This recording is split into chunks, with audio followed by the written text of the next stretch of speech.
Yeah, but again, thank you guys all so much for tuning in and smooshing that like and subscribe button. It's just a testament of how kind of chaotic things have gotten out here. Which, I mean, it's understandable. Everybody's trying to evacuate and everything like that, and it's important for people to do it for their own safety. So, I'm glad that people are doing what's necessary, but I think a lot of people flood into these areas that have gas, but they don't think about going to the smaller gas stations. They all funnel into the truck stops. Which, I mean, obviously the truck stops are going to have gas, but still. Alexis and Angela, thank you so much for your guys' PayPal donations as well. We are going to be starting the live stream tomorrow. Around 4 p.m. Central, or excuse me, 4 p.m. Eastern. We will be live after that. Pretty much positioning and things like that. That's the important part for us. But tomorrow is going to be the big day. Tomorrow is going to be landfall. Tomorrow night, technically, is going to be landfall. Vic, actually, believe it or not, I am a truck driver.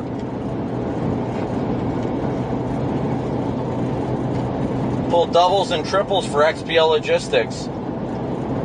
Been a truck driver since I turned 21.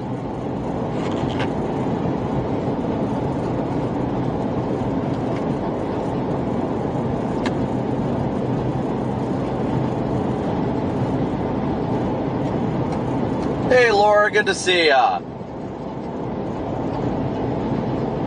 Yeah, I hated pulling 53s. We had 53s, 48s, and 45s, as well as obviously pups in our barn, too.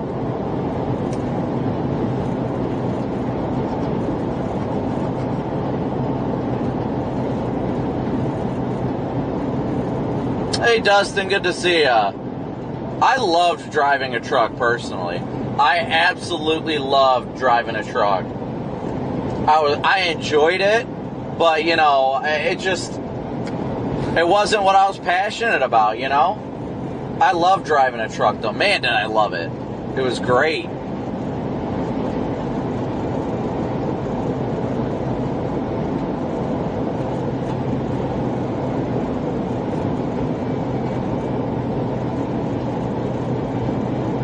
Rockin' and slotting, we're already almost to Orlando.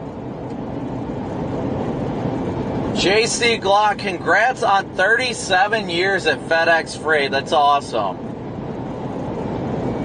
I got a friend that I grew up with works for FedEx Freight. He runs line haul.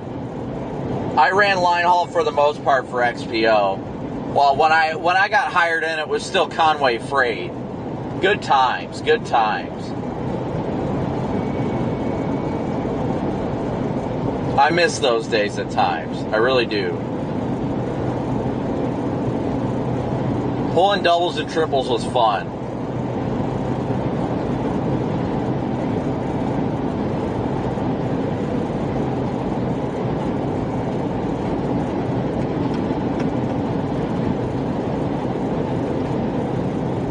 I truly enjoyed my time driving a truck.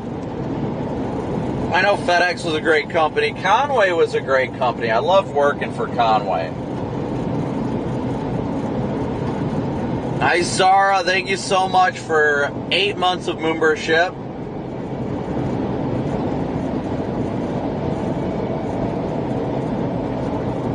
Being a trucker was a grind, but I am blessed that I at least got to be home every day, you know? Thank you guys again all so incredibly much for tuning in and smooshing that like and subscribe button. I don't exactly know why we randomly jumped up to over 3,000 people watching, but I'm not going to complain. Michelle, thank you so much for your super chat. We are always safe. We're headed towards Orlando right now for the night and dinner. And we're going to be back out tomorrow. We'll be back along the West Coast tomorrow. That's the big thing.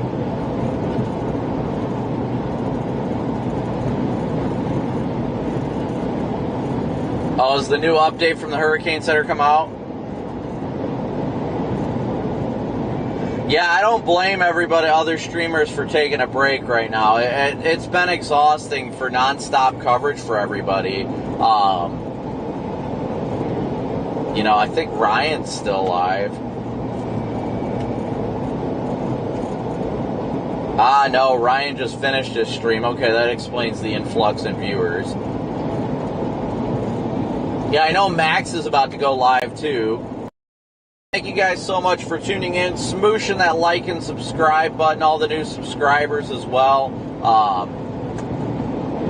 We're almost up to 195, 200 subscribers, so thank you guys so much.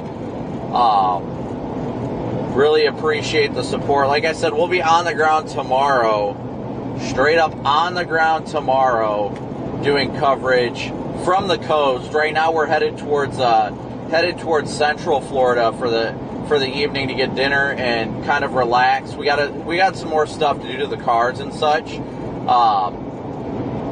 So we got that as well going on. We got to prep our chainsaws and things like that. So right now our focus is on going to get dinner. So we're headed for dinner right now. Still at 165. Is the pressure dropped at all, Husky? Or is it still at 905? Andy, great to see you. Thanks so much. Chat with you later, buddy.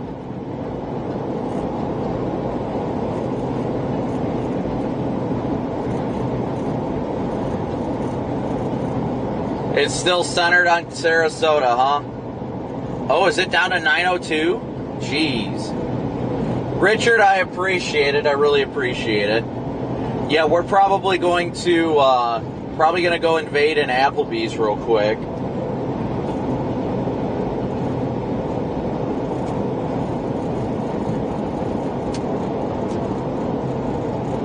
$902. It's closing in on going sub 900 millibars.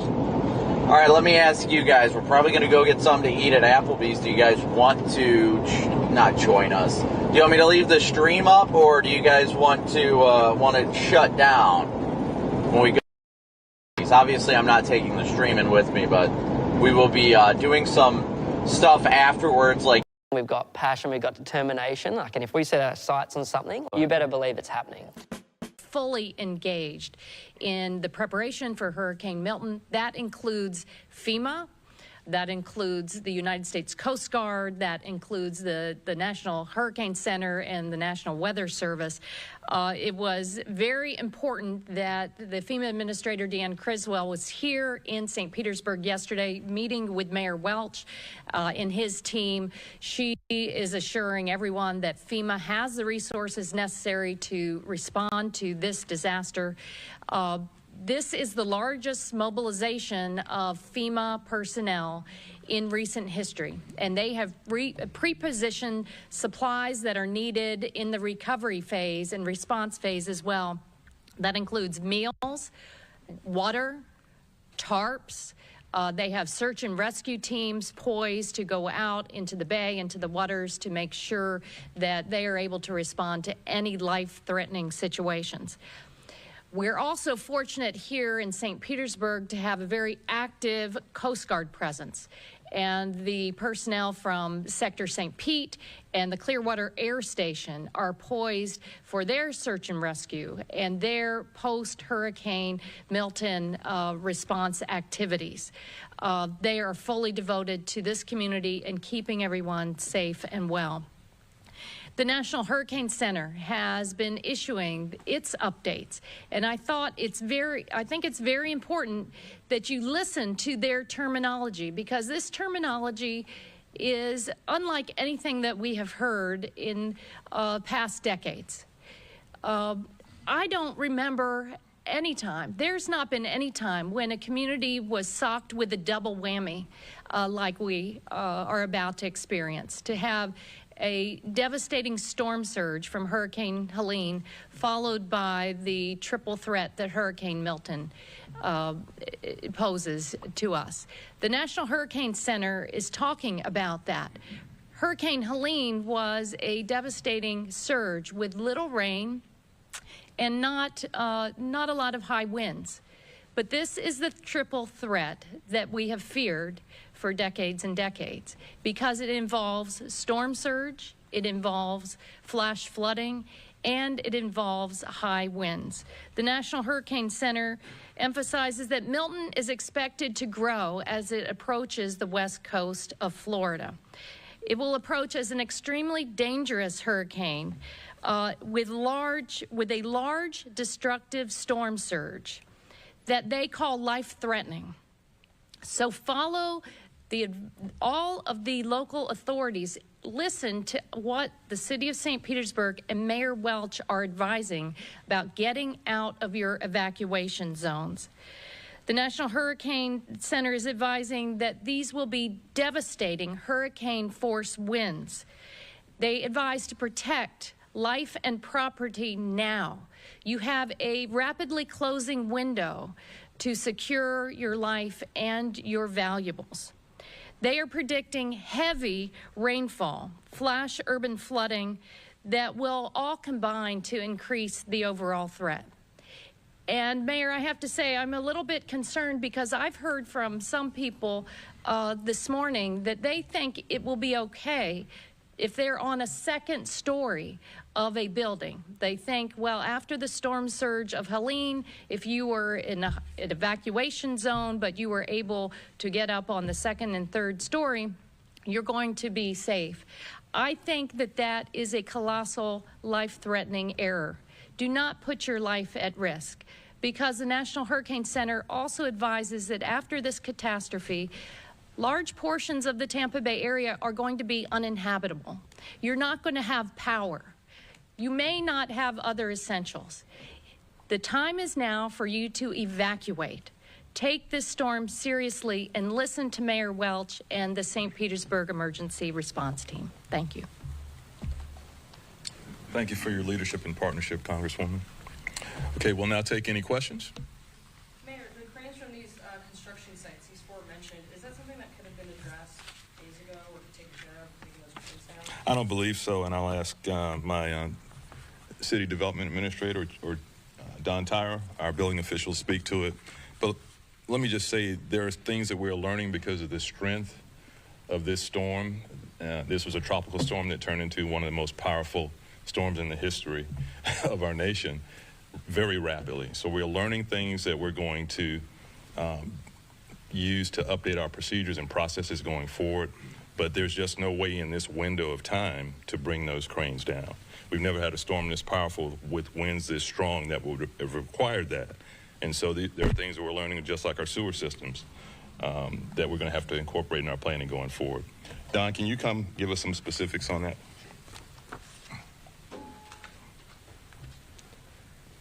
Good afternoon. Can you repeat the question? Sure. The cranes at these construction sites, that could be a risk to the buildings around them. Is that something that could have been taken down? All right, Andrew Kraft here now in the anchor chair. You've been listening to so many of these local and state Florida officials there all across the Sunshine State. That one there was in St. Petersburg. And like I said, we're going to be continuing to show you these updates and these press conferences when we get them in as we continue to track Hurricane Milton. Milton re-strengthened into a Category 5 storm. You might have woken up to the news that Milton had weakened back down to a Category 4, but no, Milton is now again a Category 5 storm. Our X-Rad weather system showing Milton's track right now. We just got this in from the National Hurricane Center moments ago, and they say this: Milton is located 440 miles southwest of Tampa, Florida right now, with maximum sustained winds of 165 miles per hour and minimum central pressure of 902 millibars. That's as of 7 o'clock Central Time. That's according to the National Hurricane Center. So still a ways away from making landfall. We're told Milton will be making landfall sometime late tomorrow night. But this is going to be really the main priority of all of our coverage throughout the course of the next several days here. Like I said, I'm Andrew Kraft. Let's take a quick commercial break, our first of this hour. When we come back, we'll be talking to some of these Florida officials down there in the region about what the response and the preparations have looked like going into Hurricane Milton. We'll see you in 2 minutes.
And welcome back here to Live Now from Fox. I'm Andrew Kraft. Thanks for being with us in our continuing coverage of Hurricane Milton. We just brought you the latest update from the National Hurricane Center. Right now, Milton, 440 miles off the coast of Tampa right now. Maximum sustained winds are at 165 miles per hour. What we want to do right now is bring into the conversation one of these officials who is down on the ground there. Of course, that's Florida Republican member of Congress, our friend here, Carlos Jimenez. He joins me. Congressman, good to see you here, and thanks for making time. I know you're very busy. I guess I got to ask you this first. What are you telling your constituents about this storm in particular? Of course, some of your constituents, no doubt, they're still cleaning up from Helene right now. Are you worried some of them are going to choose to ride this out? Well, I represent South Florida and the Keys, and so this storm is not going to directly impact us apparently. But I can tell you that yes, we're always concerned. Look, I was the emergency manager for the city of Miami during Hurricane Andrew. This storm looks a heck of a lot like Hurricane Andrew, only it's coming from the other side. And so what the residents have to understand that if you're ordered to evacuate, because storm surge is the #1 killer in any hurricane, and we're expecting a 15-foot storm surge from this hurricane when it makes landfall. The Hurricane Center is saying that it's going to be a Category 3, so it should weaken. But if it doesn't, then the storm surge is going to be even higher. So you need to evacuate. If you're told to evacuate, get out. Your life is not worth the risk. And then if you're going to stick it out, if you're not in an evacuation zone, have 3 days, at least 3 days of food and water, batteries, etc., the things that you need in order to survive. Be by yourself for 3 days, because it could take up to 3 days for authorities to reach you with all the debris that's going to be on the roads. It's a very powerful storm, and so we expect a lot of debris. We expect a big storm surge, and we expect a lot of damage to be in the wake of this storm. Yeah, the kind of predictions for it are quite catastrophic here. Live Now look there on Capitol Hill. I just want to get your thoughts as a member of Congress about some of the response from the federal agencies, not only to Helene, but what will be for Milton as well. DHS Secretary Mayorkas had indicated last week, sir, that funding streams were depleted in the disaster relief fund. Are you confident right now in FEMA's funding capacities? Yeah, I am. Look, we did a continuing resolution. The new budget year starts on October 1st. The continuing resolution isn't that you spent, it's whatever you didn't spend last year. It actually gives you brand new authority to spend this year. Yeah. If all of those funds are depleted in October, or what? We're on the 8th of October, and your fiscal year started on October 1st, we got a problem. So, no, I don't think his funds are depleted. Look, to be honest with you, when I was the mayor of Miami-Dade County, we planned to be self-sufficient with local resources and with state resources. We never counted on the federal government. But the federal government has a role here, though. It does, but don't count on them. Okay. I mean, we've been burned before. We got burned during Andrew. They had a role. They were supposed to do certain things, but they never did. They always came in afterwards. Okay. And their role is more in the funding of the things that we have to do after the storm. And so that's why Florida is really good at this, because we don't plan on them. We're going to take care of it. And then when they come in, thank you very much. Thank you for we took care of it. That's that's the way we handle the things here in the state of Florida, because we know what the federal government can do. They promise a lot, but we also know what they can do and what they don't do. They do give you funding and help you recover at the end, after the storm, after we've taken care of the issues. Right, and of course, the continued resolution to fund the government partially till December 20th. $20 billion was included in that. It was appropriated for the FEMA Disaster Relief Fund. You voted for that as well. Deanna Criswell, she's the FEMA administrator. She was on Fox on Special Report last night with Brett Baer, and she said this: we have enough funds to absolutely get through the response for this hurricane, meaning Milton, as well as the continued response for Hurricane Helene. She said, though, we don't have enough money to continue throughout the rest of the year. So is the funding there or not? It seems like the goalposts are shifting. The funding will be there. So she's already said that there's enough funding for Milton and Helene, which I always thought there would be, because that's part of the continuing resolution. And so when we get back in December, the work that we have to do is fund the rest of the year. And so that's what we will do once we get back. If there's something else that happens that funding is absolutely necessary, I'm sure the Speaker of the House will bring us back and have us vote on a special resolution, a funding resolution, or whatever it is that may be coming our way in the next 2 months or so. Okay. Oh, so your colleague on the Senate side, GOP Senator Rick Scott from Florida, he wants Majority Leader Schumer to reconvene the Senate, at least, for some type of supplemental funding for these disasters. You're anticipating that Speaker Johnson might follow suit. Do you think he would? Do you think it's necessary? If it's necessary, yes, he will. I'm sure. Okay. Because our duties to the American people, we can't just say, well, we're just going to stay out, until the next scheduled session. If something happens where we need additional funding, I'm sure the Speaker is going to reconvene us. Hopefully, all of Congress will be reconvened, and we can get this funding, if necessary, passed as quickly as possible. So, sir, I just wanted to clear up something, too, from a lot of, your colleagues there on the GOP side. They're conflating FEMA funding with, the illegal migrant crisis and the disaster relief fund. Can you help clarify? They are separate funds, are they not? What's going on with this migrant question in FEMA? Yeah, but the thing with the migrants is that you're spending billions of dollars on migrants that could be used for helping Americans, right? And just because they just happen to be on different pots, it's all the same money, right? It goes to a same agency. Like when I was mayor of Miami-Dade County, if I had to take care of an issue, an emergency, et cetera, I wouldn't say, well, gee, I didn't budget for this. No, there's got to be other pots of money. You go ahead and take that. Emergency monies, you go ahead and take that. But the problem is that we spend so much money on these migrants that they can't kind of shuffle this money back into that pot, or at least use that money, because they've already spent it. They spend it on the migrants. And so, yeah, that's it's the same agency, and we fund the entire agency, and we put certain monies into certain pots. But if you got to do what you got to do to help the American people. Okay, and some of your colleagues as well, including Chairman of House Oversight James Comer, He wants Deanna Criswell, the FEMA administrator, to come before his committee and testify about the hurricane response next month. He wants a complete review of FEMA. Is that necessary, do you think?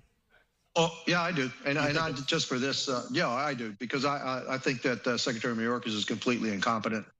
And what I've seen has happened with Helene, at least in Georgia and the Carolinas especially, is not what I would consider a really, good response to emergencies. And look, like I told you from the beginning, we don't wait on FEMA. We don't wait on the federal government here in Florida. We know that they're going to fall short. They always do, except at the end, they do come in with the money. We got to take care of things ourselves. Unfortunately, I don't think they've learned that lesson in North Carolina. They don't have, this is a 1 in 100-year event for North Carolina and Georgia. For us, it happens like every year, okay? And so we get hit by a hurricane. So we know what we have to do. We know what to expect from the federal government, and we're really good. And Governor DeSantis is excellent, and as was Governor Scott when he was here, excellent in emergency response and recovery. A lot of it has to do with the fact that we have a lot of experience with it. Yeah, I mean, Floridians have this down to a science. I want to move on kind of from the funding questions here, Congressman. What about voting? What are you telling your constituents who might be concerned about the sanctity of their vote or the possibility that their vote might be counted in the wake of some of these natural disasters? Can you assure them that it will? Well, in my area, yes, they will be. But what I'm telling is my constituents, go vote. Find a way to vote. There are some areas that I'm concerned about in North Carolina where there are actually, red counties that have been really hit hard by Hurricane Helene, that it's going to be difficult for them to vote. That's the responsibility of the state of North Carolina and the counties and the election supervisors in those counties to make sure that those folks there have the ability to vote. We need to get those votes in order for us to have a fair election. And that's what we're saying here in Miami-Dade County, Monroe, the areas that I represent. I don't foresee a problem. There may be some problems in some of the other counties along the Panhandle and on the West Coast. Again, those are red areas, okay? And so, yeah, we need to make sure that our voters go out to vote, even though it may be very, very difficult for them, and even though they may have other things on their minds because their homes may be messed up and stuff like that. But it's very important that they go vote. The Trump-Vance campaign put out this kind of 10-point suggestion plan for North Carolina election officials today. They're urging one of them to allow voters who've been displaced to another North Carolina county to have the ability to deliver their absentee ballot in the new county or to the state board here. So do you anticipate we're going to see some of these rules relaxed in order to accommodate some of these Americans, especially there in North Carolina, not necessarily as much in Florida, to make sure their vote counts? Well, we certainly did relax those rules for COVID. Okay, yeah. Right? Right. So shouldn't we relax the rules when you get hit by a hurricane? I would think so. Okay, when you're flooded out of your home and that you got to move somewhere else in the state, yeah, I would think that the fair thing to do is, yeah, you're a registered voter in the state of North Carolina. Yeah, okay, we'll allow you to vote in another county because of your situation, just like we did. We spent a lot of the rules were bent for COVID, and so I think the same thing should apply here. If this is a 1 in 100-year storm and occasion, and yeah, there should be consideration for that. So I would hope that the state of North Carolina would take that in consideration, and actually allow it. All right, Congressman, just lastly here, I guess final thoughts for the state of Florida, your state of Florida constituents there in harm's way. What do they need to know? Well, they need to know, they need to heed the warnings. You want to be self-sufficient for at least 3 days. Get out of harm's way. If you're on the coast and you're asked to evacuate, evacuate. Don't take chances with this. There's no need to lose your life for anything here. There's plenty of warning. Get out of the way. Get to safe shelter. Or move with a friend that's or family that's not in harm's way. But if you're asked to evacuate, evacuate. And if you're going to stick it out, in your own home, apartment, etc. Make sure you have 3 days of food and water, batteries, all that you need. And if you have medicines that need refrigeration, take that into consideration too, and account for that. Again, you live in a state that knows what it's doing, has a great governor, great response, and so I'm confident that that will be okay. There'll be loss of life. This is almost inevitable in these storms, but hopefully that loss of life will be as little as possible. All right, Congressman Carlos Jimenez from Florida there. Thanks so much for your time. We'll talk soon. It's my pleasure. My pleasure.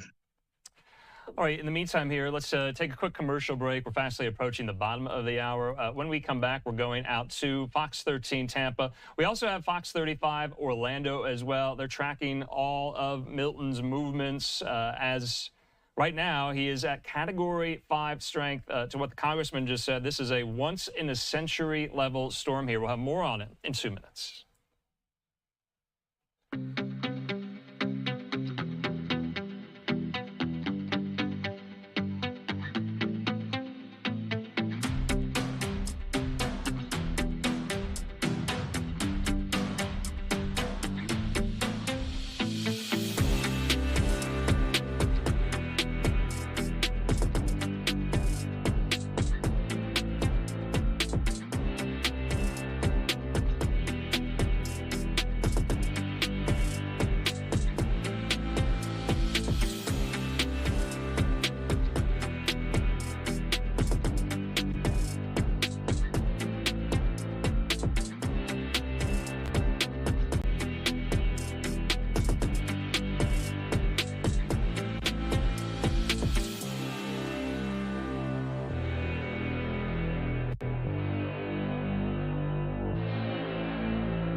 And welcome back here to Live Now from Fox. I'm Andrew Kraft. We're almost at the bottom of this hour right now, still tracking Hurricane Milton's movements. We have what we call our XRAD weather system here, and I just want to read the latest update from our Fox weather team. This is their advisory as of about 30 minutes ago. They say this: Hurricane Milton is a monster Category 5 storm and is now on a collision course with Florida, with devastating impacts expected. It is not forecast to hit Florida as a Category 5 hurricane. It will weaken into either a Category 3 or 4 hurricane by landfall, but its category will not matter, according to our Fox weather team. They say we should not downplay the weakening because as the storm weakens, its wind field will expand, causing more widespread damaging winds. The impacts won't dramatically lessen as the storm begins to weaken. So that is a feature of this storm. Each and every hurricane that we cover here on Live Now that I've covered in the past, they all have their own characteristics and hallmarks here. This seems to be one of them. You know, no matter what Milton makes landfall as, however strong, that is somewhat immaterial as to the devastating impacts it's going to bring. So now we know landfall is expected along Florida's Gulf Coast, somewhere between Tampa Bay and Fort Myers. This is a change from previous forecasts since the storm slowed down earlier today and is staying farther south than earlier predicted. So it does seem to be wobbling somewhat south here. Now, Milton has not hit land, of course. It's already setting records. It ties for the highest winds on record in a Gulf of Mexico hurricane, and it ties for third highest measured in the entire Atlantic basin. And the hurricane hunters measured the 5th lowest pressure within a hurricane on record in the Atlantic, making Milton one of the strongest hurricanes in history. Now, remember, the lower the pressure, the stronger the storm here. We're all kind of getting up to speed about how these hurricanes function and how they work here. Now, life-threatening weather will blast Florida when Milton hits. The forecast calls for up to 15 feet of unsurvivable storm surge inundation from Tampa Bay to Englewood, Florida. The storm's exact track will determine which areas see the worst conditions, heaviest rain north of the storm center, the worst storm surge flooding south of the center. Damaging winds will lead to widespread power outages, and heavy rain will trigger flash floodings across the peninsula. And the storm will track right across Florida and move back out over the Atlantic on Thursday, producing life-threatening storm surge for Florida's east coast. So I just want to put this up as well from some of these meteorologists we're tracking here and following. So it seems like almost the entire perimeter of the peninsula of Florida, almost, not the entire thing, of course, almost the entire perimeter there, is at threat of some type of storm surge. That is why this is so significant.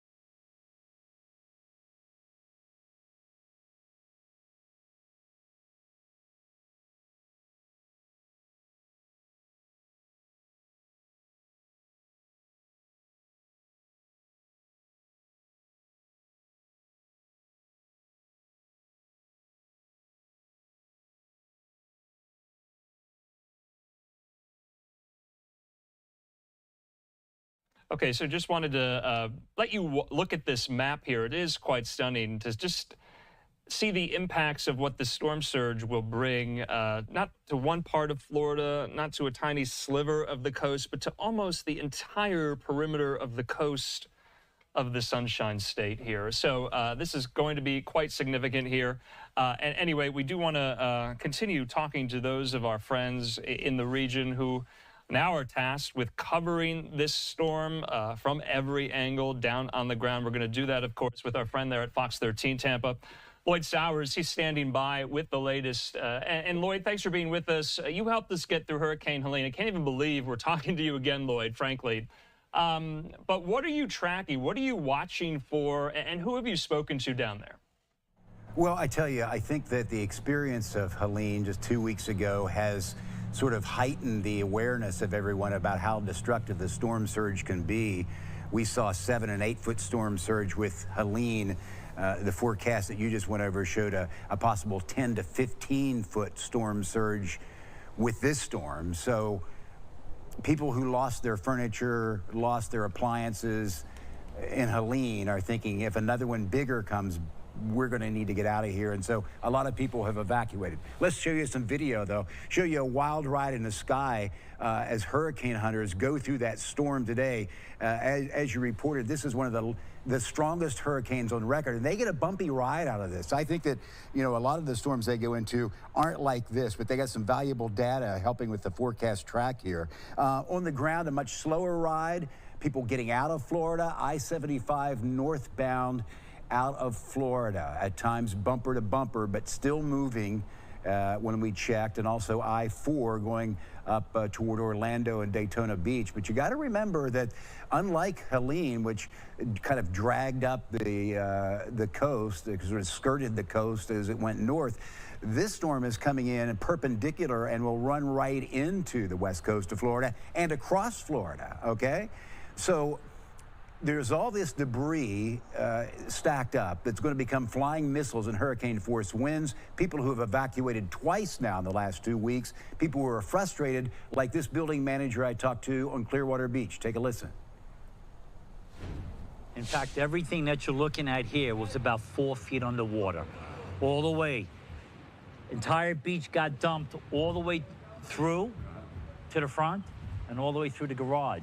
So while we were happy to get it all cleaned up in a week's time, as you see, this next storm has us all worried that everything we did is just going to get pushed back.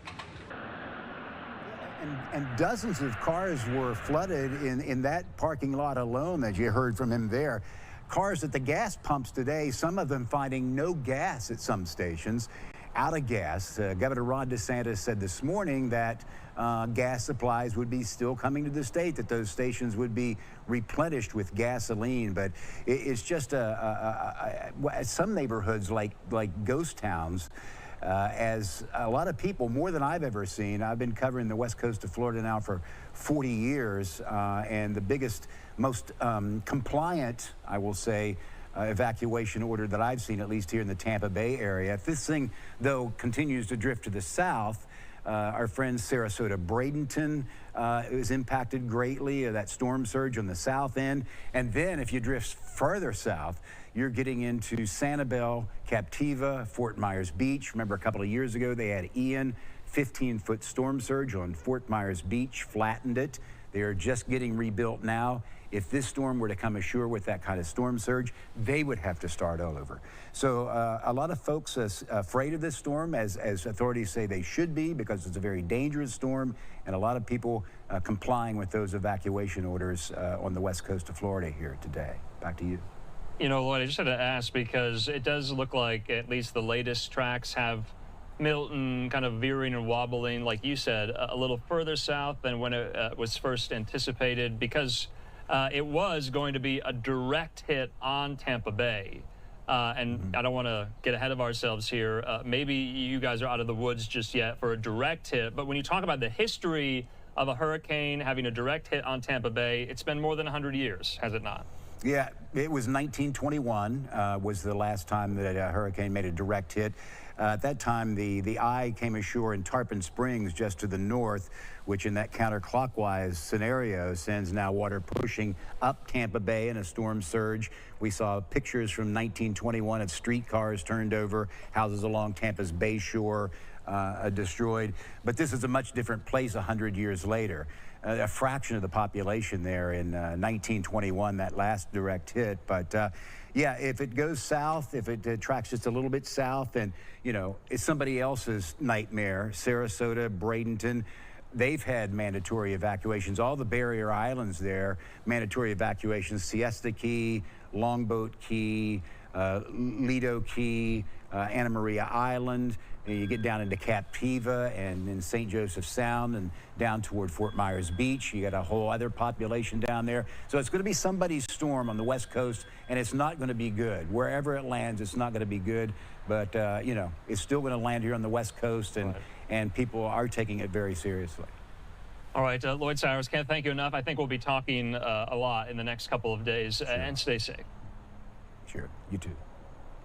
All right, in the meantime here, let's take yet another quick commercial break. I'm Andrew Kraft. Great information there from Lloyd Sowers and our team at Fox 13 in Tampa. They're going to be really getting us through here on Live Now throughout the course of this storm. Milton is expected to make landfall sometime late tomorrow night, and we'll have you covered. We'll see you after the break.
And welcome back here to Live Now from Fox. I'm Andrew Kraft. As we continue to cover Hurricane Milton and what he will bring to especially Western Florida, really so many are hunkering down, but so many are also evacuating, heeding those orders for millions of Floridians. We've been showing you some of the scenes from the I-275 and the I-4 corridor there, and they are getting out of Dodge. And you just have to kind of empathize with so many of these people down there. They get these evacuation orders at a moment's notice. They have to upend their lives for who knows how long until they come back safely to assess the damage. And so this is right now a Category 5 storm. Hurricane Milton is. We're expecting it to weaken a bit as it makes landfall, but it re-strengthened today from a 4 to a 5.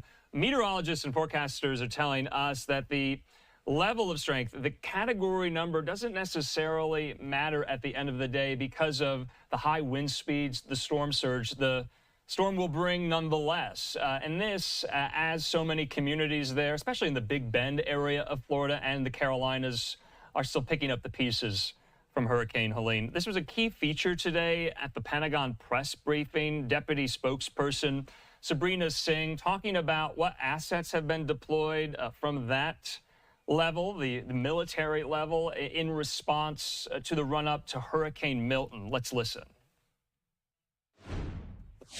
So first, the department continues to stay fully engaged with FEMA, as well as other federal, state, and local agencies to support the whole-of-government recovery efforts related to Hurricane Helene, and have begun preparations to respond to Hurricane Milton, providing capabilities that best support those needs as identified by the governors in each of the affected states.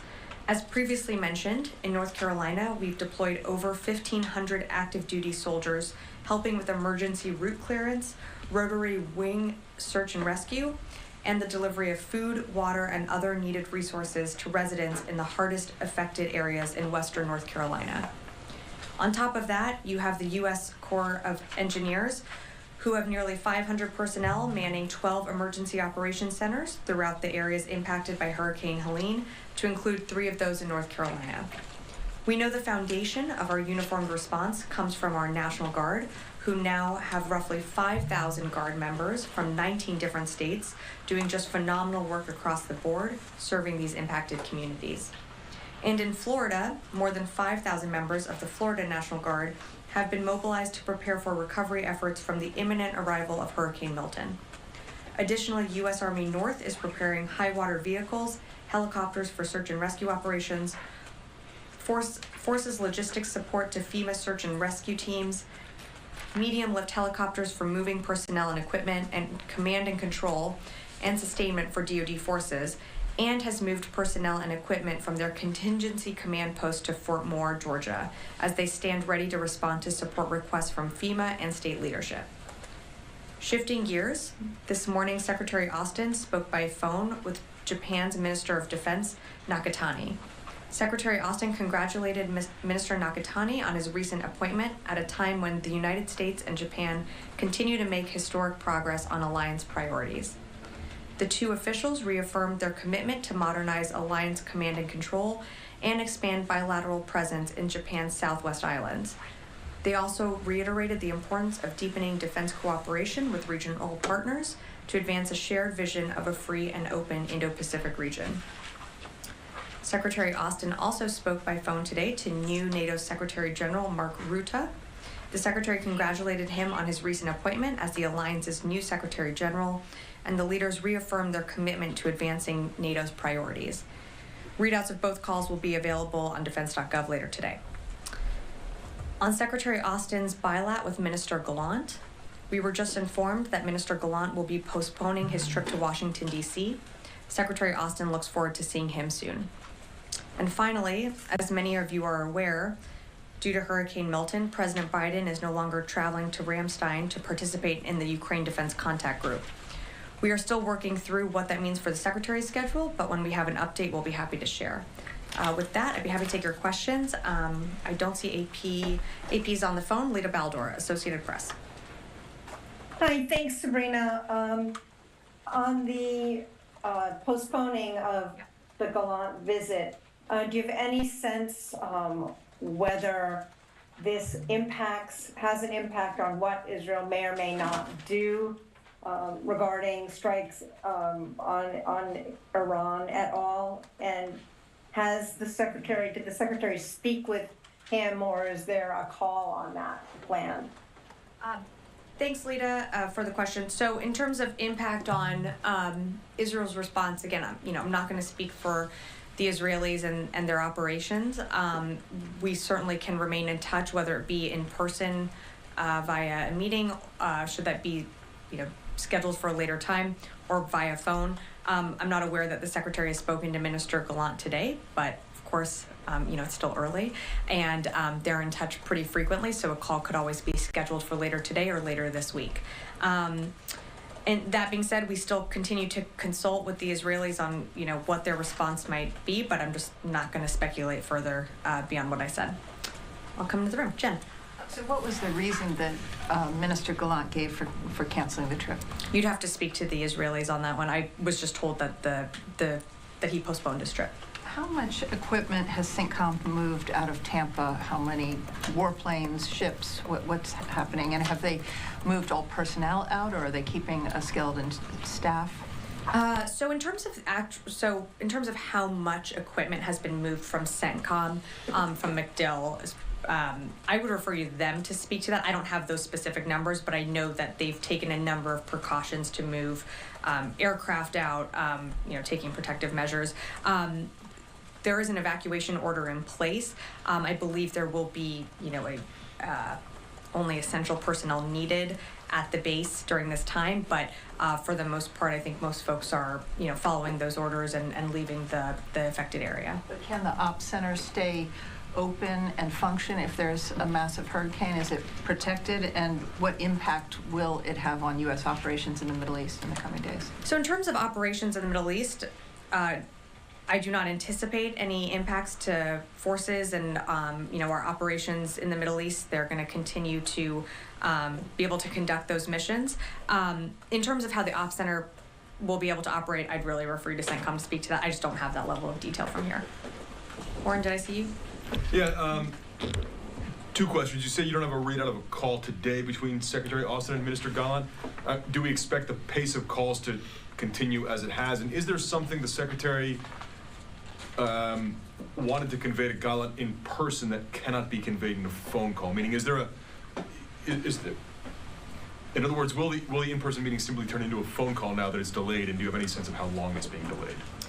I don't have a sense of how long Minister Gallant's visit has been postponed. I refer you to the Israeli Ministry of Defense to speak to that. No, there's nothing that can't be discussed over the phone that can be discussed in person. Certainly in-person visits allow for just, deepening of the relationship, being in person. The question that Lita had asked me was, has the Secretary spoken to Minister Gallant today? And I just am not aware of any call that has taken place. That being said, there always could be one that lands on the books for later today, later this week, next week.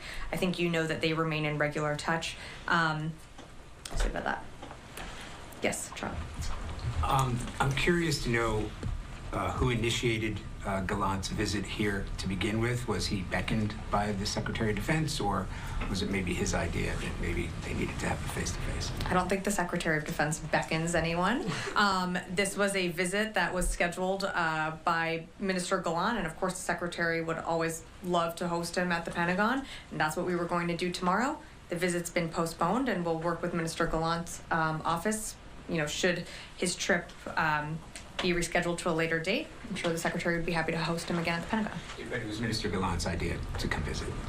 Minister Gallant was traveling to the U.S., and the Secretary welcomed him to the Pentagon to host him here for a bilateral meeting.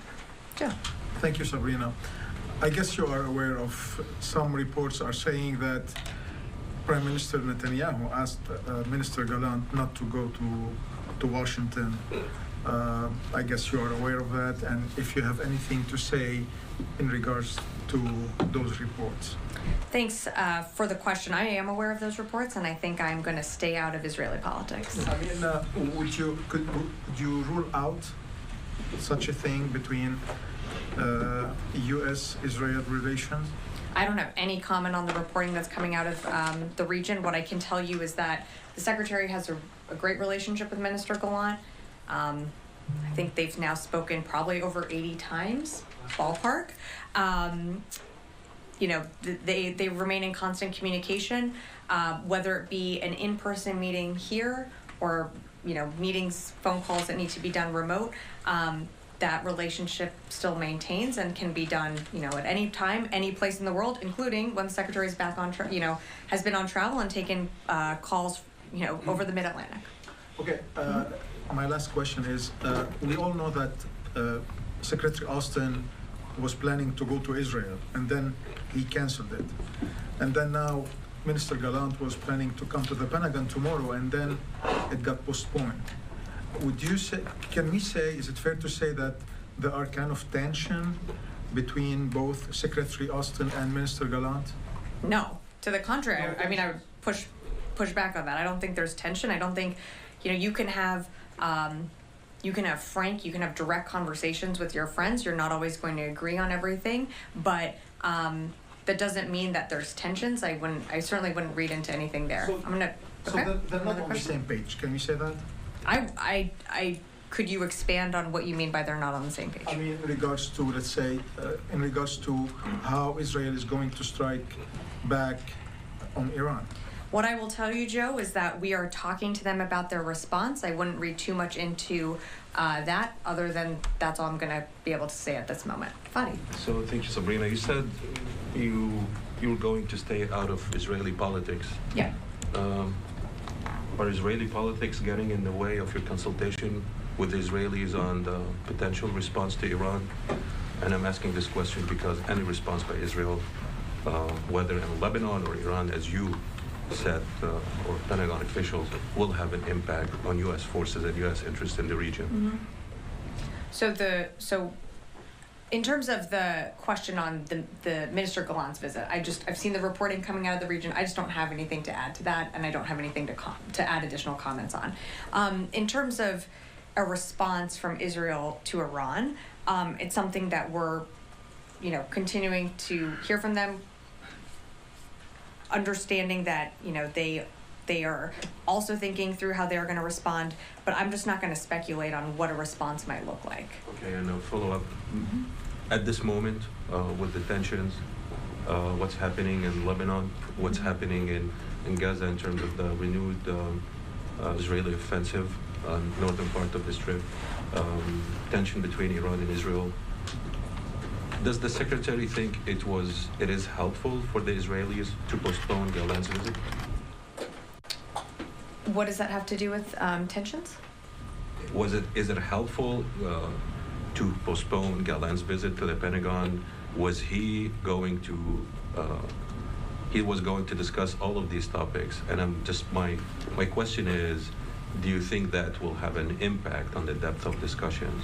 No, it's not going to have an impact. We have a phone.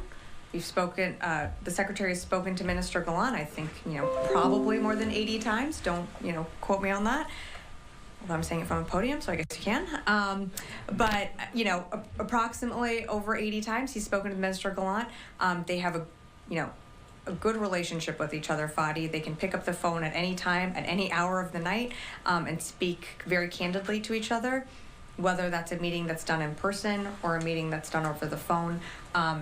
It's a conversation, and no matter what, that's something that I think both sides can appreciate. So I don't think that Minister Gallant postponing his trip, I wouldn't read too much into that, other than that it's postponed, was what we've been told, and the Secretary will welcome him to the Pentagon when he's in the United States. Yeah, if I may ask a question about Gaza, finally. Sure.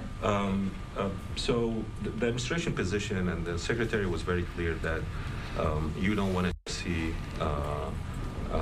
permanent expulsion of or occupation of northern Gaza, or pushing the population out of that part of the Strip. However, based on the available information and what local authorities are saying, they're asking 3 hospitals to evacuate: Kamal Adwan, Bandunisi, and Al Auda.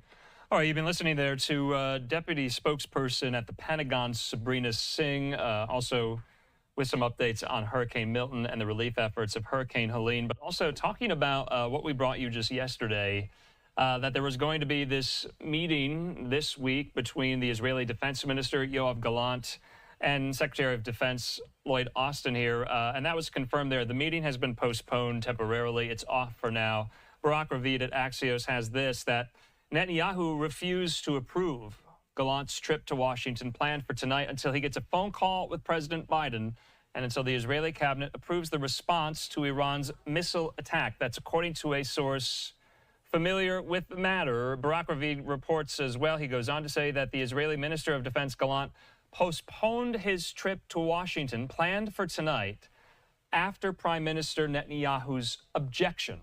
That's according to a source familiar with knowledge of the matter here. So if that meeting gets back on Secretary of Defense Austin's schedule, we'll make sure to bring that news to you here as well. We are approaching very quickly the top of the next hour. I'm Andrew Kraft. We want to thank you for being with us here.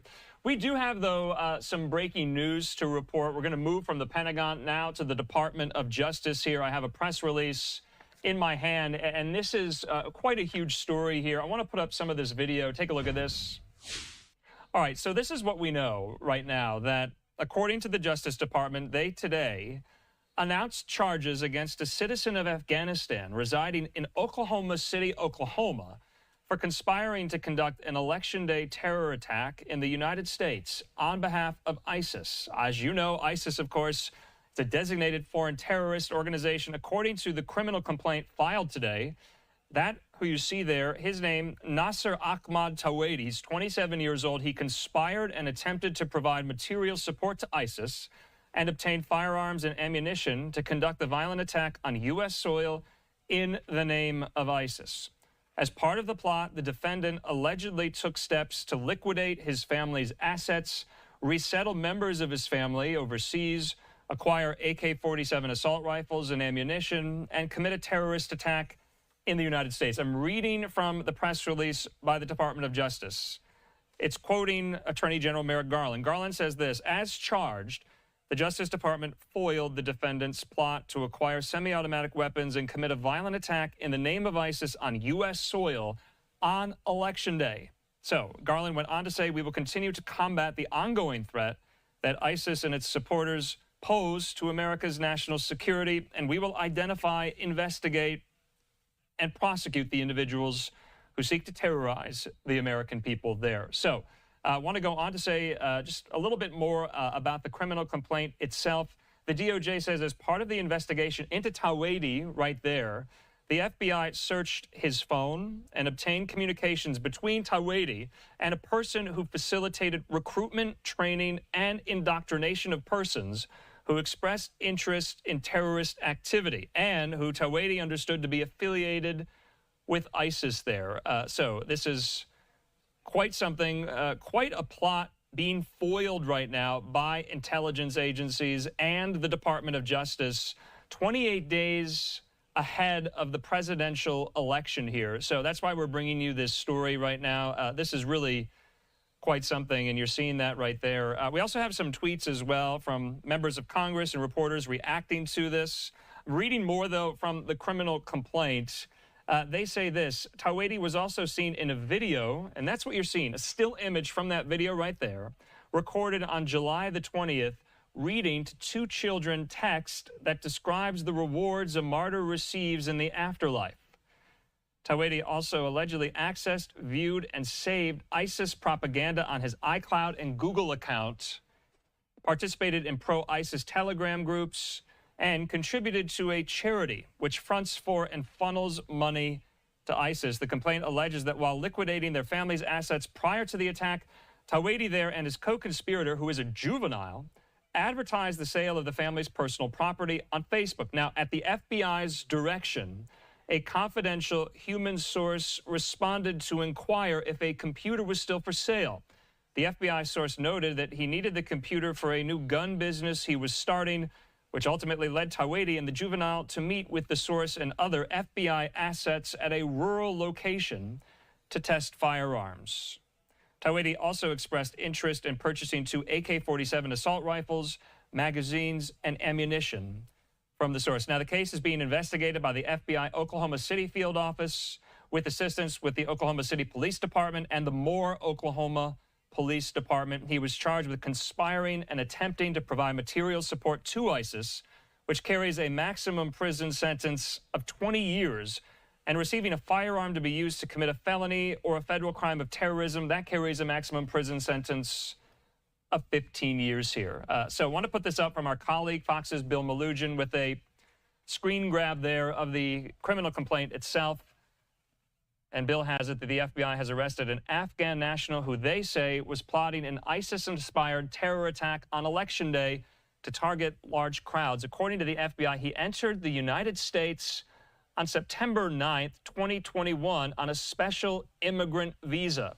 That was days after the disastrous U.S. withdrawal from Afghanistan. Now, remember, the withdrawal took place on August the 15th, and this individual here entered the United States on September the 9th that year on a special immigrant visa. So you can do the math there on how many days that was. Also, Oklahoma Republican Senator James Lankford saying this: the charges brought against Nasir Ahmad Tawedi in Oklahoma for plotting an Election Day terror attack on U.S. soil is a stark reminder that our nation continues to face threats from those who hate our freedom and want to do us harm. So wanted to make sure we squeeze that story in on this very busy Tuesday. As you know, we are still in full Hurricane Milton coverage mode, but that was a major story, of course, here on Live Now from Fox. We are your go-to source for all things politics this close to the presidential election, and the DOJ just saying they have foiled a plot that was to be carried out on Election Day by an Afghan national who came to the United States on a special immigrant visa back in September of 2021 here. But in the meantime, we're in a new hour. I'm Andrew Kraft. Thanks so much for being with us here. We do want to get back into some of our Hurricane Milton coverage, also the coverage, though, as well, in the aftermath in the wake of Hurricane Helene. Those communities are still picking up the pieces, searching for loved ones still as well. And we'll continue to cover those stories here on Live Now. This is what Hurricane Milton looks like at the moment. And we're about to go out to some of our reporters standing by in parts of Florida. The entire west coast of Florida is in Milton's path here. Right now, Milton is at a Category 5. Milton weakened to a Category 4 earlier today, but he's back at Category 5 strength. He's expected to make landfall possibly as a Category 3 or 4 strength storm here, but meteorologists we talk to say that's immaterial. That's irrelevant. The storm will bring and pack a punch the likes we have not seen in some time. This is being described as a catastrophic, historic storm here. So in the meantime, let's take our first commercial break of the hour. More reporters standing by all across Florida when we come back.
And welcome back here to Live Now from Fox. I'm Andrew Kraft. We are in a new hour. Let's get right into the top story, not only of the hour, but of the day here as we track Milton. Now, remember, a monster hurricane of Milton, that is Milton, heading toward Florida, prompting one of the largest evacuations the state has ever seen. We're going to be joined right now down on the ground there in Lakeland, Florida. Fox News multimedia reporter Chelsea Torres is there. She joins me. Chelsea, thanks for being with us here. I know you've been talking to people all across the state today, and that's the thing about this storm. So many have heeded these evacuation orders. Have you noticed? Oh, absolutely, Andrew. You know, one man that I spoke to grew up in Fort Lauderdale. He said he's been through dozens of hurricanes, and when he saw how Hurricane Milton was forming, he said it looked scary. Where I'm at in Lakeland is actually 40 minutes east of Tampa, so it's not on the coast, it's more inland, but still, people who have grown up here their entire lives say after they saw what Hurricane Helene did, they're really gearing up for the worst. Supplies and stuff like that, you know, batteries and food and water. And, you know, our house has the newer lights and stuff, or the newer windows in it, so we're hoping, you know, we don't have to board up. Emergency officials are telling people the window is closing to prepare. Lakeland and surrounding areas are not under a mandatory evacuation, but the county opened over a dozen shelters. Grocery stores are slowly running out of water and produce. Some gas stations are also running out of fuel, causing long lines at other gas pumps. People who live in Central Florida say they've dealt with hurricanes, but nothing like this. It's definitely a different experience coming through this area because it would always bypass us. It never would come like straight through this area. It would hit Tampa, Clearwater, but Lakeland as a whole, I never really experienced this before. And Andrew, in preparation of Milton, Florida's governor did deploy thousands of National Guardsmen as well as search and rescue operations. Not only that, but he did say that there's not a fuel shortage in the state, but that a lot of gas stations actually ran out yesterday and today just because they ran out quicker than they expected. So they did have 1.2 million gallons of fuel coming to Central Florida today. Andrew? Yeah, Chelsea, we've been hearing that some of these gas stations are completely without gas there, up and down the coast of Florida there. Depending on where you are right now, Chelsea, do you see anyone out, or is it pretty much a ghost town there in Lakeland?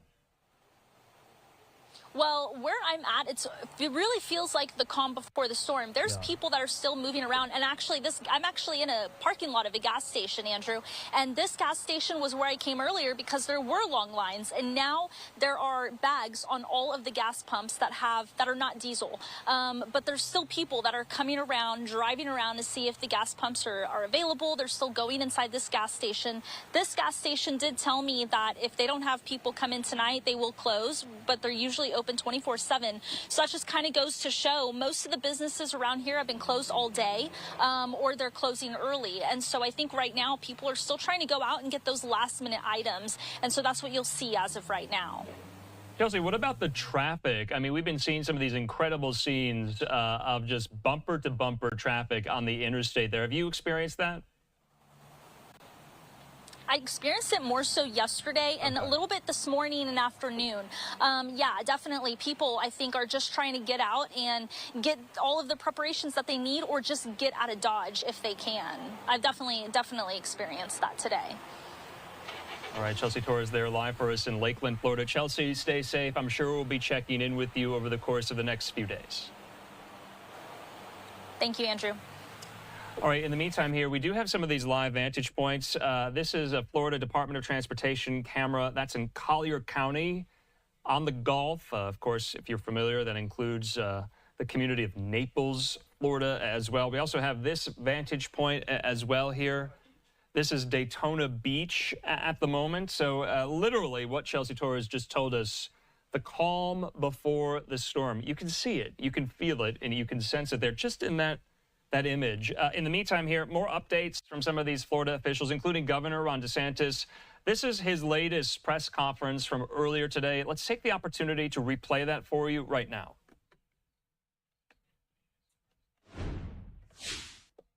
Park in Ocala. This is one of our major logistical staging areas for both resources and personnel for the response to Hurricane Milton. This storm is expected to make landfall on the Florida Peninsula, the west coast of Florida, sometime late Wednesday evening, maybe early Thursday morning in the wee hours is kind of where it's looking now. But it has moved a little bit slower than projected over the last 36 hours. There is still a lot of uncertainty about where exactly the eye of the storm is going to hit. I think the most recent models have it somewhere in Manatee County, just south of Tampa Bay. But I would just tell people, one, there's going to be impacts far beyond wherever the eye of the storm is. Two, you could make landfall anywhere from Citrus County down into southwest Florida. We'll know more over the next 12 to 18 hours. But just cones, all this stuff you see, the impacts will be broader than that, particularly with respect to storm surge on the west coast of Florida. I know that there's a lot of folks who have evacuated, who are in those areas, and you absolutely could get whacked with really serious storm surge. Really, almost every place on the west coast of Florida could get major storm surge. Today I held a joint call with state legislative leaders and the cabinet to brief them on Florida's efforts on the storm and about our resources that are being offered and being utilized by the state of Florida. We also did a similar call to Florida's congressional delegation. I've also spoken to the president and the FEMA administrator.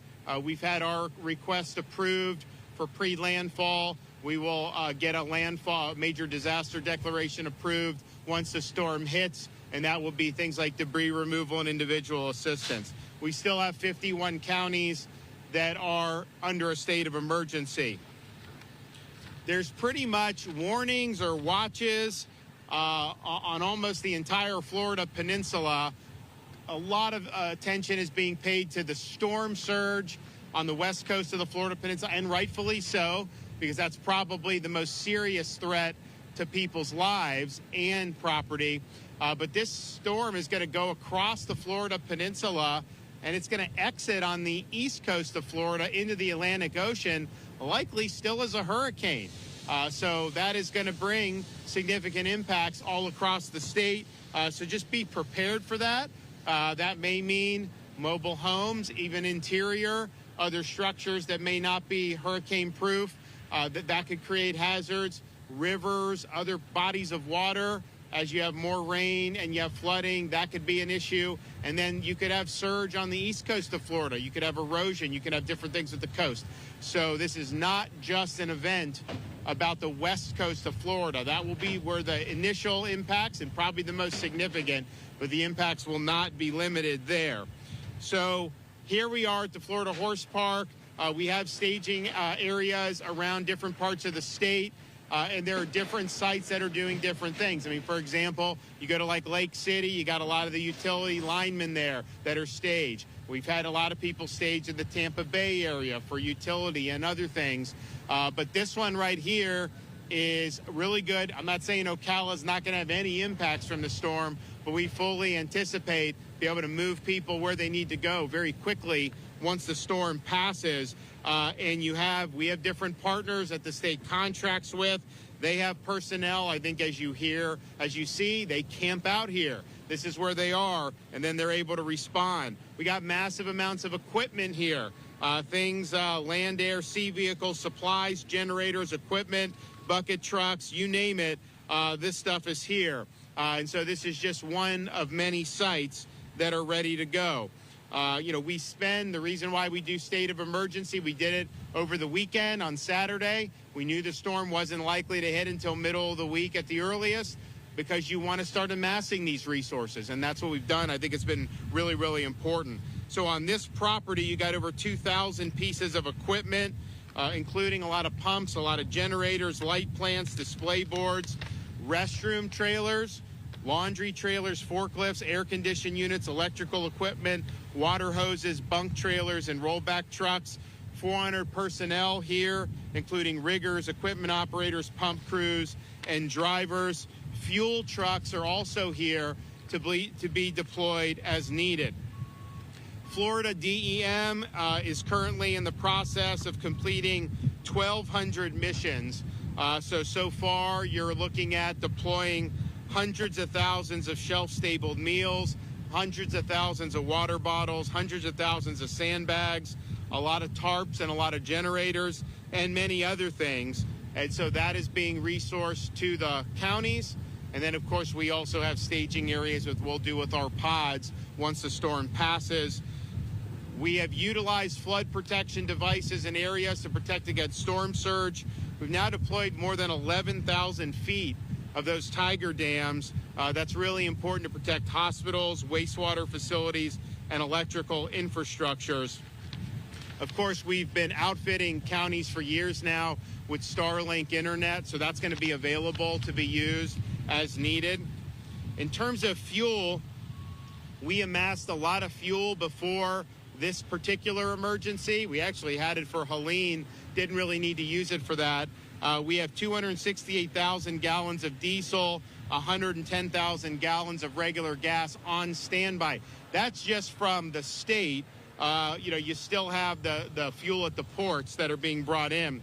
But then we also have another 1.2 million gallons of both diesel and gas that are currently en route to the state. Now, I know there's been a lot of lines at gas stations. You obviously have an inordinate demand for fuel, much more than would typically happen. What's happening is there's long lines, the gas stations run out of fuel, but the fuel supply is available. So then they ask for more fuel to be brought. And so what we're doing is we've authorized Florida highway patrols to escort with the siren so they get there quicker major fuel trucks. So we've had 43 fuel trucks that have already been escorted by Florida Highway Patrol to deliver fuel to stations, particularly in the anticipated impact area. We're also working with companies like Circle K, Gate, Racetrack, Wawa, Shell, and Walmart to ensure fuel trucks are working 24/7 to keep fuel delivered as it comes into our ports. There's no longer fuel coming into some of the West Coast ports like Tampa and Manatee, but they've got a lot of fuel there on dockside that is going to continue to be used. And I spoke with both ports of Tampa and Manatee today, and they've got a lot of fuel. So that's continuing to happen. And then fuel has been coming into East Coast ports. That's probably going to stop soon. Maybe it's already stopped now. But again, there's a lot of fuel that's on hand that can be brought out on the dockside. And that's what we're looking to continue to see happen. Debris removal from Hurricane Helene. I think most people know the counties and the cities, they have contracts for debris removal after a storm. There was not necessarily great job all around on some of the contractors in places like Manatee, Sarasota, Hillsborough counties. We saw this debris once it was clear there was going to be some type of storm this weekend. We decided to create a state support debris mission. And what we've done is we've mandated the landfills are open 24 hours. We had one county where they didn't have anyone there manning it. We opened it up forcibly, make sure that debris can be brought in. So that's Florida Department of Transportation. They've now deployed over 300 dump trucks so that work to remove debris 24/7, and they're going to continue to do it all day today and as long as they can tomorrow before we start to feel impacts from the onset of the storm. So as of this morning, Florida Department of Transportation has removed over 1,300 truckloads of debris in a little over 48 hours. That's a huge, huge amount. Now, there was issues, so the most debris was probably in the Pinellas County beaches. You also had Manatee, the barrier islands like Anna Maria, a lot of debris. That was our initial focus. Sarasota also had a lot of debris on their barrier islands, and I guess their contractor kind of left them holding the ball. So we've now surged over 100 FDOT vehicles between Manatee and Sarasota working to step in where the contractors left off. And we're going to continue doing that again all the way until it's no longer safe to do so. We've made a huge dent in this. The more debris we can get picked up, the less damage is going to happen, whether that's floating into the Gulf of Mexico, whether it's projectiles that go into other buildings. We have hundreds of state search and rescue personnel. The total of 26 teams embedded in potential impact sites along the West Coast to begin immediate rescue operations as soon as the storm passes, should the need arise. I know a lot of people have left, and hopefully there's not a need for a lot of rescues, but those personnel will be there if they need. We have 5,000 National Guard that are on duty. That'll expand to 8,000 very, very soon. We have a total of 34 search and rescue aircraft. We've gotten a lot of support from other states, and we thank them from that. We have 450 tactical vehicles, including 140 high-wheeled vehicles, aerial, water, and ground National Guard search and rescue teams. This is probably the largest National Guard mobilization in advance of a storm in Florida history. We also have the Florida State Guard, 10 maritime crews, 3 high-water UTVs, 2 UH-60 Blackhawks, 4 drone teams, 15 cut and toss crews, 2 amphibious rescue crews, and almost 200 Florida State Guard soldiers. Linemen and power restoration resources are being marshaled. We now have over 43,000 linemen who are being brought in from as far away as California, so we appreciate them for power restoration. We've also assisted with the evacuation of 300 healthcare facilities in the potential path of the storm. State veteran nursing homes that are currently located in the cone are accepting families of residents to shelter with them, as they are all built to withstand Cat 5 hurricane winds, and they're outside of flood zones.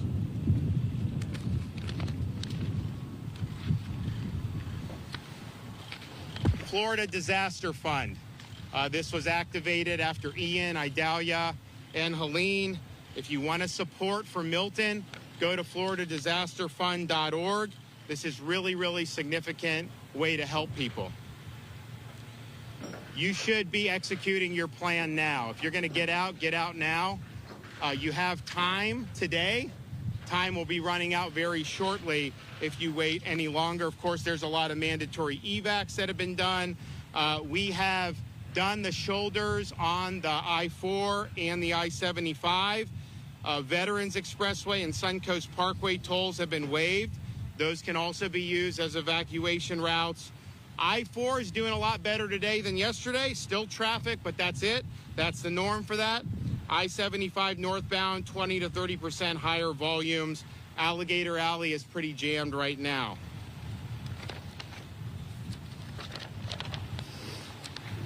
We have an unprecedented effort underway. I want to thank everyone that's been involved. It's not easy, especially when you've just responded to a Category 4 storm, Helene, to have it done. I know everybody's tired. Trust me, we get it. We're wearing out the Celsius at the state EOC, but what you're doing is important. Hang in there and let's get the job done. Okay, Kevin?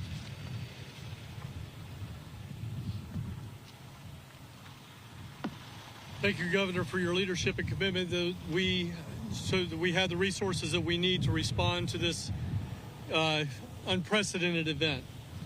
The State Emergency Response Team continues to work on more than 1,000 missions that the Governor's already mentioned. We will continue to fulfill these requests 24/7 as we prepare for landfall. Once the storm has passed, we have tens of thousands of resources staged and ready to deploy to the impacted communities as soon as it's safe to do so. Life-threatening storm surge is expected along Florida's west coast. Storm surge values shown in some areas could exceed 15 feet. Counties from Levy to Collier have ordered mandatory evacuations, and I urge you to heed those warnings if you're in one of those zones. By now, I hope you know whether if you live in an evacuation zone or not. But if you do not know, please go right now to floridadisaster.org/know and find out if you live in an evacuation zone. If you are in a mobile or a manufactured home or in a low-lying flood-prone area, it is never safe to stay in that situation. No matter what year it was built, you need to evacuate. Please remember, evacuating doesn't mean driving hundreds of miles. It means just driving tens of miles to the closest friend, family, or shelter nearest you. I want to reiterate that shelters are free. Nobody is going to charge you to go to a school stay in a shelter, even one of the state shelters that the state of Florida has opened. Shelters are free. Please make sure you bring your pets with you. The state is going to open a series of shelters to supplement county shelters.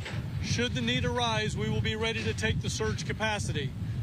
2 of those shelters that we have already opened are Wiregrass Sports Complex in Wesley Chapel, Florida, and the Seminole Tribe Event Center in Tampa, Florida. I want to thank both of those private sector entities for their support in helping us protect Floridians. Evacuate today if you have been told to do so.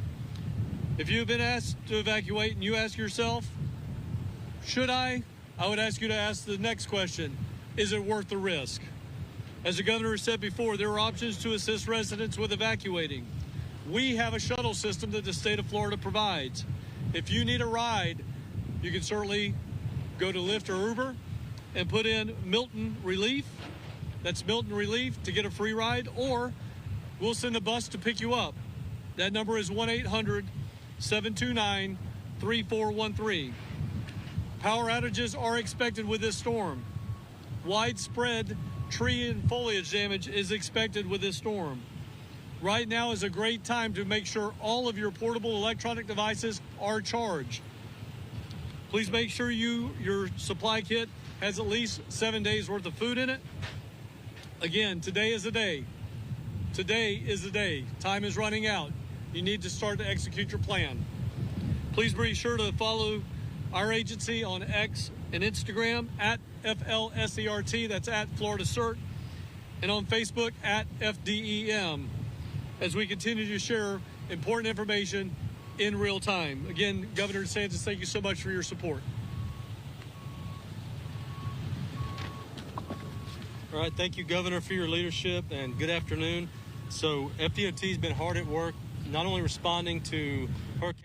All right, you've been listening there to Florida officials led by Governor DeSantis and the emergency management director there in the state, Kevin Guthrie. These are becoming familiar faces to you, unfortunately, as the state of Florida weathered Helene, just 12 days ago, and now is on the precipice of a once-in-a-century level storm here, as Milton is still churning there. It hasn't made landfall yet. It's expected to make landfall sometime later tomorrow night. Live now look, though, at the White House. We just got this in from the White House and the daily guidance for both President Biden and Vice President Harris tomorrow. They say this: both the president and the vice president will receive a briefing on the administration's life-saving preparations for Hurricane Milton, as well as the latest updates on the forecast and expected impacts for the state of Florida.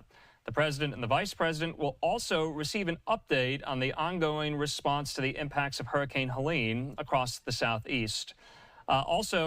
We know they say later that the president will deliver remarks on Hurricane Milton. So the president will be busy addressing this storm alongside the vice president.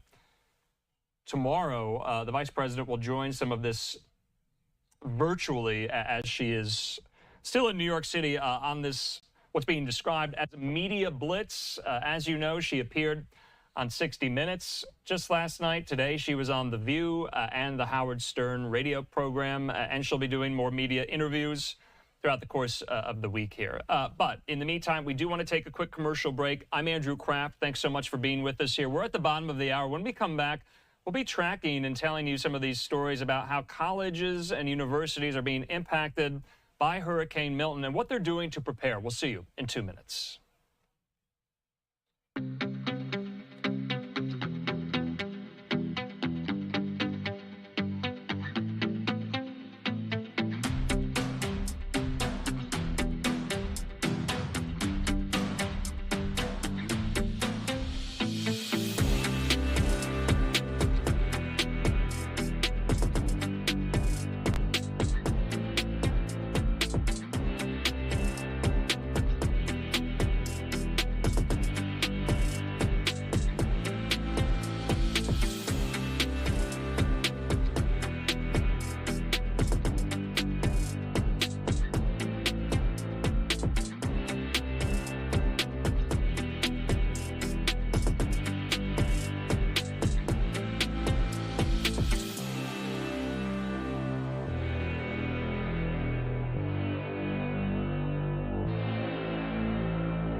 And welcome back here to Live Now from Fox. I'm Andrew Kraft. Let's continue with our coverage as we prepare for Hurricane Milton. What we want to do right now is tell these stories about how some of these college students are facing some of these preparations and evacuation orders. We're going to do that right now with Richard Corcoran. He's the president of the New College of Florida. He joins me.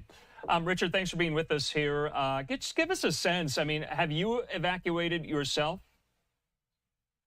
I am. I'm here on campus, but our home is not too far away. We're evacuating to a hotel nearby.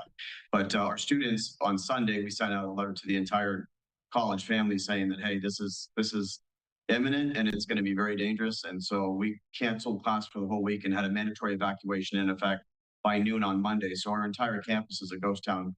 Apart from me and law enforcement, there's nobody here. So, Richard, I just had to ask, though, I mean, for some of these students, presumably, who aren't from the state of Florida, who attend the new college there, what are you telling them? This must be so, traumatic for them right now. I know Milton hasn't made landfall just yet, but they've had to upend their lives, right?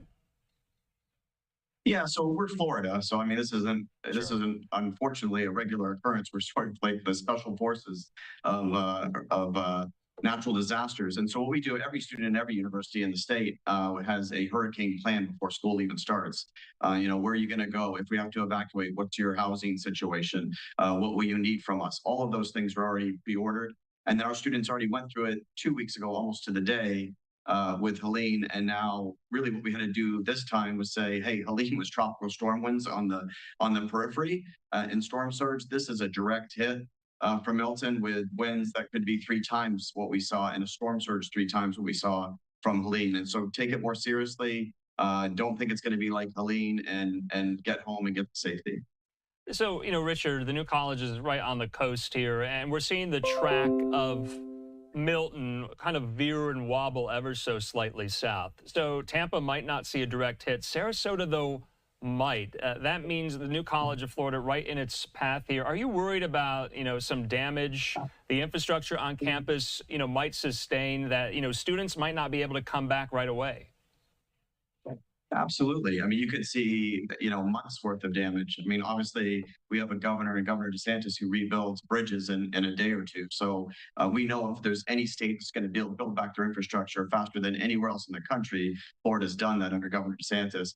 Having said that, nobody wants this hurricane to hit anywhere. I mean, we'd love it just to dissipate, but that's not going to happen. It's going to hit somewhere. So as a Floridian, I will say the minimalizing the impact to lives, minimizing the impact to economic damage and infrastructure.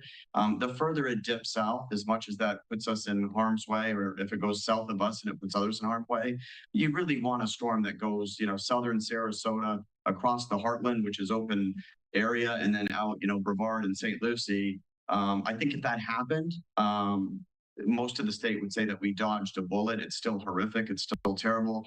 Floridians are going to have to face that, but it's definitely dodging a bullet than going up the I-4 corridor and hitting Tampa and Lakeland and Orlando. The devastation there is in the hundreds, maybe even high hundreds of billions of dollars.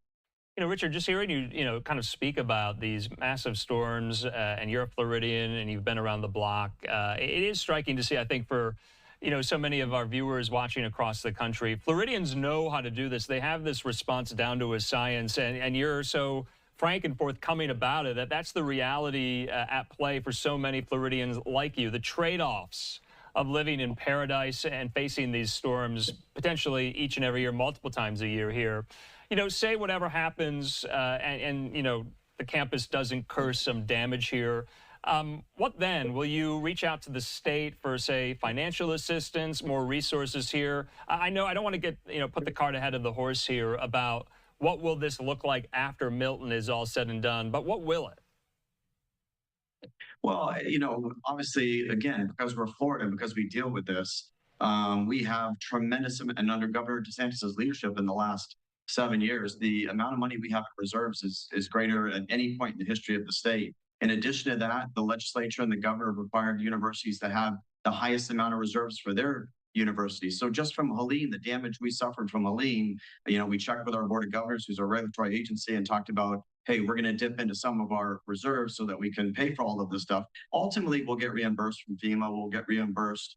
But that takes a year or 2 years, that process. And so I think we're well ready to begin the infrastructure rebuild. Okay. I think it's going to be difficult, but I think it'll be swift and it'll be well financed. It's certainly by the state, and I'm sure, judging from the conversations that President Biden and Governor DeSantis have had, that the feds are ready to help in any way. I know we're talking about hypotheticals here because Milton hasn't made landfall, but we can, talk in absolutes because it is shaping up to be a once-in-a-century storm, catastrophic. That's what, forecasters and meteorologists are telling us here at Live Now. What about, any students in your student body who've never weathered one of these, who've never gone through this is their first time, and they're scared?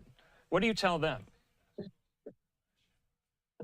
Well, we've walked, again, we've had a little bit of I hate to call Helene, some sort of silver lining blessing, but the students going through that initial precursor to Milton, I think, has helped students recognize, even if they haven't been from the state, they recognize the damage. All you had to do is come out to the back of our campus and see our entire seawall, our balustrades, our dock, boats, everything just demolished. You couldn't drive on a road in Sarasota or Bradenton and not see just a litany of debris. It looked like war zone, still looked like a war zone with all of the debris from all over the houses. So I think the students got it, even if you haven't been in Florida. And what we've been telling them, and I would say it to your viewers, there's still time to evacuate if you're not. Nobody is here at New College, but if you're a resident, there's still time to evacuate, probably up until noon, 3, 4 o'clock in the afternoon. I think what we're staring at is 8 to 9 p.m. tomorrow to probably 8 to 9 a.m. on Thursday is when Milton will unfortunately unleash hell on us, and it's not going to be pretty. Yeah, and to your point, there is still time left, but time is running out. Richard Corcoran, thanks so much for your time, and really stay safe. We'll check in after the storm makes landfall. Richard, thanks. Thanks a lot, Adrian. All right, in the meantime here, I just want to put up this graphic that we made here of some of the other universities in the storm's path that have closed due to Hurricane Milton. You see there, the University of South Florida closed through at least Thursday, October 10th. The University of Central Florida closed through Friday, October the 11th. The University of Florida closed through Thursday. The University of Tampa closed through Friday. And Florida Gulf Coast University closed through Friday as well here. We also have this just coming in from the White House. They say this: our administration continues to actively pre-position life-saving resources in advance of Hurricane Milton, including, you see there, 15.6 million meals and 13.9 million liters of water in position. They also say 20 million meals and 40 million liters of water ready to be deployed as needed. Also, 7 FEMA incident management assistance teams, also U.S. Army Corps of Engineer temporary power teams, and 3 U.S. Coast Guard swift water rescue teams, as well as 8 FEMA urban search and rescue teams and 5 disaster medical assistance teams there as well. So the federal government pre-positioning some of this, as they normally do before these massive storms hit. Also pre-approving these disaster emergency declarations as well. And the Biden administration has done that. They did that for both Helene and now Milton. In the meantime here, let's take a quick commercial break. I'm Andrew Kraft. Hope you found that one informative there. But this is going to be our coverage all throughout the course of the night, into tomorrow morning, into the day, into the night as well, as Milton will make landfall. We don't know how strong. We're hearing possibly Category 3 or 4 strength. But right now, Milton is churning as a Category 5 storm. All of this and more after the break.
And welcome back here to Live Now from Fox. I'm Andrew Kraft. Thanks for being with us here as we approach the top of the next hour.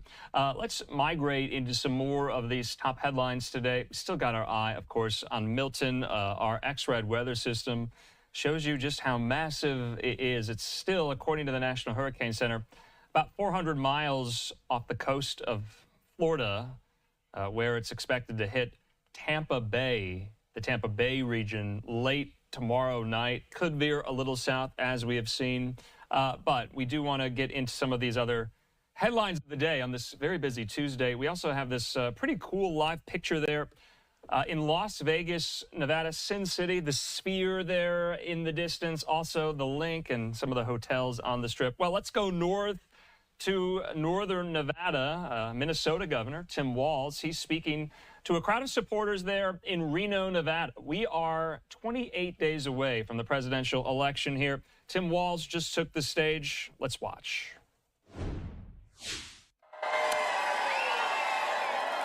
Wow. Well, it's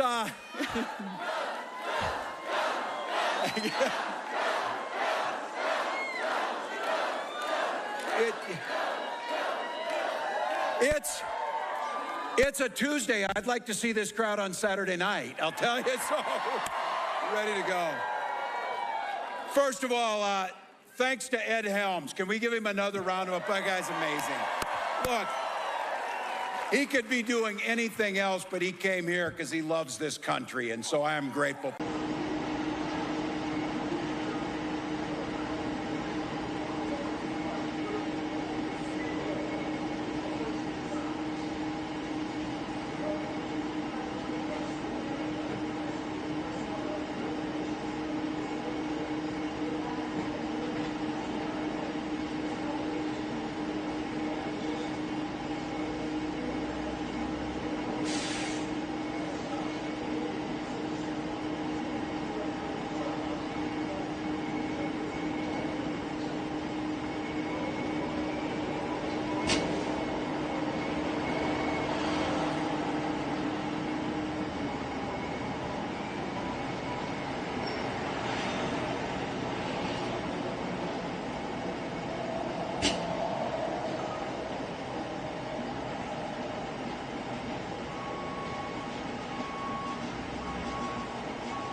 That's how we do it.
I'm gonna pull up and park at the front of the building. I had to take a leak. No, never mind. I'm just gonna roll. What? What's happening? Want to get help with? No, I'm on the place that's going to start on fire though.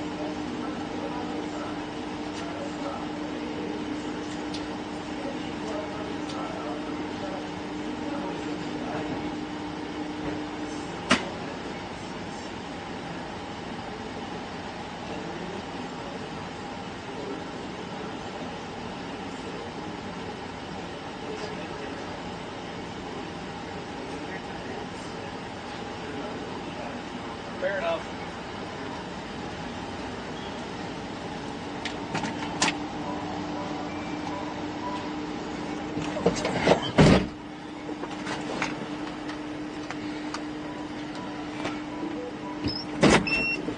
I'm gonna pull on the side of the building.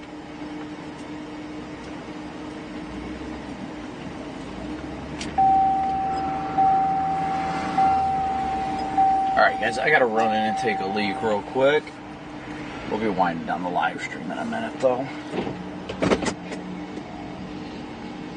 Thank you, Paula, so much for your PayPal donation.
Alright, guys.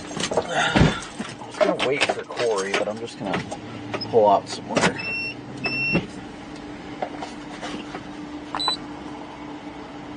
Go ahead, you freaking jerk off.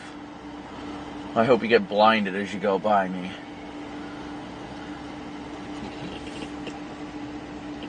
Can't be freaking patient enough to wait as I'm backing out and decide to freaking floor it.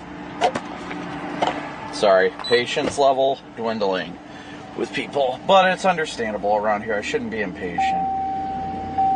People are about to deal with a lot here, so.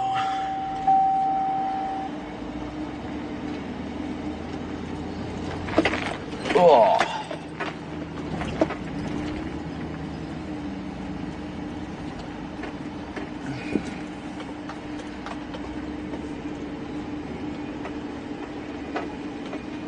I'll wait over here for Corey.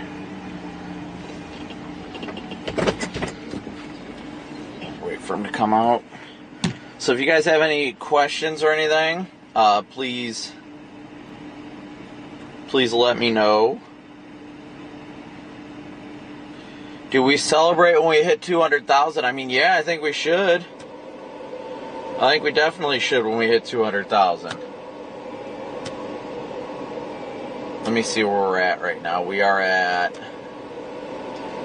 195,417. 195,417. So we got about just under 5,000 subscribers. Just under 5,000.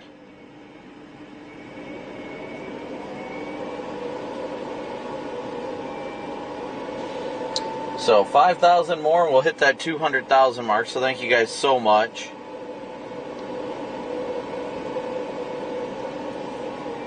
Celebrate at Walt Disney World. Well, we're already pretty much here, so already pretty much here.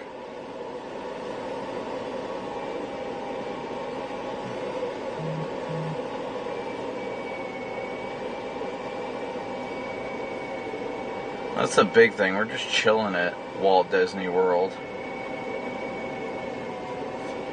That's the best part of all this. No, not an all-nighter tonight. Tomorrow night is going to be the all-nighter. Tonight is not going to be an all-nighter. Tonight's definitely going to be resting.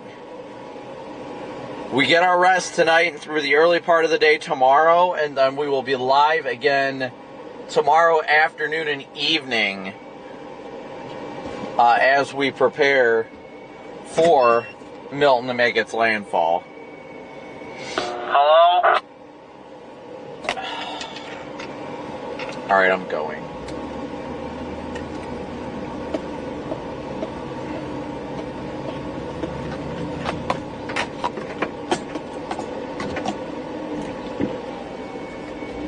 Well, I guess we got here just in time. They are about to run out of gas. Oh, did they say that? Yep. Well, I guess it was good timing. Yes, we did top off. We got a full tank. Full tank, we are Yeah, I figured that's the last time we're getting gas probably until Thursday. Very well might be. I'm hoping when we get to Tampa we'll be able to top off. Because they topped off a lot. There were a lot of fuel trucks in Tampa, so hopefully we'll be able to top off there. Well, she said they're starting to shut down deliveries until Friday, so probably whatever we saw on 75 today was it.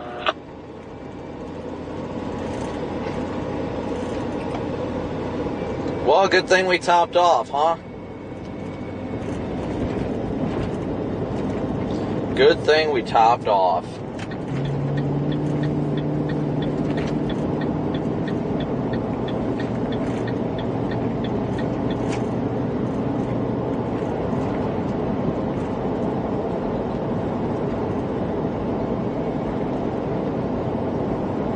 We'll try to get an early morning fuel run in, but if we can't, we can't. It's good. We got 35 gallons in our cars, so I'd say we're pretty well off. Even if we don't have another chance to fill up, 35 gallons will do us good.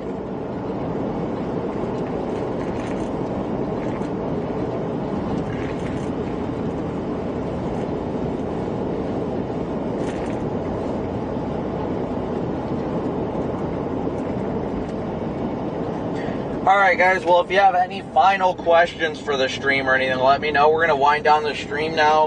We're going to go get to our hotel and relax, and tomorrow we do have the stream scheduled for, the stream is scheduled for 4 p.m. Eastern is when we are planning to start the live stream.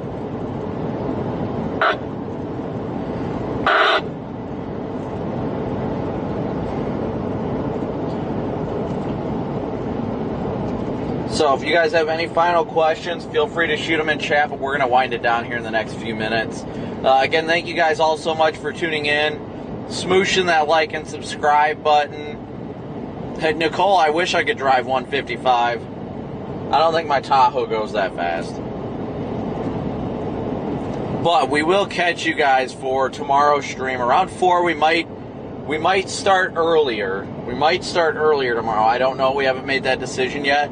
But we are going to head to the beach tomorrow. I don't intend to drive on the beach. That's for sure. We're probably going to be down by Sarasota tomorrow, if I'm being honest. It's probably Sarasota down to like Venice, for the most part. That's the current plan, at least.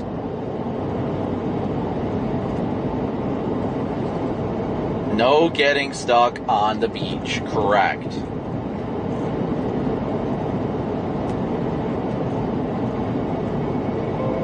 Alright, well, we're going to wind it down. We'll wind it down here with a stream prayer real quick. Be sure you guys hit that like, subscribe, and click that notification bell. That way you guys get notified when we go live tomorrow. We will be live again tomorrow afternoon and evening. I'll post an update in the community section of the page when we are planning to go live tomorrow, just so you guys have that info as well. And as you guys can see, I'll show you here real quick. I mean, Milton is still looking strong. Milton is still looking very, very strong. And there's no doubt about that. Still a Category 5. Still a Category 5 hurricane, and it's heading for Sarasota. That's the current projection for it. I'll show you here on the map real quick. Current projected track via Radar Omega. They're expecting it's supposed to drop down to a Category 4 by 1 p.m. tomorrow, and then they're anticipating Category 3 by 1 a.m. So, gonna be neat to see how it's going to evolve precisely. Oh shoot, we gotta get over it. Yeah, I'll stay on this. I don't care. Alright, well, with that being said, guys, we'll wind it down with the stream prayer real quick. If you guys are not the praying type, you are glad to sign off for the night. If you are, you're more than welcome to pray with us. Thank you guys again so much for tuning in as always. We're grateful for it. Grateful for your support. But we'll finish with a stream prayer here real quick. Heavenly Father, we thank you yet again for another wonderful and glorious day you've given us on this earth. Lord, we thank you for the day you've given us, the day you've made, the opportunities you've given us to help people, even just that one 68-year-old woman that we were able to get her gas. Lord, I thank you for putting her in the right place where we could assist her when nobody else would.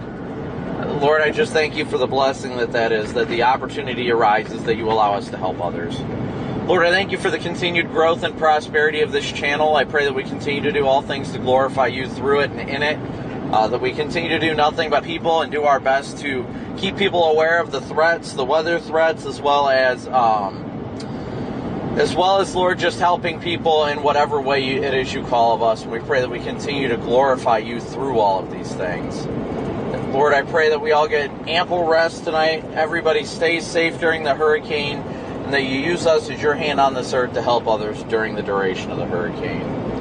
Lord, I pray that if anybody is struggling right now watching the stream, that you show them that you are the light in the darkness, and they can seek out your goodness and your grace, and through you and for you they can do all things. Lord, we thank you for the blessing that is this day you've given us. We thank you for the day tomorrow and all that you do and continue to do. At the end of the day, Lord, we pray that you continue to allow us all to grow spiritually, mentally, and physically with each and every passing moment. Lord, we love you and thank you again for all these things you do and continue to do. We thank you for these things in Jesus' precious name. Amen. All right, guys. Well, thank you so much again, so much for tuning in each and every day. We can't thank you enough for all that you do and continue to do to support the stream. Whoops, wrong camera. We thank you so much for your support and continued support and all that you guys do and continue to do. We're thankful for it and thankful for you. And we will catch you guys on the stream tomorrow. Like I said, we are intending on going live, likely around the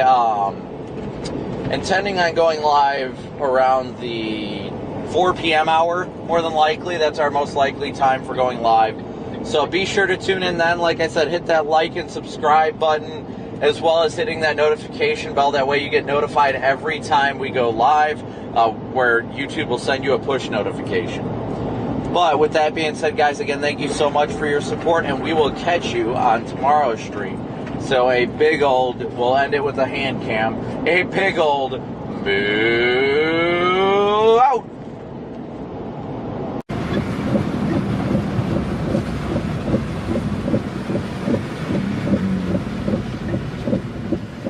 Powerful tornado.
This is going to be impacting you as well. Brand new update. This just came in. I have not even seen this yet. They waited to the last second to drop this update. The 7 p.m. update.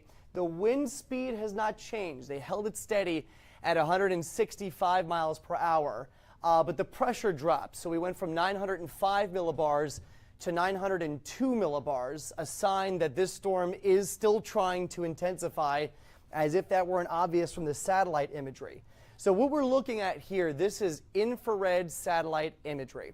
What infrared satellite imagery does is it tells us the temperature of the tops of the clouds. Why does that matter? Because think of hurricanes as just a giant complex of thunderstorms rotating around a core. That's what a thunderstorm, that's what a hurricane is. The colder the tops of those clouds, the higher the clouds are. The higher the clouds are, the more intense the storms are. And therefore, the more intense the storms, the more intense the hurricane. So the colder the cloud tops, the more intense the hurricane and the better organized this storm is. And you can see, I mean, this is just pretty much a perfect circle on satellite. You've got those bright white colors indicating really cold cloud tops on the order of 80 to 100 degrees below 0 Celsius. That's some of the coldest cloud top readings that we ever see with tropical systems. And it's not just a couple of patches of white. The whole thing is that color, indicating a very broad area of intense thunderstorms around the core of this storm. Movement is also starting to move to the northeast now. For a while, this storm is going just to the east, but we'll do one there, and then watch what happens. The storm is starting to take that northeast jog now. Still moving about east by northeast, but still starting to take more of that turn, which is not a good sign, obviously, for Florida, but as long as it stays in that forecast cone, then we have a better idea of what we're going to expect, right? We don't want the storm to deviate from the forecast cone. Let's take a wider look at what's going on, and we'll switch views. So we go from infrared satellite to water vapor satellite. This is a little more self-explanatory, right? Water vapor indicates the amount of moisture, the amount of water vapor that's in the atmosphere.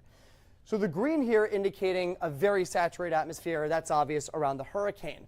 The copper color, though, to the north and west indicates bone dry, I mean desert dry air that's trying to nudge its way into the northwest side of this storm. And notice this arc in the clouds here. That's the jet stream that's starting to influence what's going on here in the Gulf of Mexico. So the jet is literally dipping south and arcing across the middle of the Gulf.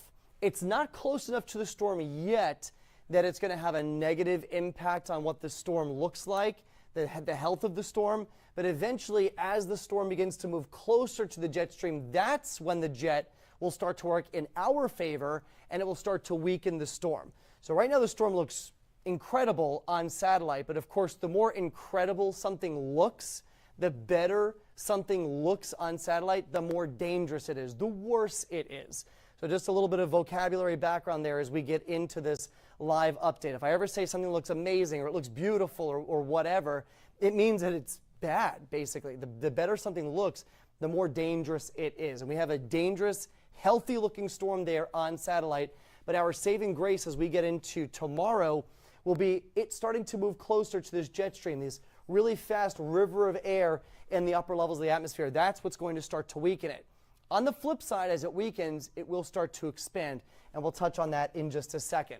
Hurricane hunters are in this storm right now, and they did one pass. The first pass they did, they found the lowest pressure down to 902 millibars, which is why we now have that reading. They also found wind speeds at 176 miles per hour. I don't think that translated to the surface, which is why they held steady at 165. These flight level winds don't always reflect what's happening down at the surface, so they actually drop what's called dropsondes. They're just weather instruments. They drop out of the plane, and they record what's going on in the atmosphere all the way down to the surface. And so obviously those did not record a wind speed higher than 165, but the pressure is down, which means that the wind speeds may follow. We may get a jump in the next update, which comes in at 10 p.m. Central Time. So the hurricane hunters just did their second pass through the eye. They'll do probably 2 more passes before they call it a night and head home before the next flight comes out later on. But a very healthy and dangerous looking storm here on satellite. Latest forecast, no changes with the 7 p.m. update. We don't get our next change until a 10 p.m. update. So if you've been following along, it all looks the same. Still expected to maintain Category 5 status through tonight. We do expect it to drop down to Cat 4 status by tomorrow afternoon, and that is a result of that wind shear now starting to chip away at the storm. That will continue right up to landfall. So we're still expecting landfall here late Wednesday night as a Category 3 hurricane. So we will go from Cat 5 to Cat 3 status. A word of caution, though, if you live in Florida, if you got friends or family there, you may think, okay, weakening storm, this is great news. However, a weakening storm is an expanding storm, which means instead of a small area seeing impacts, we're going to have a larger area seeing these impacts as Milton comes on shore. Now, exactly where that landfall point is still kind of up in the air. It could be anywhere within this cone, and in some cases could even be outside of that cone. But this is what it's looking like at this point, still from Tampa Bay now down to Fort Myers. you got to keep your guards up as this storm approaches for tomorrow night. National Hurricane Center, when they issue their forecast products, they'll actually issue a full discussion on what's going on with the storm. It's a little science heavy, but sometimes there are messages to the public in there. And this is one that I just pulled. Evacuations and other preparations should be completed today, Tuesday. Milton has the potential to be one of the most destructive hurricanes on record for West Central Florida. The folks at the National Hurricane Center do not write this stuff for clicks. They don't write it for money. There's no clickbait involved here. They kind of give it to you straight. They give it to you exactly what they're seeing. And for them to say something like this should hopefully impress upon everybody how significant this storm is and almost how unprecedented it could be to see a storm go into this part of Florida at this strength. So some really kind of sobering words there from the Hurricane Center. All right, so let's talk about Milton's interaction with the jet stream. So what we've got plotted here are the upper level winds. The darker the blue, the stronger the wind. So you can see the jet stream cuts right across the Gulf of Mexico and then shoots to the north and east. On the bottom edge of it, we've got Milton here making that approach to the Florida west coast. We will go from a Cat 5 to a Cat 3 storm because wind shear will eventually start to shred and pull away at the northern edge of this storm, again, compromising the core and eventually compromising the strength of the storm. It won't happen fast enough, though, to shred the storm to pieces. That won't happen for several days, but it will be enough, again, to bring the strength down. So like I said, even though the strength comes down, the size gets bigger. Here's the reason why. The last few days, we have seen incredible fluctuations in the strength of Milton. We saw it go from a Category 1 storm to a Cat 5 hurricane in just a matter of hours. It got down to being the second strongest hurricane on record in the Gulf, one of the top 5 strongest hurricanes ever in the Atlantic Basin, which includes the Gulf of Mexico. So some incredible statistics have come out of this storm. The reason why all of this happened so fast is in part due to its size. Milton, as big as it looks on satellite, the core of the storm is really tiny. In fact, yesterday, the eye of the storm, I think, was only about 4 miles in diameter. A 4-mile eye is one of the smallest that's ever been recorded. When you have a storm that has a really compact core, think of it like a figure skater. As they pull their arms in, as they're doing a spin, they start to spin faster, right?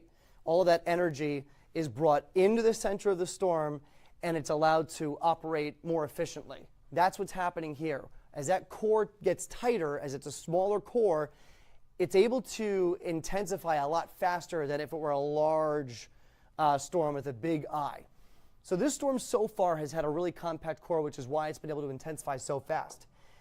As we go through the next 24 to 36 hours and it starts to weaken, this wind field and the core of the storm is going to almost, I would say, at least double in size. Look at the size of this now on approach to the southwest Florida coast, to the Tampa Bay coast. By 7 p.m. tomorrow, we're talking about hurricane force winds within here, within that red, yellow, and orange color, and then tropical storm force winds.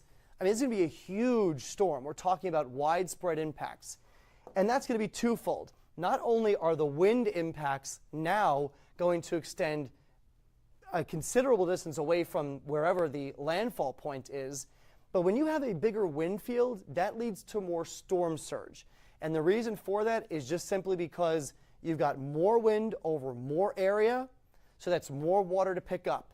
The more area that you can cover with that strong wind, the more water you can pick up. And so over time, as the storm maintains that strength and expands in size, you build up that wall of water that we call storm surge.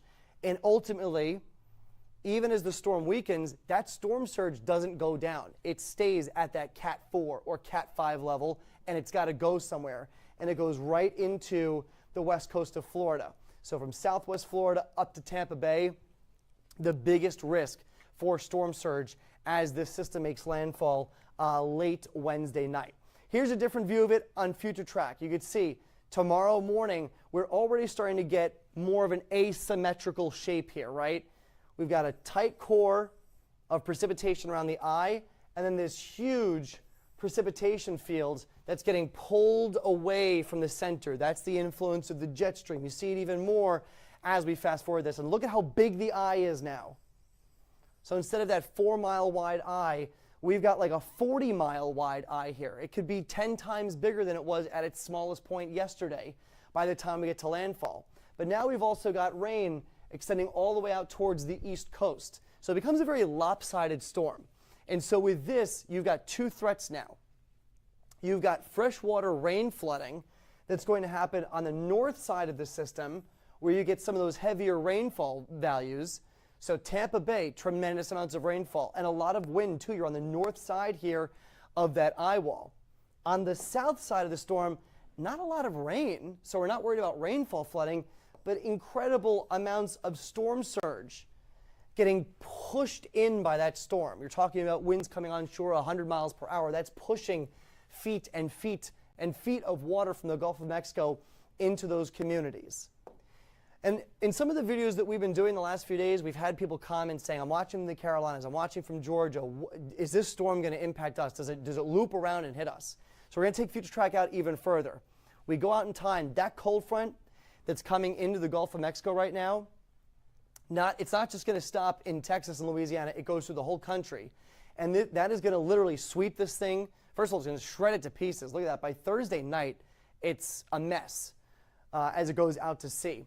But it takes it to the east, away from the U.S. The only impact that we are going to see in the United States, unfortunately, is going to be in Florida.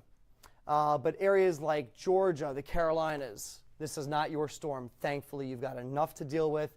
Unfortunately, though, for the folks in Florida, this is going to be your second time going through a hurricane. Different area, but still very impactful for a good part of the state. All right, let's talk storm surge now. This is the official map put out by the National Hurricane Center. They've painted the entire West Coast under the potential for seeing storm surge. This forecast is going to get much more fine-tuned as we get into tomorrow.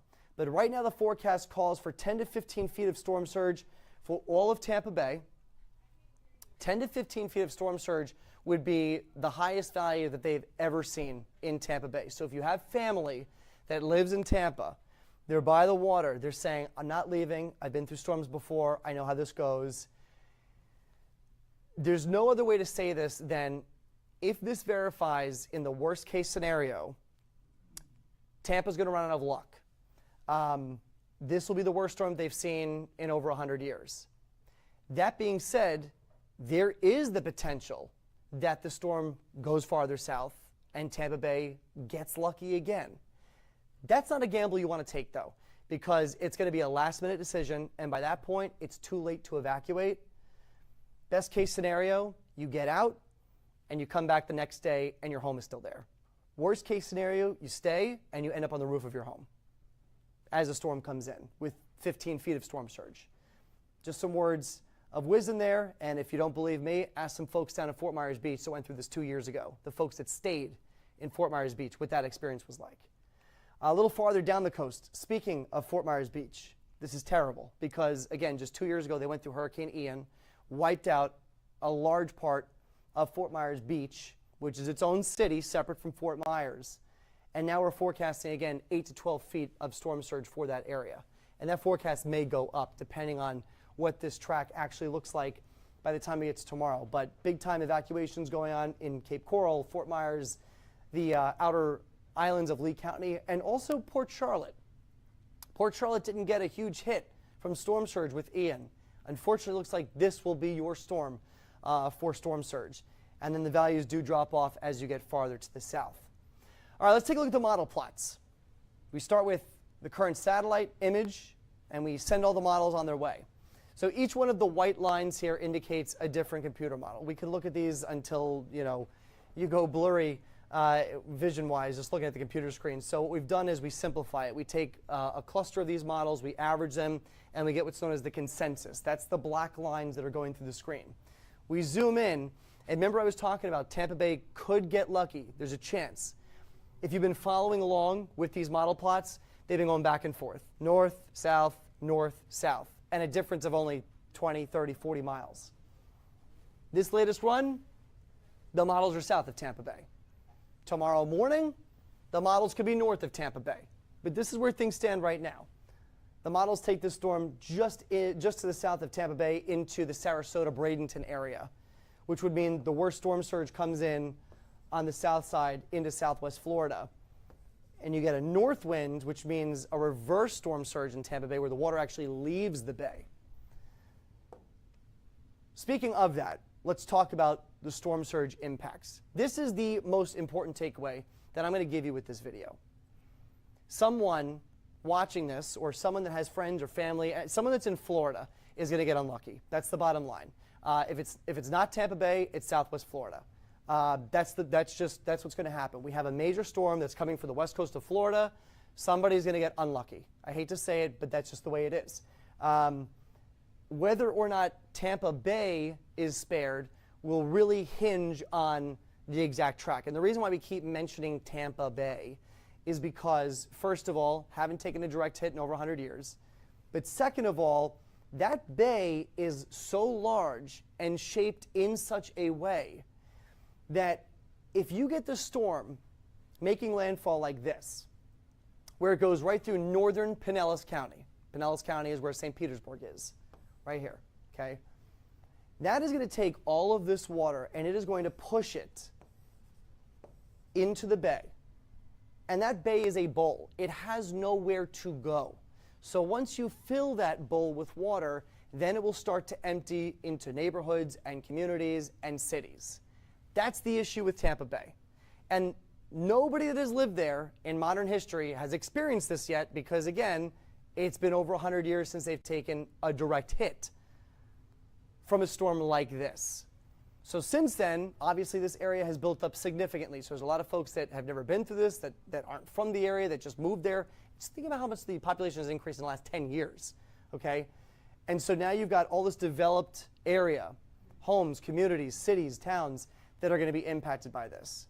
That would be the worst case scenario. This is one scenario. I'm not saying that this is going to happen. This is just one scenario.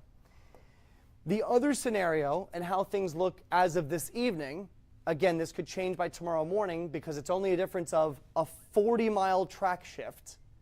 So instead of northern Pinellas County, now landfall happens in Sarasota. Tampa Bay dodges another bullet and gets lucky. Who's unlucky now? Everywhere south of there. Venice Beach, Sarasota, Siesta Key, Charlotte Harbor, down into the Fort Myers area. These would be the areas then hardest hit as the winds come on shore and push that water inland.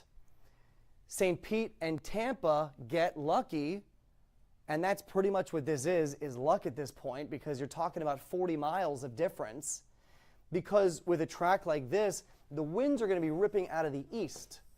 And as that happens, you're actually going to see water levels in Tampa Bay come down as the storm wraps in.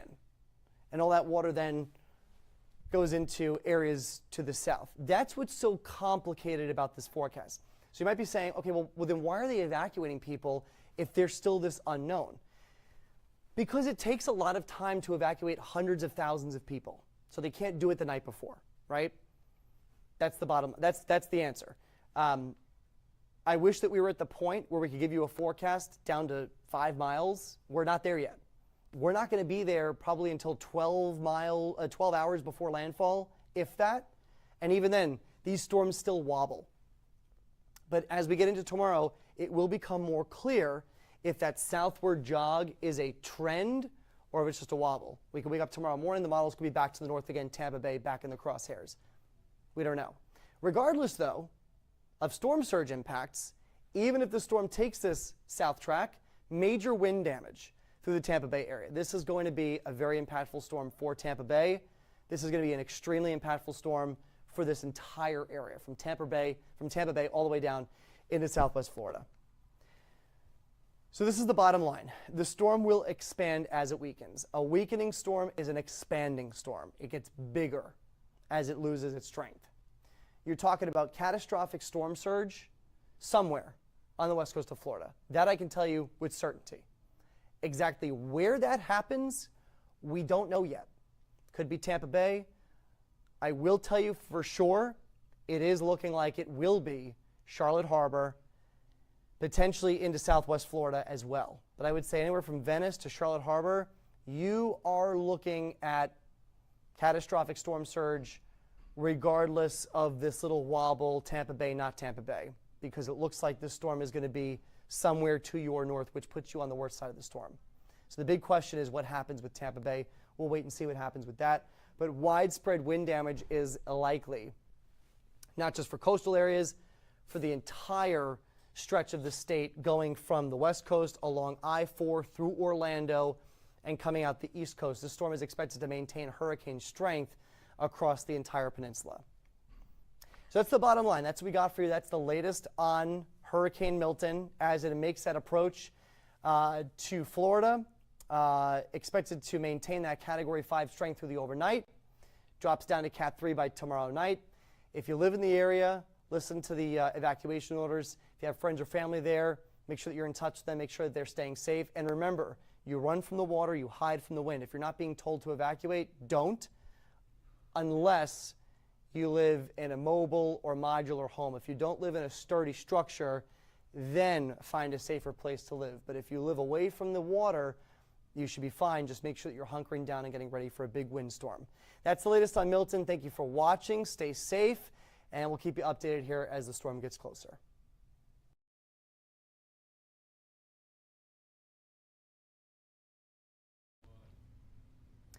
Hi, everybody. I'm KHOU 11 meteorologist Pat Kaplan coming to you from Houston, Texas with an evening update on the latest with Hurricane Milton. It is Tuesday, October 8th, 2024.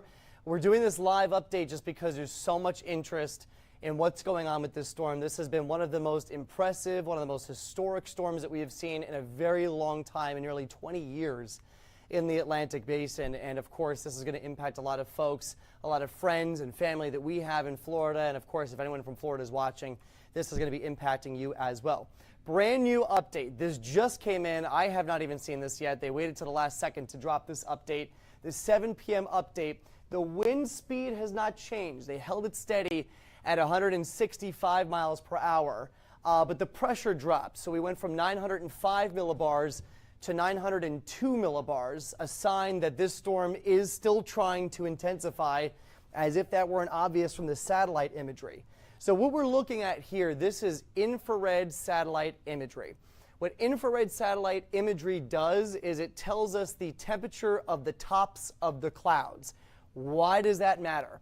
Because think of hurricanes as just a giant complex of thunderstorms rotating around a core. That's what a thunderstorm, that's what a hurricane is. The colder the tops of those clouds, the higher the clouds are. The higher the clouds are, the more intense the storms are.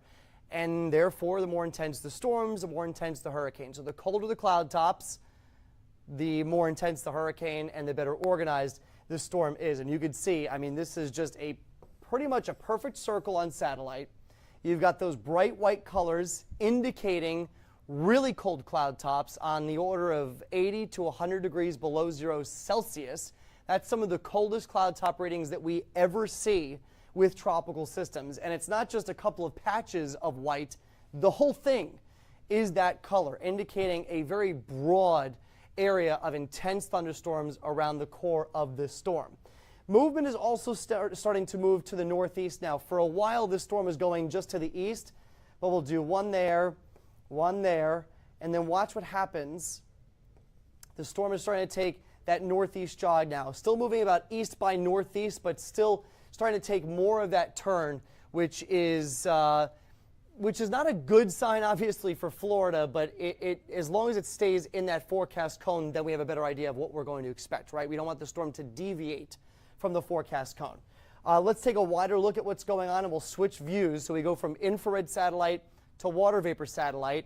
This is a little more self-explanatory, right? Water vapor indicates the amount of moisture, the amount of water vapor that's in the atmosphere. So the green here indicating a very saturated atmosphere. That's obvious around the hurricane. The copper color, though, to the north and west indicates bone dry, I mean desert dry air that's trying to nudge its way into the northwest side of this storm. And notice this arc in the clouds here. That's the jet stream that's starting to influence what's going on here in the Gulf of Mexico. So the jet is literally dipping south and arcing across the middle of the Gulf. It's not close enough to the storm yet that it's going to have a negative impact on what the storm looks like, the health of the storm. But eventually, as the storm begins to move closer to the jet stream, that's when the jet will start to work in our favor, and it will start to weaken the storm. So right now the storm looks incredible on satellite, but of course the more incredible something looks, the better something looks on satellite, the more dangerous it is, the worse it is. So just a little bit of vocabulary background there as we get into this live update. If I ever say something looks amazing or it looks beautiful or whatever, it means that it's bad, basically. The better something looks, the more dangerous it is. And we have a dangerous, healthy-looking storm there on satellite, but our saving grace as we get into tomorrow will be it starting to move closer to this jet stream, this really fast river of air in the upper levels of the atmosphere. That's what's going to start to weaken it. On the flip side, as it weakens, it will start to expand, and we'll touch on that in just a second. Hurricane hunters are in this storm right now, and they did one pass. The first pass they did, they found the lowest pressure down to 902 millibars, which is why we now have that reading. They also found wind speeds at 176 miles per hour. I don't think that translated to the surface, which is why they held steady at 165. These flight level winds don't always reflect what's happening down at the surface, so they actually drop what's called dropsondes. They're just weather instruments. They drop out of the plane and they record what's going on in the atmosphere all the way down to the surface. And so obviously those did not record a wind speed higher than 165, but the pressure is down, which means that the wind speeds may follow. We may get a jump in the next update, which comes in at 10 p.m. Central Time. So the hurricane hunters just did their second pass through the eye.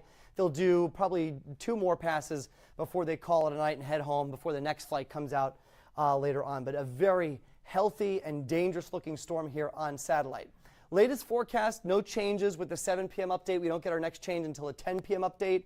So if you've been following along, it all looks the same. Still expected to maintain Category 5 status through tonight.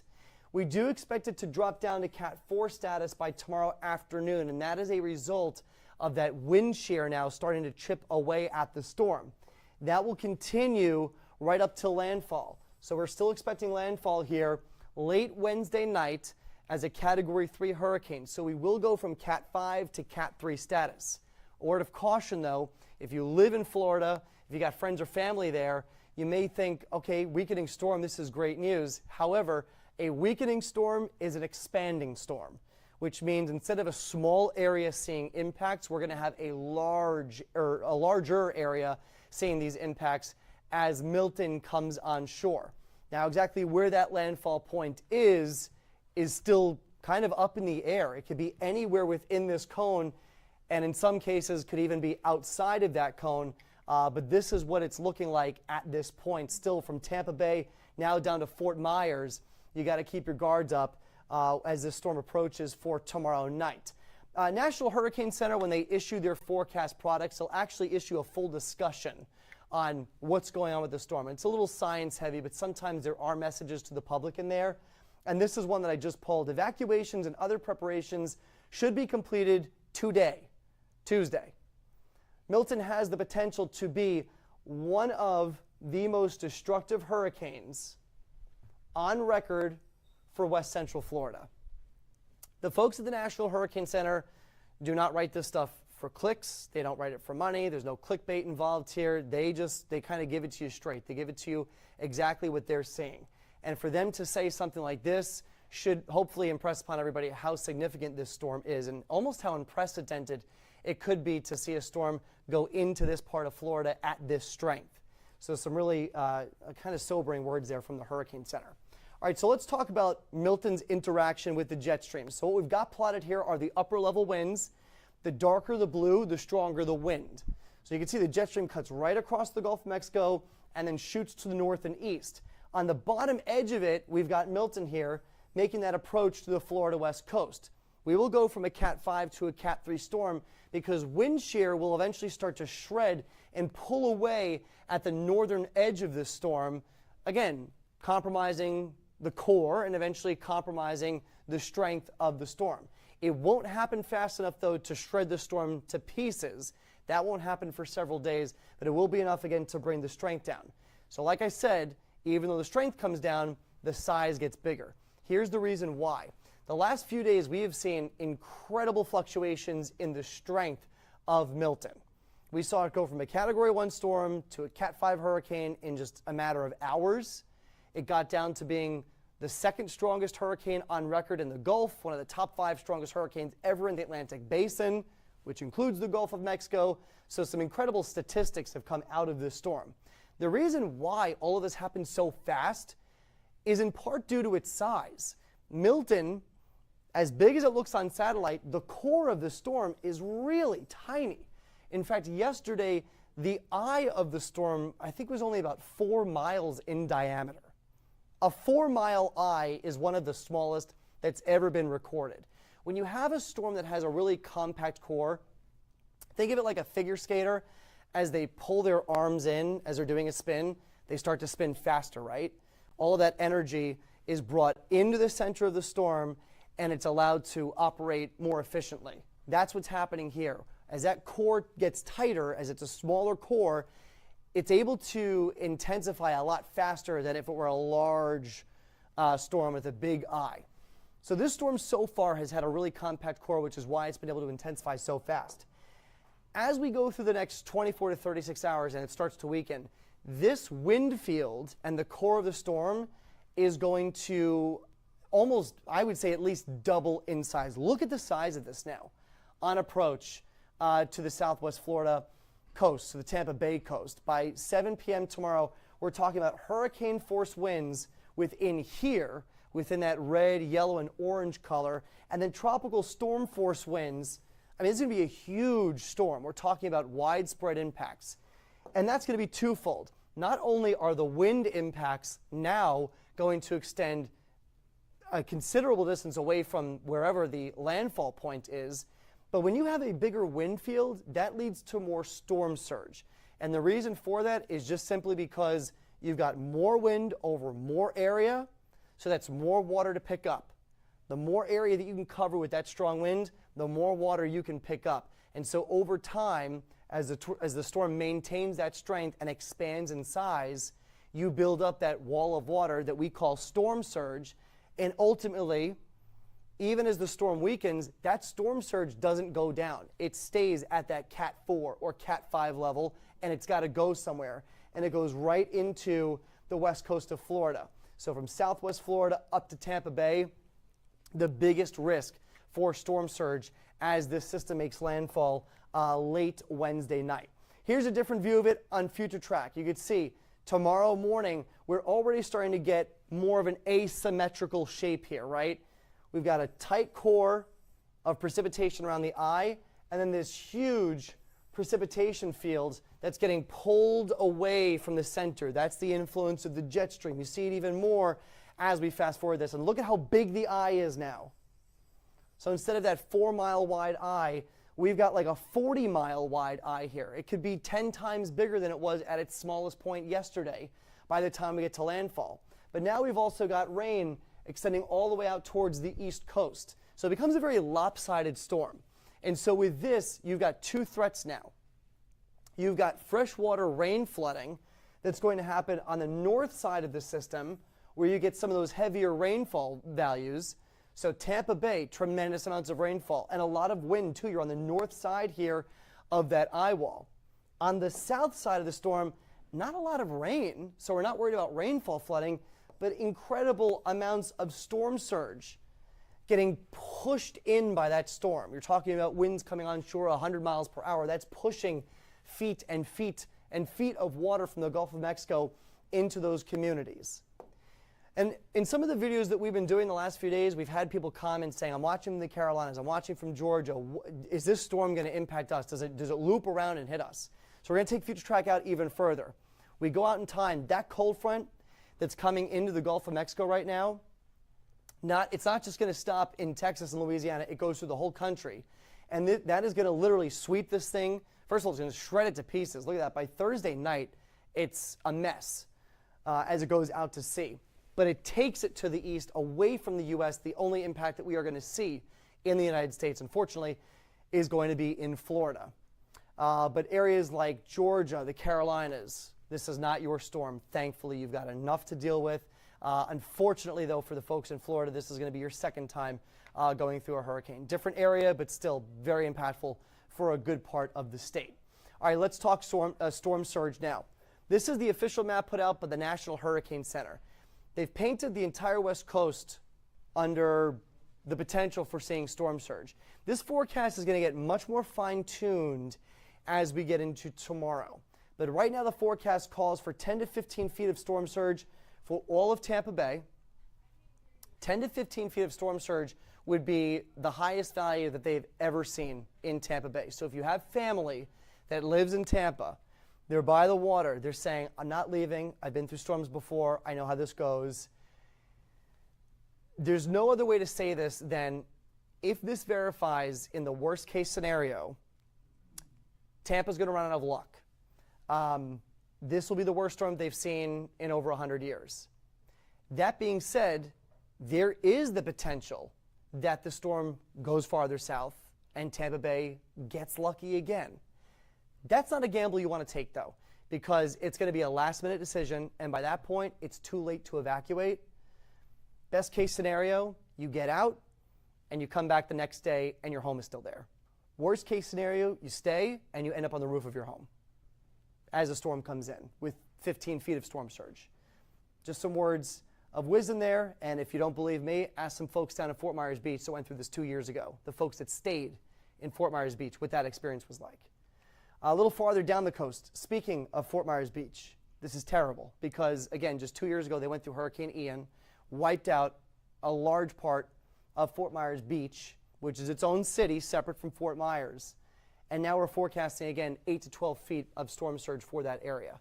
And that forecast may go up depending on what this track actually looks like by the time it gets tomorrow. But big time evacuations going on in Cape Coral, Fort Myers, the outer islands of Lee County, and also Port Charlotte. Port Charlotte didn't get a huge hit from storm surge with Ian. Unfortunately, it looks like this will be your storm for storm surge. And then the values do drop off as you get farther to the south. All right, let's take a look at the model plots. We start with the current satellite image, and we send all the models on their way. So each one of the white lines here indicates a different computer model. We can look at these until, you go blurry vision-wise, just looking at the computer screen. So what we've done is we simplify it. We take a cluster of these models, we average them, and we get what's known as the consensus. That's the black lines that are going through the screen. We zoom in, and remember I was talking about Tampa Bay could get lucky. There's a chance. If you've been following along with these model plots, they've been going back and forth. North, south, and a difference of only 20, 30, 40 miles. This latest run, the models are south of Tampa Bay. Tomorrow morning, the models could be north of Tampa Bay. But this is where things stand right now. The models take this storm just to the south of Tampa Bay into the Sarasota-Bradenton area, which would mean the worst storm surge comes in on the south side into southwest Florida. And you get a north wind, which means a reverse storm surge in Tampa Bay where the water actually leaves the bay. Speaking of that, let's talk about the storm surge impacts. This is the most important takeaway that I'm going to give you with this video. Someone watching this, or someone that has friends or family, someone that's in Florida is going to get unlucky. That's the bottom line. If it's not Tampa Bay, it's Southwest Florida. That's what's going to happen. We have a major storm that's coming for the west coast of Florida. Somebody's going to get unlucky. I hate to say it, but that's just the way it is. Whether or not Tampa Bay is spared will really hinge on the exact track. And the reason why we keep mentioning Tampa Bay is because, first of all, haven't taken a direct hit in over 100 years. But second of all, that bay is so large and shaped in such a way that if you get the storm making landfall like this, where it goes right through northern Pinellas County. Pinellas County is where St. Petersburg is, right here, okay? That is going to take all of this water and it is going to push it into the bay. And that bay is a bowl. It has nowhere to go. So once you fill that bowl with water, then it will start to empty into neighborhoods and communities and cities. That's the issue with Tampa Bay.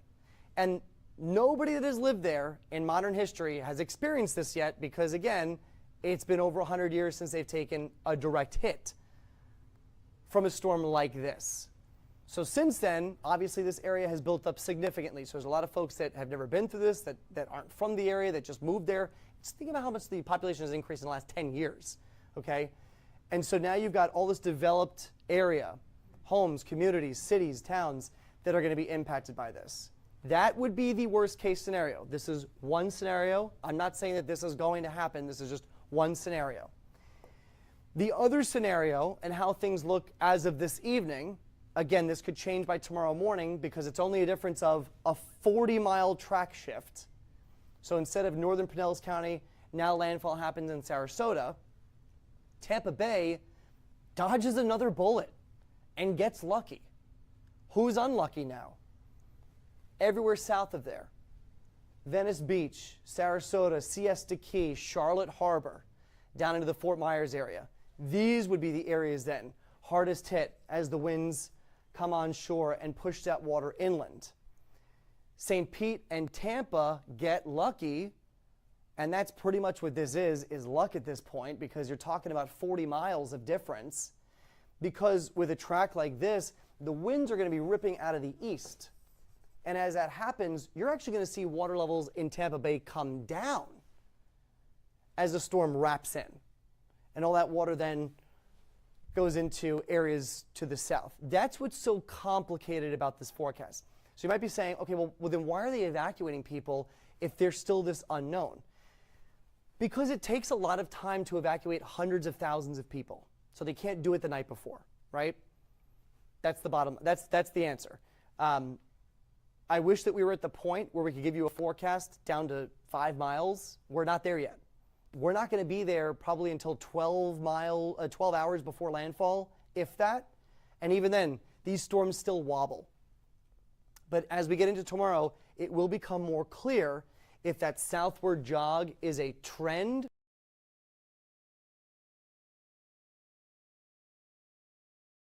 A few days, Mark. Appreciate it.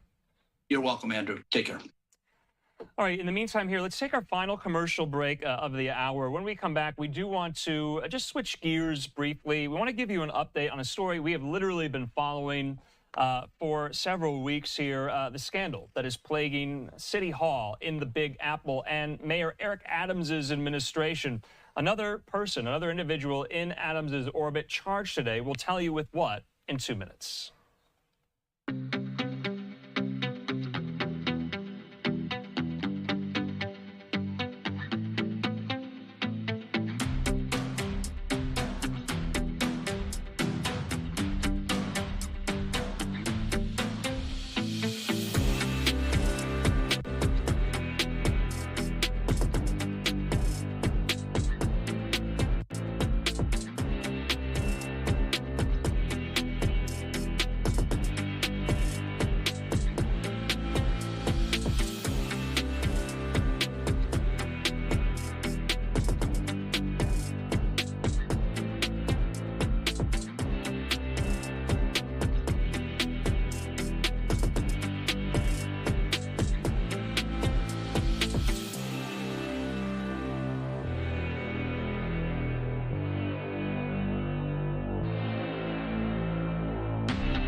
And welcome back here to Live Now from Fox. I'm Andrew Kraft. Thanks for being with us here. What we want to do right now is just briefly, in the middle of all of our Hurricane Milton coverage, bring some of these other top headlines on this very busy Tuesday.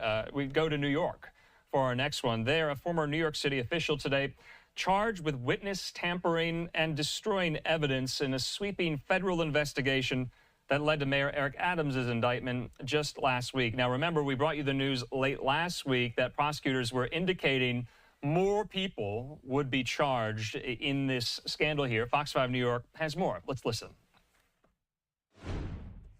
At City Hall today, but another indictment, the first one since Mayor Eric Adams. All right, as expected, the mayor's top deputy, Sheena Wright, is stepping down, but now, as Fox 5's Morgan McKay shows us, a former aide to the mayor has been charged with witness tampering and destroying records. Did Mayor Adams tell you to do anything illegal? Mohammed Bahi not saying a word as he left federal court. He was arrested Tuesday morning at 6:20 a.m. and charged with witness tampering and destruction of evidence in connection with the federal charges against Mayor Eric Adams. Bahi was serving as a senior liaison under Adams, but resigned Monday. I always found him to be thoughtful, but he has attorneys. Let his attorneys handle his case. The indictment alleges that in 2020, Bahi organized a fundraiser for Adams at what the indictment describes only as a Brooklyn construction company. Prosecutors say that 4 of the employees at this construction company made donations to Adams' campaign in their own name. But Bahi urged the founder of the company, who is not named in the indictment, to reimburse these employees for their contributions, which is called a straw donor scheme. When their homes were later raided by FBI agents, Bahi urged the founder and alleged straw donors to not cooperate with federal investigators. Bahi then allegedly relayed this to Adams. Later, when Bahi's home was raided by federal agents at the end of July of this year, federal prosecutors allege that Bahi tried to obstruct the investigation by deleting the encrypted messaging application called Signal from his cell phone, which he used to communicate with Adams. Adams denying today that he told Bahi to do anything illegal. I will never instruct anyone to do anything illegal or improper. The only instruction I give people all the time, follow the law. Meanwhile, in just the past month, more than 10 top-level officials have either resigned or been fired from the Adams administration, and a large chunk of those have been caught up in federal investigations. The latest is First Deputy Mayor Sheena Wright. Her husband, Schools Chancellor David Banks, and her brother-in-law, Deputy Mayor Phil Banks, have already resigned. All 3 have had their homes raided by the FBI and cell phones seized as part of a separate bribery investigation. Adams is replacing Wright with Deputy Mayor Maria Torres Springer, but Adams insists that no one is resigning because of these investigations. Not one person that has decided to do something else with their life said, Eric, is because so much is going on. Not one person. Now, Adams was asked today if federal prosecutors lodge additional charges against him if he would resign. He says he plans to finish out his term and run for re-election. Reporting from Lower Manhattan, I'm Morgan McKay, Fox 5 News.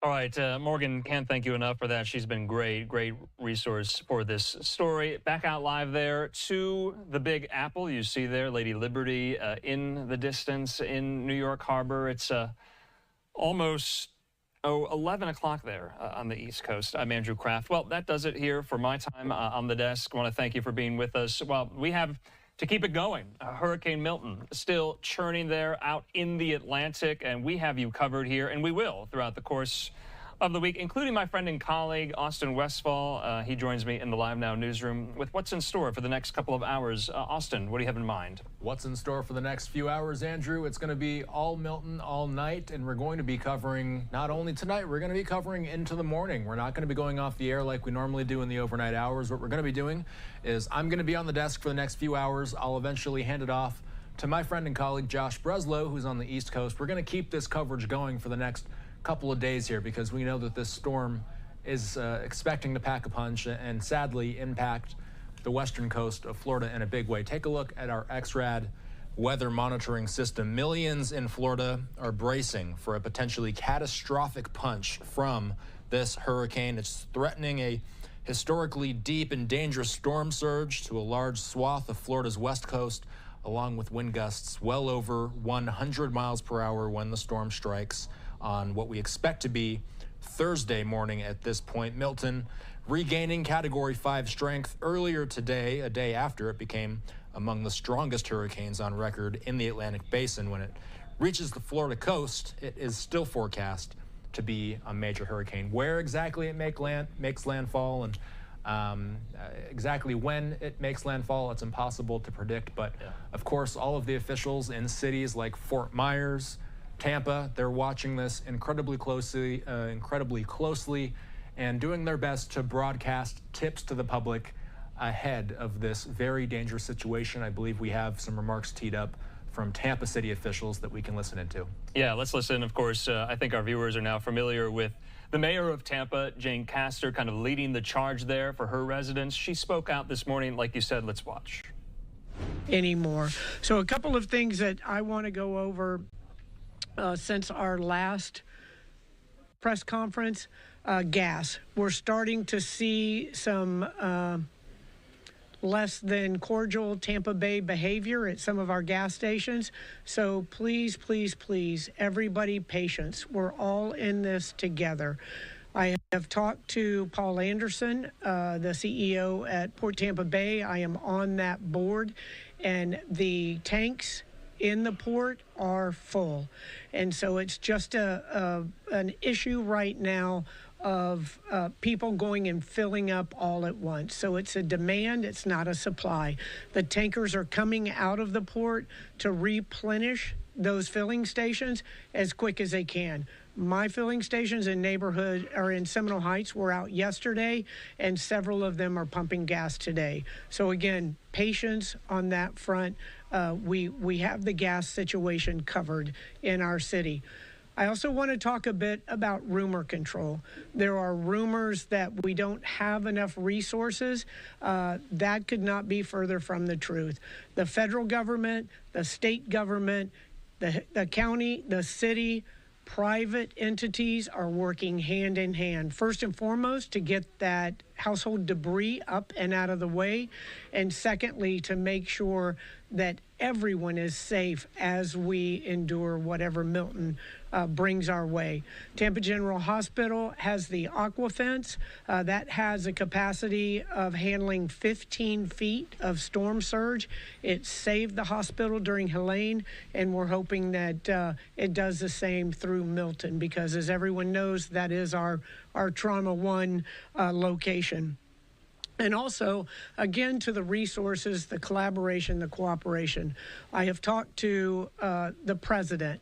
I have the administrator of FEMA was here yesterday. She rode around with us, asked what we needed, went over to the barrier islands in Pinellas County and did the same there. The state, I've talked to the governor, been in constant contact with our emergency manager. They are working to get us all the resources we need. So please don't get political on this. This storm is going to affect everybody, and we are getting the help that we need from all of the different governmental officials. So thank you again for everyone's patience. On the rumor control, we are not proactively shutting off water anywhere.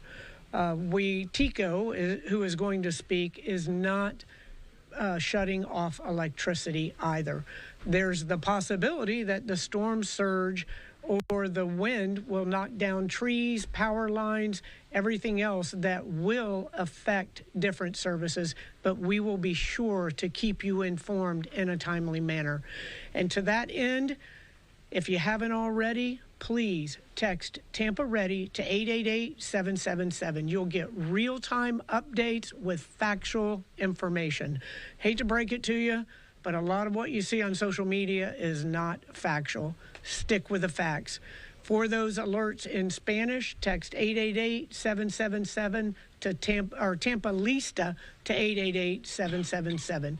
So now this will be a first in a press conference dealing with a hurricane, but the next speaker up and the most important person of the hour and an individual who has been doing an amazing job is the director of our solid waste, Larry Washington.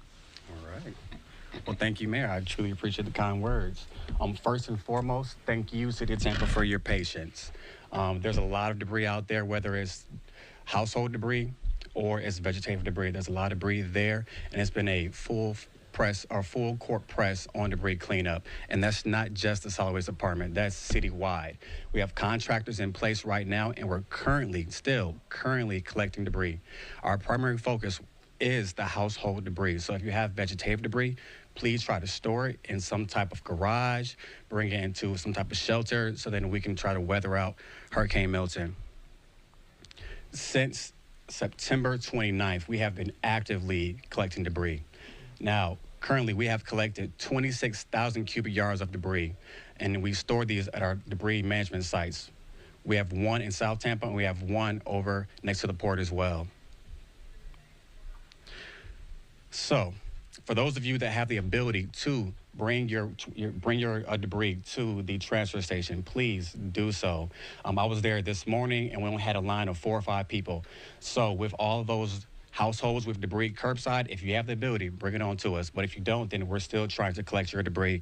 So roughly, as of now, we received roughly 500 ready individuals bringing their waste to our transfer stations. So that's 500 people that have been proactive with bringing their waste over.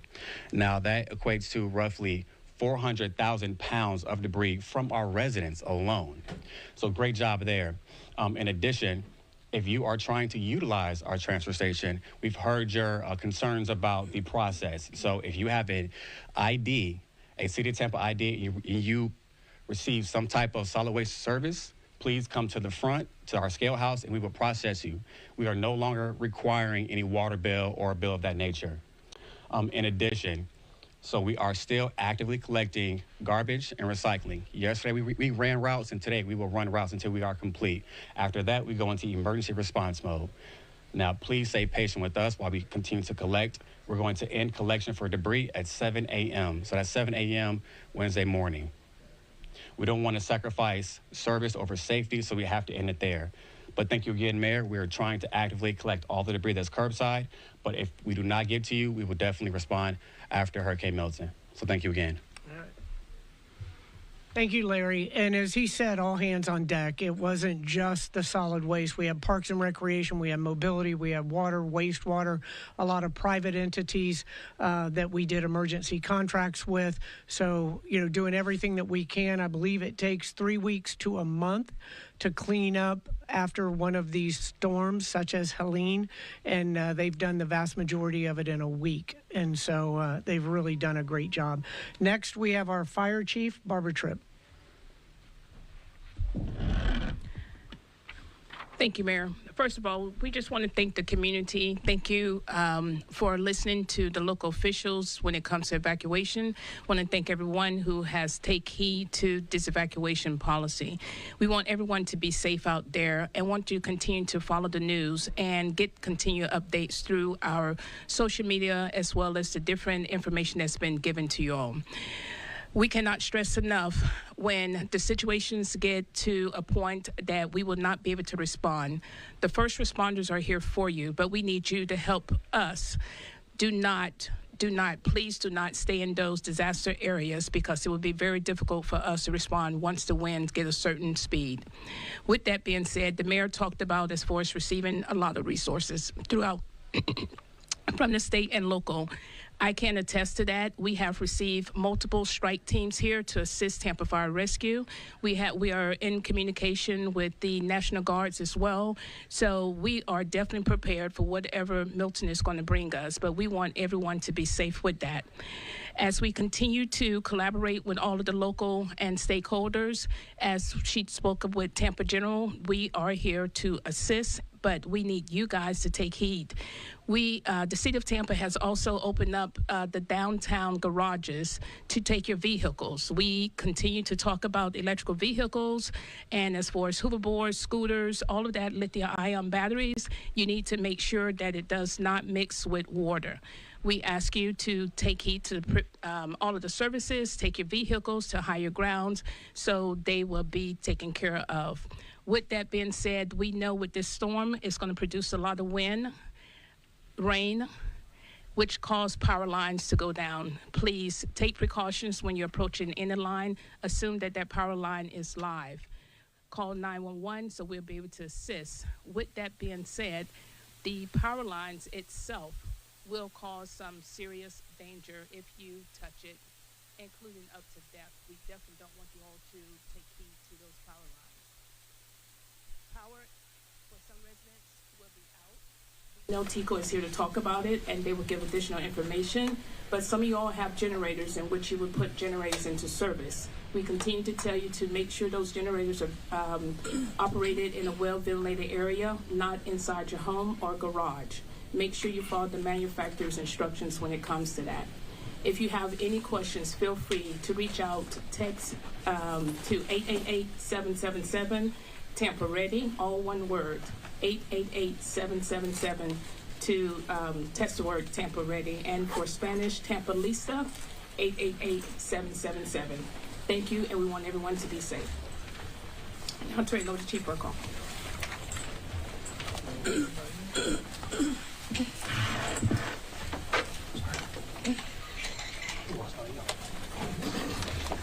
The common theme here is heeding our warning for evacuation and having patience. We have an all-hands-on-deck approach. I have every single one of our 1,000 officers out here today. Many of them are assisting with evacuation. I went out to several houses myself this morning, and one in South Tampa. We encountered an elderly female who did not want to evacuate. Hopefully she will evacuate. We've worked something out with her son, but my concern is that there's many more like her out there that aren't heeding our warning. The message that I'm providing them and to all of you all is I cannot send my officers out in the peak of this storm. We will not be able to respond. Our officers need to be safe and sound and ready for our recovery efforts. I want to reassure you all, but I can't reassure you during those peak periods if you're not evacuating.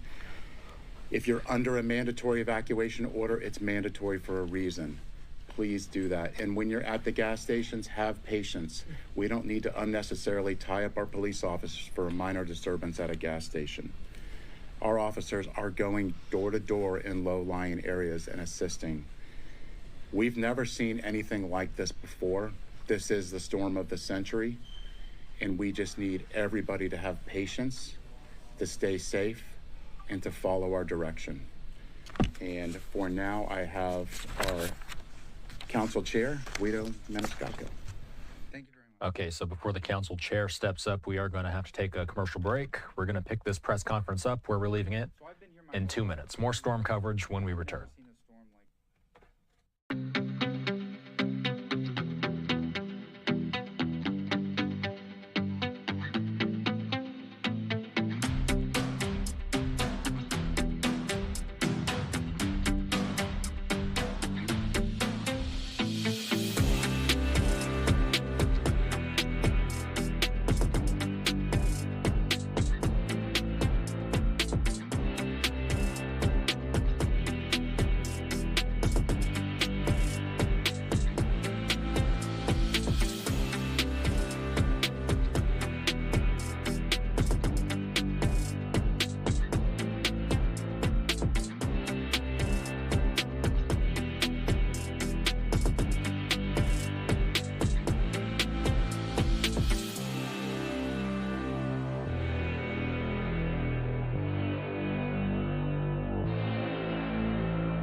All right, welcome back. I'm Austin Westfall. We're going to keep with tracking Milton as the night turns into morning. We're going to be on air all night and all morning. I'm going to hand things off to Josh Breslow in 3 hours' time. Between now and then, we're doing nothing but storm coverage. We're going to keep this XRAD weather monitoring system up as often as possible. We're also going to be dipping into our affiliates in the regions impacted as often as possible, namely Fox 13 in Tampa Bay and Fox 35 in Orlando, both major metros that are expected to feel major impacts as a result of this storm.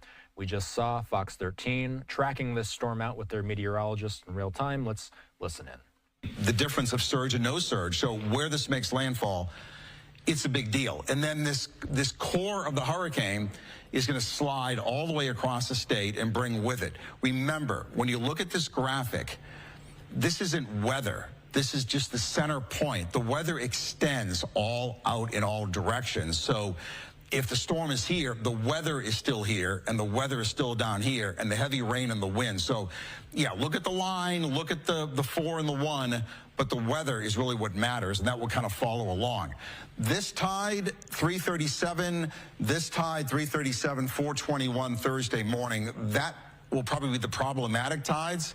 And then tomorrow, we're going to spend all day pinpointing and seeing, will the storm stay south of Tampa Bay, reducing the storm surge threat in Pinellas and around Tampa Bay, and unfortunately increasing the tide risk south through Sarasota County and all the way down towards Fort Myers and towards let's see, Charlotte Harbor, Boca Grande will have a very high tide if the forecast ends up verifying.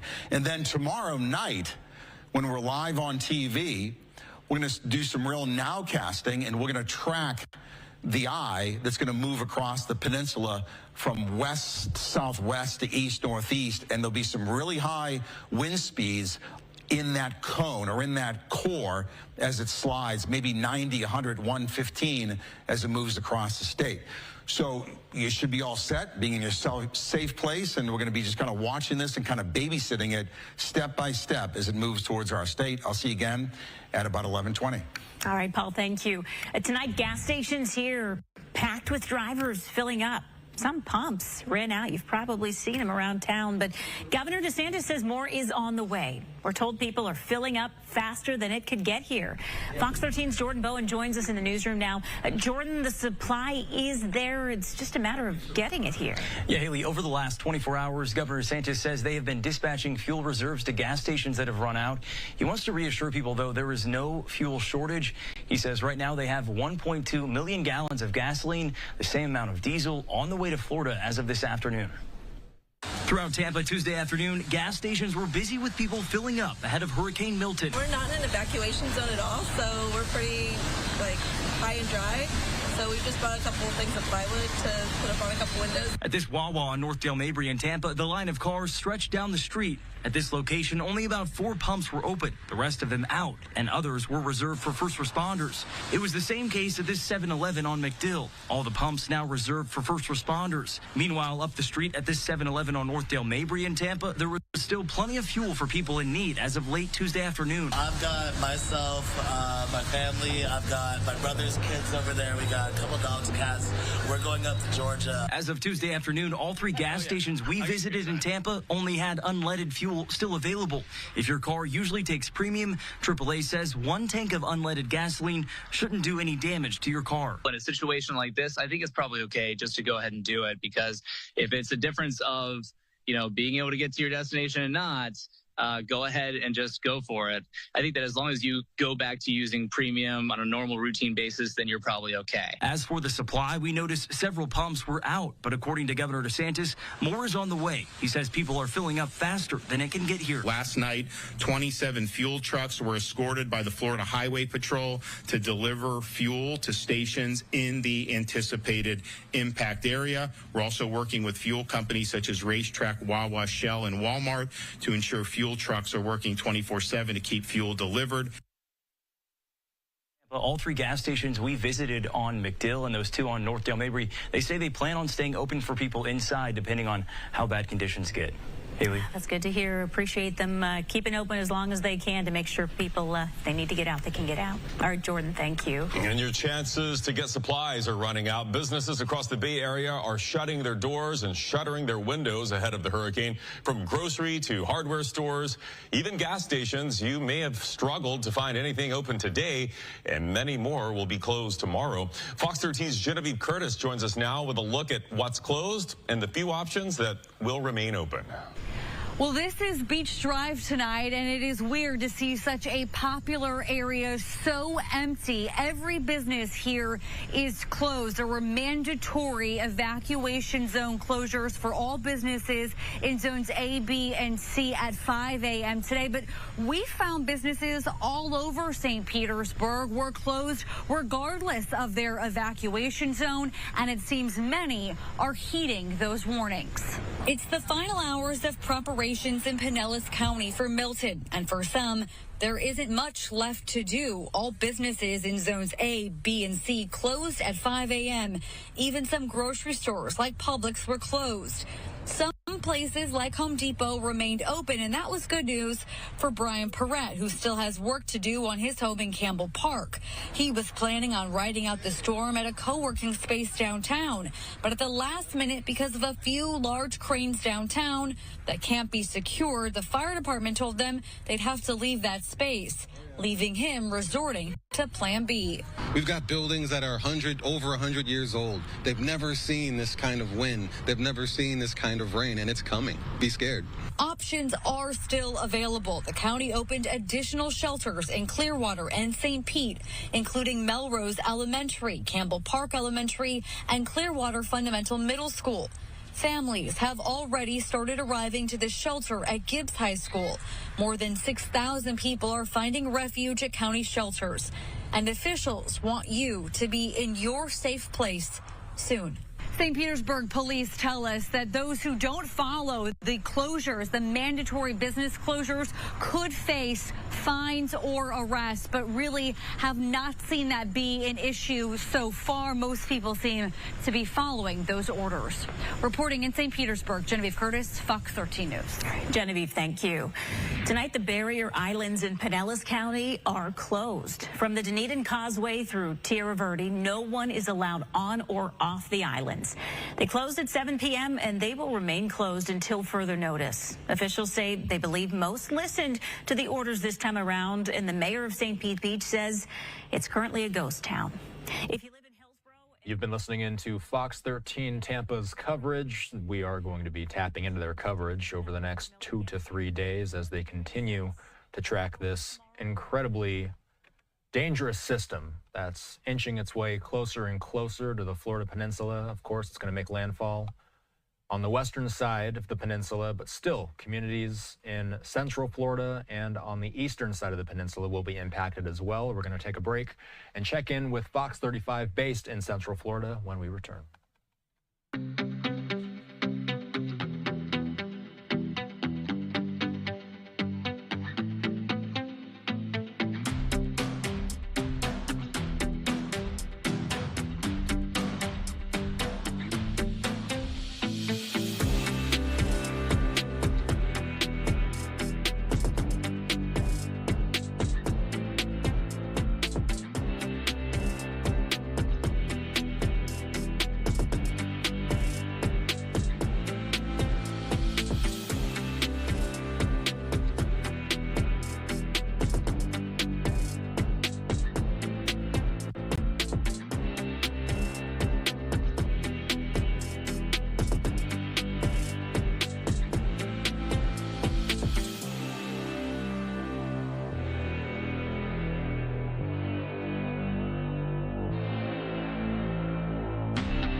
Welcome back. Let's take a look at some of our live images of the calm before the storm. This is a live look at Daytona Beach. Daytona Beach, of course, is on the eastern side of the Florida Peninsula. Let's keep moving here where we have Sarasota, Florida. That's the community that's expected to be one of the first communities that's hit as this storm makes its way into the western portion of the peninsula. Tampa, Florida, a live look at the Tampa Metro on what is now 11:23 p.m.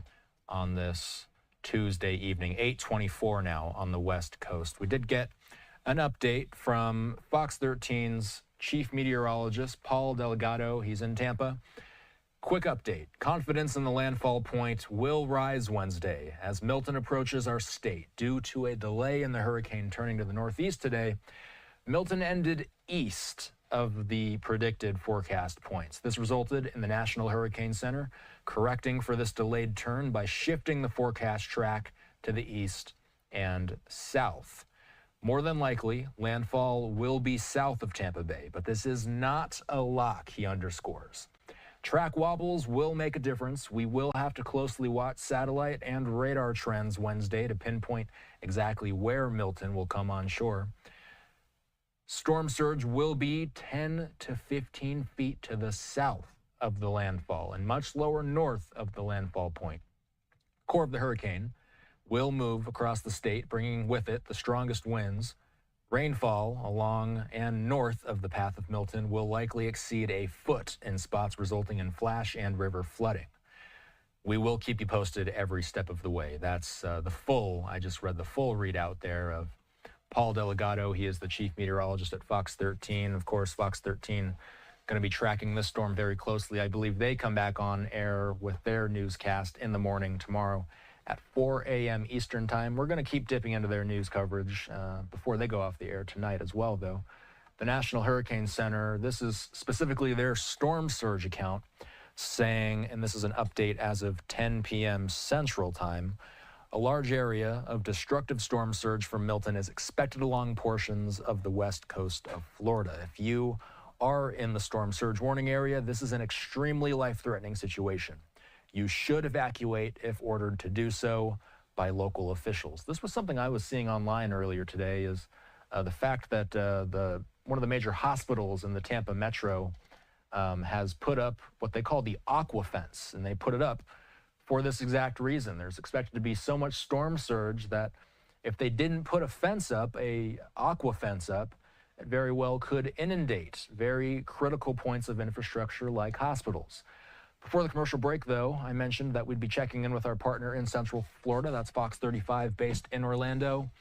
They're tracking out this storm as well and talking about the impacts to their portion of the state. Why that difference? A lot stronger of a hurricane, so the wind energy is a lot more. Because remember, tornadoes is a combination of fuel and turning of the winds in the atmosphere. The hurricane's rotating faster in a circle, so inherently the atmosphere has more spin in it. So it's a lot easier for the atmosphere to produce a tornado when the whole thing is spinning. Already rotating. Because it's coming over us, where Correct. Helene stayed offshore. And that too, a lot closer to us. So a lot of spinning going to happen. And when you have tornadoes in tropical systems, they form very fast. This is not like in the Midwest where you've got 30 minutes of advance notice. So in Florida, a tropical tornado, you may have 2 minutes of notice. So get from your phone warning to charged up and leave your it on. alerts turned on. Yes. All right, Noah, thank you. Thank you. And of course, you can depend on the Fox 35 storm team to keep a very close eye on Milton. We will have a team of meteorologists here at the station around the clock to keep you informed. And as Noah was saying, be sure to download the Fox 35 Storm Team weather app right now. That way, if you do lose power during the storm and you can't watch TV, you can still watch us live on your phone. And that way you can stay informed and safe throughout the storm. Well, ahead of Milton, people are either hunkering down or leaving town. But if you haven't gotten your gas yet, you're in for a bit of a challenge. Gas stations, they are running out. Fox 35's Randy Hildreth is live in Lake Mary. Randy, if you still need gas, it's not looking too good. Yeah, good evening to you both. I want to start with the numbers to put the gas situation in perspective.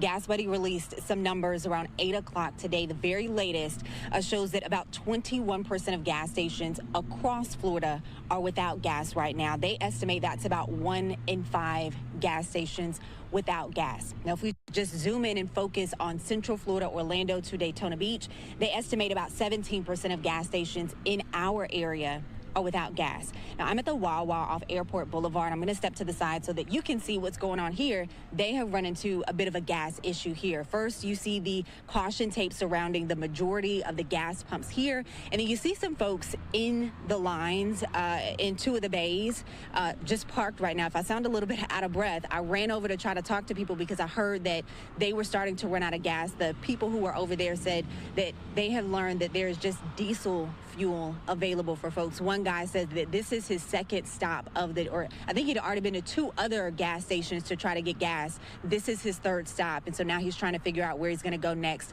If you're familiar with this area, right across from the Wawa is a 7-Eleven. Not too many folks over there because it appears that they are out of gas. Now, if you're at home, gotten home, realized that you do need some gas. We did talk with Gas Buddy experts earlier today about the outlook ahead of the storm and what may shift for folks. Here's what he had to say. I think there's been so much demand that it's been really hard for gas stations to really make much headway in restoring things. But I do expect almost every night there will probably be some increase in how many stations do have fuel. And also for perspective, we have the Wawa. We have the Wawa right behind me. I mentioned the 7-Eleven, and then right next to me, if you're familiar with this area off Airport Boulevard, there is a Shell gas station. The lights are off at that Shell gas station, but as you just heard from that Gas Buddy expert, looking ahead to the morning, there may be some gas stations that get a delivery overnight. So if you're looking for some gas, you may want to hold on tonight and then head out tomorrow before it starts to get bad if you need some gas. For now, I'll send it back to you live tonight. Randy Hildreth, Fox 35 News. All right, Randy, thank you. Well, everyone in Volusia County who lives in the red zone here, you see, is being told to get out. The county expanded their mandatory evacuation order today. And it takes effect tomorrow morning. Fox 35's Kelsey Cairns is live in Daytona Beach Shores. Kelsey, you spoke with people that are planning to ride this out. Yes, good evening to the both of you. We're still here in Volusia County this evening, and it really feels like a ghost town tonight. For the few people that we did run into tonight, that was the challenge, trying to find someone to interview during all of these evacuation orders. And the people we spoke to, like you mentioned, they explained they're going to be riding this out, citing their prior experience with hurricanes. Now, I'm going to step out of the frame here so you can get a better picture of where I'm at right now in Daytona Beach Shores. You can see all of these bucket trucks here just kind of parked and ready to go, ready to respond to any damage here in the county. Now, county officials are asking everyone who lives east of U.S. Route 1, east of the Intercoastal Waterway, to evacuate. Now, I spoke to a family earlier today who evacuated from Tampa and came here to Ponce Inlet area as a means to get away from Tampa Bay, which is expected to take on that massive storm surge. Well, my concern are the winds, and I mean, we're in Carrollwood, not in South Tampa, so we're 48 feet above sea level. Okay. But the winds and just the anxiety, and we came over here.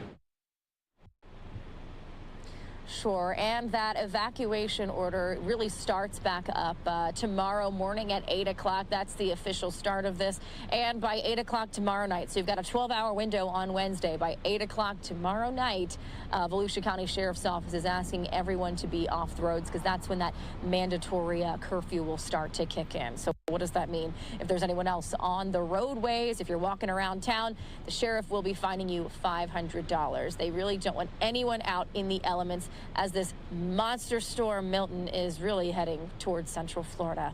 Live in Volusia County tonight, I'm Kelsey Cairns for the Late News at 11. Thank you, Kelsey. Coming up in our next half hour, we are breaking down what counties are under evacuation orders and what resources are in place to help. But we are just getting started with things here at 11. Coming up, Fox 35 bringing us the latest on what they know about this developing situation as we look at our own weather monitoring system, our XRAD weather monitoring system. We see that the storm is still pretty much just in the Atlantic. It's on track, though. You see it bending ever so slightly south of Tampa at this point. We are going to take a commercial break. Hearing more from emergency management officials in Florida when we return.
Welcome back. We're going to continue with our Milton coverage. Now we're going to tap into Fox Weather's feed. They're tracking the latest.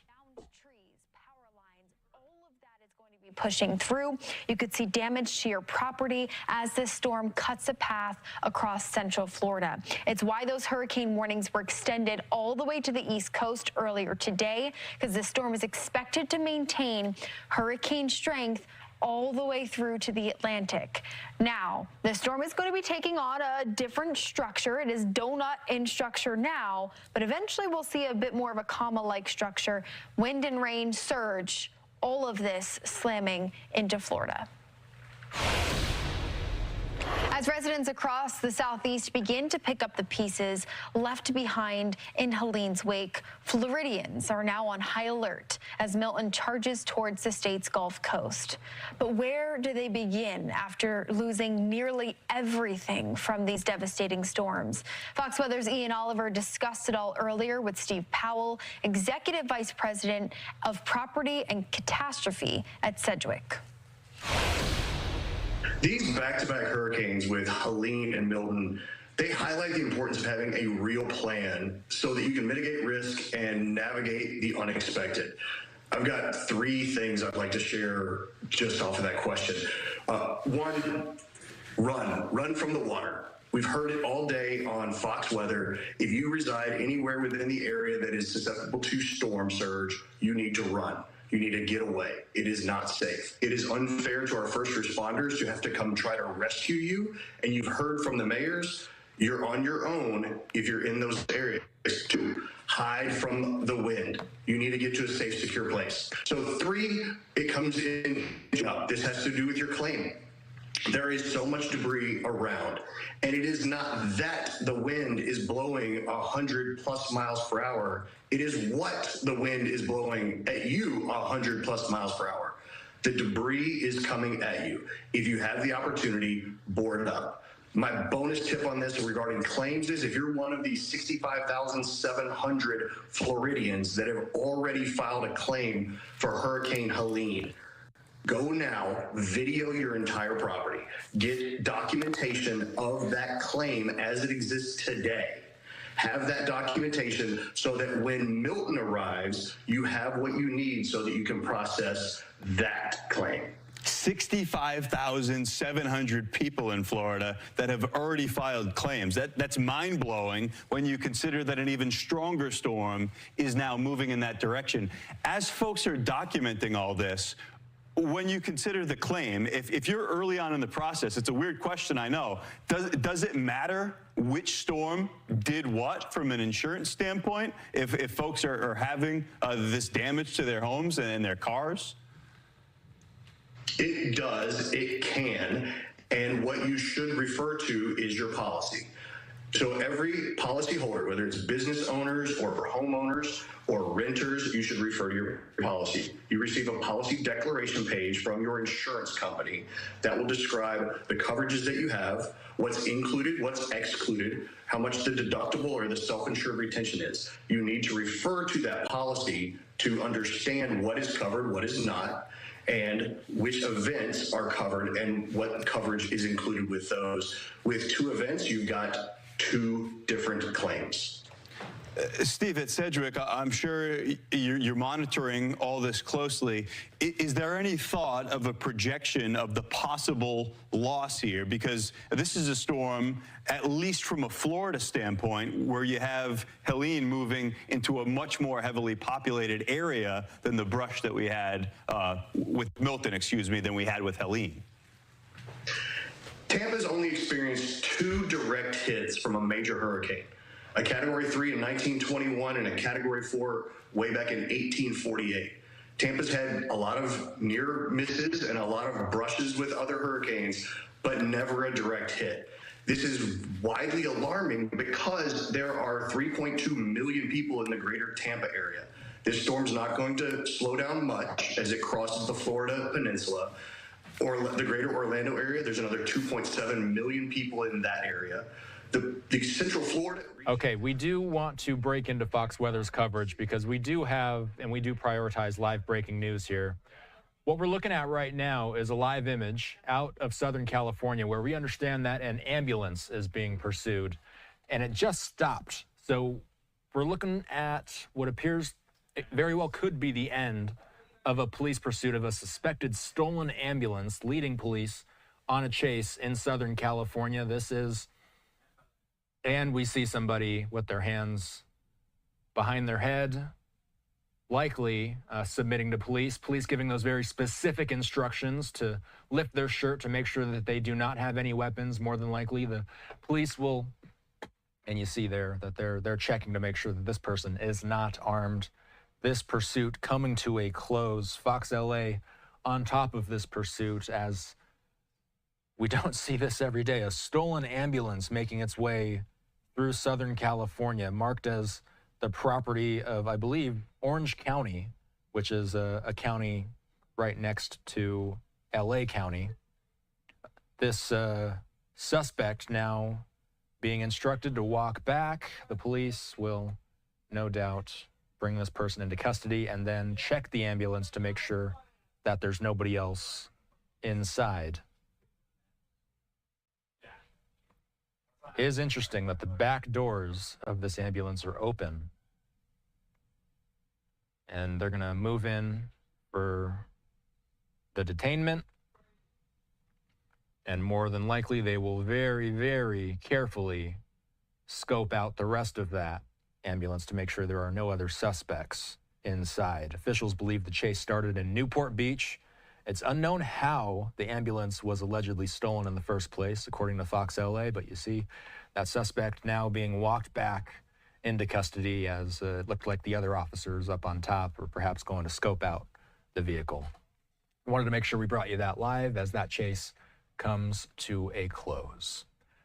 Speaking of the Southwest, we do have this live image of Las Vegas. It's not every day we get this live image in, but a pretty look at the Sphere on this Tuesday evening. We're going to take a break.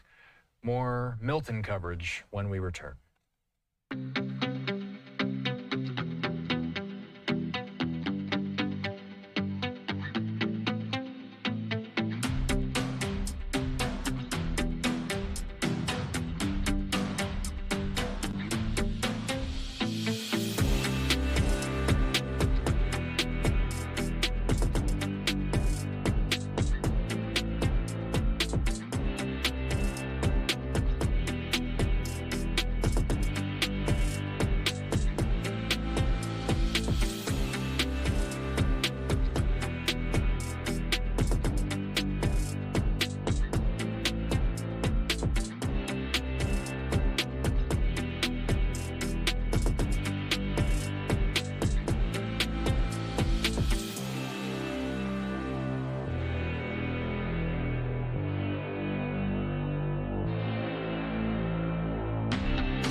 All right, welcome back in. I'm Austin Westfall. We're going to continue tracking Milton. That's going to be the focus of our coverage. Unless another car chase happens, we might just have to break in case another one of those comes across our plate. But in the meantime, we saw that Fox 13 in Tampa is continuing to track the storm out. They're also speaking with Fox News' Rebecca Castor about the conditions out there in real time. Let's listen in. All right, welcome back as we continue to track Hurricane Milton. You know, this one will be so much different from Helene 2 weeks ago, which devastated coastal communities with storm surge, but left our inland counties largely untouched. With Milton, however, as you've seen in that track, the entire Tampa Bay area will feel some type of impact. So will those inland counties. In fact, on the other side of the state, they'll feel it too. Fox's Rebecca Castor joining us live in Tampa tonight. Rebecca, first of all, welcome to Tampa. I wish it could be under different circumstances. But we're finally getting into the final hours here before we see where this storm is really going to make landfall. What are you observing there? Yeah, so Chris, I'm here on Bayshore Boulevard, and this is the area that people should not be at this time tomorrow. It's under the mandatory evacuation warnings, and that is because of the storm surge threat. Somewhere along Florida's west coast, it could get up to 15 feet of storm surge tomorrow night. It's going to be the area that is just south of the center, and we know the storm has shifted a little bit. It could be hitting south of the Tampa Bay area, but that is not guaranteed, and people really need to be taking these warnings seriously. This is serious. You got to be safe because people are dying. Hurricane Milton is on a collision course with Florida's west coast, expected to make landfall overnight Wednesday somewhere between Tampa Bay and Fort Myers. Then it will cross the state before moving out over the Atlantic Ocean. Well, Milton's not expected to be a Category 5 hurricane, maybe not even a Category 4 at landfall. The storm's going to double in size. Conditions will be life-threatening. The National Hurricane Center is forecasting up to a foot of rainfall, 15 feet of storm surge, and possible winds over 100 miles per hour. 11 counties, home to about 6 million people, are under mandatory evacuation orders. So important that people, wherever you are, heed the hazards. Make sure you prepare now. Gulf Coast residents are feeling the mental and emotional strain of a second hurricane hitting the state in under 2 weeks. Just too much going on to even think of it. It's all surreal. You know, just keep moving. And that's it. We're very scared. We don't know what to expect, and we don't know when to come back home. Despite warnings that some are still choosing not to evacuate. I've been through it before. You learn from them. Yeah. And I have over the years. So Milton will likely weaken before it makes landfall, but people can't get too hung up on that category number, whether it is a 5, a 4, or a 3. That storm surge risk is not going to change, and that is why people in these flood zones really need to make that decision to leave. Chris, back to you. That is just what our meteorologists here were saying. Okay, Rebecca Castor live for us tonight from Tampa. Thanks, Rebecca. And now to another community especially vulnerable to storm surge impacts, the city of Gulfport. It was hit hard by Debbie, then Helene, but this time its tight-knit boating community is not taking any chances. We introduced you to Kaylee Walker in August. Her houseboat wound up gashed into a seawall outside the Gulfport Rec Center. Recently, she moved into a new sailboat docked at the Gulfport Municipal Marina. Walker and her partner spent all day securing the vessel and moving personal items from inside the boat into their car. They plan to evacuate to a hotel in Lellman, but despite evacuation orders and the potential danger, she says at least one boater refuses to leave. Thinking about people being on their boats for this storm, I have a really, and it's dark to say, but I think they should be writing their social security on their bodies. Just a lot of fear, and I fear for my boat too, but I'm not really focused on the boat right now as much as I am just our safety. And on land, debris and damaged household items remain piled high at the curb. Some people we've spoken to say that alone was the deciding factor to evacuate.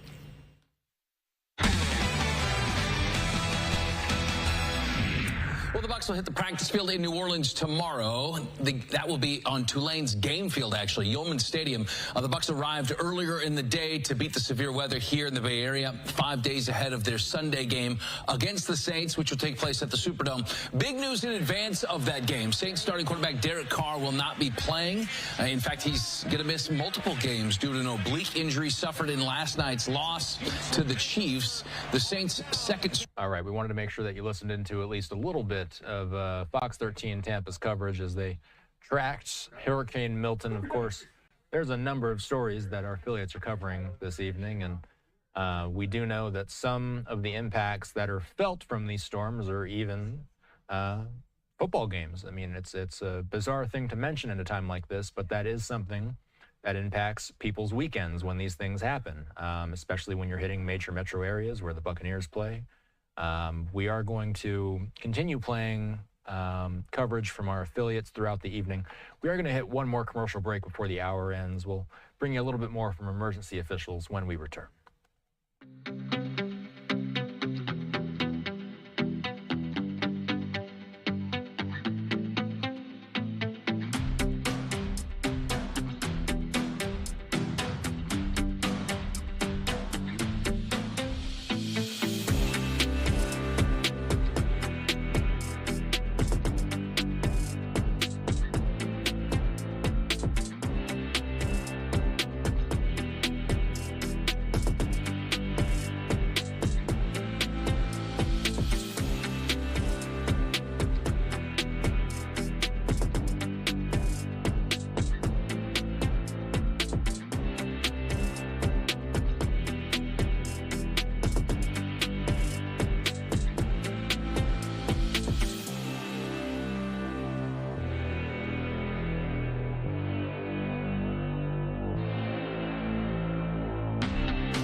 All right, welcome back in Alive Now. I'm Austin Westfall. Let's check in with Fox 13. They are tracking this out with meteorologist Nash Rhodes. I believe it's still a Cat 5. Watch. Nash Rhodes with your Sky Tower radar forecast. And we're checking in on the latest with Hurricane Milton, still a powerful Category 5 hurricane in the southern Gulf. You can see how symmetrical it is, the eye in a perfect circle. And this is the only kind of presentation you can get with a Category 5 hurricane like this. It's taking full advantage of the atmosphere it's in right now, although as it drifts to the north and east, we believe this is going to weaken because of the strong upper-level winds that it's going to encounter.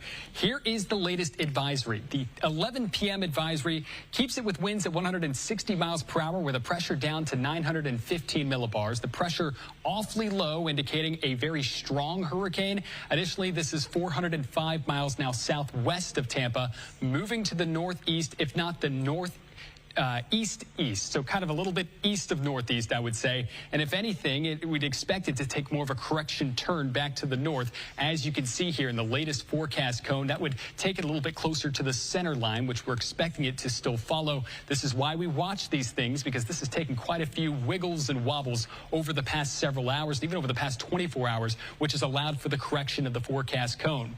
When I say that, what I mean is the cone has shifted just a little bit farther south into Sarasota County. That is because more of these forecast models, including what they've just seen with this storm, have started to shift a little bit farther to the east to correct from the wiggle that we had about 12 hours ago into even 6 hours ago. That slight jog to the south. As these models have corrected with the forecast, the Hurricane Center has drawn that center line right toward the center. And it's important to remember that even with that center line being drawn there, that's just where the center of the storm could push on shore. Impacts will extend far outside the cone in the first place, but the forecast cone still has downtown Tampa within it and areas much farther south. In fact, I'm going to go back to this just to give you a better idea. This is just a better look at all the possible solutions that we have with this storm. As far north here as the north tip of Pinellas County, all the way down far south now into southwest Florida is where they've drawn this cone of possibilities for where the center of this storm could travel. That is so important because near the center and south of this storm is where we're expecting the highest storm surge. And with this shift to the south, we have seen these storm surge forecast adjusted appropriately. Numbers to the north are beginning to drop as confidence is increasing that that center is going to stay to their south. Meanwhile, 9 to 13 feet is still in place across portions of Pinellas County, Tampa Bay at 10 to 15 feet, and those numbers still staying at 10 to 15 feet farther to the south, as we still believe there's a chance that this could come on shore anywhere within that orange and red shaded region. That's why the Hurricane Center does that. Not all of us are going to see that surge, but whoever's close to the center into the immediate south, they will. We've talked about wind speeds as well. Hurricane force winds are expected to push onshore with this system in a diameter of about 45 to 60 miles wide, carrying across our state, pushing off the East Coast still as at least a powerful Category 1 hurricane. So keep in mind, in the order of impacts, we have surge, we have wind, and then we have rain. An excessive rain outlook in the high category has been issued by the Weather Prediction Center, which is awfully rare. They highlight that on the northernmost side of the eye of this storm, we could see rainfall totals climb to about 6 to 12 inches. We're talking a foot of rainfall here. That's an awful lot, and that rain has to go somewhere. So unfortunately, that may cause some of our rivers to swell even a day or so removed from this storm as all of that water tries to find its way back to the Gulf of Mexico. Final thing I want to talk about tonight, and this is important overnight into tomorrow morning, so you're not surprised if you get a notification on your phone for tornado warning. We have several thunderstorms farther to our south that are eventually going to push onshore later on overnight tonight into tomorrow morning and afternoon. Those will have a chance to rotate, and for that reason, the National Weather Service would likely put out a tornado watch for our area at some point tomorrow. Again, these are often short-lived when it comes to hurricanes. These are also typically on the weaker side. If you followed our coverage during Debbie or Helene, we had numerous pop-up tornado warnings that were issued and then quickly dismissed by the National Weather Service. Paul and I will be watching those all tomorrow. All of our meteorologists in the morning will also be keeping a close eye out for those warnings and keep you informed if any of those storms look like they're capable of producing a tornado. In the meantime, your 7-day forecast shows that Thursday into Friday, conditions vastly improve. We drop those rain chances and bring those temperatures mainly into the mid-80s as we get through the weekend and get past this storm. Life's busy. Off is not. Okay, and we do appreciate our affiliate Fox 13 in the area tracking the storm out. This is going to be the focus of our coverage for the next 48 hours forward, possibly longer than that. But of course, this thing expected to make landfall, and we got you covered every step of the way. This is expected to be an incredibly serious event. You've been watching as this model has tilted ever so slightly south as the hours have gone by. We see the storm surge model. You see those areas in purple are the areas expected to be feeling the most extreme impacts from the storm surge. It's tough to make it out, but I'll read the numbers for you there. The purple means 12 plus feet of storm surge. Those red areas up to 12 feet. Orange areas up to 9 feet. The yellow areas, which you see encompasses much of the eastern peninsula, as well as the coast of Georgia as well, portions of South Carolina too, in those blue and yellow colors, which means up to 3 feet and 6 feet respectively. These models can shift over time. These are just projections, and the National Hurricane Center does put out updates on the regular as the models do shift. I want to listen into a little bit of Florida Governor Ron DeSantis. He spoke earlier today about how his state is preparing for the storm. Let's listen. Our major logistical staging areas for both resources and personnel for the response to Hurricane Milton. This storm is expected to make landfall on the Florida Peninsula, the west coast of Florida, sometime late Wednesday evening, maybe early Thursday morning in the wee hours is kind of where it's looking now. But it has moved a little bit slower than projected over the last 36 hours.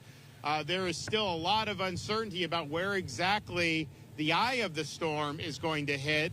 I think the most recent models have it somewhere in Manatee County, just south of Tampa Bay. But I would just tell people, one, there's going to be impacts far beyond wherever the eye of the storm is. Two, you could make landfall anywhere from Citrus County down into southwest Florida. We'll know more over the next 12 to 18 hours. But just cones, all this stuff you see, the impacts will be broader than that, particularly with respect to storm surge on the west coast of Florida. I know that there's a lot of folks who have evacuated, who are in those areas, and you absolutely could get whacked with really serious storm surge. Really, almost every place on the west coast of Florida could get major storm surge. Today I held a joint call with state legislative leaders and the cabinet to brief them on Florida's efforts on the storm and about our resources that are being offered and being utilized by the state of Florida. We also did a similar call to Florida's congressional delegation. I've also spoken to the president and the FEMA administrator. We've had our request approved for pre-landfall. We will get a landfall, major disaster declaration approved once the storm hits, and that will be things like debris removal and individual assistance. We still have 51 counties that are under a state of emergency. There's pretty much warnings or watches on almost the entire Florida peninsula. A lot of attention is being paid to the storm surge on the west coast of the Florida peninsula, and rightfully so, because that's probably the most serious threat to people's lives and property. But this storm is going to go across the Florida peninsula, and it's going to exit on the east coast of Florida into the Atlantic Ocean, likely still as a hurricane. So that is going to bring significant impacts all across the state. So just be prepared for that. That may mean mobile homes, even interior, other structures that may not be hurricane proof. That could create hazards, rivers, other bodies of water. As you have more rain and you have flooding, that could be an issue. And then you could have surge on the east coast of Florida. You could have erosion. You could have different things at the coast. So this is not just an event about the west coast of Florida. That will be where the initial impacts and probably the most significant, but the impacts will not be limited there. So here we are at the Florida Horse Park. We have staging areas around different parts of the state. And there are different sites that are doing different things. I mean, for example, you go to like Lake City, you got a lot of the utility linemen there that are staged. We've had a lot of people staged in the Tampa Bay area for utility and other things. But this one right here is really good. I'm not saying Ocala is not going to have any impacts from the storm, but we fully anticipate be able to move people where they need to go very quickly once the storm passes. And we have different partners that the state contracts with. They have personnel. I think as you see, they camp out here. This is where they are, and then they're able to respond. We got massive amounts of equipment here. Land, air, sea vehicles, supplies, generators, equipment, bucket trucks, you name it. This stuff is here. And so this is just one of many sites that are ready to go. The reason why we do state of emergency, we did it over the weekend on Saturday. We knew the storm wasn't likely to hit until middle of the week at the earliest, because you want to start amassing these resources, and that's what we've done. I think it's been really, really important. So on this property, you got over 2,000 pieces of equipment, including a lot of pumps, a lot of generators, light plants, display boards, restroom trailers, laundry trailers, forklifts, air conditioning units, electrical equipment, water hoses, bunk trailers, and rollback trucks. 400 personnel here, including riggers, equipment operators, pump crews, and drivers. Fuel trucks are also here to be deployed as needed. Florida DEM is currently in the process of completing 1,200 missions. So far, you're looking at deploying hundreds of thousands of shelf-stable meals, hundreds of thousands of water bottles, hundreds of thousands of sandbags, a lot of tarps and a lot of generators, and many other things. And so that is being resourced to the counties. And then, of course, we also have staging areas we'll do with our pods once the storm passes. We have utilized flood protection devices in areas to protect against storm surge. We've now deployed more than 11,000 feet of those Tiger dams. That's really important to protect hospitals, wastewater facilities, and electrical infrastructures.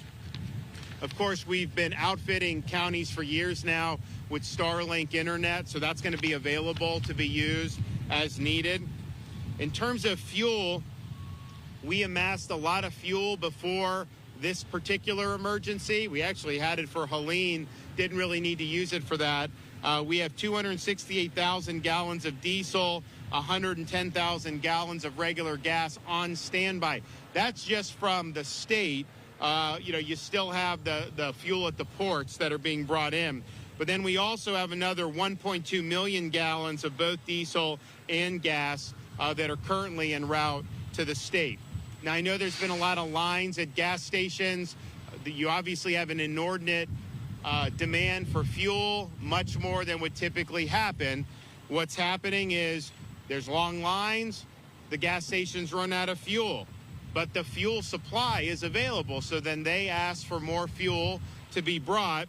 And so what we're doing is we've authorized Florida highway patrols to escort with the siren so they get there quicker major fuel trucks. So we've had 43 fuel trucks that have already been escorted by Florida Highway Patrol to deliver fuel to stations, particularly in the anticipated impact area.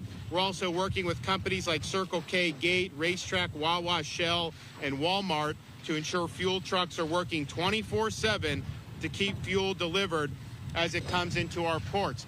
There's no longer fuel coming into some of the West Coast ports like Tampa and Manatee, but they've got a lot of fuel there on dockside that is going to continue to be used. And I spoke with both ports of Tampa and Manatee today, and they've got a lot of fuel. So that's continuing to happen. And then fuel has been coming into East Coast ports. That's probably going to stop soon. Maybe it's already stopped now. But again, there's a lot of fuel that's on hand that can be brought out on the dockside. And that's what we're looking to continue to see happen. Debris removal from Hurricane Helene. I think most people know the counties and the cities, they have contracts for debris removal after a storm. There was not necessarily great job all around on some of the contractors in places like Manatee, Sarasota, Hillsborough counties. We saw this debris once it was clear there was going to be some type of storm this weekend. We decided to create a state support debris mission. And what we've done is we've mandated the landfills are open 24 hours. We had one county where they didn't have anyone there manning it.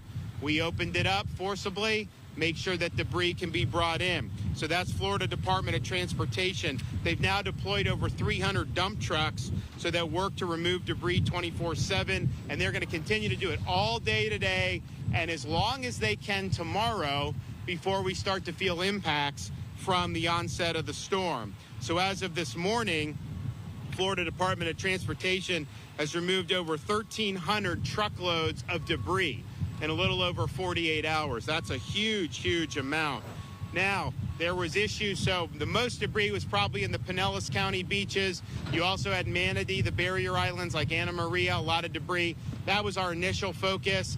Sarasota also had a lot of debris on their barrier islands, and I guess their contractor kind of left them holding the ball. So we've now surged over 100 FDOT vehicles between Manatee and Sarasota working to step in where the contractors left off. And we're going to continue doing that again all the way until it's no longer safe to do so.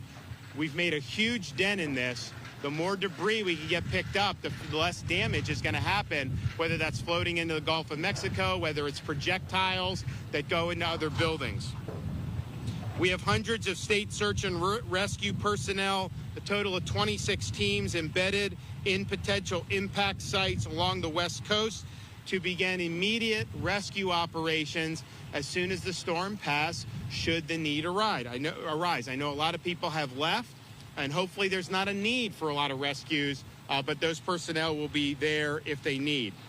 We have 5,000 National Guard that are on duty. That'll expand to 8,000 very, very soon. We have a total of 34 search and rescue aircraft. We've gotten a lot of support from other states, and we thank them for that. We have 450 tactical vehicles, including 140 high-wheeled vehicles, aerial, water, and ground National Guard search and rescue teams. This is probably the largest National Guard mobilization in advance of a storm in Florida history.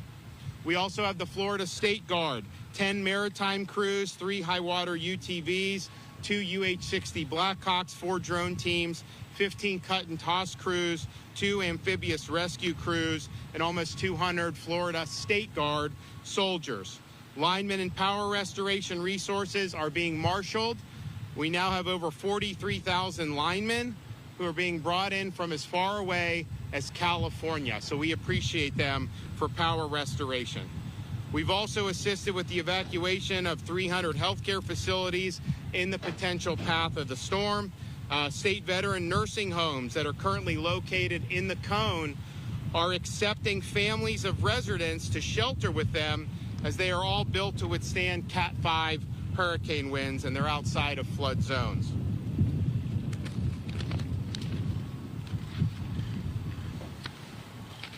Florida Disaster Fund. This was activated after Ian, Idalia, and Helene. If you want to support for Milton, go to floridadisasterfund.org.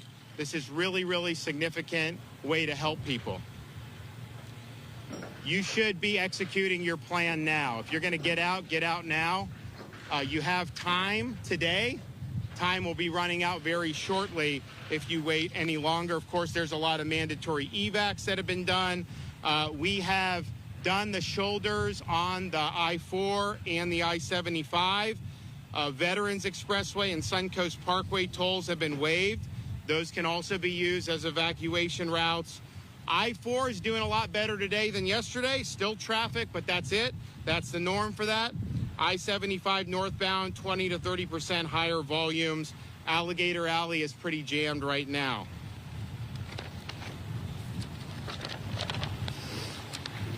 We have an unprecedented effort underway. I want to thank everyone that's been involved. It's not easy, especially when you've just responded to a Category 4 storm, Helene, to have it done. I know everybody's tired. Trust me, we get it.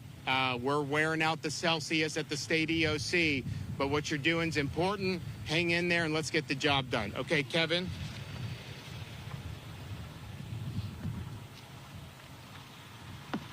Thank you, Governor, for your leadership and commitment so that we have the resources that we need to respond to this unprecedented event. The State Emergency Response Team continues to work on more than 1,000 missions that the Governor's already mentioned.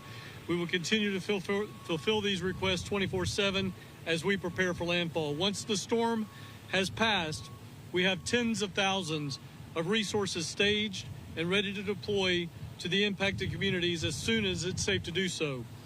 Life-threatening storm surge is expected along Florida's west coast. Storm surge values shown in some areas could exceed 15 feet. Counties from Levy to Collier have ordered mandatory evacuations, and I urge you to heed those warnings if you're in one of those zones. By now, I hope you know whether if you live in an evacuation zone or not. But if you do not know, please go right now to floridadisaster.org/know and find out if you live in an evacuation zone. If you are in a mobile or a manufactured home or in a low-lying flood-prone area, it is never safe to stay in that situation. Okay, so it is time for us to take our first commercial break of the hour. We're going to be picking this up where we're leaving it in 2 minutes.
All right, welcome back. I'm Austin Westfall. Our XRAD weather monitoring system tracking Hurricane Milton as it makes its way further and further northeast, eventually expected to make landfall. As of now, the cone has it eyeing just south of Tampa. Time will tell exactly where that landfall is made, but before the break, we were listening in to some tips from Florida officials ahead of what is expected to be a very, very strong storm that's going to bring extreme conditions to Florida's west coast. Let's keep watching. Or in a low-lying flood-prone area, it is never safe to stay in that situation. No matter what year it was built, you need to evacuate. Please remember, evacuating doesn't mean driving hundreds of miles. It means just driving tens of miles to the closest friend, family, or shelter nearest you. I want to reiterate that shelters are free. Nobody is going to charge you to go to a school, stay in a shelter, even one of the state shelters that the state of Florida has opened. Shelters are free. Please make sure you bring your pets with you. The state is going to open a series of shelters to supplement county shelters. Should the need arise, we will be ready to take the surge capacity. 2 of those shelters that we have already opened are Wiregrass Sports Complex in Wesley Chapel, Florida, and the Seminole Tribe Event Center in Tampa, Florida. I want to thank both of those private sector entities for their support in helping us protect Floridians. Evacuate today if you have been told to do so. If you have been asked to evacuate and you ask yourself, should I would ask you to ask the next question, is it worth the risk? As the governor said before, there are options to assist residents with evacuating. We have a shuttle system that the state of Florida provides. If you need a ride, you can certainly go to Lyft or Uber and put in Milton Relief. That's Milton Relief to get a free ride, or we'll send a bus to pick you up. That number is 1-800-729-3413.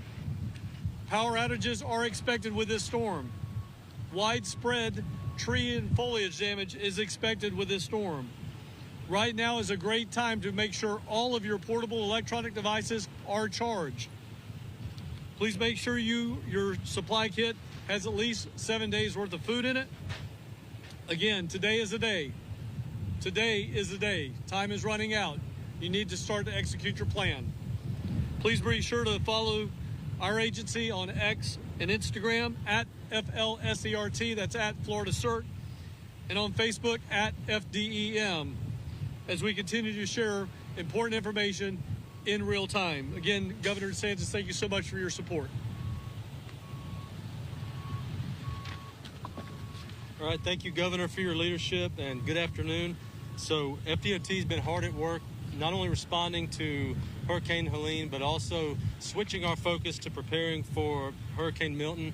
A big part of that is the debris mission that was directed by Governor DeSantis. Hurricane Helene left a lot of debris behind. Governor asked state agencies, marshal all of your resources, bring your people, bring your equipment, get as much debris off the barrier islands as you possibly can before Hurricane Milton makes landfall. We've been hard at work. We've been working with the Department of Agriculture, the Florida State Guard, the Florida National Guard, Southwest Florida Water Management, and the Florida Highway Patrol to move this debris as quickly as possible. You heard from the governor in the past 48 hours, we've removed over 1,300 loads of debris, which is nearly 24,000 cubic yards. That's in just 48 hours. Truly is remarkable. We're also putting in a lot of other efforts to prepare for this event. We do ask our local governments, local municipalities, counties, and their debris contractors and vendors.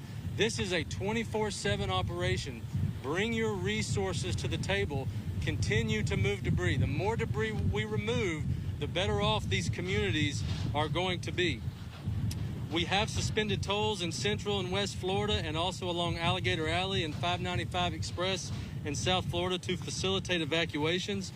Together, FDOT and the Florida Highway Patrol implemented emergency shoulder use along I-4 from Tampa to Orlando and also along I-75 from Tampa to I-10 in Columbia County. We have had very heavy traffic since we did that, but it did begin to relieve. Late last night, it began to return to normal. We have seen heavy traffic and congestion throughout the day. I-4 has returned to normal with the exception of our normal congestion areas. I-75 is still seeing 20 to 30% higher volumes. Alligator Alley today has seen significantly higher volumes. This is a good thing. People are evacuating. They're heeding the evacuation orders. We're going to continue to support that. We've expanded our Road Ranger Service Patrol. We're providing motorist aid, fuel for stranded motorists, and helping disabled vehicles get out of the travelway. You can still evacuate. There's still time. The window is closing. One thing I would like to say, please do not wait until the last minute. It can be very dangerous to drive with heavy rain and high winds. Every storm season, we end up seeing traffic fatalities from people who wait to the last minute to leave. If you're wondering, should I evacuate? Go ahead and evacuate while you still have time and get you and your family to safety.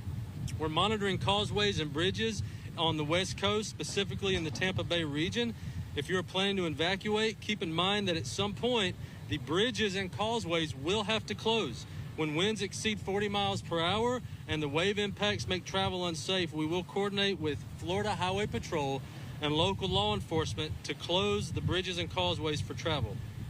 At some point, it will be unsafe for those troopers to remain in place, and they will have to go find safety. Please obey posted signage and barricades. If you choose to cross a bridge or a causeway that is closed, you are putting yourself and those with you in extreme danger. We have suspended construction on all of our construction projects statewide. We have removed all planned lane closures to facilitate evacuations, and we've also had a statewide call and coordination with our construction industry. They have offered all the resources they have and people they have to help us respond to this emergency. We are expecting significant widespread impacts, and we're going to be ready to effect any temporary emergency repairs that are needed as quickly as possible. We've staged 156 bridge inspectors around the forecast impacted area. We have 328 team members staged for cut and toss operations and over 1,500 pieces of heavy equipment ready to go. We will be pushing in right behind Hurricane Milton as it makes landfall, and we will push in behind it as it crosses the peninsula to fix and repair roads and clear roads so that the life safety mission can continue. We've been in close coordination with our seaports. Port Key West, Port Tampa Bay, Port St. Pete, Seaport Manatee are all closed on water side, but as the governor mentioned, they are still moving fuel on land side. Port of Fort Pierce, Port Palm Beach, Port Everglades, Port Miami, Jacksport, Port Canaveral are still open, but will be closing soon on water side. We've been in close coordination with all of our airports. For any suspensions, cancellations of flights, please get with your airline provider. For traffic information, up-to-date information, we have 10 regional traffic management centers across the entire state that work 24/7. We are updating FL511.com live. This is the source of information for traffic. If you need to know route, if you're getting ready to evacuate and need to know which route to take, go to FL511.com. You can view our traffic cameras live, you can plan your route, and you can get to safety efficiently. Remember, always follow the direction of local law enforcement and emergency personnel. Again, Governor, thank you for your leadership as we prepare. Well, we appreciate everybody that's been working hard. As I mentioned, there's been state of emergency now for over 2 weeks straight in terms of mobilization, preparation, response to one Category 4 storm, and now mobilization and response to another major hurricane. It's not easy. I know people have been working around the clock, not just with state government, but our local counties and cities, and then all the other partners that participate in this. But people are pushing forward. They're stepping up. I know some of our residents that just experienced hurricane damage from Helene are also fatigued. Just hang in there and do the right thing. Just let's get through this. We can do it together. And then on the other side of it, make sure everybody's safe, and we'll put the pieces back together. The state is strong. We're going to be able to weather it. Not going to be easy. We're going to suffer damage, but don't lose faith. It's a tough thing to do 2 storms in 2 weeks, but we'll get through it. Okay. Any questions?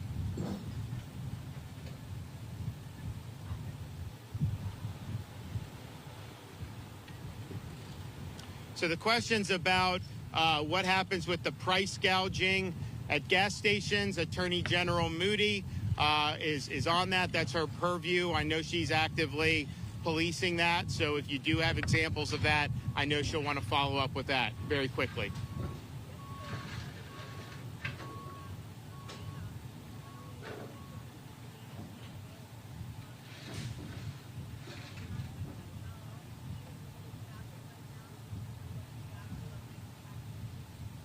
So the question's about FEMA staffing, that they are limited right now to be able to come down. What I would say is what we have these urban search and rescue teams that have been mobilized. That is done under the auspices of FEMA and DHS, even though a lot of these people are Florida firefighters.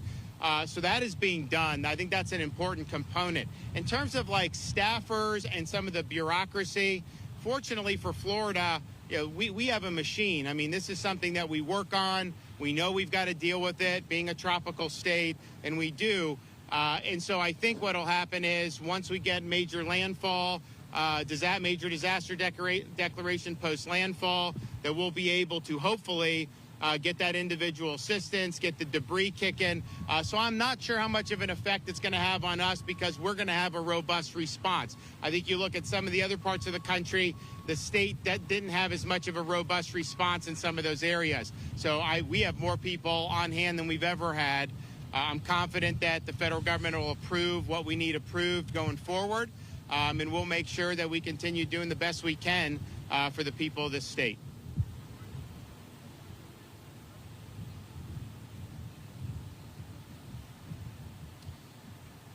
So the question's about, this is a massive guard mobilization.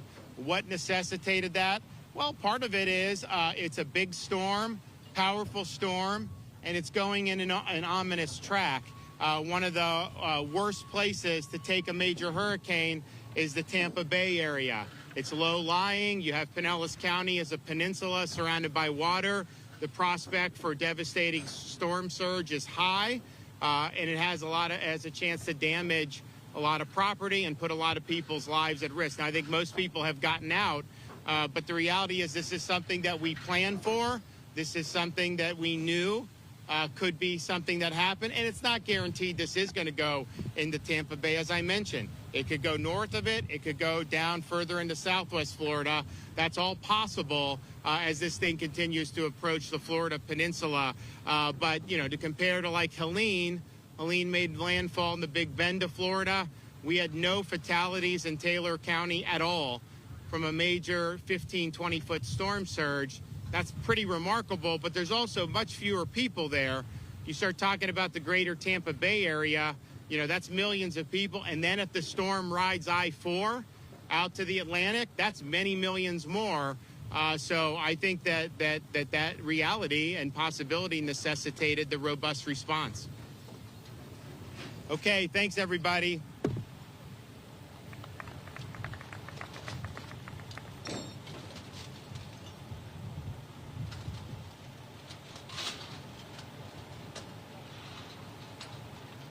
Florida Governor Ron DeSantis wrapping up as him and his emergency team prepare for what is expected to be a catastrophic landfall of Hurricane Milton. We're going to take a break. Back in 2 minutes.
All right, welcome back. I'm Austin Westfall. We've hit the point in the night where we're not hearing from any more of our affiliates. They've all gone off the air with their newscasts, Fox 13 Tampa, Fox 35 Orlando, and Fox Weather.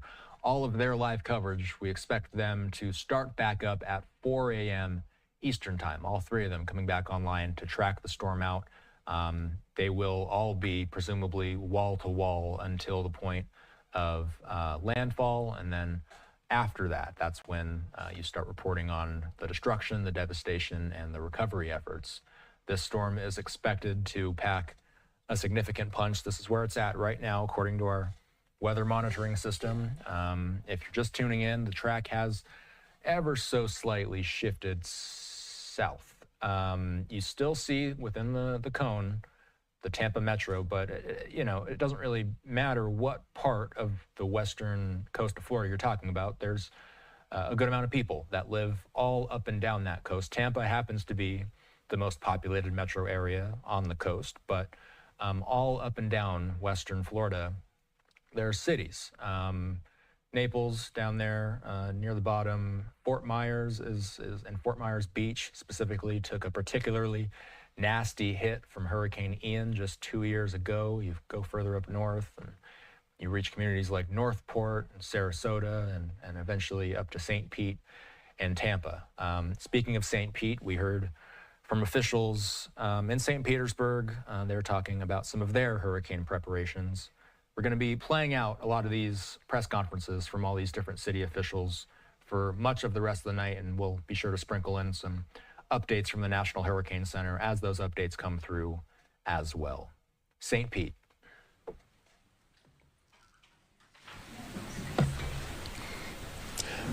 Good morning, and thank you for joining us for this Tuesday update on Hurricane Milton.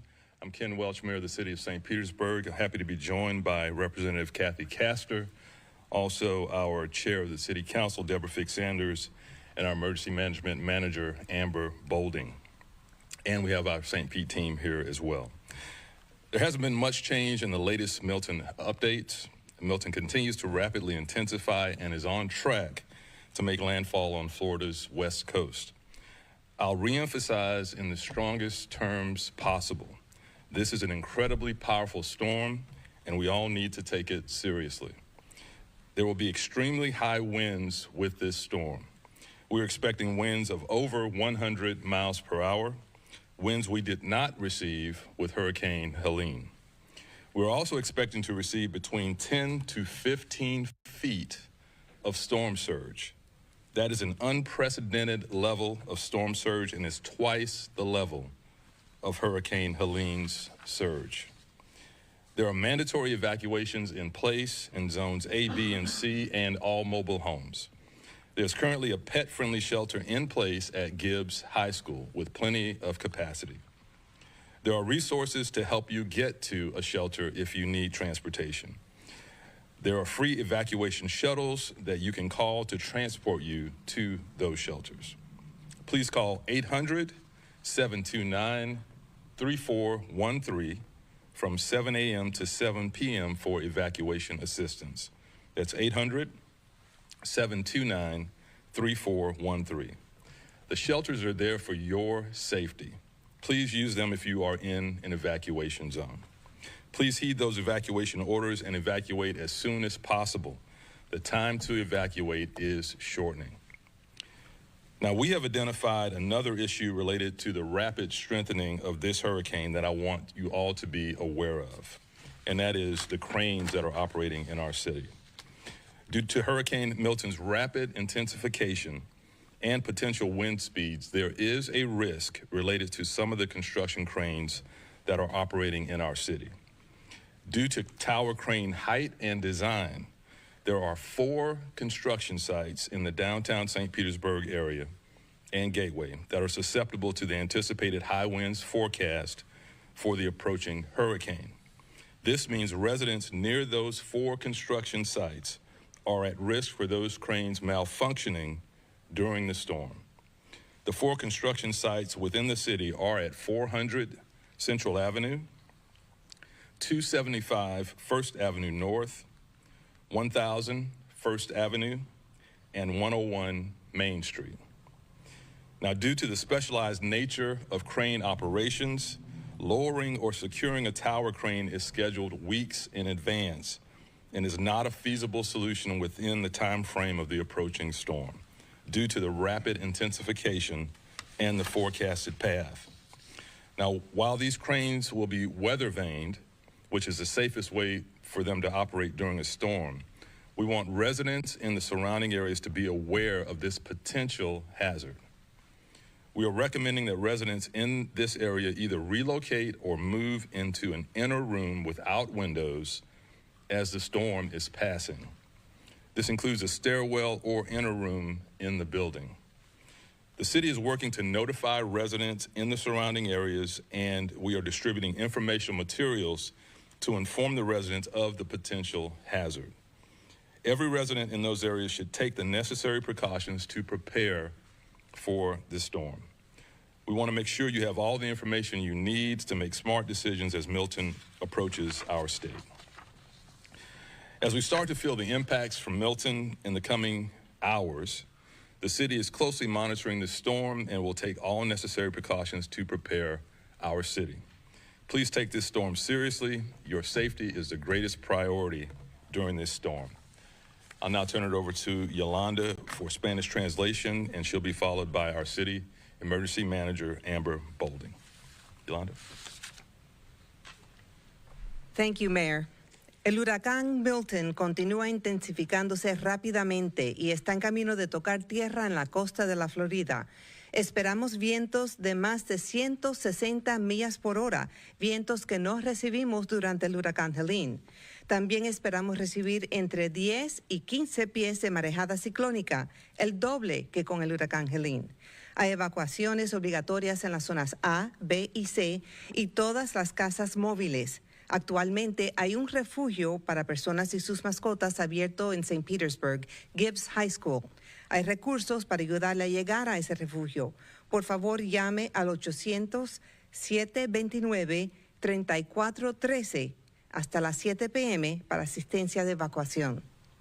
Hemos identificado otro problema relacionado con grúas de construcción en el downtown de St. Petersburg.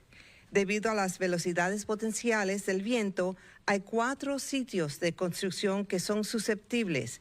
Los residentes cercanos a esas 4 obras corren el riesgo de que las grúas se derrumben.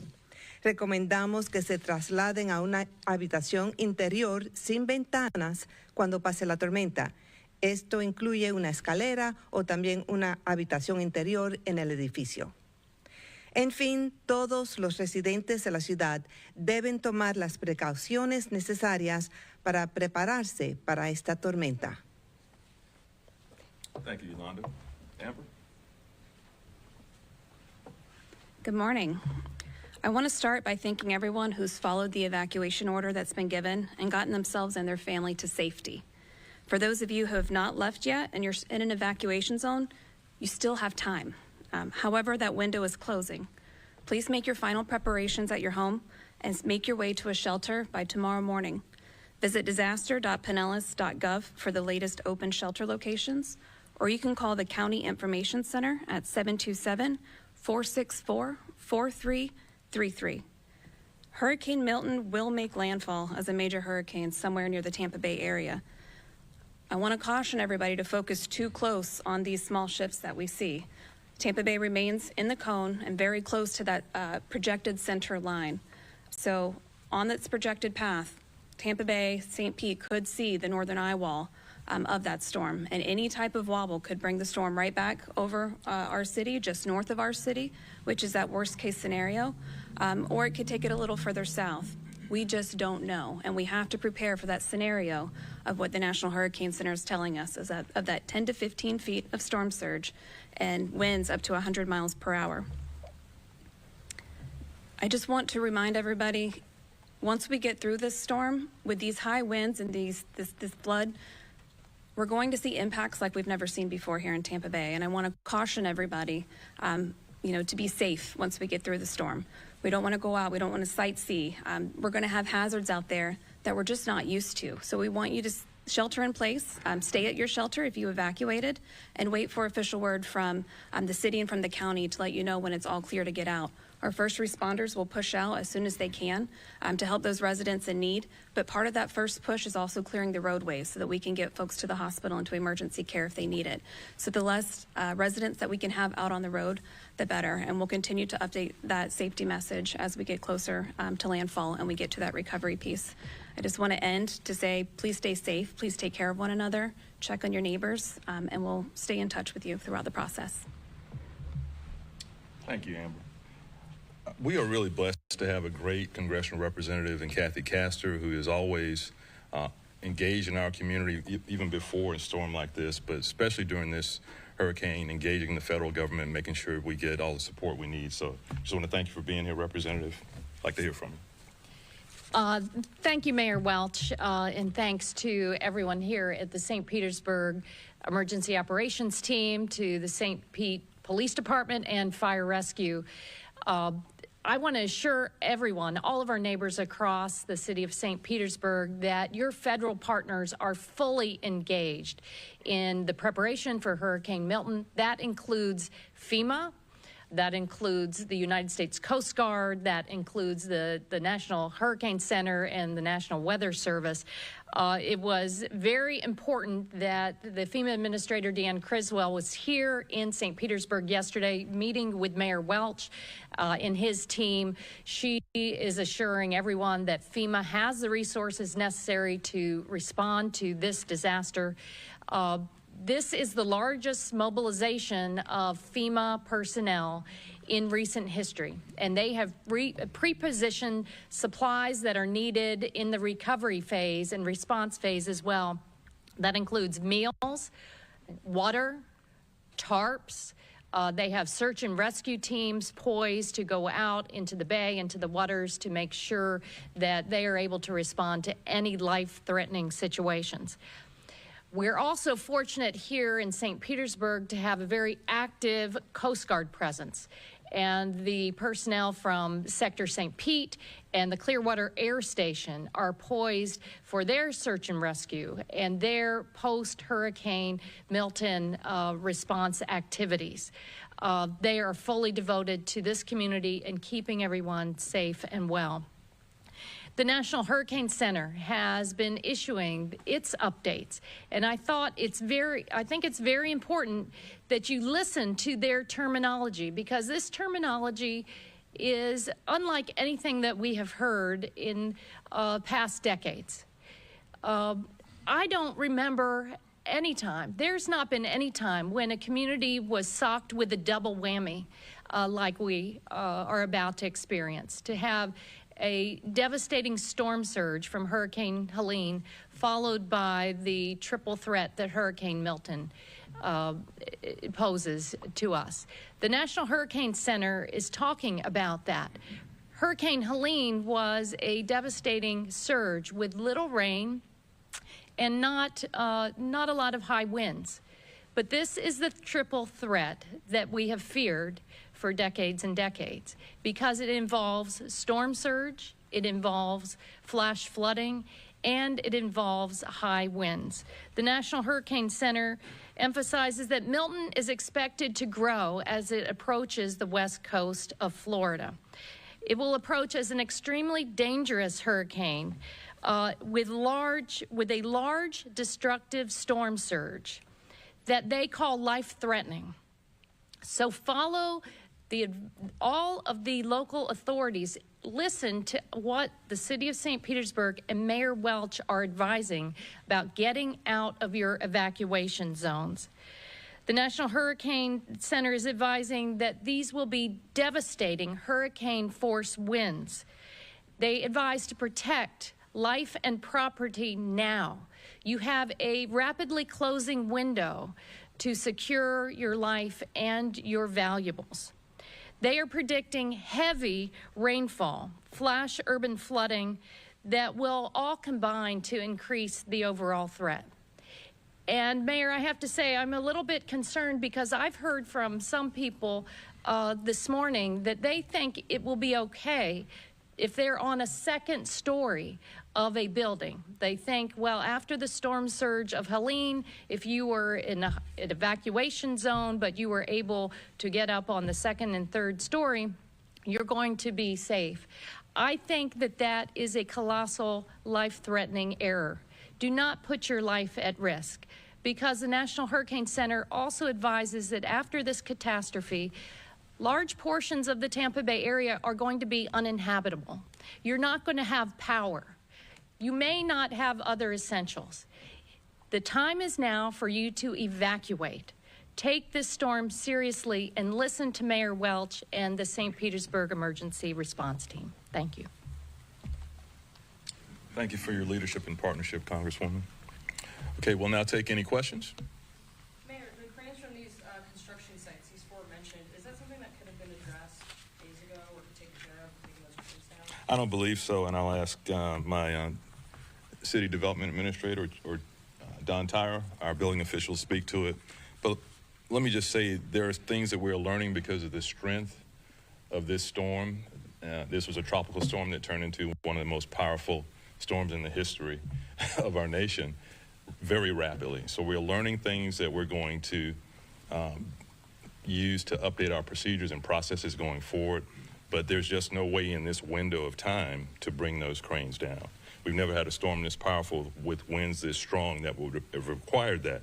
And so there are things that we're learning, just like our sewer systems, that we're going to have to incorporate in our planning going forward. Don, can you come give us some specifics on that? Okay, so before Don steps up, we're going to take our commercial break here. We'll be right back with more from St. Pete.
Welcome back. I'm Austin Westfall. Live look at our XRAD weather monitoring system. I'm going to, before we get back into that press conference out of St. Pete, I want to just read the latest on what we know about this storm. Millions in Florida are bracing for a potentially catastrophic punch from major Hurricane Milton, which threatens a historically deep and dangerous storm surge to a large swath of Florida's west coast, along with wind gusts that are expected to be well over 100 miles per hour during the next 36 hours. Milton did regain Category 5 strength at a certain point Tuesday evening. This is a day after it became among the strongest hurricanes on record in the Atlantic Basin. When it reaches the Florida coast, it is still forecast to be a major hurricane, although, of course, it is impossible to know how strong, exactly where the impact will happen, and at exactly what time the impact will happen. Matthew Capucci is a freelance storm tracker. He is quoting the NHC saying that Milton has the potential to be one of the most destructive hurricanes on record for west central Florida. Matthew also saying that new fuel delivery at the Wawa, this is the gas station near Orlando International Airport, they're getting some gas there. That's great news. Anybody that's ever been in these hurricane zones, they know that before these things come, and I'm stating the obvious here to Florida residents that are watching, but for anybody from any other part of the country that's not familiar, gas sells out. And basically every gas station will sell out in the immediate vicinity of where these storms are expected to move through. That means areas like Tampa, like Orlando, like Lakeland. All these major metros very well may be out of gas. There are probably a lot of people that are waiting for these gas pumps to be restocked. Not only do people need gas to fuel their cars, but they may need fuel for generators. They may need fuel to charge, to turn their cars on, to charge their phones. There's so many reasons why gas sells out. It has to do, of course, with the idea that we saw during COVID and during the supply chain snafu in this past week. People are preparing for the worst, basically.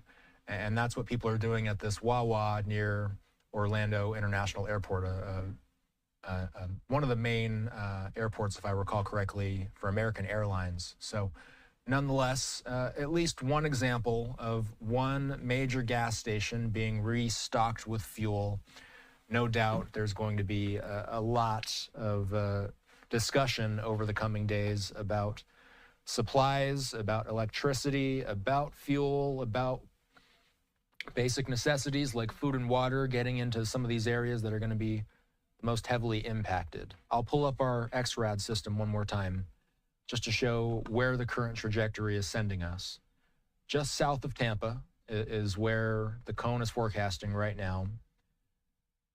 Anybody that knows hurricanes knows that these things can change in a moment's notice, and the cone of uncertainty is called the cone of uncertainty for a reason. MCO itself saying, and that's the Orlando airport, MCO itself saying travelers are making their way to their destinations while hurricane preparations continue throughout the facility, as all commercial operations are going to be ceasing at that airport at 8 o'clock in the morning on Wednesday. The airport relaying a message that we all are relaying to people along the western Florida coast and central Florida.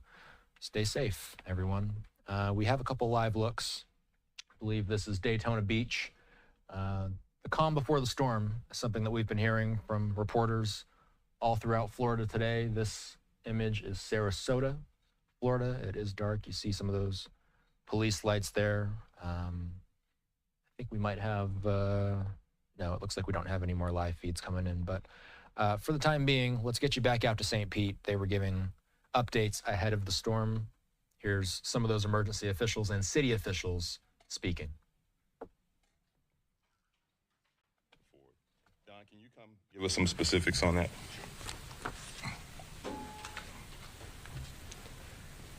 Good afternoon. Can you repeat the question? Sure. The cranes at these construction sites, that could be a risk to the buildings around them. Is that something that could have been taken down days in advance? How long does it take to take these cranes down? Yeah, so portable cranes for typical construction sites, that actually is a standard practice to either take the boom arm down and place it on the ground or remove the crane in general. For the high-rise construction, the tower cranes, they're basically fixed in place and they're erected. The crane basically builds itself as it goes vertical. Some of these cranes in the downtown area are 500 to 600 feet tall. And it usually takes about a week to plan any kind of crane jump or disassembly type process. And it's a specialized crew that performs that work.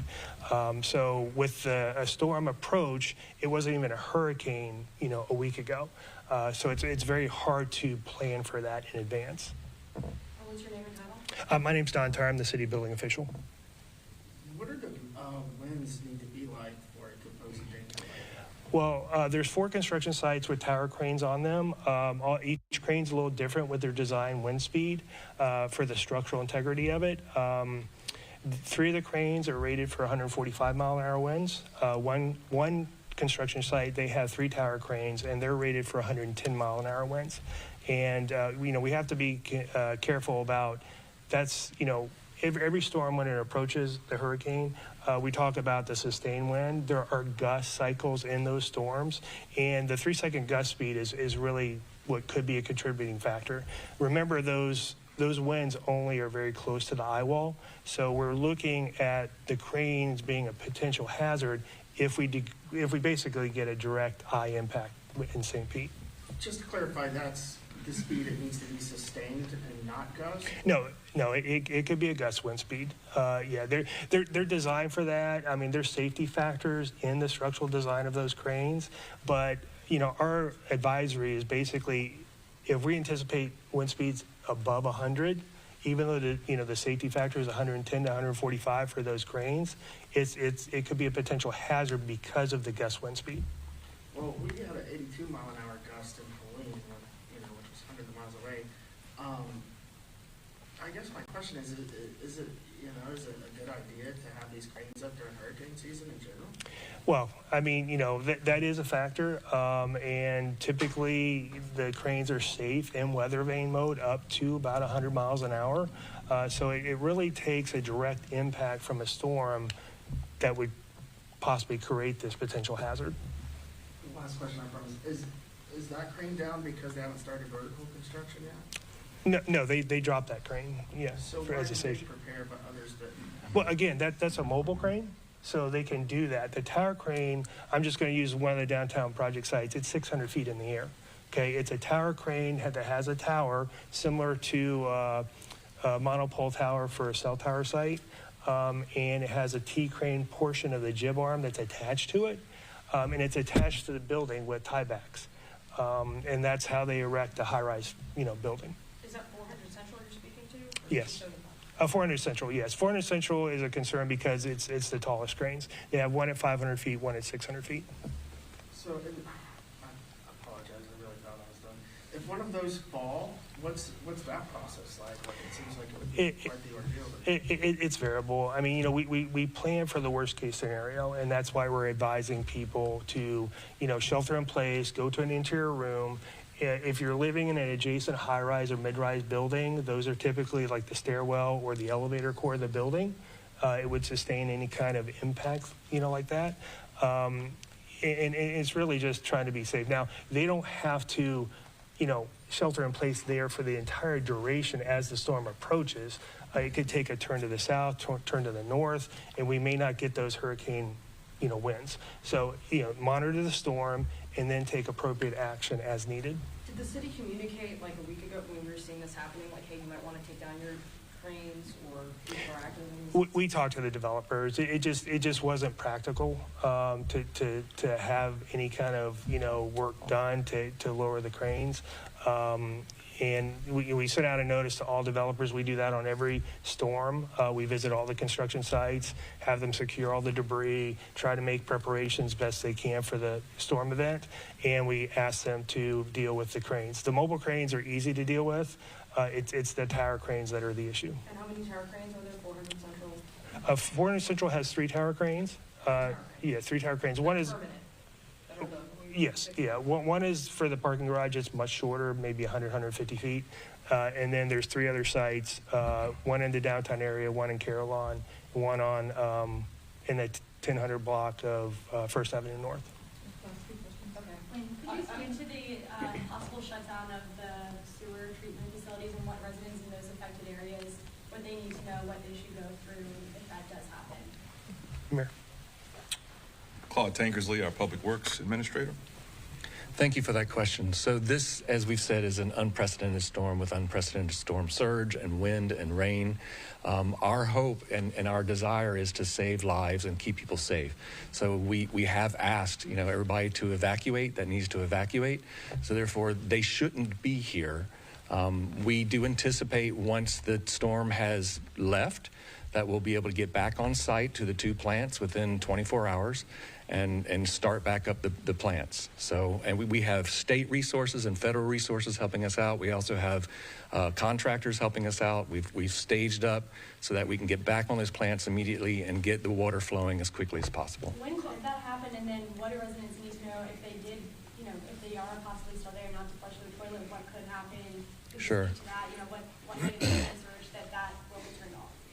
So we're expecting a 15-foot storm surge. So because of that, we are expecting to have to turn off 2 of our plants, the northeast and the southwest. After the storm, it's likely that we may not also have water service. If we do have water service, we do ask people, don't wash your clothes, don't wash your dishes, don't take unnecessary use of water. You can flush a toilet, but because we have capacity in the collection system before it gets to the plants. But we ask people who have stayed, we ask them to please limit their water uses. But again, we hope that most people have not stayed. Claude, isn't Gibbs High School, the shelter at Gibbs High School, serviced by the Southwest? Yes, it plant. is. So is it possible that the shelter might be without toilets? No, the shelter will be with toilets. Like I said, we can flush toilets sparingly, and we have a plan to be able to come in, and if we need to, with tanker trucks, pull sewage out of the area where Gibbs High School is to keep it flowing. Okay. It was mentioned yesterday, I believe, by Rob Gertis that some areas might not have potable water. Is that affected? Is that the case? Like, potable water might not. So one of the things that affects potable water is tree fall. We're expecting a very, very high wind event for this hurricane, and so therefore we do expect a lot of trees to fall. When they fall, their roots pull up the water mains. So yes, we do anticipate to have water main breaks. And that would be citywide or wherever? It'd be countywide. Okay, and you'd have to boil water in that event, or you just wouldn't have water at all? You may not have water at all, and then when we restore water, you may have to boil it for a while before you drink it. You can use the water for the other purposes, but if you're drinking it, you would have to boil it. And that would be communicated? Yes, that would be communicated. If water is turned off, can you give some recommendations to people on how they can kind of prepare for that situation? So we should all be preparing for every storm season with our go bag, right? And our go case should include potable water, bottled water, and so people should have water with them in case something like this happens. Can I ask about what's going on at Tropicana Field? Who's being staged there? How are those crews being serviced? How long do they expect to stay there? And is the Trop, it rains inside on like a normal day. Is that going to hold out? All right, so they're talking about, I believe I heard Tropicana Field, talking about some of the impacts of the local infrastructure there. We do have to take our first commercial break of the hour. We're going to keep playing out more of these official words from various cities, various emergency management operations across the Florida Peninsula. We're back in 2.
Welcome back. FEMA has been dealing with the aftermath of Hurricane Helene, and now the federal agency is going to be looking ahead to managing another natural disaster, tracking Milton, of course. President Biden speaking about Milton earlier today. We're going to keep our weather monitor on the screen while we listen into the president. Thanks for your patience. As you know, I put out a statement this morning. I'm canceling my trip to Germany and to Africa. We're going to try to work those out later, but I just don't think I can be out of the country at this time. Number one. Number two, we're going to stay focused on what's ahead of us right now. I've been briefed by the senior leaders of this administration and who are driving up preparedness for Hurricane Milton, which could be one of the worst storms in 100 years to hit Florida, and continued efforts on Hurricane Helene. I've directed this team to do everything it can to save lives in our communities, help our communities before, during, and after these extreme weather events, and that's being done. That's being done. I've spoken to all the political leaders in the region, some of them more than once, and I've told them anything they ask for they can get. We've given, and we've got an overwhelming response, positive response from everyone from the governors of Florida up to North Carolina. And mayors, leaders, local have expressed their sincere gratitude for the work of FEMA and for the work of my entire administration. Now, I've also surged thousands of federal personnel on the ground across the Southeast already and deliver every available resource as fast as possible. And my priority is to increase the size and presence of our effort. And as we prepare for another catastrophic storm about to make landfall, you know, I've been in constant contact with our director of the National Weather Service, Ken Graham, who's kept me informed the last several days what to anticipate. You never know until it happens, but he's very, very engaged. He made clear to me just how dangerous this storm is, indicating that winds had reached up to 180 miles an hour. 180, that's not guaranteed it's going to hit the shore at 180 miles, but they've reached up to 180 miles an hour. And a possible storm surge as it hits the coast of Florida of 15 feet, which can be devastating. The current path of the storm is expected to Tampa Bay area and cut directly across the state, east to west, all the way across the state, with the potential for this storm to both enter Florida as a hurricane and leave Florida as a hurricane on the Atlantic coast. This could be the worst storm to hit Florida in over a century.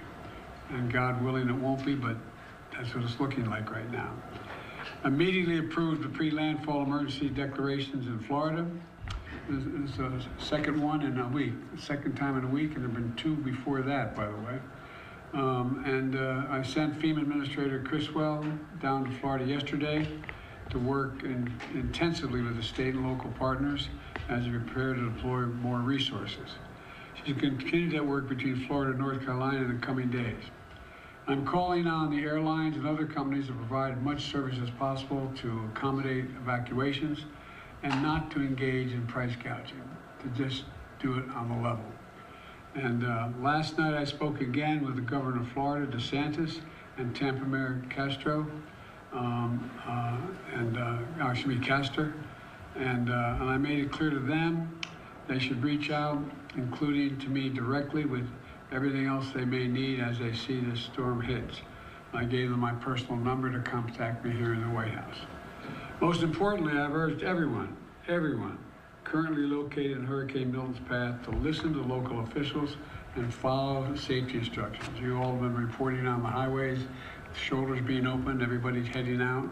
And if you're under evacuation orders, you should evacuate now. You should have already evacuated. It's a matter of life and death, and that's not hyperbole. It's a matter of life and death. So let me add that FEMA has provided 300 ambulances to move people who can't move themselves out of healthcare facilities. And while we prepare for Hurricane Milton, we're still surging resources in North Carolina, Georgia, South Carolina, Florida, Tennessee to respond to Hurricane Helene. And it's real. The impact is still there. And we're going to leave, we're not going to leave until the job is done. It's going to take time. And before it's all over, it's going to take tens of billions of dollars to get it done. And Kamala and I are keeping all of you in our prayers out there. There's a lot of people. The good news is, just before we called you in, I received information that the number of missing persons has been significantly reduced, lost from the first hurricane. But we'll have more information on that later. So that's the situation, and we're not going to leave till the job is finished. It's going to take a while. Sir, what's the risk of political figures sharing misinformation during this time? past this prologue is real, but the fact of the matter is, I think we have, I've been able to contact all the governors. They are sticking up for what they've asked for. They're pointing out that they're satisfied with everything they're getting. But I can't speak for others on the internet.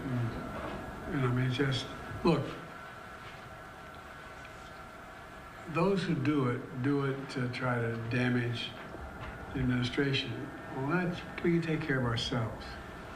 But it misleads people. It puts people in circumstances where they panic, where they really, really, really worry. They think now they're not being taken care of. And it really is, it's going to sound, I'm using an old phrase, it's un-American.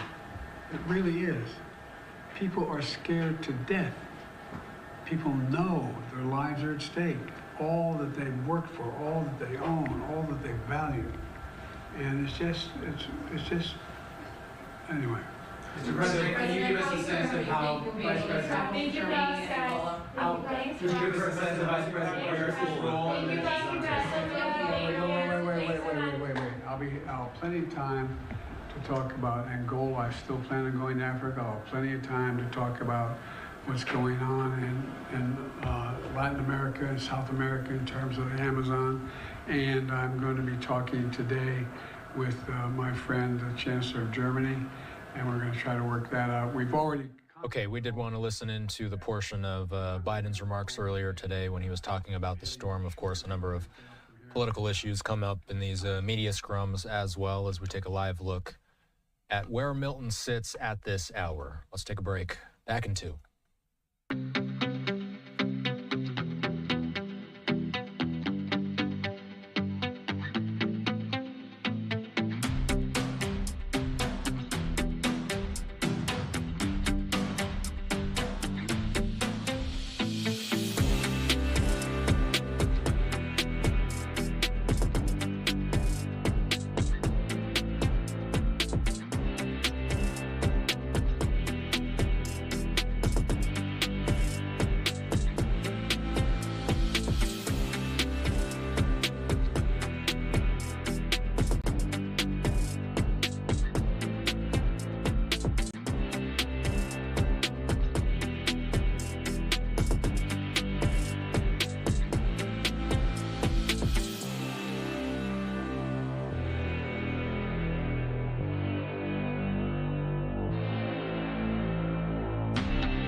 Welcome back. Let's take a look at some of what we're seeing on social media, including from Paul Delgado. He's the chief meteorologist at Fox 13 in Tampa.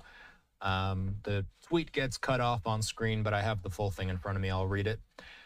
He says, confidence in the landfall point will rise Wednesday as Milton approaches our state. Due to a delay in the hurricane turning to the northeast today, Milton ended up east of the predicted forecast points. This resulted in the National Hurricane Center correcting for this delayed turn by shifting the forecast track to the east and the south. More than likely, landfall will be south of Tampa Bay, but this is not a lock. Track wobbles will make a difference.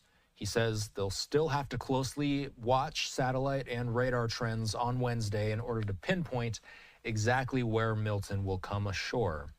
Storm surge is expected to be 10 to 15 feet to the south of the landfall. We've heard over and over meteorologists saying that the southern portion of the storm is what they call the dirty side of the storm. Some of the more severe impacts will be felt on the south side of the storm. So that's why he says storm surge will be 10 to 15 feet to the south of the landfall and much lower north of the landfall.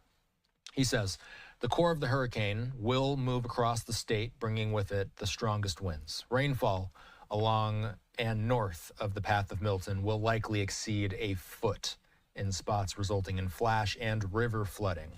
He says Fox 13 will keep everybody posted every step of the way. That's that tweet from Paul Delgado. Matthew Capucci, a freelance meteorologist, saying, and quoting the National Hurricane Center, that Milton has the potential to be one of the most destructive hurricanes on record for west central Florida. Matthew Capucci also has been following so many of these severe developments, as this has been a pretty busy past couple weeks hurricane-wise. The Hurricane Center itself saying in its 16th advisory that the storm is expected to make landfall on the Gulf Coast of Florida late Wednesday as a dangerous major hurricane. Hurricanes.gov, by the way, is where you can find all the latest maps and models. They do a pretty good job of updating their social feeds as well.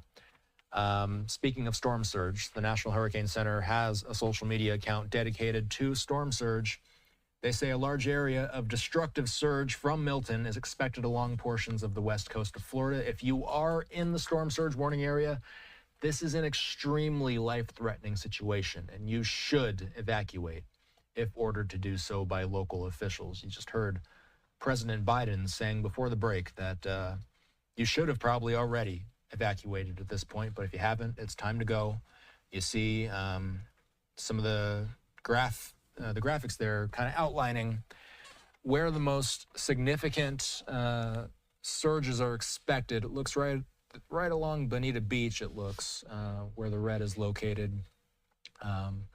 Nonetheless, it's possible that these models change in the next 24 hours.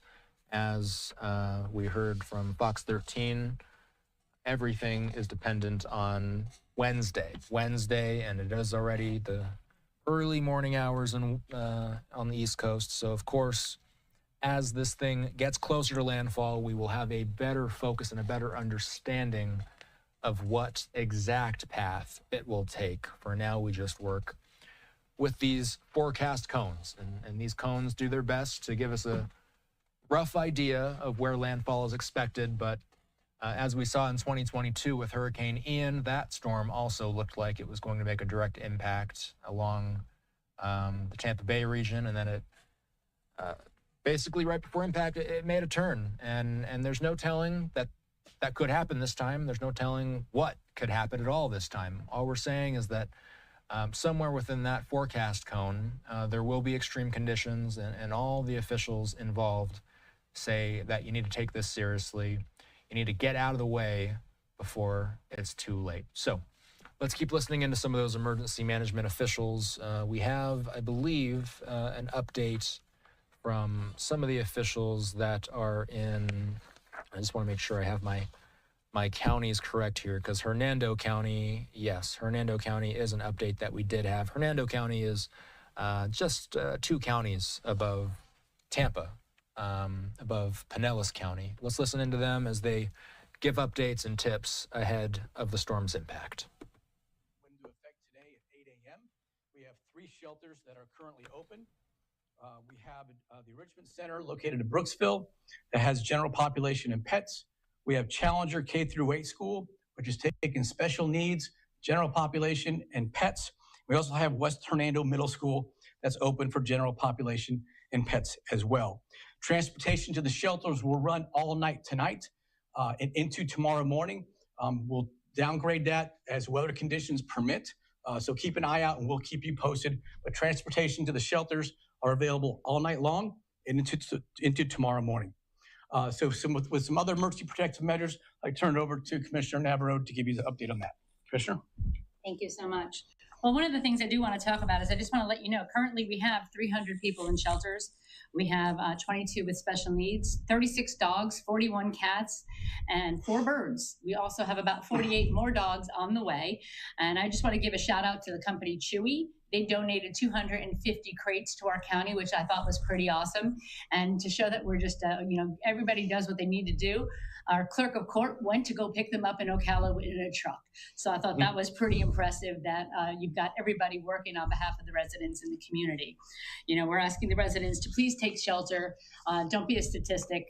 Try to get there before 12 noon tomorrow. We understand it's not comfortable to always be there, but it is important that you go into a safe place to keep everybody else safe as well. We have our sandbags still open, and that will continue until weather prevents it from happening. They're open in 4 spots: Linder Pedersen Park, Anderson Snow Park, Ridge Manor Community Center, and Spring Lake Methodist Church.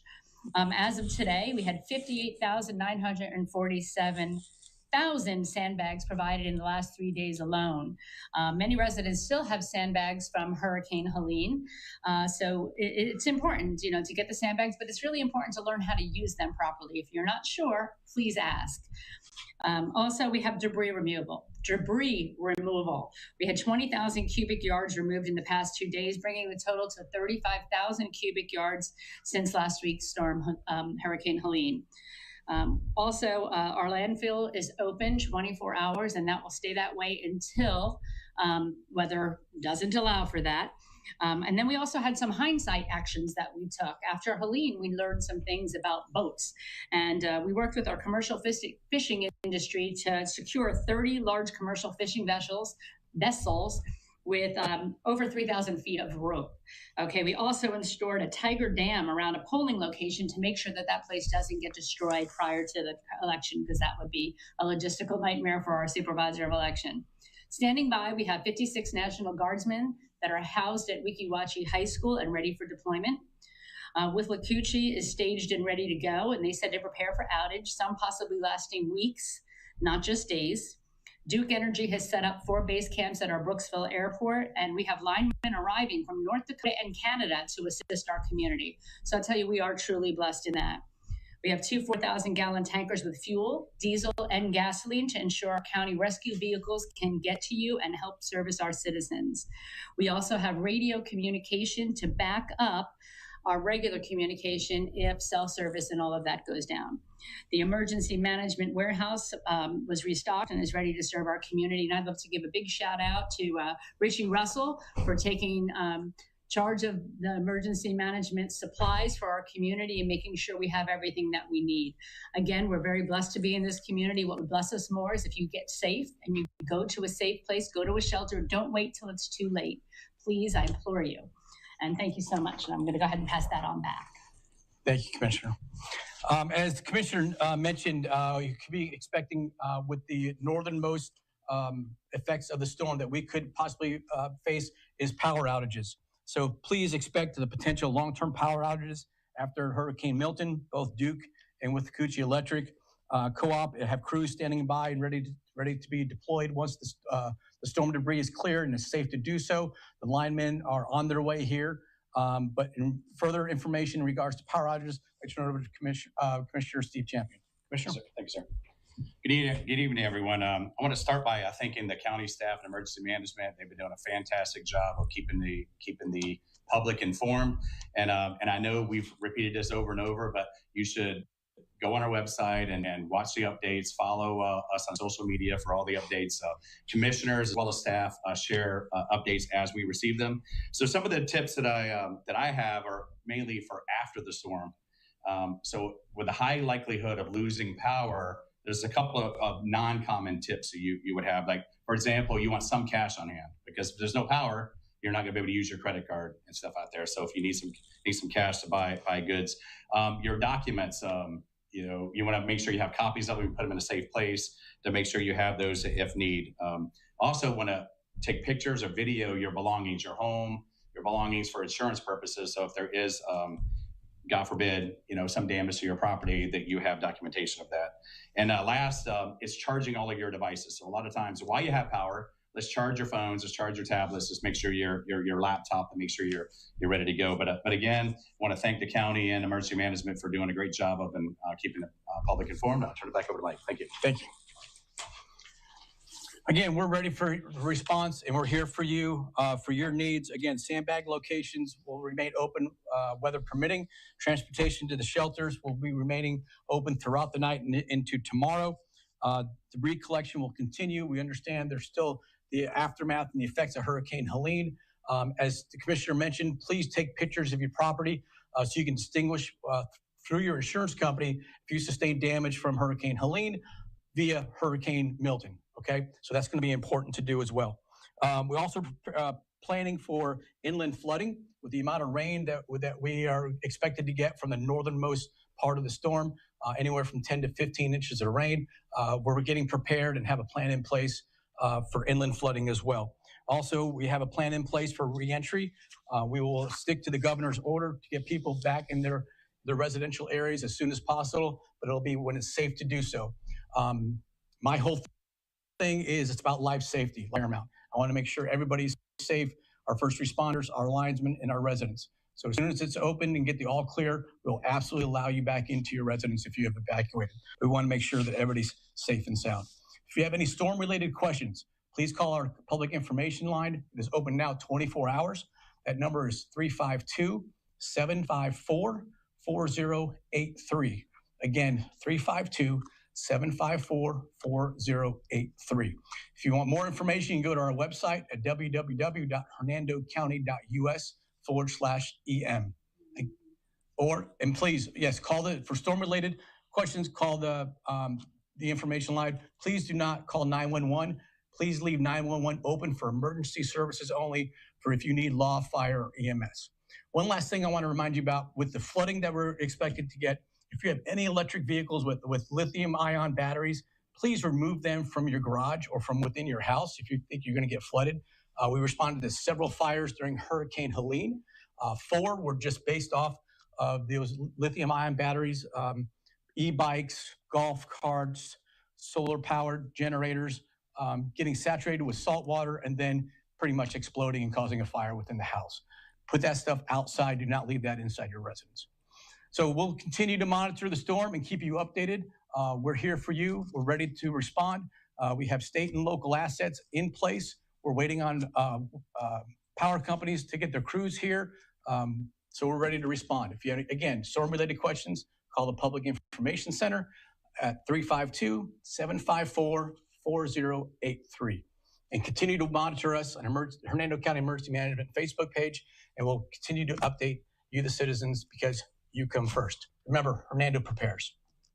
All right, we wanted to bring you a little bit of what they said in Hernando County earlier today. Let's take a live look at our XRAD weather monitoring system. We're going to play out more from other emergency management officials in other Florida counties after a quick break. We're back in 2 minutes.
Welcome back. As we've been reporting, this storm is going to make, it's going to come ashore on the western side of the Florida Peninsula, but that doesn't mean that this is going to be an exclusively western Florida event.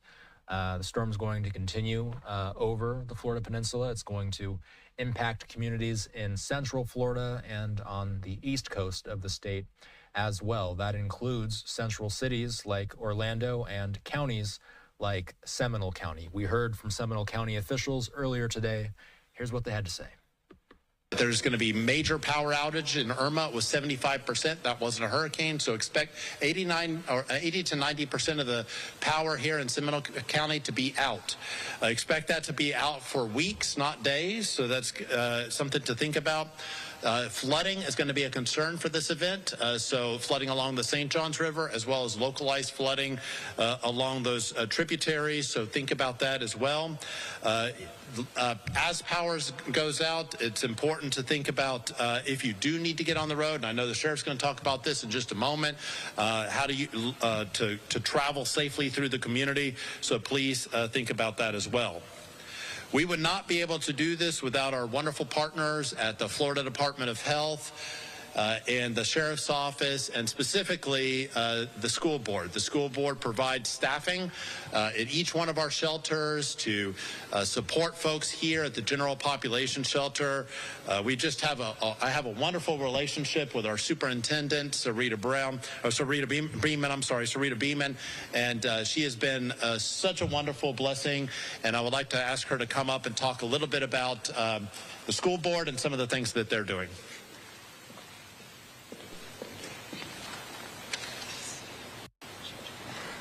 Thank you, Mr. Harris. Before I begin my update, I too want to say to the hardworking men and women in emergency management, law enforcement, and our own SCPS staff members who are working around the clock to prepare our campuses to serve our community with sheltering. We are grateful for you and grateful for your service. So to those who are providing needed transportation, testing generators, securing our property, preparing meals, and all the other essential functions that have to happen in order for us to staff and help our community members weather this storm, we thank you. As for schools, all after-school activities, facility rentals, and child care programs are canceled as of today through the remainder of this week. SCPS schools are closed on Wednesday through Friday, October 9th through the 11th. So that is additional information from our last update. We are now going to be closed on Friday. And as a reminder to our parents, SCPS had a previously scheduled non-student attendance day for Monday. So at this time, we are expecting schools to resume for students on Tuesday, October 15th. On Friday and over the weekend, we will have our teams out assessing our campuses for damage, and then we will update our families as needed. We'll be communicating with families, students, and staff on our website, our district website. We will utilize School Messenger, which will send updates via phone, text, and email. So please continue to look at all of those avenues as well as social media, our social media platforms for updated information. But schools closed Wednesday through Friday. And next, we will have Dr. Johnson to come up. He is our health officer for Seminole counties to provide additional information.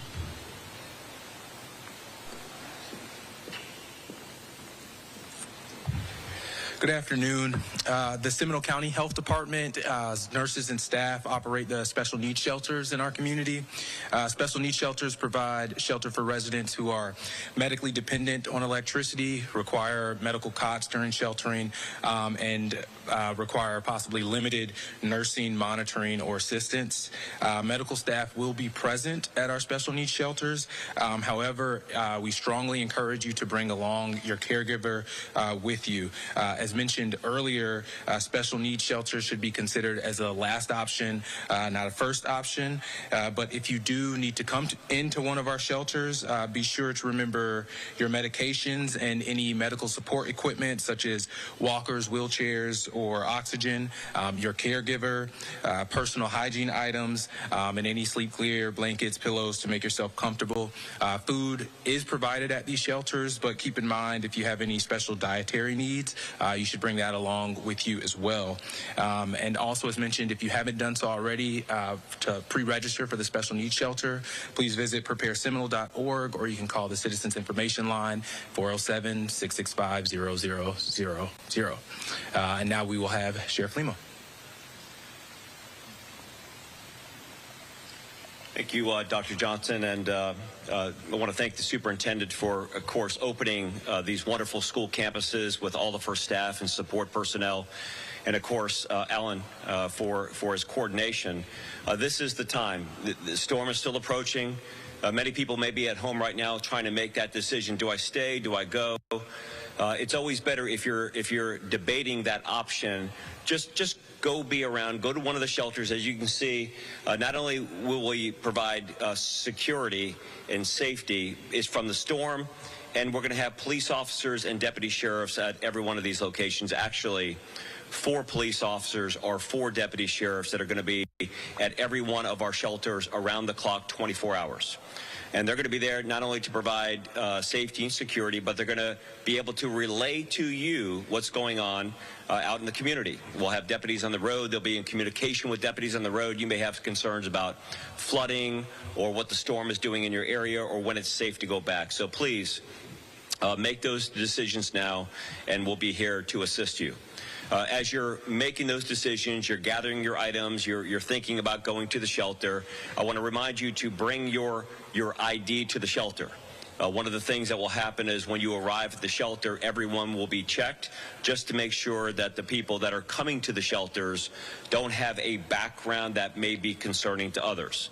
We do have a shelter for those that have been adjudicated. They have been convicted of a crime in the past, particularly sex offenders. We have a sheriff's office run shelter if you are a registered sexual offender and are looking for somewhere to find shelter. We do have that at our sheriff's office main building, main headquarters, our criminal justice center. We don't want people with that type of background coming into our shelters, and we will be checking. So come with your ID. We want to make sure that everyone is safe and comfortable when you arrive. Also understand that there'll come a point, the time on it changes, and of course we're watching the storm of the early morning hours, probably a Thursday morning, where it will be too late for you to get on the road and then relocate to a shelter. So the time to relocate is probably now and a good portion of tomorrow before the weather gets really, really bad. Make those decisions, have that plan, because if your plan is, if my roof feels like it's going to come off, or my garage door gets pulled away, or my carport or a tree falls down, that's not the time to be getting in the car, getting on the roadways. I do want to remind everyone, because we're going to have power outage. Many of the traffic signals we will have, at least the major traffic signals, running on generator power, but there'll be some that are not running on generator power. And for the average motorist, especially if you're driving at nighttime, it's hard to remember what intersections actually normally had a traffic signal. So go incredibly slow. Be mindful of what's going on, and if you come up to an intersection that does not have an active signal, treat that as a four-way stop. Not last message here, and not being the party police, because if you are over the age of 21, you are able to make your own decisions. But I will caution you, it's typically this time where you see hurricanes coming. People will get on social media. They'll talk about hurricane party and buying a bunch of alcohol and drink. should an emergency occur wherever you stay, whether it's in your home, whether it's with family members, or if you relocate to a shelter, should an emergency arise, you don't want to be intoxicated during that time. So again, I'll just caution you, if you're over 21, you can make your own decisions, but this is a storm that we don't want to play around with. We want to be safe, we want to be secure, and we want to be as accommodating as we possibly can. Members of the Sheriff's Office and our partnering police agencies, all 7 agencies here in Seminole County, will have representatives on their team out patrolling the streets and then providing security for any shelter that may fall within their jurisdiction.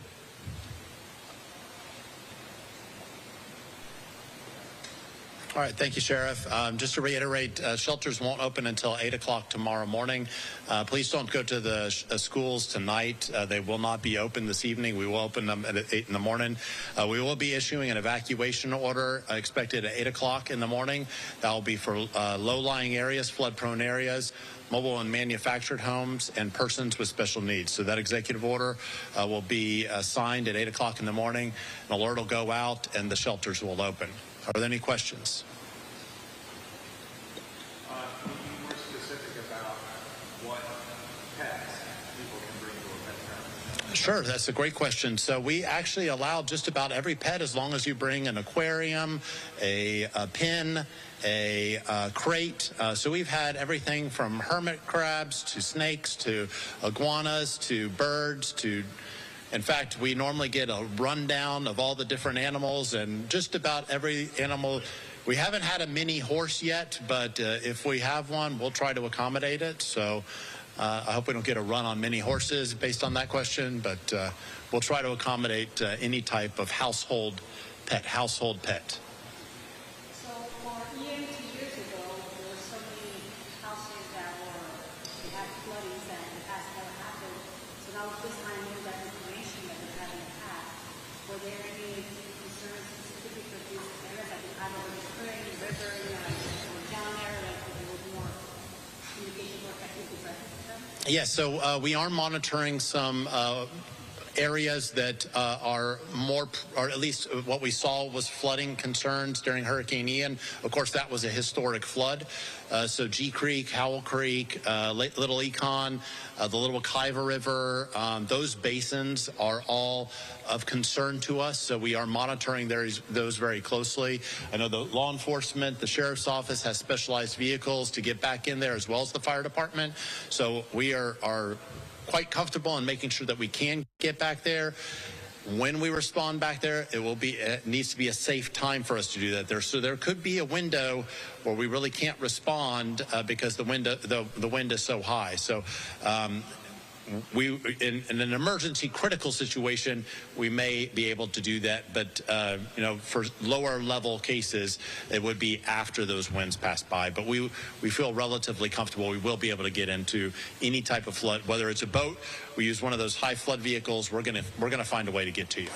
So, and just to clarify, the order means that if they choose to remain, they can expect a 911 response. Yeah, we issue these orders because of public safety concerns. So the winds right now, the wind field will be damaging to mobile and manufactured homes. We know that there is a high likelihood, based on the National Hurricane Center, the Southeast River Forecast Center, National Weather Service, all of the hydrologists are saying 12 up to 15 inches of rain. On top of the rain that we've already received over the last few weeks, that puts us in the Hurricane Ian level. So those are concerns for us. So if you flooded out before, you may want to think about going to a shelter. And then, of course, we know power is going to be out, persons with special needs that require electricity to run medical devices. That's obviously a concern for us. All right, then I'd like to ask Myrna to come up and do a Spanish translation for us. Thank you for always doing that for us. Appreciate it.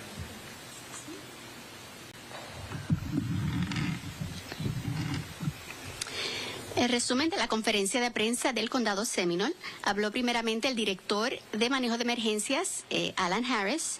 Él mencionó que el condado está terminando sus preparativos para el huracán Milton.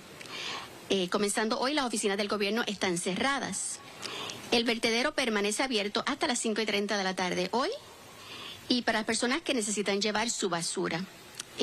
Hoy fue el último día también, el de recogido de basura, y aquella basura que no fue recogida, le exhortamos a que asegure esa basura para que no vaya a salir volando, ¿verdad?, con los vientos. También nuestras localizaciones para recogido de arena van a ser abiertas hoy hasta las 6 de la tarde. Han estado abiertas desde el sábado para darle bastante tiempo a las personas que se preparen. Ya se han distribuido sobre 200,000 bolsas de arenas aquí en el condado Seminole. Tenemos 8 refugios que abrirán mañana a las 8 de la mañana, y esos son para la población en general: Lyman High School, Crystal Lake Elementary School, Midway Elementary School, Winter Springs High School y Childs Middle School. También para necesidades especiales serán Bentley Elementary School, Layer Elementary School y Highlands. Son las escuelas que servirán como refugio, y el listado puede encontrarse en prepareseminole.org y en nuestros medios sociales. Recuerde traer lo que necesita para los refugios, para usted y para su familia, y también para las mascotas que va a llevar. Todavía hay tiempo para registrarse para los refugios de necesidades especiales si todavía no lo ha hecho, y para hacerlo pueden llamar al 407-665-0000. Si usted necesita transportación también para los refugios, llame al 407-665-0000. Luego habló la superintendente de escuelas públicas del condado Seminole, Sarita Beeman, y ella agradeció a los trabajadores excepcionales, a los hombres y las mujeres del manejo de emergencias y de diferentes agencias, incluyendo el personal de las escuelas, que han trabajado preparando las escuelas para servir a la comunidad como refugio. Ella mencionó que hoy las actividades y eventos después de la escuela y el Kids Zone y Beyond y 21st Century han sido canceladas, así que todas las actividades después de la escuela han sido canceladas. Las escuelas están cerradas desde mañana miércoles hasta las viernes, y como recordatorio, las escuelas de Seminole tenían un día festivo ya pautado para el lunes 14 de octubre, así que los estudiantes regresarán a la escuela el martes 15 de octubre. El personal estará evaluando durante el fin de semana las escuelas para cualquier daño. Se comunicarán también con familiares, estudiantes y el personal por teléfono, texto, correo electrónico y por su página de internet.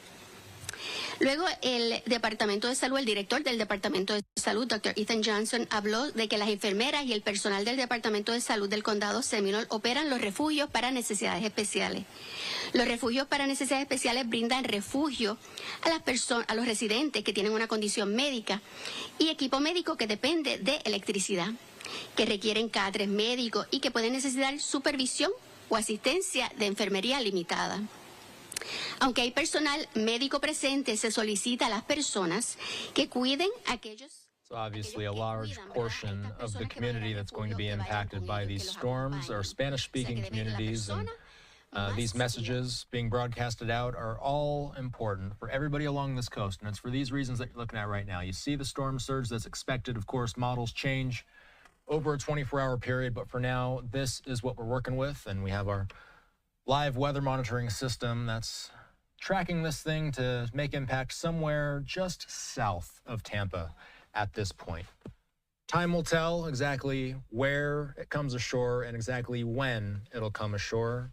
One thing we do know for sure is that Live Now will be on air, and we got you covered throughout the entire thing. My colleague, Josh Breslow, standing by right now. Josh, good to see you. How you doing, man? And what has it been like? You live in Orlando. How have you and how has the city been preparing for this the past couple days?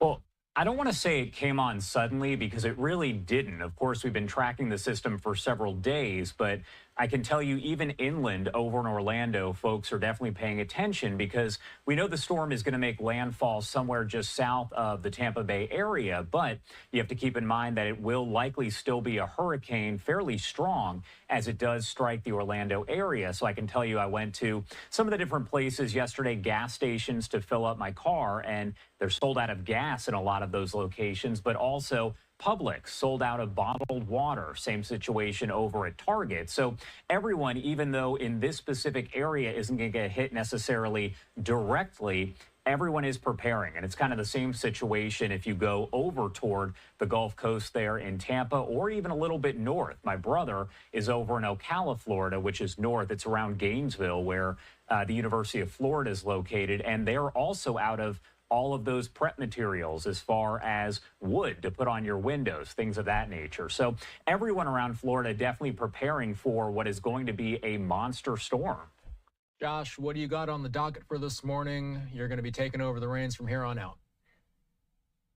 Yeah, we're going to be checking in with our different Fox 35 Orlando as well as Fox 13 Tampa teams. We'll check in with Fox Weather as well, as they all have kind of an array of reporters who are out covering this from each and every angle. Obviously, things not getting bad just yet, but give it a couple hours and things are going to start to look a lot different. We're going to see the winds really pick up, and then we'll see the rain start to fall. We have live cameras, as you've been showing, but also our X-RAD radar system that is tracking the storm up to the minute. We'll also let you know as we get the latest from the National Hurricane Center with those latest stats every couple hours. The second those come out, we'll let you know at home. Austin. All right, Josh. Going to be taking the reins for the next few hours here. We are going to sign off here from our Phoenix newsroom for now. Our Orlando-based crew takes over from here. On the other side of this, Josh Breslow.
Welcome in here on Live Now from Fox. The time is 1:57 on the East Coast and 10:57 on the West Coast. Thank you so much for sticking with us here on Live Now from Fox as we do get back in to our hurricane coverage here. A big thank you to Austin Westfall, who's been on the air over the past several hours to bring you updates on what is a very powerful Hurricane Milton. You can see it spinning there on your screen, and it is a very well-organized storm heading, of course, toward the Gulf Coast of Florida.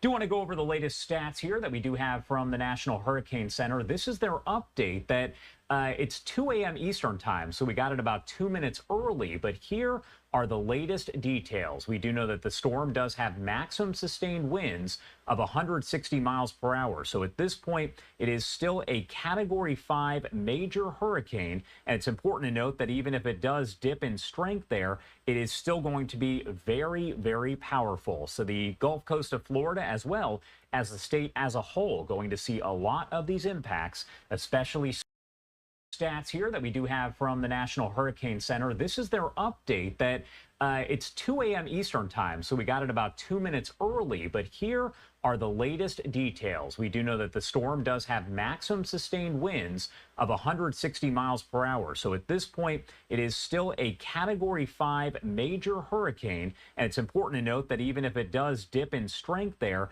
it is still going to be very, very powerful. So the Gulf Coast of Florida, as well as the state as a whole, going to see a lot of these impacts, especially starting over the next several hours. Again, maximum winds of 160 miles per hour, but we know gusts are in some spots much higher than that. The storm right now does have a minimum pressure of 914 millibars, and if you're not too familiar with what that means, do want to remind you that the storm actually dipped below 900, and it's one of few storms to do that over the past several days, and still moving fairly slow, but picking up a little bit of speed there, northeast at 12 miles per hour. Rebecca Castor has been out there in the field. She is with Fox Weather following the latest, and I do want to bring you her report right now. Some Floridians are about to face what could be a once-in-a-century storm as they brace for Hurricane Milton. This is serious. You got to be safe because people are dying. Hurricane Milton is on a collision course with Florida's west coast, expected to make landfall overnight Wednesday somewhere between Tampa Bay and Fort Myers. Then it will cross the state before moving out over the Atlantic Ocean. While Milton's not expected to be a Category 5 hurricane, maybe not even a Category 4 at landfall, the storm's going to double in size. Conditions will be life-threatening. The National Hurricane Center is forecasting up to a foot of rainfall, 15 feet of storm surge, and possible winds over 100 miles per hour. 11 counties, home to about 6 million people, are under mandatory evacuation orders. So important that people, wherever you are, heed the hazards. Make sure you prepare now. Gulf Coast residents are feeling the mental and emotional strain of a second hurricane hitting the state in under 2 weeks. Just too much going on to even think of it. It's all surreal. You know, just keep moving, and that's it. We're very scared. We don't know what to expect, and we don't know when to come back home. Despite warnings that some are still choosing not to evacuate. I've been through it before. You learn from them. Yeah. And I have over the years. Florida Governor Ron DeSantis says debris removal is still a top priority and says crews will be working as long as it's safe to do so. In Tampa, Florida, Rebecca Castor, Fox News.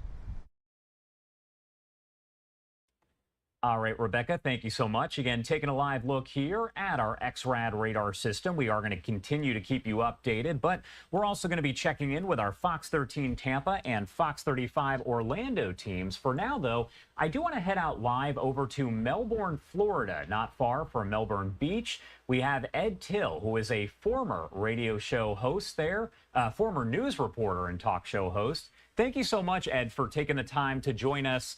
I'm going to say dark and early this morning. Indeed. Well, good to be with you and your viewers, Josh.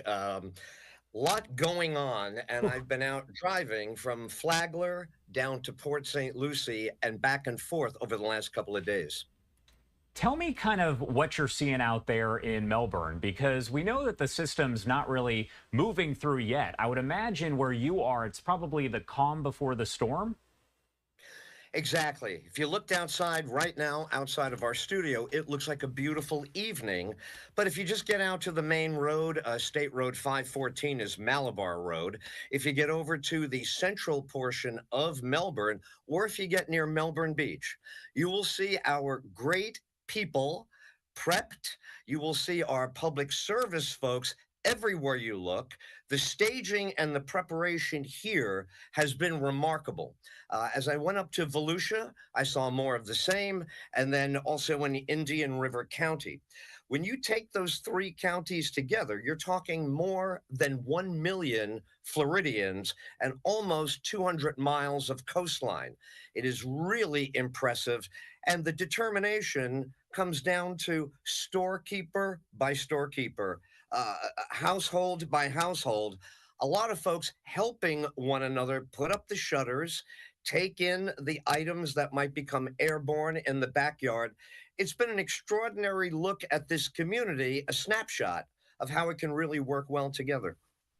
And this is an area that really, if you think about it, just had kind of that 1-2 punch at this point because they were just dealing with Helene. We saw a lot of rain. I'm over in Orlando, Florida, and we saw a lot of rain and wind from that. There was a lot of flooding, especially if you're over on the Gulf Coast. It was a lot of flooding and a lot of damage. So it's kind of hard for these areas because they're still trying to clean up from that situation. Without a doubt, it's been a remarkable effort. I think there's a silver lining to the sequence in that it has everybody in their positions and refamiliarized with what we're doing, how we're doing it, especially the arteries of travel. It is remarkable the staging and preparation that's been put in place over the last 48 hours when the Helene cleanup is less than a week behind us. Yeah, and I did want to ask you, road-wise, I know that tolls have been lifted, and I do want to pull up kind of this shot right here that we do have. This is actually coming in from the Florida Department of Transportation. Let's pop this up on your screen right now, a live look over here. My question, what are you seeing over on the roadways? Because it looks wet, but it does look fairly quiet, and this is actually showing the area, I believe, around the Port of Tampa. That's a very representative shot of our area. But if you go back 24 hours, every artery was filled, stores, parking lots full of folks. I want to also hand it to the shopkeepers and the people who kept the supplies coming as they did the entire day. Today was about half speed of that. But what you're looking at right now on that live camera is exactly what you'd see if you looked at our area of I-95 or any of our major state thoroughfares. Does it seem as though, based on that, that people really are heeding the warning and doing everything that they need to do? Because when you think about Helene, a lot of folks who are in those mandatory evacuation zones said, look, it's a hurricane, we get it, but we're just going to stay in our homes. It's fine. It almost seems like people are acting kind of different with this storm. Again, a monster storm. You're absolutely spot on with that. There's an attitudinal change. A couple of years ago, we had a storm coming our way in the Melbourne area, and the response was ultimately sufficient, but it wasn't the alert on your toes vibe that you're getting from folks now. I also think there's been a very responsible tone in reporting. The reporting, and when you hear it reflected in the parking lot of a Walmart or a Publix, you can hear folks relaying accurately what they're hearing. And we're not hearing any of the emotionalism or any of the, the sounds of near panic that sometimes you get when there's been a lull and there hasn't been a storm for a while, and then they find the storm is upon us. We are prepped, primed, and very impressed with the Brevard County response. And this goes all the way up from Titusville down to Malabar, the town of Malabar, along US 1, along Interstate 95, and certainly along A1A. Have you been over to any of the grocery stores or anything of that nature, gas stations? Because I know I went to go get gas yesterday, long lines, but most of them were out of gas overall, and you can't even find bottled water at Publix or Target. Boy, these are such important questions, right? And especially yesterday when there was a real surge of consumption of these items. Again, it was remarkable. Early in the day, the water began to deplete at the retail outlets. By midday, they were replenished at stores as big as Walmart and even your neighborhood Dollar General size store. Great response on that. Also, the negotiation of folks loading up carts and looking out for one another. People purchasing water, purchasing supplies, but looking over to their neighbor standing next to them in the aisle at the store. Again, very, very positively impressed upon me. I've seen many of these storms. My first one was Hurricane David back in 1979, and I've been covering since. You mentioned before, as a news reporter in South Florida, along A1A, we had our share of washouts, and we saw a public response back then quite unfamiliar back in the 80s and 90s. What we're seeing now is a much better informed and a much more even-tempered public response, and public service folks have been remarkable as well. And I was down there in South Florida, the Miami area, during Hurricane Andrew, and I know that folks, you had it kind of split. Some folks took it seriously, others didn't. We saw the aftermath of that. I don't know if you did any sort of reporting on that, but it really does depend. I feel as though Floridians know this is going to be a big one. This storm is going to be a monster storm. Josh, let's really give some credit where credit is due. You watch the news over the years and you see the different generations are identified. Millennials, Gen Z kids have been fantastic. They're informed, they're on the lawn with their parents, reading from their phone, going through checklists, but it is a maturity in a young generation that I believe bodes well for Florida as we have grown enormously over these decades. There's a whole new population learning to deal with and function in storms like this, and that was notable for sure. Last question here. What is your advice for people who are watching right now, who are maybe watching from one of the areas where we could potentially see some catastrophic results from Milton?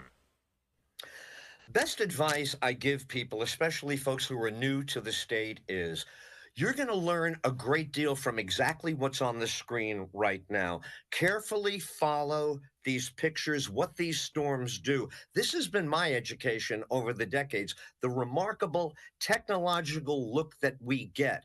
When you put that alongside of the instructions you're getting from public service folks, it is a great combination that works hand in glove. The screen, the storm, and what you're hearing locally. And look to those neighbors, because the neighborhood community vibe right now is a great asset in the situation that we're in. All right. Ed Till, thank you so much for taking the time to join us here and help kind of break it down. Obviously, we're watching this storm very, very closely. Again, I keep saying it, but it really is a monster storm. Anything else you want to add about really any of this before I let you go? I have to say, the next 12 to 24 hours are going to test everything that we know. Stay calm, involve the whole family and the neighborhood together. We're going to do great as a community on this, is the feeling I'm getting, covering it all over Brevard County. And this is my home. This is a place I've cared for and served viewers and listeners many, many years. So I'm proud of what I'm seeing, and I thank you for the opportunity to share some of this with your viewers tonight, Josh. All right, Ed, thank you again for taking the time to be here with us, and please stay safe out there. Will do. All right, you are taking a live look right now, once again, from our XRAD radar system as we do continue to track the latest here on Milton. I actually do want to head over to our Fox 35 Orlando team, as they are providing kind of cut-ins, is what they're known as, basically brief updates on the storm as they do happen. Let's pop up the audio here and listen in. From Fox 35 News, tracking the tropics. Hey there, I'm Fox 35 Storm Team Meteorologist Jessica Dobson. The time now is 2 o'clock, and we did just get the latest advisory in from the National Hurricane Center on Hurricane Milton. And so here is the very latest. So it is still a Cat 5 storm, Category 5 hurricane with winds of 160 miles per hour. We can see from our satellite view, it is a very concentric storm. It has a very uniform and symmetrical eye wall, and overall, it's a symmetrical looking storm, but you'll notice it is starting to get a little lopsided, so that could lead to some weakening here, which it is set to do as it does approach landfall. Right now it has winds of 160 miles per hour. It's still moving to the northeast at a rate of around 12 miles per hour. It's around 400 or so miles away from the Tampa area, but here is the very latest track. We are going to be expecting it to weaken slightly into a Category 4 hurricane. Now, just how much it weakens before approaching landfall, that's going to going to be one of the bigger questions that we still have to answer. But regardless, we are going to be expecting it to make landfall. You'll notice that southerly shift in the track. That being said, we could still expect some shifts, either a little further north or a little bit further south. That still, regardless, is going to bring us some pretty substantial impacts for us here in Central Florida. For the Tampa area, it's going to be a bit different. If they see a more southerly track, that could mean a lot more rain for them as well. But winds are certainly going to be a factor with this, especially the flooding rainfall for us in Central Florida. That's certainly going to be something that we'll have to monitor pretty closely, along with the strong winds on the backside of this as it continues to exit. So it is going to exit, and it will be out of our hair as we head into late Thursday. But in terms of our watches and warnings, we still do have hurricane warnings in place. That is going to be for essentially all of Central Florida. You'll notice the latest track. They could update that, though, because we do have tropical storm warnings in place closer to South Florida. But this is essentially going to mean we have the potential of seeing hurricane conditions in our area. So here's the latest timeline. By this morning, we are going to be, you are going to want to make sure you have all of your preps done, all of your outdoor furniture items tied down, bring them inside, things like that, because you don't want them to go airborne with the amount of wind we're going to be expecting. Hurricane conditions will likely peak overnight in terms of when the worst weather is going to arrive. So we're talking late tonight, early tomorrow morning, meaning Wednesday night, Thursday morning, and then hurricane winds will come to an end. Any sort of tropical storm force winds as well. That's going to be in the early morning hours of our Thursday. Stay with Fox 35 for the very latest. We will keep you posted, and we will have much more coming up in about 25 minutes.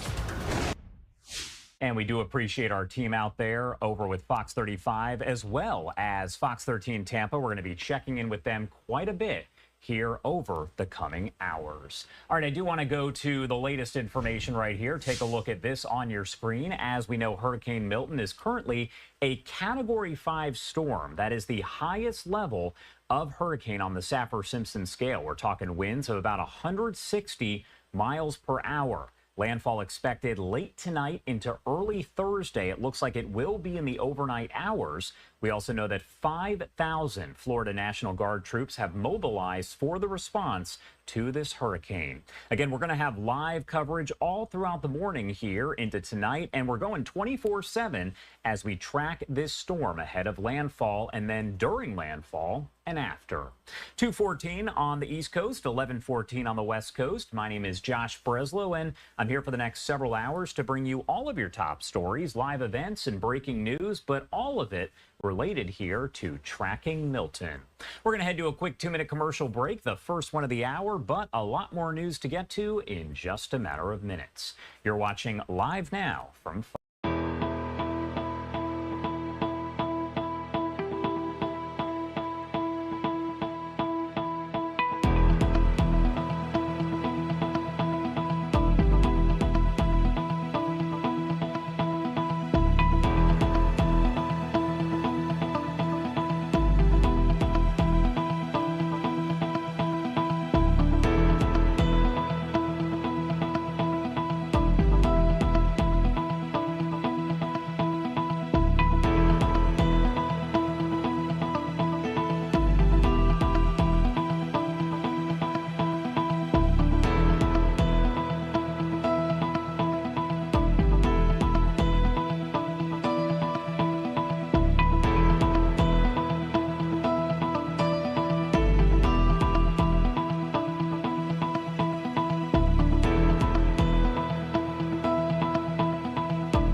Welcome back here on Live Now from Fox 217 on the East Coast, 1117 on the West Coast.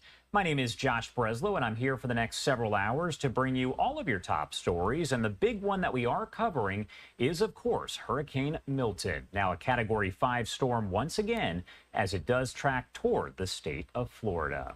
We want to know here your opinions. Have you established a plan for Hurricane Milton? Now the options here: I've already evacuated, planning to evacuate, I'm sheltering in place, or I'm not in the path of the storm. We want to make sure everyone is involved here. And it looks like about 67% of you out there do say you're sheltering in place. If you do want to vote in this poll here, just really pick up your phone and scan that QR code that is at the top right-hand side of your screen. That will take you to a website, and you can vote right there. You can also go to livenowfox.com/connect and vote that way as well. Do want to pop up the XRAD radar system once again so you can get a look at Milton. Again, a Category 5 storm with maximum winds of 160 miles per hour, but it is important to note that gusts are going to be even higher than that. The Tampa area is going to be heavily impacted. You can see this live look at the roadways. About 24 hours ago, it looked a lot different as folks were packed in there, but as you can see, while it is wet, the roads are empty. Not too many folks evacuating now, as many of them did heed the warning and have already exited that general area. We've also been checking in with our Fox 35 Orlando team. They have had team coverage, and I do want to take you to part of their newscast from just a couple hours ago, as they have that team of reporters that are working to cover this from each and every angle.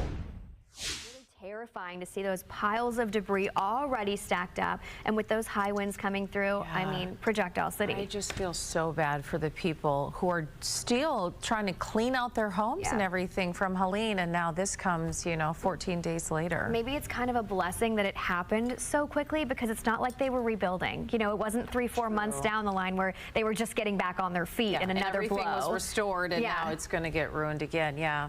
Oh, all right. Well, closer to home, here in Brevard County, hospital patients are actually being evacuated ahead of the storm. Yeah, Health First says that they've decided to get all the patients out of the Cape Canaveral Hospital.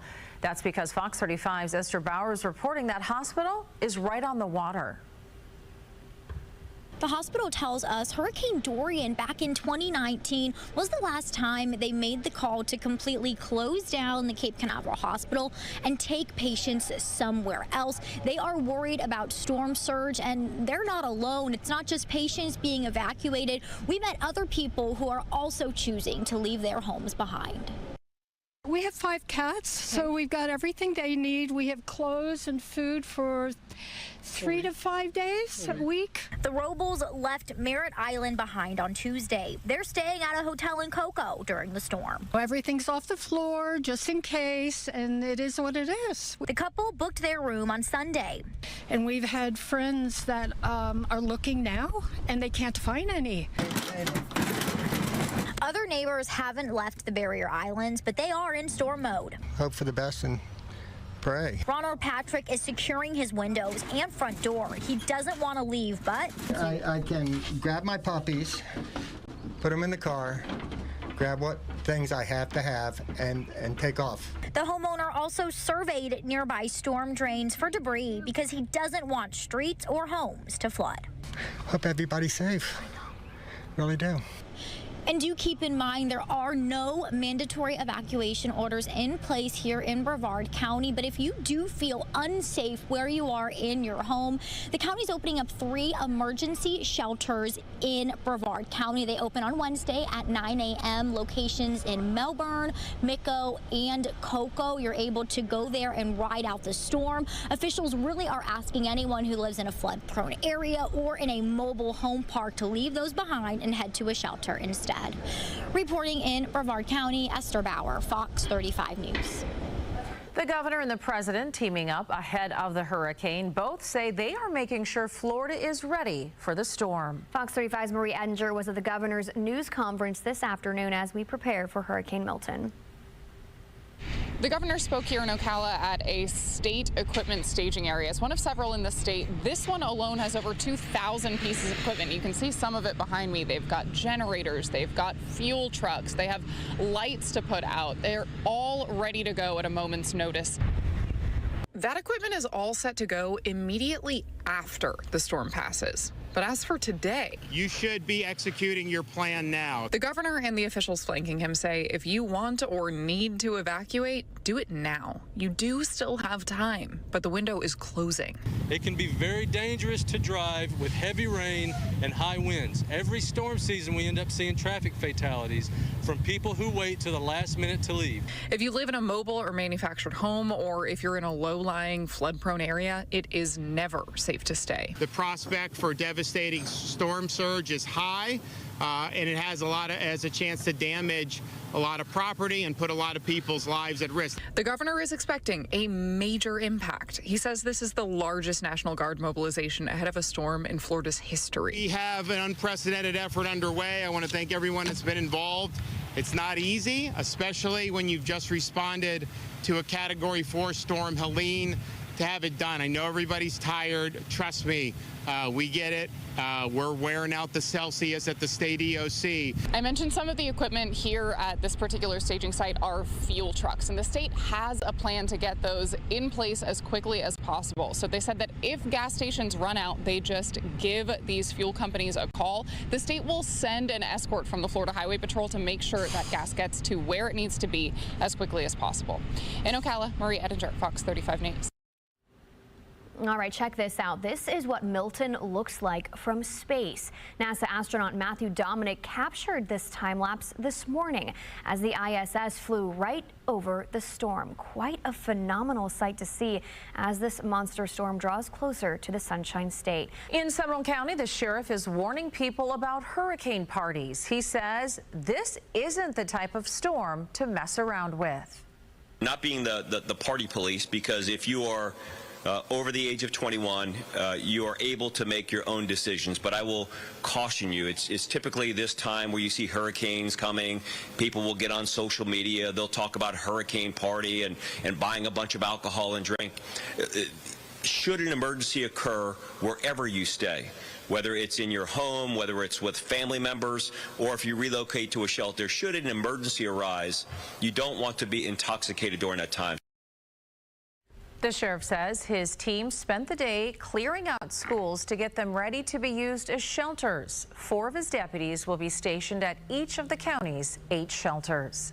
And Fox 35 storm team meteorologist Noah Berggren is back with us now. So Noah, as the storm draws closer to Florida's west coast, we are getting a better idea of its track. What is the latest? Yeah, Hannah, we're awaiting the 11 o'clock advisory at this point, but the track continues to waffle back and forth.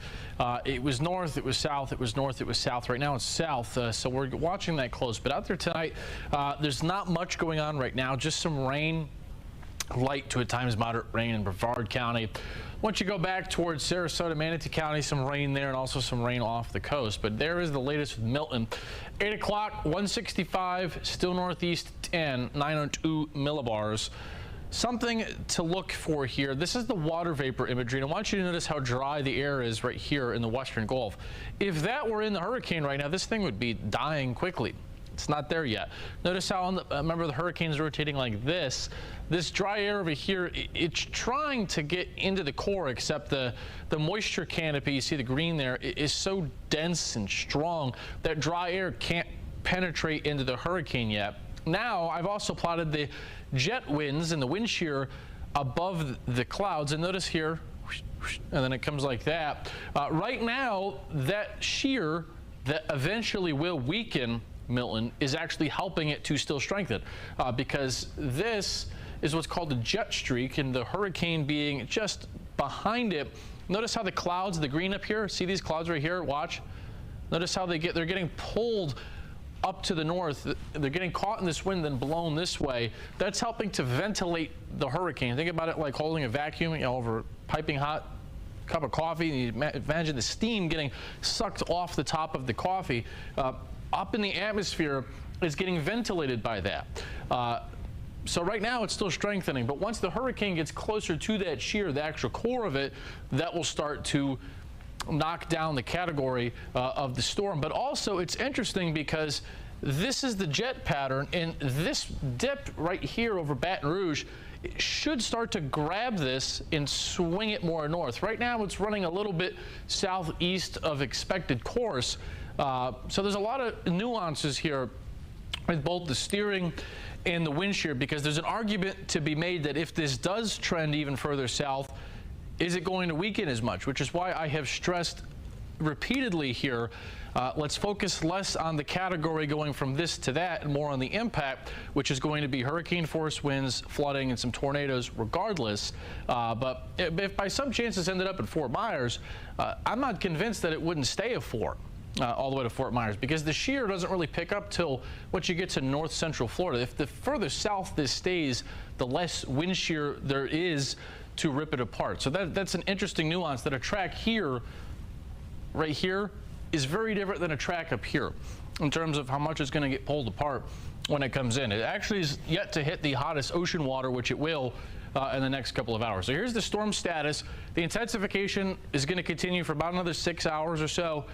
It's going to be over the hottest water in the Gulf, as you just saw there, in about maybe 2 hours or so. We will just wait and see how intense it's going to get overnight, but that will be the peak intensity of Milton in the coming hours. Wednesday, the gradual lowering of the category begins, but again, track and that wind shear remains to be seen. How fast that wind shear acts to pull the storm apart, the models still do not agree on. Regardless of all of that, there will be a significant impact here from this hurricane. That's not changing. Widespread power outages, tree damage is likely. In order of what I would rank the threats here at this point is flash flooding 1, wind and power outages 2, and tornadoes 3. I really want to bring your focus here in Orlando that let's not get caught in the weeds of the 11 o'clock track went 5 miles south. That's not changing the rain at all here. It's going to rain a ton. So 10 miles south, none of that matters. It's going to rain a lot here regardless, and I really want you to focus on that for Central Florida. So rain, flooding north of the track. There will be the hurricane force gusts here because the wind field expands even if it goes south, and also the threat for some tornadoes. We're still expecting a landfall around midnight. I think that's a good way to frame it, is around midnight tomorrow night. But again, does it go north? Does it go south? The hurricane models are north. The global models are south. Where is it going to go? Well, Fort Myers is a huge difference to Tampa. Tampa's a huge difference to Fort Myers. So this is a very challenging forecast for where that big surge will occur on the west coast. Then from there, exits off the east coast Thursday afternoon, then pulls towards Bermuda by the end of the weekend. So we will await the 11 o'clock advisory. We're getting some new modeling in now about the specific rain totals and the winds. We'll show that to you coming up in the next hour, guys. Well, folks are reporting having a tough time finding gas. Right now, at least 15% of gas stations across Florida may not have any at all. That's according to analysts with Gas Buddy. The app and website normally tracks gas prices, but right now it's also tracking outages across the state. Demand has spiked as people try to get out of Milton's path. And right now, state efforts to get those fuel pumps refilled may not be making much impact, at least not yet. I think there's been so much demand that it's been really hard for gas stations to really make much headway in restoring things. But I do expect almost every night there will probably be some increase in how many stations do have fuel until the storm passes. And then I do expect a slow, moderate increase in the amount of stations that do have fuel. But it could be rather challenging. If the Port of Tampa is damaged, if it sustains significant amount of damage, it may be more problematic to see those restoration numbers improve. So it could get worse before it gets better. Those analysts say cities along I-75 and I-95 have the highest percentage of outages. Governor Ron DeSantis says this afternoon the state has close to 400,000 gallons of diesel and unleaded gas on standby from state reserves, and another 1.2 million gallons are en route to Florida right now. And we've got proof of that. This is FHP Tampa video posting on X today. You're seeing troopers escorting fuel tankers down to the Tampa area. FHP and FDOT say fuel tankers will continue to refill those gas stations across the state as Milton zeroes in on Florida. People have been getting their homes ready for the hurricane all day long. We've seen people waiting for hours to get sandbags all across Central Florida. In Seminole County, we saw some sites even run out of sand, some pretty early. Fox 35's Randy Hildreth was at the Lake Mary Sports Complex where people had dug past the sand and were just digging right into the dirt. It's essentially what you see is what you get. So you have one patch and it's probably blocked by some of the cars that are parked here loading up those sandbags. There was an area over there where folks were digging. I am standing in another area where folks were digging. And as I am walking, as you mentioned, we are down to probably the dirt that is here at the park because I'm seeing some rocks being dug up and then also some roots. And so this is the little bit that is left before they essentially again hit the dirt that is actually at the park that has not been brought in by the city. Now, I did get a chance to talk with an officer who was out here earlier today. He says the city has made multiple trips to this site, dropping off dirt and sand for people to use to get their homes ready for the hurricane that's coming in, to try to make sure that they keep that flood water out. But the fact that you don't see big mounds here is an indication of how often and how many people have come to this site to fill up their sandbags, load them into their cars, and take them home. The officer says he does not expect another drop-off of sand or dirt again today. So just want to emphasize what you see here, what little is left is what you get. But I will say, folks here are taking advantage of the little that is left and say they will fill up what they can and then potentially make a stop at other locations to make sure they're prepared. Where are you guys going to put it? We're going to put it on our garage door so it blocks every hole on our garage so no water gets in. We want to get over to the Fox 35 storm team. TJ Springer is joining us now. So TJ, most of the state is going to see some sort of impact with Milton. Here in Central Florida, sure. What do we have to worry about most? I would say, as Noah was talking about just a bit ago, guys, I would say that it's flooding, then the potential for hurricane force wind, and then tornadic potential. The flooding with the help of the front dropping in, really enhancing the lift in the atmosphere, is going to make for some intense rainfall rates. We're waiting for our next advisory that's going to be coming here in just about an hour and 15-ish minutes or so. But at least at last check-in, we had the wind sustained at 165 miles per hour. We still see a major Category 5 hurricane with that movement off to the east-northeast at 10 miles per hour. I do think we're going to start to see this picking up some speed as it interacts with that jet the closer it gets to Florida, but that jet in turn is going to start to also enhance the wind shear, which will eventually start to help weaken Milton. But I don't want you to think too much about the weakening trend. I mean, it is really good. Always looking for a silver lining, right? Because this will prevent a potential major strike, at least at Category 5 strength to the West Coast. Still going to be a major Category 3 hurricane and still going to produce some impacts, though, and that's what we're here to walk you through as we progress through our day tomorrow. Still could have wind gusts around 185 miles per hour, at least gusting to that high, but sustained wind around 150. Then we start to see it weakening the closer we get to Thursday. And now, at least from the National Hurricane Center, this is something that we're going to have to monitor as well. Originally, we were thinking right in that 10 to midnight time frames, just splitting the difference would really make it close to midnight. Some data has suggested a bit earlier, some data has suggested a little bit later, but I do think it's going to be coming on shore close to midnight Thursday, one way or the other, likely Cat 2 strength still as we head through the wee hours of our Thursday across the I-4 corridor, and then moving off the eastern seaboard, potentially at a Category 1 hurricane Thursday afternoon. So in terms of events, or impacts rather, with this event, comparing this one to, say, Helene, this one I think going to be a longer winded event because of it not moving as quickly as what we saw with Helene. Helene was barreling toward us and it stayed so fast. That's why it was able to remained so strong as it moved farther inland.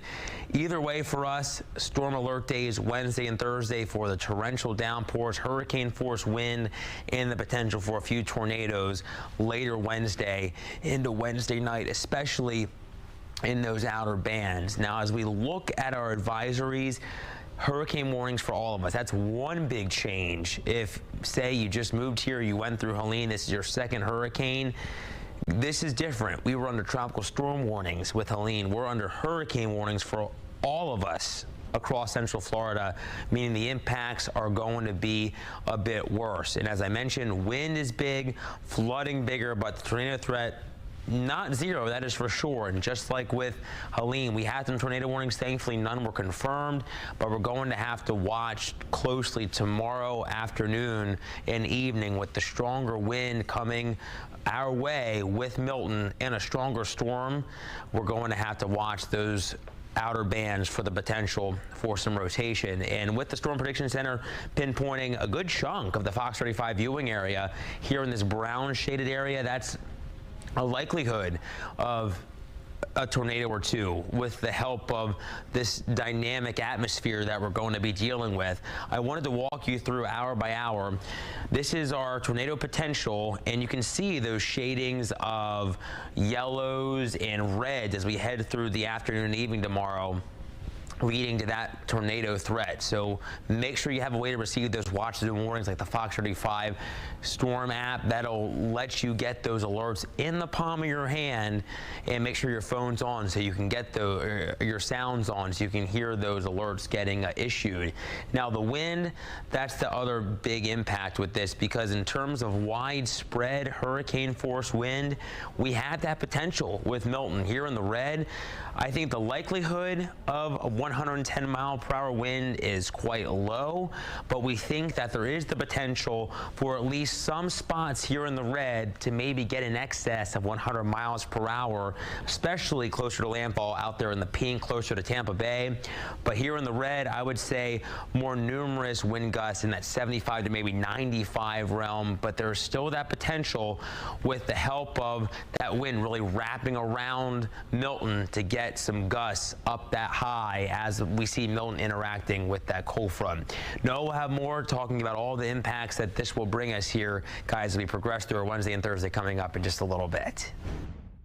A big thank you there to our Fox 35 Orlando team. They are going to have live team coverage coming up later this morning, as will our Fox 13 Tampa team. We'll be checking in with all of them and Fox Weather as we bring you the latest here 24/7 on Live Now from Fox, tracking Milton.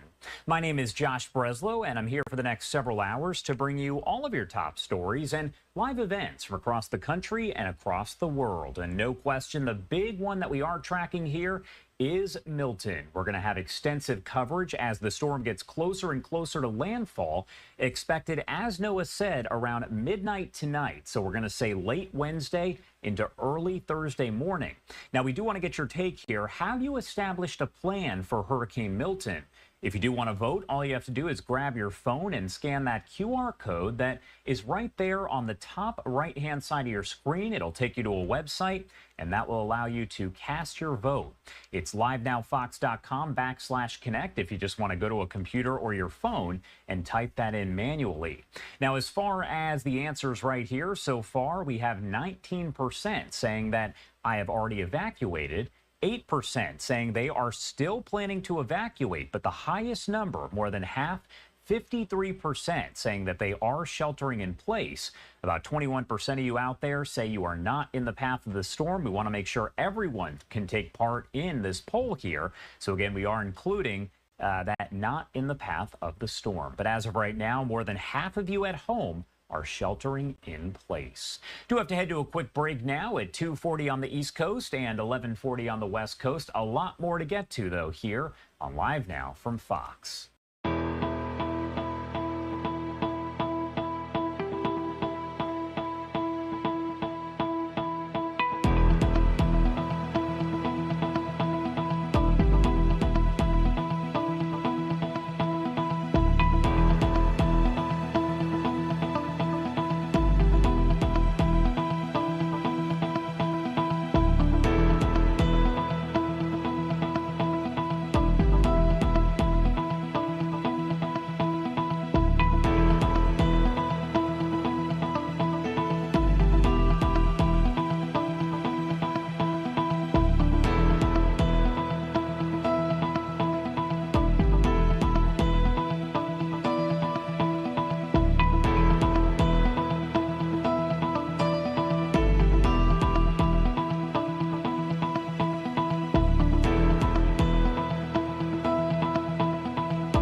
Welcome back here on Live Now from Fox 243 on the East Coast to 1143 on the West Coast. My name is Josh Breslow, and I'm here for the next several hours to bring you all of your top stories and live events from across the country and across the world. The big one, though, that we are tracking 24/7 here on Live Now from Fox is Hurricane Milton, now a historical storm. It is one of the strongest, most powerful hurricanes ever in recorded history. And it's important to note that those records go back well over 100 years.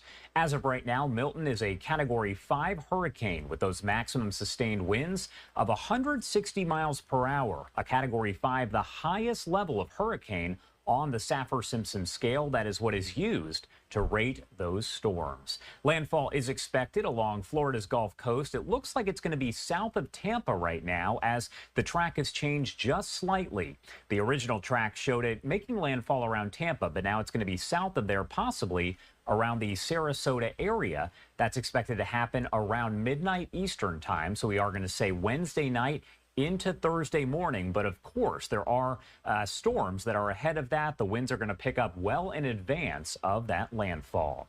Want to check in with Jessica Dobson. She is a meteorologist with our Fox 35 Orlando team. They're providing updates. They're called cut-ins there as they break into programming to provide the latest details. Tracking the tropics. I'm Fox 35 Storm Team meteorologist Jessica Dobson, and I wanted to bring you the very latest when it comes to Hurricane Milton. It is a Category 5 hurricane. We did get the latest update as well from the National Hurricane Center, keeping it with winds of around 160 miles per hour. So it is a powerful Category 5 hurricane at that. We are going to be seeing it take this northeasterly trek at a rate of around 12 miles per hour. So you'll notice as well, overnight, it really intensified quite a bit. But now it's taking on kind of more of almost a lopsided view. It's still very strong, very powerful, but that could lend way to some signs that it's in its steady weakening phase, which it is expected to do so here over the course of the next several hours, more so being the rest of tonight and into tomorrow. But that's going to be for our Wednesday night, I should say, not our Tuesday night. So let's take you through the next couple of days. Speaking of, and it is going to weaken gradually into a Category 4 hurricane, roughly by Wednesday evening. But then as we look ahead into Thursday night, that is when we're going to be expecting this to be out of our hair. But in terms of landfall, you'll notice that the shift in the track is certainly more south than what it was yesterday, especially at this time yesterday. That would be some good news, sparing a lot of Tampa in terms of storm surge. It still is going to be pretty bad in terms of storm surge. 10 to 15 feet is going to be possible, but not quite as bad for the Tampa Bay area specifically. So that's some good news there. But regardless, still some very large impacts and very devastating impacts are going to be expected for some folks, especially those who are going to be seeing the storm surge in their spot. Regardless, for us in Central Florida, we are going to be expecting some strong winds. We could see wind gusts in upwards of 75 miles per hour, maybe a little higher than that, closer to the East Coast. As the storm exits, we'll see this back edge of the system bring with it those winds on the back edge, and that's going to really help to increase those wind gusts. But regardless, it's going to be out of our hair likely Thursday night and into our Friday. So yes, it has slowed down just a little bit, but our impacts are still going to remain the same. Just the timing is a little bit changed versus what we saw a little earlier. Now, when it comes to our hurricane impacts, we do have a hurricane warning in place for all of Central Florida. Tropical storm warnings in place as well, closer to the Gainesville area. So essentially, this is going to mean we have hurricane conditions that will be likely for our area as we head into the next 36 hours or so. Really, the next 24 hours is when we'll start to see and feel those impacts.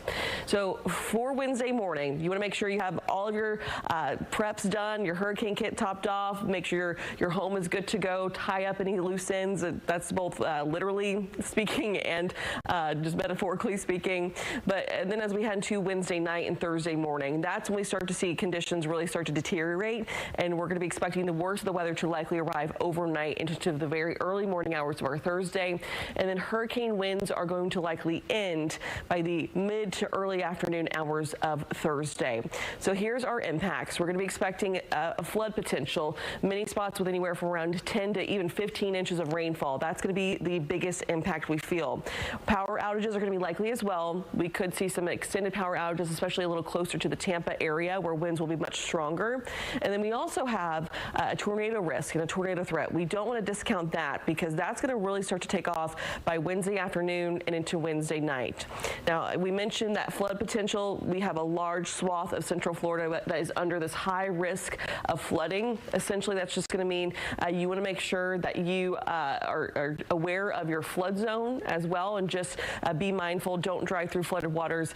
Really just kind of hunker down by that point, especially by Wednesday evening.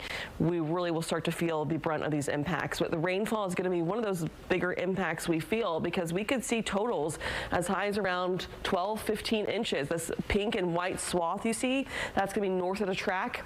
That's where we're going to be expecting the heaviest of the rainfall to set up. So it is certainly going to bring some very heavy rainfall to parts of Central Florida there.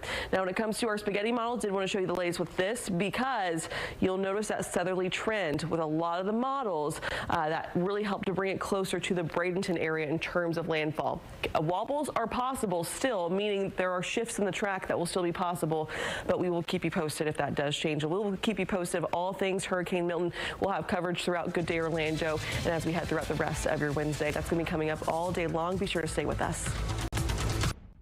Big thank you there to our Fox 35 Orlando team. We'll be checking in with them as well as Fox 13 Tampa all throughout the morning. Over the next 24, 48, 72 hours, we will be checking in with them for all of that coverage. And I can tell you that they are going to go live with their team of reporters in about an hour. So we'll bring you those live reports right here on Live Now from Fox. Now, we do want to get your take on all of this here. Have you established a plan for Hurricane Milton? This is a question for everyone in our viewing audience watching right now. If you do want to vote, just grab your phone and scan that QR code right there at the top right-hand side of your screen. Or if you just want to vote the old-fashioned way, go to livenowfox.com/connect. As of right now, more than half of you do say that you are sheltering in place. That is 54%. 14% say you've already evacuated following those warnings there, and 7% say you are still planning to evacuate as of now. About a quarter of you out there, 25%, say you are not in the path of the storm. We want to make sure that everyone can take part in this. So even if you're located in, let's say, California, want to make sure you can vote by saying you are not in the path of the storm. And of course, thank you to everyone who has casted their vote so far, but we want to make sure that you are heard right here on Live Now. 2:50 on the East Coast, 11:50 on the West Coast. Do have to sneak in a quick 2-minute commercial break, but a lot more news to get to in just a matter of minutes. You're watching Live Now from Fox.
Welcome back here on Live Now from Fox. 2:53 on the East Coast, 11:53 on the West Coast. We are continuing our live coverage here of Hurricane Milton, one of the most powerful hurricanes on recorded history here.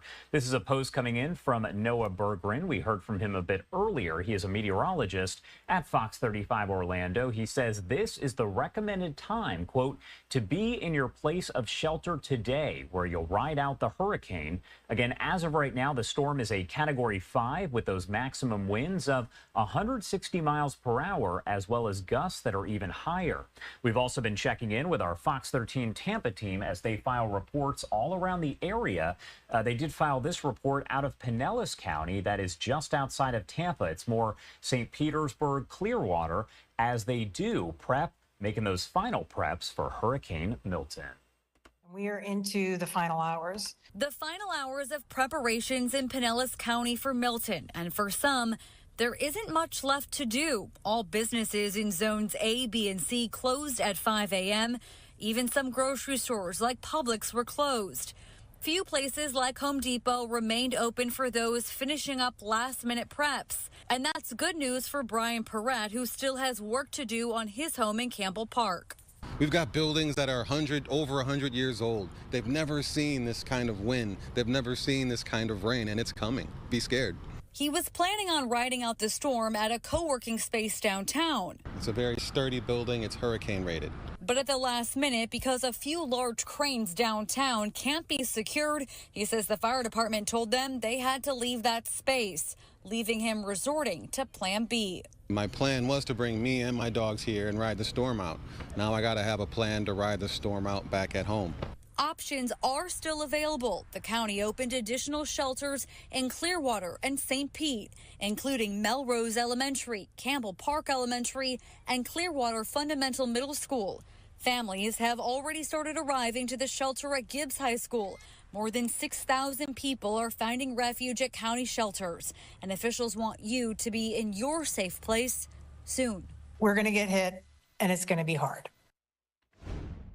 That was our Fox 13 Tampa team over in Pinellas County, Florida. That's St. Petersburg, Clearwater, that area right there on the water outside of Tampa. That report filed last night, so just a few hours ago, of course, talking about the stores that are basically out of just about everything and closed at this point, and will be, of course, today into tomorrow as the storm does make landfall sometime around midnight Eastern time tonight. So we're saying late Wednesday night into early Thursday.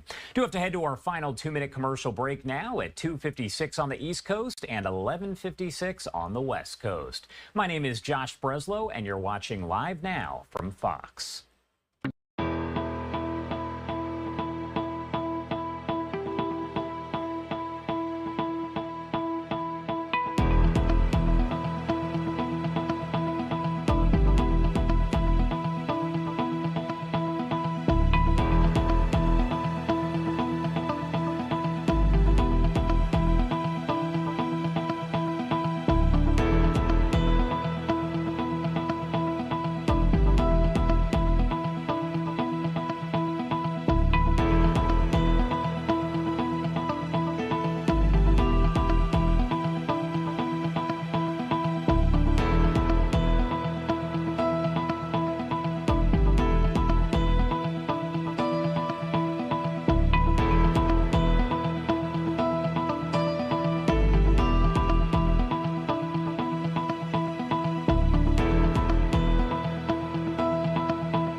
Welcome back here on Live Now from Fox 258 on the East Coast and 1158 on the West Coast as we do continue our live coverage of Hurricane Milton. On the left-hand side of your screen, you can see just some of the latest stats here. We did get an update from the National Hurricane Center about an hour ago. They're doing those updates, I would say, every 3 hours at this point, so we're bringing those to you right when they do come out. Again, we're talking about a Category 5 hurricane with maximum winds of 160 miles per hour, but it is important to note that gusts there within the storm have been reported even higher than that. This is one of the strongest, most powerful storms ever in recorded history, and these do go back more than 100 years as far as those records. Now, landfall, as we've mentioned, expected around midnight Eastern time, so we're saying late Wednesday into early Thursday, and we're going to stay on the air 24/7 to make sure that we keep you updated. We also have the live cameras around the area. Let's take a look over at Tampa. You can see the roadways looking a lot different than they did maybe 24 hours ago as folks were just trying to heed the warnings and evacuate. Right now, just a few cars on the road, and it looks like those roads are fairly wet as the rain is really starting to come down. And it's important to note that despite the fact that landfall will be around midnight Eastern time, areas of Florida are going to see rain, wind really pick up well in advance of that. Landfall just essentially means when the eye does make its way onto land. So that's why, the storm is a very large one, and it did grow in size as it was over the warm waters there in the Gulf. We actually have a live look at our XRAD radar system, and I do want to pull that up for you right here on camera. And you can see a very well-organized storm getting closer and closer to the Gulf Coast of Florida. Midnight Eastern time is when it will make that landfall. Do want to check in with Rebecca Castor. She is filing different reports here from over in the areas that will be impacted along the Gulf Coast. This right here, her latest report. Some Floridians are about to face what could be a once-in-a-century storm as they brace for Hurricane Milton. This is serious. You got to be safe because people are dying. Hurricane Milton is on a collision course with Florida's west coast, expected to make landfall overnight Wednesday somewhere between Tampa Bay and Fort Myers. Then it will cross the state before moving out over the Atlantic Ocean. Well, Milton's not expected to be a Category 5 hurricane, maybe not even a Category 4 at landfall. The storm's going to double in size. Conditions will be life-threatening. The National Hurricane Center is forecasting up to a foot of rainfall, 15 feet of storm surge, and possible winds over 100 miles per hour. 11 counties, home to about 6 million people, are under mandatory evacuation orders. So important that people, wherever you are, heed the hazards. Make sure you prepare now. Gulf Coast residents are feeling the mental and emotional strain of a second hurricane hitting the state in under 2 weeks. Just too much going on to even think of it. It's all surreal. Just keep moving, and that's it. We're very scared. We don't know what to expect, and we don't know when to come back home. Despite warnings that some are still choosing not to evacuate. I've been through it before. You learn from them. Yeah. And I have over the years. Florida Governor Ron DeSantis says debris removal is still a top priority and says crews will be working as long as it's safe to do so. In Tampa, Florida, Rebecca Castor, Fox News. Rebecca, thank you so much. And it looks like our Fox 35 Orlando team is doing another live update. Let's pop up the audio. Comes to Hurricane Milton, which is now a Category 5 hurricane. We saw it really organize overnight, and we're starting to see it grow a little more lopsided, which could lend way to some signs of weakening. Right now it has winds of 160 miles per hour. It's roughly 400 or so miles away from Tampa specifically, but let's show you the latest track because it is going to continue to weaken to a Category 4 hurricane here within the next 24 hours or so. We are going to be expecting it to make landfall likely south of the Tampa Bay area. So that would be good news, sparing them the worst of the impacts. Still, though, some strong winds, storm surge will still be possible for some spots, and also the risk of flooding. That's going to be a possibility for those areas as well. But as of right now, it is going to be weakening as it approaches landfall. Still, though, could be making landfall at around a Category 3 strength hurricane. But it is going to going to be bringing those strong wind gusts onshore and even into parts of central Florida. So when it comes to when exactly this is going to be taking place, likely late tomorrow night. So late tonight and into tomorrow morning. So late Wednesday night, after midnight or so, is when we're going to be expecting the landfall to take shape, and we're going to be expecting the impacts to begin roughly around 10, 11 o'clock for us, and then we'll continue to expect them over the course of the overnight all the way into about midday Thursday, and then we'll eventually see this exit as we head into Thursday afternoon and evening, and we'll start to see conditions rapidly improve from there. And you'll notice that the overall track does show, again, it's going to weaken into a Category 4 hurricane as early as this morning, and then eventually it's going to be working its way well offshore, and it will be out of our hair. So when it comes to specific impacts, flooding, rainfall, that's going to be one of the bigger impacts from this for us in central Florida. We could see totals as high as around 10 to maybe even 15 inches. High winds, we're looking at peak wind gusts as high as around 75 miles per hour. And then when it comes to the tornado potential, that's certainly going to be a risk that we are going to have to watch very closely for later this afternoon and into tonight, because we're going to start to see that risk gradually, slowly but surely increase. So we talked about that rainfall. That is going to be one of the biggest threats with this system, and it could be dumping anywhere from around 10 to 12 inches. That's going to likely be a pretty popular number, especially in the swath you see of whites and pinks. That's where we have the highest rainfall totals that will be possible, at least with the current track. Areas north of the core of the storm is where we're going to be expecting the best chances of seeing these higher rainfall totals and higher rainfall amounts, and this could certainly lead to some flooding issues. This could lead to some flash flooding, especially for low-lying areas, flood-prone areas, things like that. But Volusia County, all the way through even northern Orange County, Seminole County, Lake, and into Sumter County, it really looks like is where we're going to be seeing the highest of those rainfall totals. Closer to Osceola, we could see totals begin to approach around 5 to 6 inches, but really that whitish pink shades where we're going to be expecting the worst of that to take place. We're also going to be watching for the potential, again, of that tornado risk. We actually have a level 3 out of 5 for seeing some strong to severe storms that could lead to some isolated tornadoes today, especially as those outer bands move in, and that's going to be likely taking place a little later this afternoon, probably by around 4 or 5 p.m. and last as we head into the overnight. So it's really important to make sure you have a way to receive weather alerts. You can download the Fox 35 Storm Team Weather app. That is a great app to use. It has a free radar and will let you know of any sort of alerts that do pop up in your area. Be sure to stay with the Fox 35 Storm Team. We will have the very latest when it comes to Hurricane Milton, and we'll provide coverage for you all morning long. And we'll be back in around 25 minutes, and we'll have more coverage as well coming up on Good Day Orlando starting at 4 a.m. We'll have much.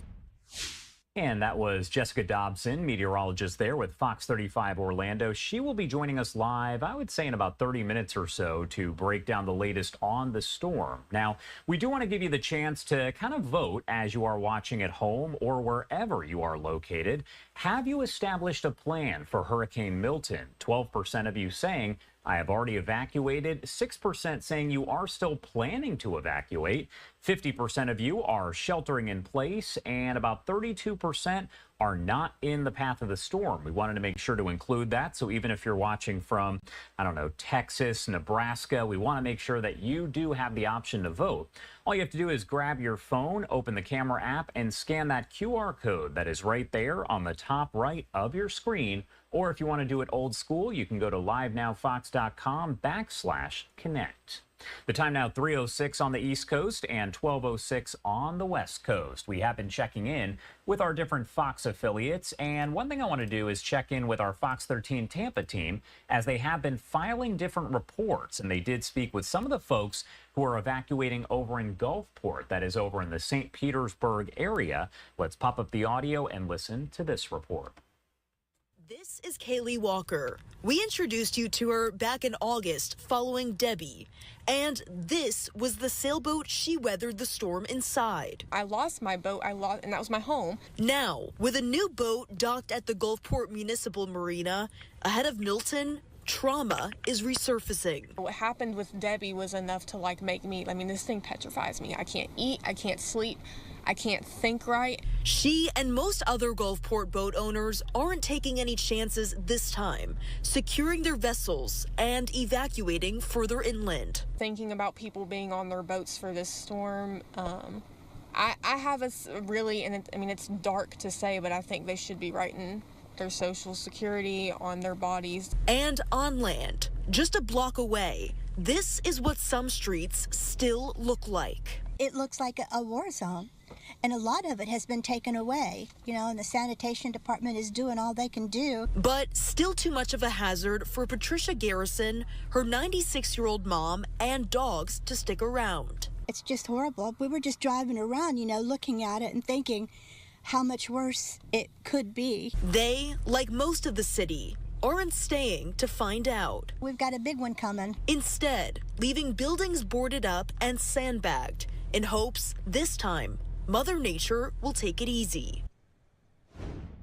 All right, that was our Fox 13 Tampa team with their live coverage expected to begin around 4 a.m. Eastern time. Same situation for Fox 35 Orlando. We will be checking in with them for those live reports as they do have team coverage again coming up in less than 1 hour. You can watch it here on Live Now from Fox. What you're looking at is some of our live cameras. Important to note the sun is far from being up at this point, so a lot of these cameras are fairly dark. That is Clearwater, Florida in the top left-hand side. On the bottom left-hand, that is Palmetto, Florida. Top right, Anna Maria, Florida, and bottom right, that is Hudson, Florida. We'll take a look at those cameras quite a bit here over the coming hours as the sun does start to rise, and you can see just some of the conditions. Do want to talk more about the forecast itself, so let's bring in Tyler Fleming, senior meteorologist at the National Weather Service over in the Tampa Bay area. Thank you so much for taking the time to be here with us. I know you are very busy, so we definitely appreciate it. Yeah, good morning. Thanks for having me. Good morning. Well, can you go over the latest stats here on Milton? Because at last check, we're talking a Category 5 major hurricane. Yeah, it's currently a Category 5 hurricane expected to make landfall somewhere on the west coast of Florida later tonight into the overnight hours as a little bit of weakening before it makes landfall, but still being a major hurricane at landfall with significant life-threatening impacts. And I don't know if this is the correct way necessarily to ask it, but does the category really matter? Because folks will say that, it's weakening to a Category 4, but that is still a very, very powerful storm. Yeah, you're exactly right. A Category 4, even a strong Category 3, that's still a major hurricane, still life-threatening wind, very life-threatening surge impacts somewhere for the coastline. In addition to pretty significant rainfall. We're looking at 6 to 12 inches of rainfall with localized amounts of up to 18 inches. And would you say, because something that's been mentioned a lot is that this is now one of the most powerful hurricanes in recorded history. I imagine those records go back pretty far. So does this appear to be one of the strongest that you've seen? It is. In my career, I've seen just Helene a couple weeks ago was a significant storm. Ian and Irma were ones that stand out in my mind.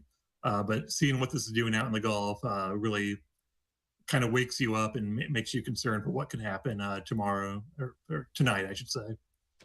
It is still, as of this point, expected to weaken, correct, before it does make landfall. And again, I use the term weaken when we're still talking about a powerful storm. Right. It's going to weaken, but not enough to spare the Florida area from the significant impacts. And even as it weakens, the tropical storm force winds are going to expand and impact a much bigger area. So it's still going to be a very significant storm that's going to do a lot of damage across Florida.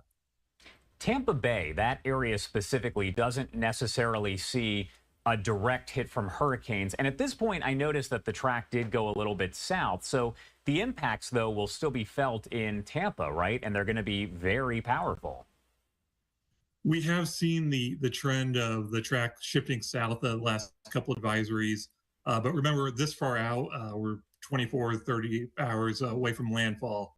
The average track error is still about 30 to 40 miles. Just the National Hurricane Center's average track. So we still could see that shift back up to the north, and that can bring those historic surge numbers into the Tampa Bay.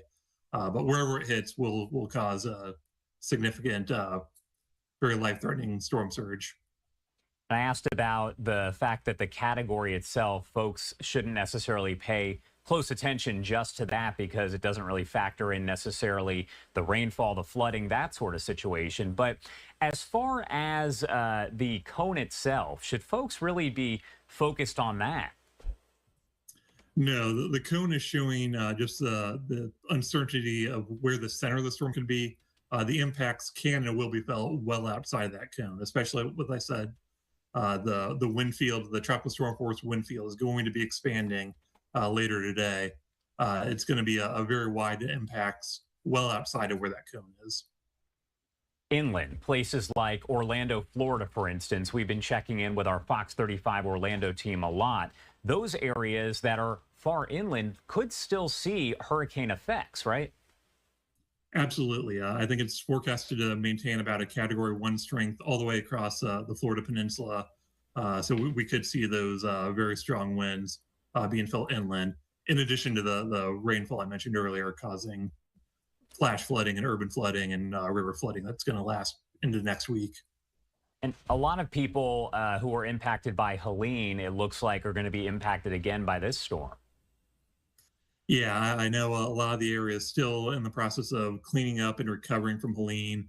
Unfortunately, at least some part of our coast is going to see surge numbers that probably will surpass what they saw from Helene. And that's unfortunate, and people need to do the best they can to prepare for that. All right. Tyler Fleming there, senior meteorologist at the National Weather Service over in Tampa. Thank you so much for taking the time to be with us. I know you have a busy few days ahead of you. Anything else you want to add about the storm itself before I let you go? Yeah, when we're running out of time, people need to make their final preparations. If you're in an evacuation zone, you need to take that very seriously, and you should already be in the process of evacuating. All right. Thank you again for taking the time to be here with us today. Please stay safe. Thank you. And I do want to ask you at home to take part in our poll. We want to know what you think and what your plans are here. So the question, have you established a plan for Hurricane Milton? If you do want to vote, you can grab your phone, open the camera app, and scan that QR code at the top right-hand side of your screen, or do it old school. Go to livenowfox.com/connect. As of right now, about half of you say that you are sheltering in place. That is 48%. Still planning to evacuate, a low number there, about 5%, and I've already evacuated 11%. We do also want to make sure that folks everywhere in the country can vote, so about 36% of you, maybe about 1/3 or more, say you are not in the path of the storm. The time now 3:15 on the East Coast, 12:15 on the West Coast. Do want to head to a quick 2-minute commercial break, but a lot more news to get to as we do continue to track Hurricane Milton, now a Category 5 hurricane, the highest level on the Saffir-Simpson scale. We'll be right back in 2 short minutes.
Welcome back here on Live Now from Fox. The time 3:18 on the East Coast and 12:18 on the West Coast. My name is Josh Breslow, and I'm here for the next couple hours to bring you all of your top stories and live events. And no question, the big story that we are following 24/7 right now is Hurricane Milton, one of the most powerful hurricanes ever on record. Off to the left-hand side of your screen, you can see the latest stats here from the update that we did get from the National Hurricane Center about an hour ago. They did say that Milton has now strengthened back into a Category 5 hurricane as far as the maximum sustained winds, about 160 miles per hour, but still important to note that there are going to be gusts that are higher than that. The other day, when the storm first reached that Category 5 status, hurricane hunters reported gusts of more than 200 miles per hour.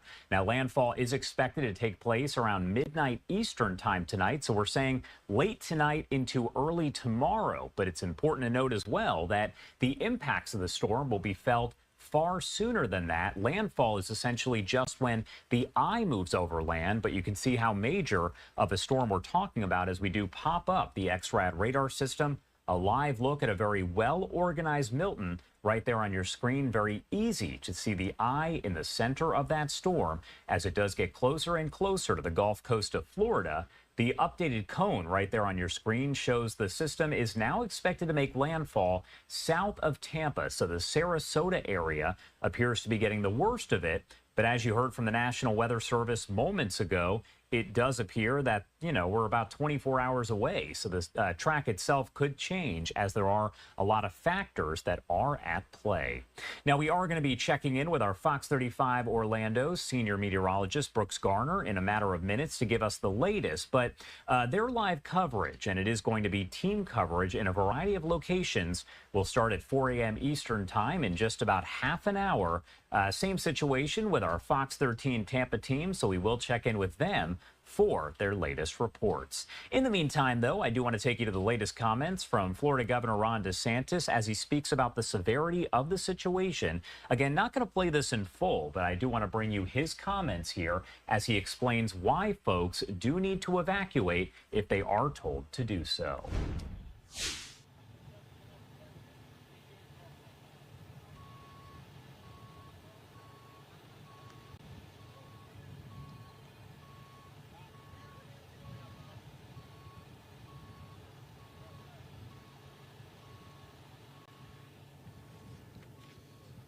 Good afternoon. We're here at the Florida Horse Park in Ocala. This is one of our major logistical staging areas for both resources and personnel for the response to Hurricane Milton.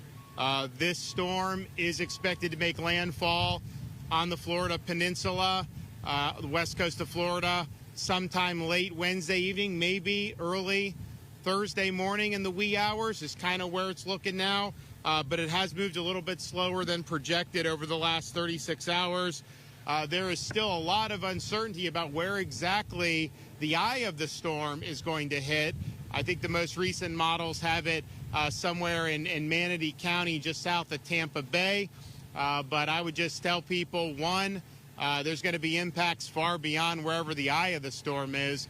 Two, you could make landfall anywhere from Citrus County down into southwest Florida. We'll know more over the next 12 to 18 hours. But just cones, all this stuff you see, the impacts will be broader than that, particularly with respect to storm surge on the west coast of Florida. I know that there's a lot of folks who have evacuated, who are in those areas, and you absolutely could get whacked with really serious storm surge. Really, almost every place on the west coast of Florida could get major storm surge.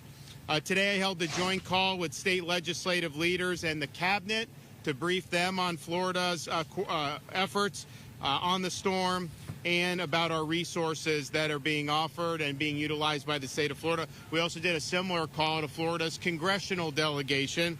I've also spoken to the president and the FEMA administrator. We've had our request approved for pre-landfall. We will get a landfall major disaster declaration approved once the storm hits, and that will be things like debris removal and individual assistance. We still have 51 counties that are under a state of emergency. there's pretty much warnings or watches on almost the entire Florida peninsula. A lot of attention is being paid to the storm surge on the west coast of the Florida peninsula, and rightfully so, because that's probably the most serious threat to people's lives and property. But this storm is going to go across the Florida peninsula, and it's going to exit on the east coast of Florida into the Atlantic Ocean, likely still as a hurricane. So that is going to bring significant impacts all across the state. So just be prepared for that. That may mean mobile homes, even interior, other structures that may not be hurricane proof. That could create hazards, rivers, other bodies of water. As you have more rain and you have flooding, that could be an issue. And then you could have surge on the east coast of Florida. You could have erosion. You could have different things with the coast.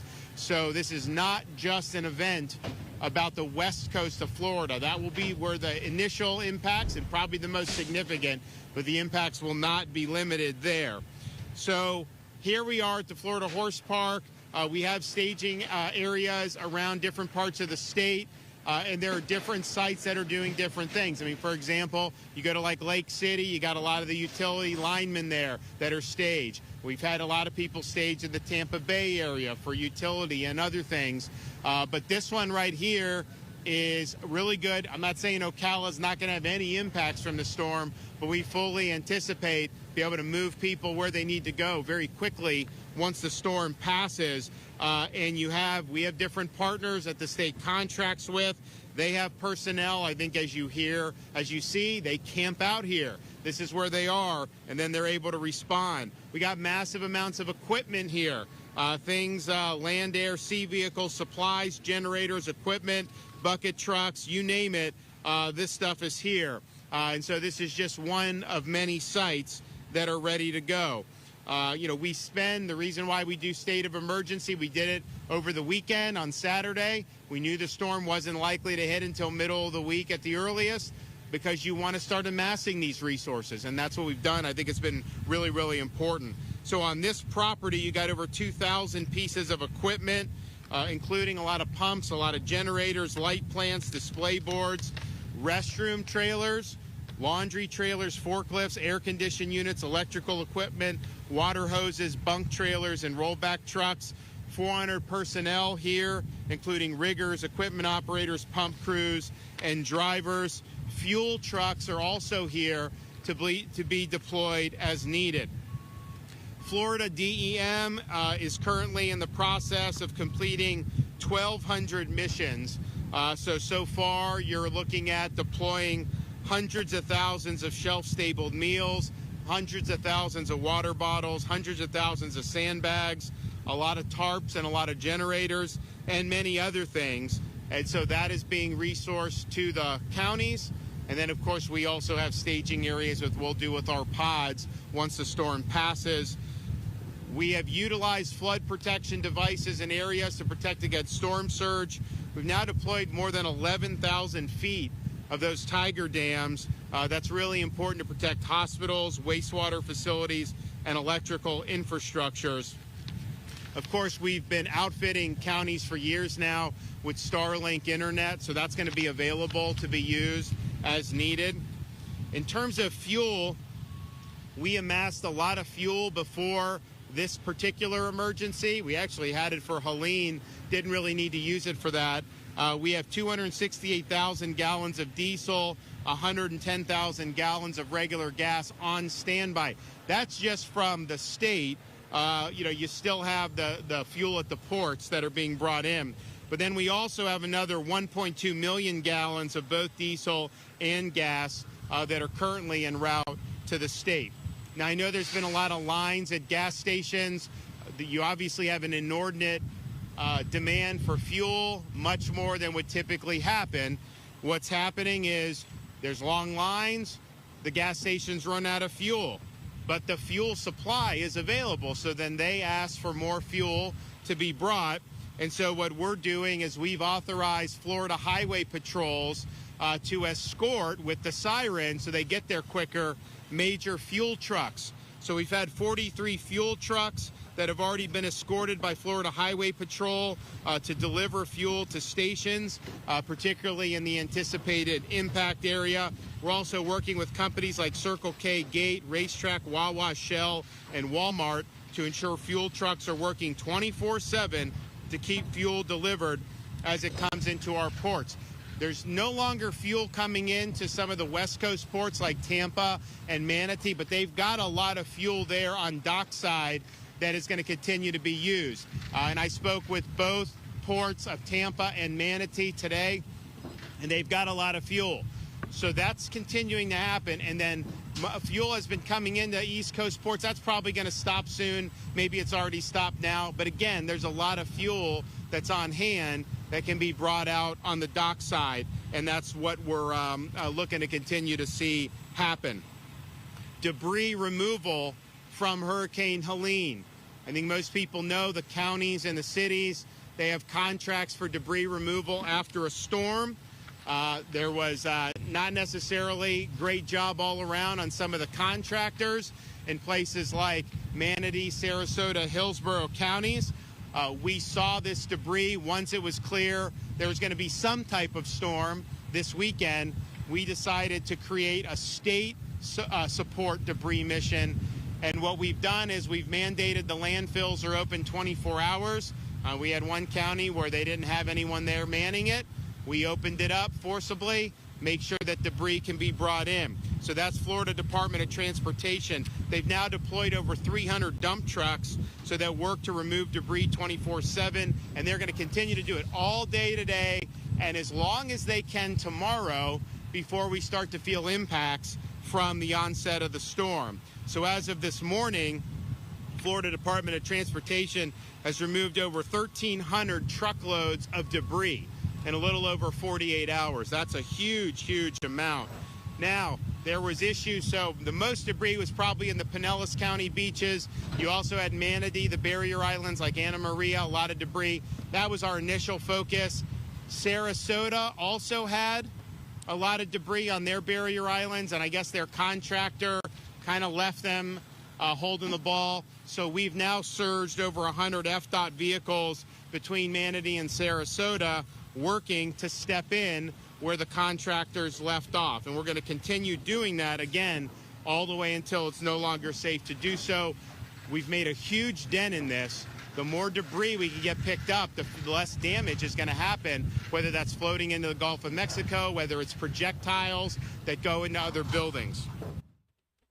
And you're listening right there to Florida Governor Ron DeSantis. That was on Tuesday afternoon, just going over some of the impacts that we are expecting to see from the storm. Of course, making it clear that if you were in that evacuation zone, you need to evacuate.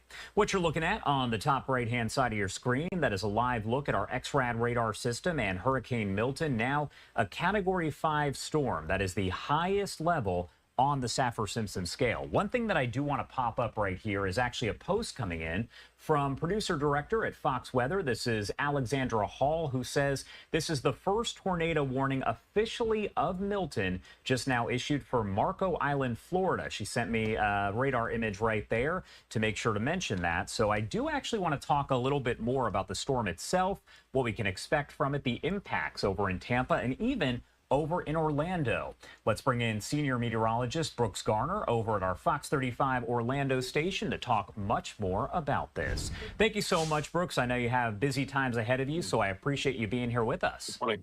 Hey, it's my pleasure to help with any information that that folks watching may need. Yeah, we've got the first impact starting to roll in from the outermost part of the storm. The storm is now close enough where we can see the eye on Key West radar. So at this point in the game, we're just looking to time out the landfall and the location to determine where the worst weather will be as Milton comes into the region around midnight, Wednesday night, early Thursday morning, and then pushes right up I-4 before exiting the Atlantic coast for Thursday afternoon. A lot of impacts, Josh, sorry. We're looking at really heavy rain across the Orlando area. And in doing so, we could have flooding that rivals Hurricane Ian from just a couple of years ago. Yeah, and I did want to ask you, can you go over just kind of the latest stats here? Because again, we've been mentioning Category 5 hurricane, the highest level on the Saffir-Simpson scale, but it doesn't appear that it's going to be a Category 5. It'll weaken a little bit. My question, of course, that doesn't necessarily matter at this point because we're still talking about a major hurricane regardless. Yeah, and it's a very good question. And, you know, if you've been following the social media on this, there have been the really compelling satellite images, the concentric rings. It's, you know, it's honestly pretty unsettling to see out there in the middle of the Gulf of Mexico. As it comes in, though, it's going to transition from its current status at the top of the scale, Cat 5, to a Cat 3. That's still considered a major hurricane. Anything with winds over 111 miles per hour, to be exact, is considered a major hurricane. But it will be a weakening major hurricane. That said, it's still going to bring with it storm surge that could rival a Category 4 or Category 5 storm surge to the Gulf Coast. And it looks like with the current indications, we may see a landfall around Anna Maria Island, and that's near Bradenton. Unfortunately, beautiful area there, producing a huge storm surge of what could be up to 15 feet for Manatee County and down through Sarasota County, Florida. Of course, just north of that is Tampa Bay. And the thinking is that if the eye moves just south of Tampa, it actually may spare Tampa Bay of the worst surge. But if it moves just north, which is totally possible, it would absolutely bring out, you know, devastating storm surge there to Tampa. So as you said, you know, it's a Cat 5 now. It will weaken, but it's still going to bring with it storm surge consistent of a much larger hurricane, even though the wind may not be quite as intense. At that point, though, it transitions from a huge wind and huge storm surge event to a huge rain event. Actually, the winds are going to calm down pretty rapidly as it moves inland to Florida. And after its 100-mile journey from Bradenton Beach to Orlando, it may only have wind gusts of 50, 60, maybe 70 miles an hour. But the rain is going to be coming down at what could be over 4 inches per hour, starting just after midnight for the really intense rain early Thursday morning and continuing to what could be around lunchtime. That's going to cause some very significant flooding across inland central Florida. And you kind of already touched on this, but there are still questions about exactly where the storm will make landfall along the Gulf Coast. A lot of people just pay attention to the cone of uncertainty, as we all call it, but you have to pay attention to more than that because the storm is so large and it does cover such a large area, right?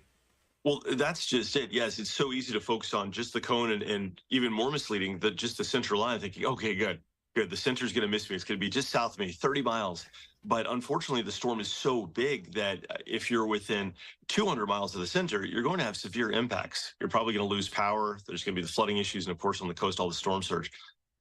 This is such a big storm that while it'll make landfall either in Tampa Bay or down in the Bradenton area, we could see storm surge all the way south to Fort Myers. In fact, there have been mandatory evacuations in parts of the Fort Myers area anticipating that storm surge. There's such a huge fetch of wind coming in off of the Gulf of Mexico from that area. And in fact, it's such a big storm, we'll see some storm surge on the East Coast as well, on the Atlantic side of Florida, from the Jacksonville area all the way south through Brevard County, where Cape Canaveral is, where they launched the rockets. A storm surge between 2 and 5 feet. And so during times of high tide tomorrow, which is at 3 o'clock tomorrow afternoon on the East Coast, there could be coastal inundation. And this is an area hard hit by Hurricane Nicole just a couple of years ago that really did incredible damage to the beachfront homes there on Daytona Beach shores and Wilbur by the Sea. So there's concern that there will be more beach erosion from this as it exits on the East Coast side.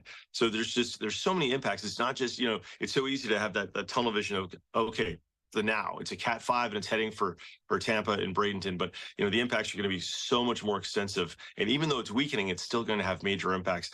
You know, one of the driving forces for the weakening is that as it moves north, it's going to encounter a cold front, and it's a cold front that's actually going to bring really nice weather to Florida this weekend, which is good news because when power goes out for several days for a lot of communities, at least it won't be in the 90s. It won't be sweltering. We won't be dealing with heat exhaustion issues like oftentimes happens with early season hurricanes. We're only going to see highs in the upper 70s to around 80 with low humidity for the first expression of fall weather that Florida has seen this year. So that's the silver lining. But obviously, we have to get through all the bad stuff first. That said, the front is going to be the driving force to weaken the system and transform it from the concentric Category 5 you see on satellite there with like almost the perfect ring to almost a stretched out version horizontally, almost like a black hole can stretch out a star. And in doing so, it's going to compress all of that rain into one little band along and north of the track. So it basically takes all the rain, all the moisture from that huge hurricane right now and compresses it and lays it down. And that's why we're going to have so much flooding. And that's why it's such a concern. I wouldn't be surprised, unfortunately, if we get a significant amount of flooding into homes, especially just north of Orlando from roughly maybe Tampa Bay all the way up to Daytona Beach. Yeah, and one thing that I did notice is the storm at one point, once it did become a Category 5 originally, it actually, and I don't want to get too technical, but it dipped below 900 millibars. That's fairly rare, right? Mm-hmm. It is in the Atlantic Basin for sure, and I think it was the 4th strongest hurricane in the Atlantic Basin. It's happened before. You go back to Hurricane Camille, Hurricane Gilbert in 1988 for Gilbert. Camille, I think, was 1950. There's Hurricane Wilma back in 2005. That was a really big one. And this one rivals those. So it's a sign of just how hot the Gulf of Mexico water is and how conducive and how favorable the conditions were within the area of the Southwest Gulf when this reached its peak intensity on early on Tuesday. And in doing so, it had winds of 185 miles an hour. But I think it's really important to reiterate for folks in Florida preparing for this, that while it's still a Category 5 now, and while it was a really, really strong Category 5 about 36, 48 hours ago, when it gets to Florida, it's not going to be in its current form. It's going to be in a lesser form, still a form, and I don't want you to let your guard down. I mean, it's still going to cause all the storm surge. So if you're on the coast and you're in an evacuation zone, you really do need to evacuate from this one. I don't say that lightly, but it's not going to be a Category 5 at landfall, and it's going to be rapidly weakening, transitioning from a big wind and surge event to a big rain event. But yeah, just to reiterate on that front, I've got a good friend who lives over near Bradenton Beach, and he's on the water, and he at this point is trying to make the decision: is he going to evacuate? And that's going to be an area where he could have 15 feet of storm surge, and I'm just telling him, like, you got to get out, man. Like, you don't have to drive to Atlanta. You just have to go over the causeway and get inland 10 miles or less. And in that area, if it's about a 40-minute drive from Anna Maria into Bradenton, and about, like, say you're on Siesta Key Beach in the Sarasota area, about a 15, 20-minute drive from Siesta Key Beach to University, Bee Ridge Road, all these little roads there in Sarasota County that are safe from the storm surge. The line here to remember, if you're on the fence, if you're watching right now, is that you've got to run from the water. You got to run from the storm surge and hide from the wind. The storm surge, it could be 15 feet. That's taller than a person. That's second story stuff. And a lot of those beach homes are ranch style homes. It's not survivable. So you've got to get away from the storm surge. That's going to be the life and limb first impact from this thing. And people who have ridden out Florida hurricanes and say, oh, I'm going to do it, I'm not evacuating. Unless you're sitting there in a condo tower, that's a real risk. The landfall will determine exactly how much surge you get. The jury's still out on if Pinellas County beaches will get the worst storm surge. It's possible this makes a landfall up by Tarpon Springs or up by Newport Richey, which is in Pasco County, just north of Pinellas County, one of those US 19 towns on the West Coast. Or it's possible it makes landfall in the Bradenton, Anna Maria area. The problem is we won't know exactly until probably inside of 6 hours of landfall. The case in point recently was just a week and a half ago with Hurricane Helene. If you remember, the cone had it hitting Tallahassee, Florida's state capital, as the first major hurricane in its over 200-year history. It's a city with beautiful trees, and the fear was that it was going to change the face of the city forever and cripple state politics for a couple of weeks as they recover. And at the last second, at the last moment, it wobbled to the east, missing Tallahassee by over 75 miles, completely sparing it of any winds over 65 miles per hour, and there was almost no damage. So the thing with tropical systems, and the reason we watch them so carefully hour by hour, and here we are in the middle of the night on East Coast time, sitting here heading toward the 4 a.m. hour, is that it does change so quickly. So we're here to watch it for you. All right, Brooks Garner there, senior meteorologist over at Fox 35 Orlando. Thank you so much for taking the time to join us here. I know you have a busy few days ahead of you, and we'll be taking some of your coverage here coming up in just about 20 minutes. Thanks so much. Appreciate it. And feel free to reach out to me on social media if you have any questions. If you're on the ground in Florida and you're trying to make a decision, we check in often, Facebook, Twitter, and we'll try and get back to you ASAP, because I know this is a matter of life and limb for a lot of folks, especially on the water right now in Manatee and Pinellas and Hillsborough counties. It definitely is. Thank you again for taking the time to be here. You bet. Thank you. And I do want to take you back out to this post here sent to us by Alexander Hall, of course, a producer there, director over at Fox Weather, saying that they have the first tornado warning of Milton just now issued for Marco Island, Florida. So we'll keep you posted on that as the effects really start to come in here. Do want to pop up this live image that we do have once again over on the roadways in Tampa Bay. You can see right now traffic really not existing, but about 24 hours ago it did look a lot different, with people just trying to heed those warnings and evacuate. The roads are wet and the rain already coming down. 3:43 on the East Coast, 12:43 on the West Coast. Do have to head to a quick 2-minute commercial break, but we'll have much more coverage as we do track Milton coming up on the other side.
Welcome back here on Live Now from Fox. We want to hear from you out there at 3:45 on the East Coast and 12:45 on the West Coast. Have you established a plan for Hurricane Milton? If you do want to vote, just grab your phone, open that camera app, and scan the QR code that is at the top right-hand side of your screen. Or if you want to make it a little simpler, just go to livenowfox.com/connect. As of right now, half of you say that you are sheltering in place, that number 50%. About 10% say you have already evacuated, and 6% say you still plan to do it. It's important to note that you don't have much time to do it, so make sure if you are planning to evacuate that you do so. About 1/3 of the voters say you're not in the path of the storm, 34%. Again, important to note here that we want to make sure everyone watching can be included, and we know that it's not just people in Florida, Georgia, other states that are watching, but also over on the West Coast as well. So thank you so much for voting. We'll keep this up here for just a second. So if you're still grabbing your phone, you can make sure to scan that QR code. Again, we are looking at a Category 5 hurricane as of right now. But as Brooks Garner over at Fox 35 Orlando was just mentioning, the storm will weaken before it does make landfall. Still, though, that really doesn't matter because it is still going to be very powerful. And also do not pay attention just to the cone because this is a large storm. A lot of the Gulf Coast of Florida and the inland areas will be impacted, as well as those who are on the Atlantic side of Florida. And then the storm will go out to sea right after that. Landfall expected to take place late tonight around 12 a.m. Eastern time, midnight, of course. So that's why we're saying that landfall is set for Wednesday night into Thursday morning. We'll keep you posted, though, as we are going 24/7 here on Live Now from Fox. One thing that I do want to check in with is our Fox 35 Orlando team, as we're waiting for them to go into their live coverage here at 4 a.m. Eastern time. Same situation for Fox 13 Tampa. They did file a variety of reports just several hours ago as they break down the latest that they're seeing and how those final preps are underway. Really terrifying to see those piles of debris already stacked up, and with those high winds coming through, I mean, Projectile City. I just feel so bad for the people who are still trying to clean out their homes and everything from Helene, and now this comes, you know, 14 days later. Maybe it's kind of a blessing that it happened so quickly, because it's not like they were rebuilding. You know, it wasn't 3-4 months down the line where they were just getting back on their feet and another everything blow was restored, and now it's going to get ruined again. Oh, all right. Well, closer to home, here in Brevard County, hospital patients are actually being evacuated ahead of the storm. Yeah, Health First says that they've decided to get all the patients out of the Cape Canaveral Hospital. That's because Fox 35's Esther Bauer is reporting that hospital is right on the water. The hospital tells us Hurricane Dorian back in 2019 was the last time they made the call to completely close down the Cape Canaveral Hospital and take patients somewhere else. They are worried about storm surge, and they're not alone. It's not just patients being evacuated. We met other people who are also choosing to leave their homes behind. We have 5 cats, so we've got everything they need. We have clothes and food for 3 to 5 days a week. The Robles left Merritt Island behind on Tuesday. They're staying at a hotel in Cocoa during the storm. Everything's off the floor just in case, and it is what it is. The couple booked their room on Sunday. And we've had friends that are looking now, and they can't find any. Other neighbors haven't left the barrier islands, but they are in storm mode. Hope for the best and pray. Ronald Patrick is securing his windows and front door. He doesn't want to leave, but I can grab my puppies, put them in the car, grab what things I have to have, and take off. The homeowner also surveyed nearby storm drains for debris because he doesn't want streets or homes to flood. Hope everybody's safe. Really do. And do keep in mind there are no mandatory evacuation orders in place here in Brevard County. But if you do feel unsafe where you are in your home, the county's opening up 3 emergency shelters in Brevard County. They open on Wednesday at 9 a.m. Locations in Melbourne, Mico, and Cocoa. You're able to go there and ride out the storm. Officials really are asking anyone who lives in a flood-prone area or in a mobile home park to leave those behind and head to a shelter instead. Reporting in Brevard County, Esther Bauer, Fox 35 News. The governor and the president teaming up ahead of the hurricane. Both say they are making sure Florida is ready for the storm. Fox 35's Marie Edinger was at the governor's news conference this afternoon as we prepare for Hurricane Milton.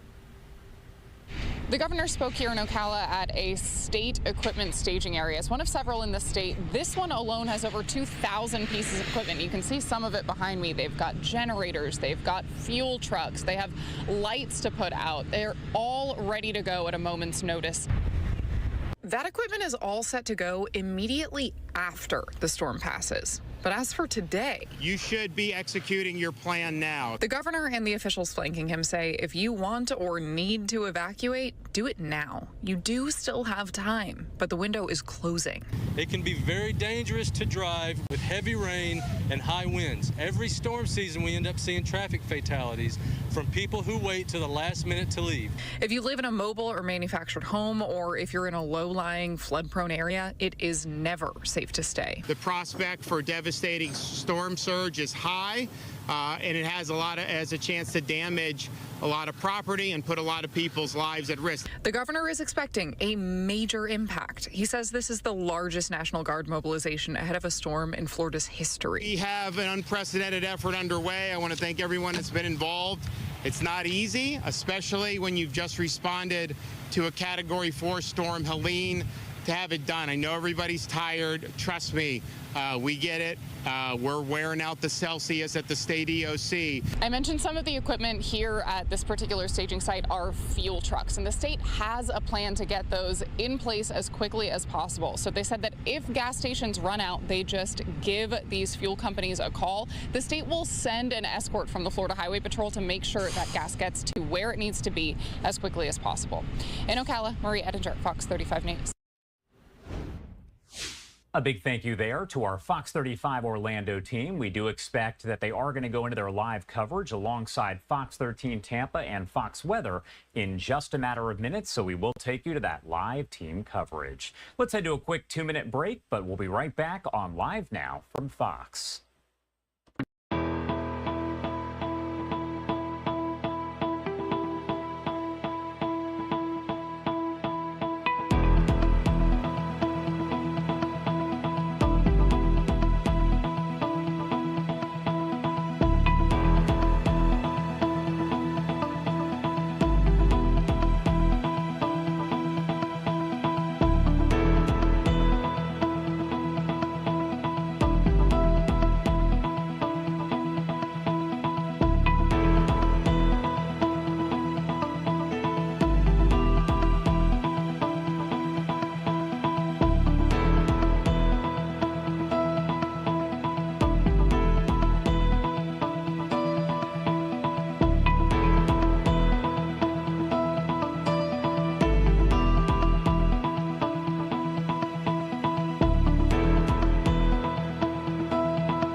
Welcome back here on Live Now from Fox 355 on the East Coast and 1255 on the West Coast. As I'd mentioned here, we are waiting for live team coverage to get underway with Fox 13 Tampa and Fox 35 Orlando. But I do want to pop up a live look once again at our X-Rad radar system so you can see exactly what we are dealing with as we keep an eye on this Category 5 major hurricane. We're talking about Milton.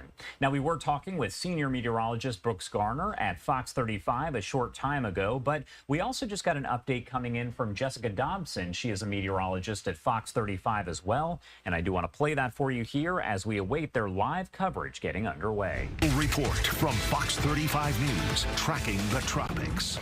Good morning. Your time now is 3:30 on this Wednesday morning, and I'm Fox 35 Storm Team Meteorologist Jessica Dobson, and I want to bring you the very latest when it comes to Hurricane Milton.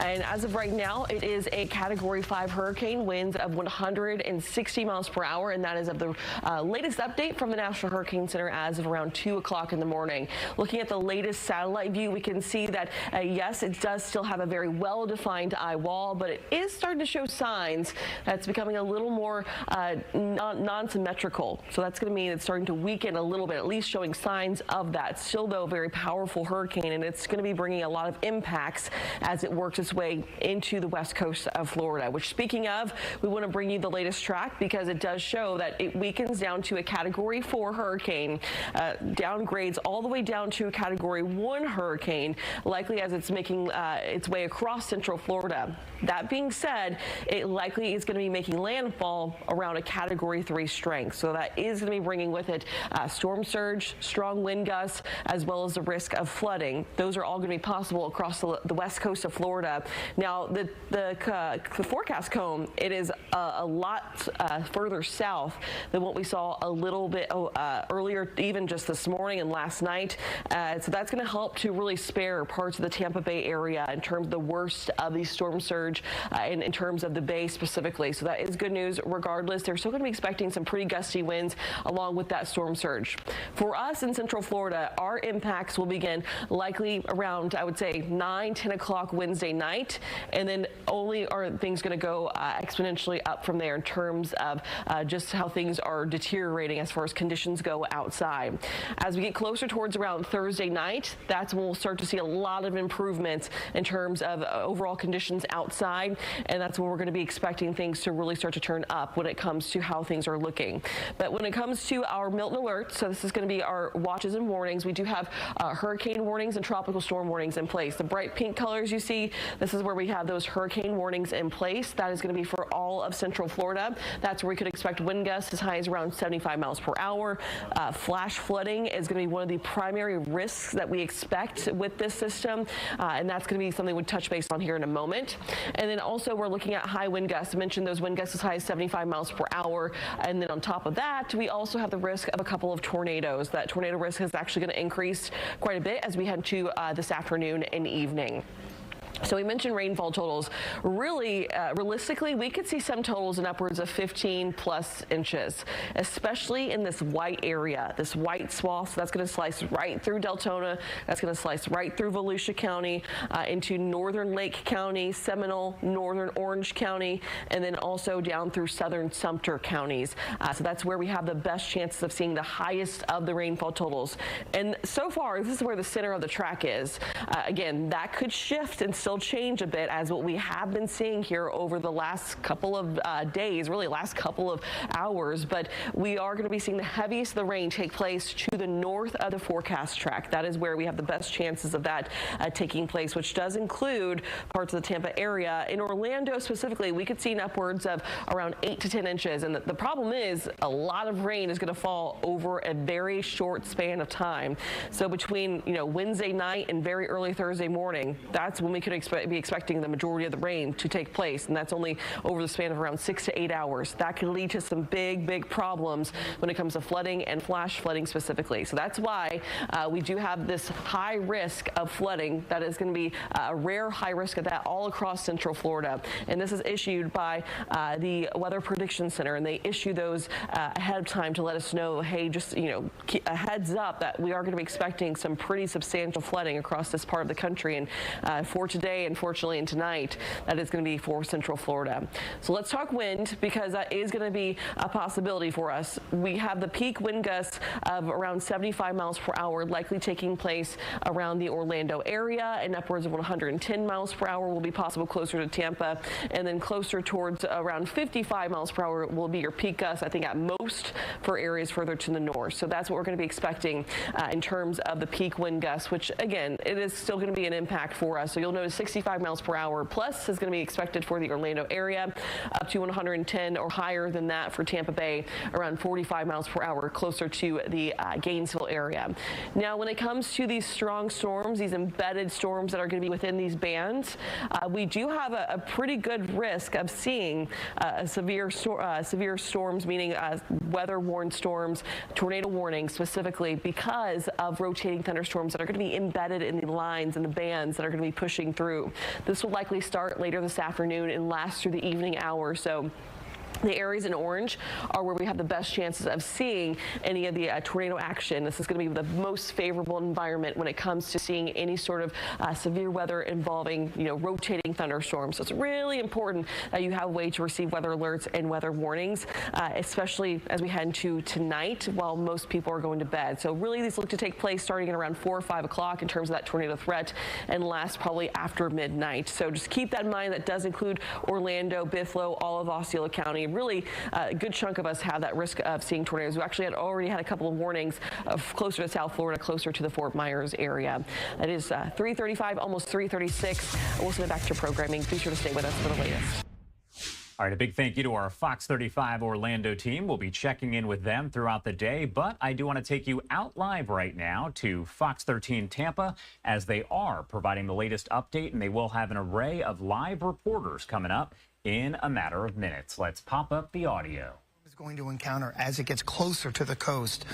The computer model plots, and what I'm going to do is throw those on there for you, and then put on a line which we call our consensus line, and basically that line will show you where the average of the models are. And notice how it did shift south yesterday. So when you shift a storm south like that, it obviously takes the storm surge and brings it south as well. So at this point, at 4:02 this morning, the storm surge does look a little bit better in the Tampa Bay area, but the problem is now it looks worse for Sarasota all the way down through Charlotte Harbor. 360 miles southwest of Tampa, 160 mile per hour winds. Moving onshore probably as a Category 3 storm, but I got to tell you, it's going to be a really close call. This could be, again, a pretty strong storm. It will be as it makes its way onshore. Tampa, St. Petersburg, Lakeland are still within that cone. And while the landfall does look to be somewhere near the Sarasota area, it could easily slip 20, 30 miles north, and Tampa Bay's right back into that storm surge issue again. Doesn't really matter for rain and for wind, but I think for storm surge, again, we're going to shift that to the south a little bit. Here's your timing. 8 p.m., it's still offshore as a Category 4 storm, and at 8 a.m. Thursday, so tomorrow morning at 8 a.m., the center will be over southeastern Polk County, and then by 8 p.m. Thursday, it's off the East Coast. So you see the timing of this is going to bring the worst of the weather in overnight tonight and very early tomorrow morning. Let's track it with you. Here we go. Watch the rain bands begin to move in as we get into the afternoon hours. 10 o'clock, some rain along the coast. Heavier rains now around 1 o'clock. Those little isolated cells inland, those are going to be probably some isolated tornadoes. So it really starts to pick up this afternoon at about 1 o'clock.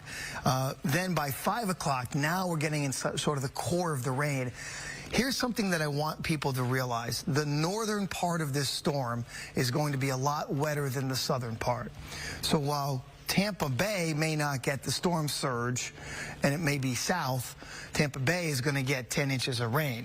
So we've got a rain and a wind problem as well. This is not just a storm surge issue for the state. We have multiple facets. They're all going to be played out later today and tonight. Now in the Tampa area, very rainy and windy by about 7 o'clock tonight. You see the storm is still offshore. 10 o'clock tonight, look at the rain coming down in Pasco County, in Polk County, and in Pinellas County, in Hillsborough County.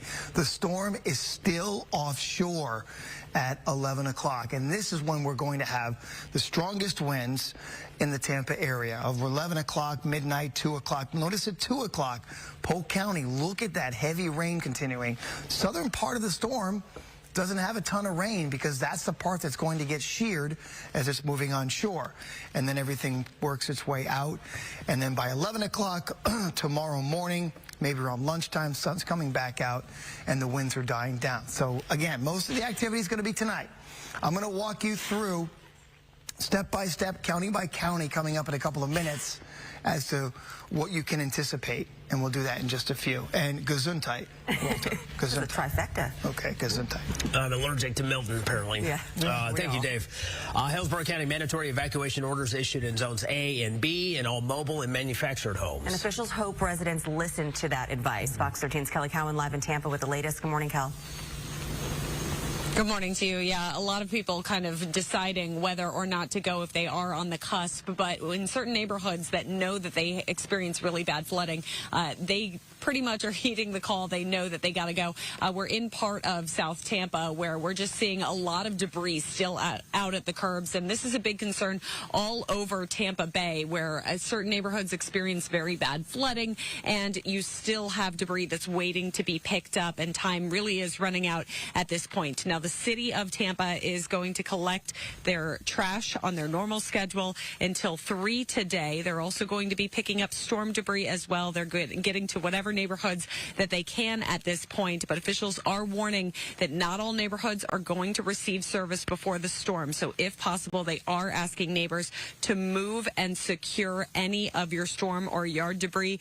The McKee Bay transfer station where you could bring your own garbage to, they've now closed that. That was closed as of yesterday. 4 Hillsborough County sites, though, do remain open from 7 to noon today, and they will accept yard waste and mixed storm debris, weather permitting. The facilities, they're going to close once again at noon, but they include the Northwest County Solid Waste Facility on Linebaugh Avenue, the South County Solid Waste Facility in Gibsonton, Hillsborough Heights Debris Site, which is in Sefner, and the Resource Discovery Facility site along Falkenberg Road in Tampa. So that site is going to remain open through noon once again, all of those sites. Meanwhile, TECO officials warning that neighbors need to be prepared to possibly endure a lengthy stretch of time without power.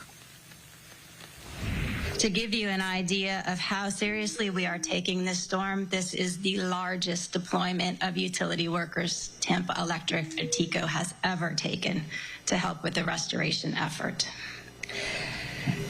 Even with these preparations, a storm of this magnitude will have serious consequences and cause significant damage to our infrastructure, and we urge customers to be prepared for widespread and extended outages. And TECO officials also asking that if you do plan on leaving your home, that you shut off the main power strip just to keep it protected from the possibility of fires. We see that every single storm, home fires starting. And so hopefully we can prevent that by shutting off the electricity. The other thing officials are asking people to do, and unfortunately we're seeing it happening right now overnight, shut off your irrigation systems. We have so much moisture coming, and you're only going to make things worse for your yard. So don't add to the storm system right now. Make sure you're shutting those off if you have an irrigation system that's maybe set on a timer. We see some of those sprinklers going off on the street that we're on, and even just a little bit of rain in this part of town is already causing some pooling in the road. So this is not an area that needs the extra help from those irrigation systems. Yeah, a lot of good advice there, Kelly. All right, we'll talk to you soon. Thank you. In Hernando County, 3 new storm shelters are now open. That includes Challenger K through 8 in Spring Hill, West Hernando Middle School in Brooksville, and the County Enrichment Center also in Brooksville. All 3 are pet friendly. You can contact the Sheriff's Office if you need help getting there, and they're encouraging residents seeking shelter to arrive at any of these locations by noon today. Highlands County voluntary evacuations have been issued. They start this morning at 8 for people living in mobile homes, RV parks, low-lying areas. 4 emergency shelters have also opened and will later this morning at 8. That includes Avon Park Rec Center, the only shelter that is pet-friendly. You can also go to the Allen J. Arena in Sebring or Lake Placid High School. For people with special needs, there's a shelter at Bert J. Harris Jr. Agricultural Center in Sebring. You can check the county's Facebook page to set up transportation. Gulfport is another city that is prone to storm surge flooding and damage. They were hit hard by Helene, a tight-knit boating community, and no one is taking any chances this time. Fox 13's Jennifer Vaglis shows us how boat owners exercise their evacuation plan. This is Kaylee Walker. We introduced you to her back in August following Debbie.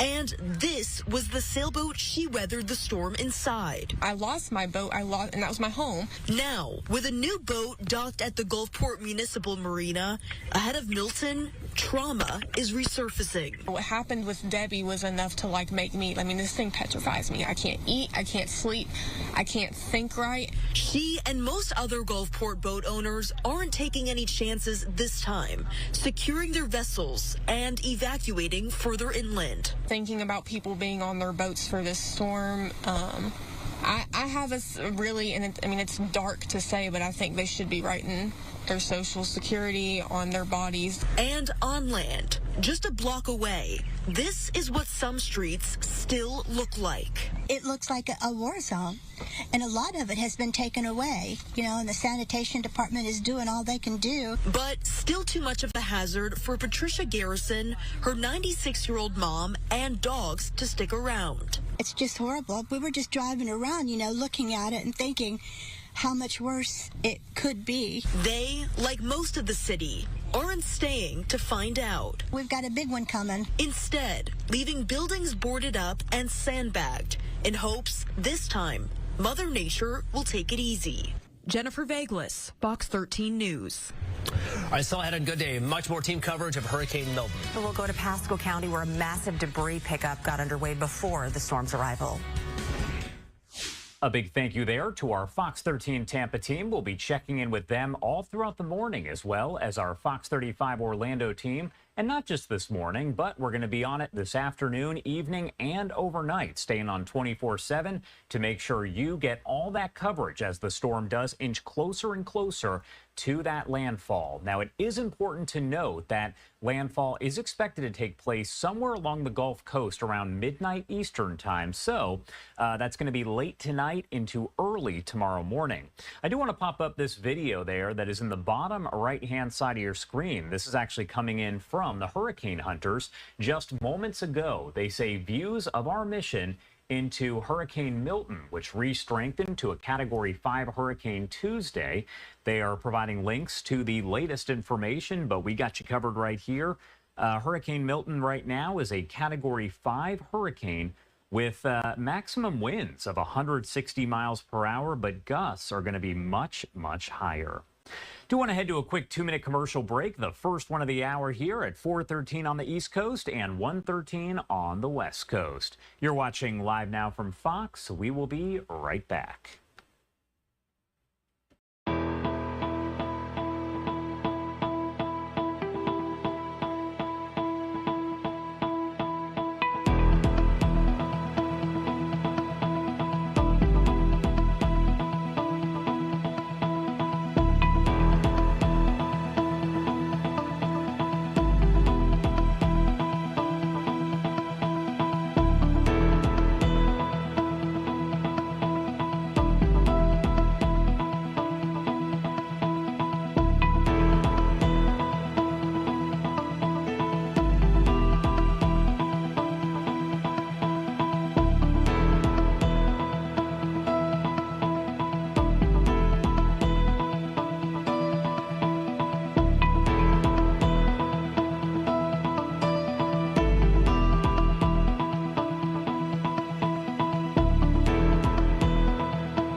Welcome back here on Live Now from Fox, 4:15 on the East Coast and 1:15 on the West Coast. Do want to take another live look here at our poll. Have you established a plan for Hurricane Milton? If you do want to vote, just grab your phone, open the camera app, and scan that QR code in the top right-hand side of your screen. Or if you want to do it old school, go to livenowfox.com/connect, making it a little easier for folks out there. Now, we are making sure that some of you guys out there who are not in Florida, Georgia, that specific area, are able to vote as well. So we do have an option of not in the path of the storm. That's about 1/3 of you watching. I have already evacuated 10%, planning to evacuate 6%. I do want to inform those folks that you need to do it soon because the storm is fast approaching, and about half of you say you are planning to shelter in place. Do want to check back in with our Fox 13 Tampa team for their live coverage. here, and they could be getting that 10 to 15 foot storm surge. So while the storm surge is going to need to be tweaked as we get closer to landfall, I can tell you rain and wind for the Tampa area, hands down, I think the most widespread problem that we're going to have. Even if we had some storm surge along the coast, remember that's affecting coastal areas only, but inland we're going to have a lot of power outages and we're going to have a lot of rain. Here's your 2 a.m. and again about 4:45 or so they'll update the new track, but we're kind of at the point now where they're not going to move the track very much. They may meander it 10 miles here or there on a path, and that's going to be really about it. So 8 o'clock tonight, a Category 4 hurricane, maybe 100 miles offshore. That's the scary part, right? As it's beginning to weaken and beginning to shear. So it's going to be weakening as it comes on shore. And if you take that center path, it would be right around the Sarasota area, and it would probably be close to midnight, maybe 1 o'clock in the morning. And then by 8 o'clock in the morning, you see it moving out of Polk County and then off the East Coast as well. So there's going to be a swath of hurricane force winds that move just directly across the entire state. This is a map that kind of shows you when the winds will start to arrive. So your 40-mile-per-hour winds be bumping up against the coast at some point early this afternoon. So I'm saying it's going to take some time for this wind to actually get into place. And then at about 7:30, there's your tropical storm force winds for about everybody. But now you're getting some of those stronger winds beginning to bump up against the coast. Now, the hurricane force winds themselves may not touch the coast of Manatee and Sarasota County until 10:30 or 11 o'clock tonight.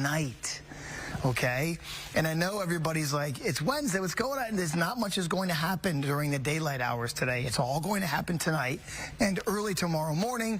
There's your solid hurricane core at 1 o'clock tomorrow morning, pushing on shore and then gradually working across the state. But notice how these hurricane force winds stay right across the state. So parts of Polk County, you're going to have hurricane force wind gusts as well. Okay, folks, look where your county is. Which is what we're going to do now, our wind gust forecast. And you notice that about 2 o'clock this afternoon, winds are gusting 50 to 60, 40 to 50. So you kind of, wherever you're going to be for this storm, you're there by around lunchtime today, okay? And then as we get through the evening, 60 to 70 mile per hour wind gusts. There's 4 o'clock. Let's go to 8 o'clock. Clearwater, 70 mile per hour wind gusts.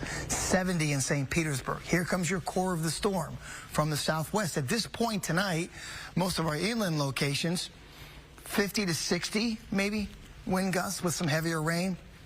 Now, as you're getting into about 11 o'clock tonight, 90 mile per hour wind gusts in the St. Petersburg area, 70 for Sarasota, and again, 80 as you're going south. Notice Crystal River, even though you'll be kind of far away, 50 to 60 mile per hour wind gusts later on tonight. So you're going to early tomorrow morning, 90 mile per hour wind gusts in Clearwater. You're getting the point of just what it's going to be like all night long. 70 mile per hour wind gusts at 2 a.m. for Bartow, for Frostproof.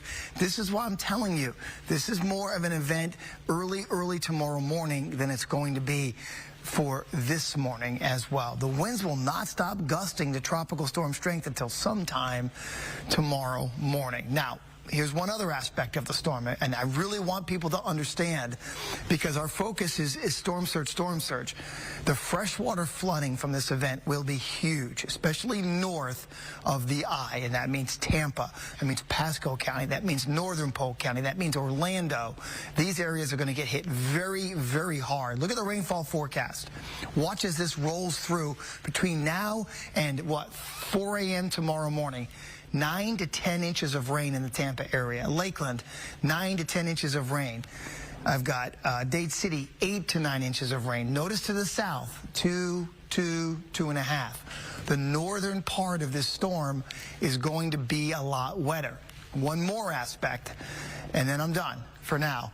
There is an enhanced risk for tornadoes today in many of our counties.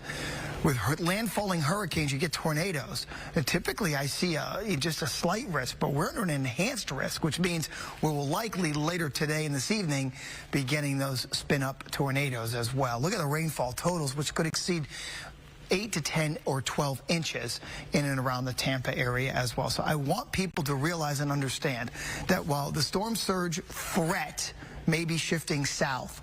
In the Tampa area, we could get 10 inches of rain and winds gusting close to 100 miles per hour tonight. That, again, is a big problem in itself. Multifaceted storm. So I kind of walked through some of the wind and rainfall totals we're going to get. I'll head back to you guys.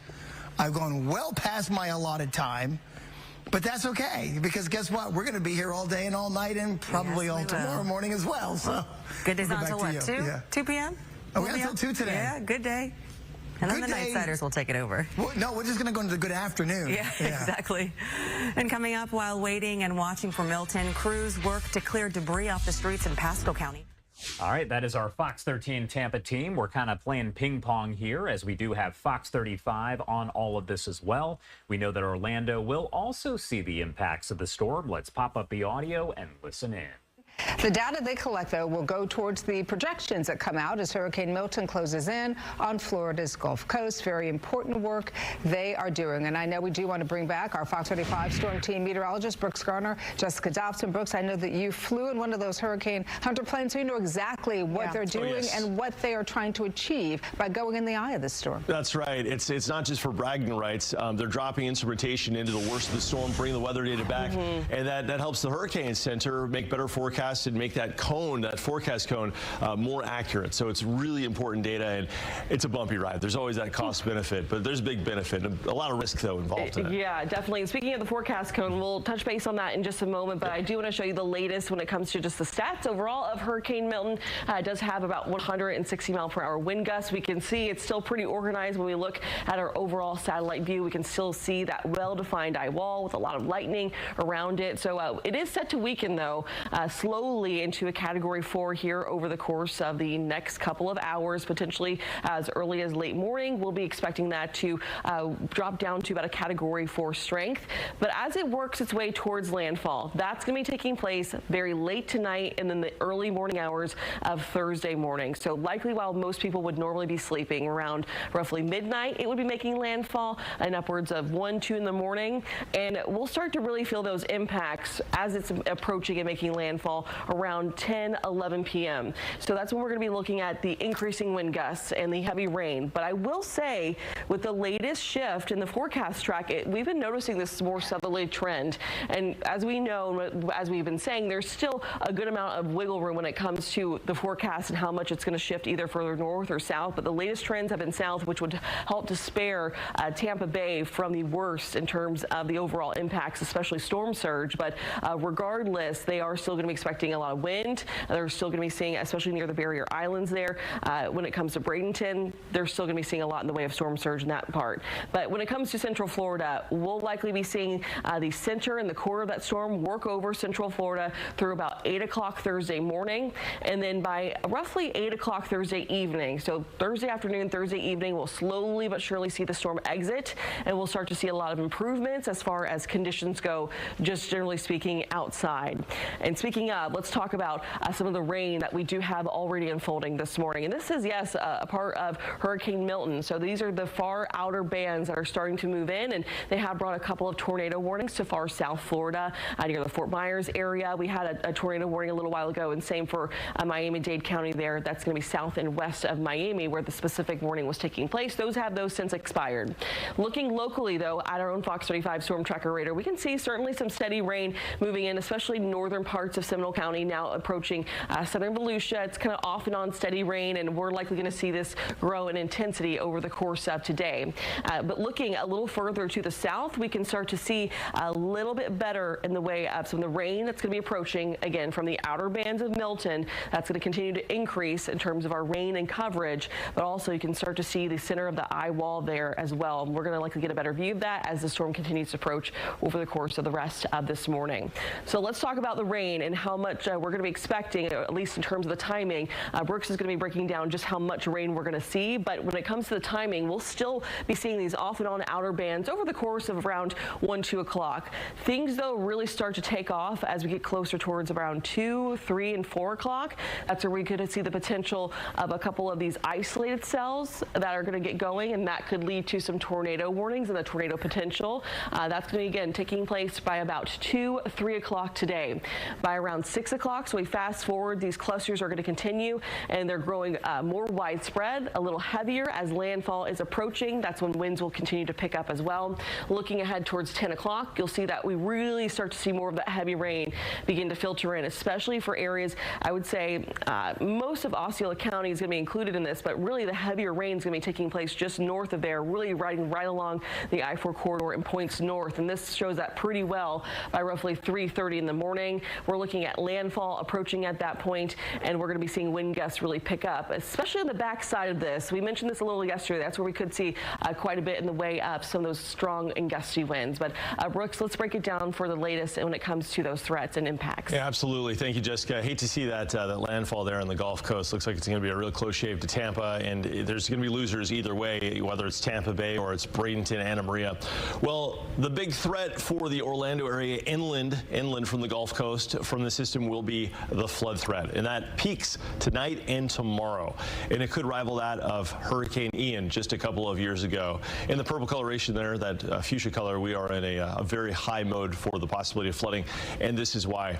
As the currently Category 5 moves north, it's going to weaken to a Cat 3, bump into a cold front to our north, and essentially that cold front is going to change the shape of the hurricane, squishing a lot of the water into one little band. So like the whole concentric donut-shaped hurricane right now is going to be squished essentially into a band as we get into the wee hours of tomorrow morning. This is going to be roughly from tomorrow midnight, late this Wednesday night into early Thursday through the day tomorrow. And we could see between roughly, say, daybreak Thursday and 1 o'clock, anywhere between 6 and as many as 18 inches of rain, rivaling that of Hurricane Ian. The exact track of the hurricane, how it crosses Florida, will determine how much rain you get. If you are along the track, like say you're in this current track presenting maybe Kenansville or St. Cloud, getting sort of the center of the circulation, it's likely that the heaviest rain would be north of that, like toward Orlando. So this is also setting up in a very similar orientation to what we saw with Hurricane Ian as far as the physical location. The other threat is going to be the storm surge. Of course, we've been talking about this on the Gulf Coast. This is why everybody has evacuated. A lot of folks coming to the Orlando area from Pinellas County, Manatee, Sarasota counties, getting away from that storm surge. On our east coast, for the Atlantic side, for Flagler, Felucia, Brevard, there's a storm surge warning in effect as well, but it's not going to be as high. It will be high enough, though, to cause some coastal flooding and some beach erosion during especially times of high tide between 2 and 4 feet above normal ocean levels. High tide at Daytona Beach tomorrow at 2 p.m. or thereabouts, and at Ponce Inlet it'll be close to 3 p.m. That looks to be the highest tide with the storm surge. So mid-afternoon tomorrow is when we could see some major coastal erosion on the East Coast, obviously presenting a problem considering what happened with Hurricane Nicole a couple years ago at Daytona Beach shores and Wilbur by the Sea. We got to watch that carefully. As far as impacts go for Orange County, Seminole County, as well as Osceola County and Polk, the region here, we're going to have the worst weather coming in this afternoon with a heavy rain developing, and already we're catching bouts of heavy rain right now.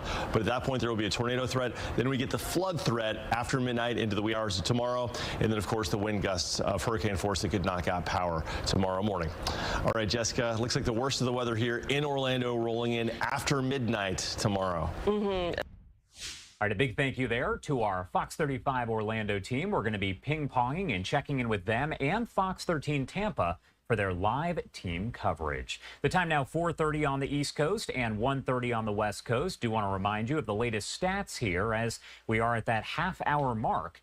We do know that the storm right now, as of the last update from the National Hurricane Center, does have maximum sustained winds of 160 miles per hour. So it is classified as a Category 5 hurricane. That is the highest level on the Saffir-Simpson scale. Also important to note that the hurricane hunters just 2 days ago did report that there were gusts that were over 200 miles per hour. So you do have to keep that in mind. That 160 is just the maximum sustained winds. Now you are taking a live look here at our XRAD radar system as Milton is now classified as one of the most powerful hurricanes on record. And again, not to get too scientific, but we did see the actual pressure there dipped below 900 millibars, and that is very, very rare to see that happen.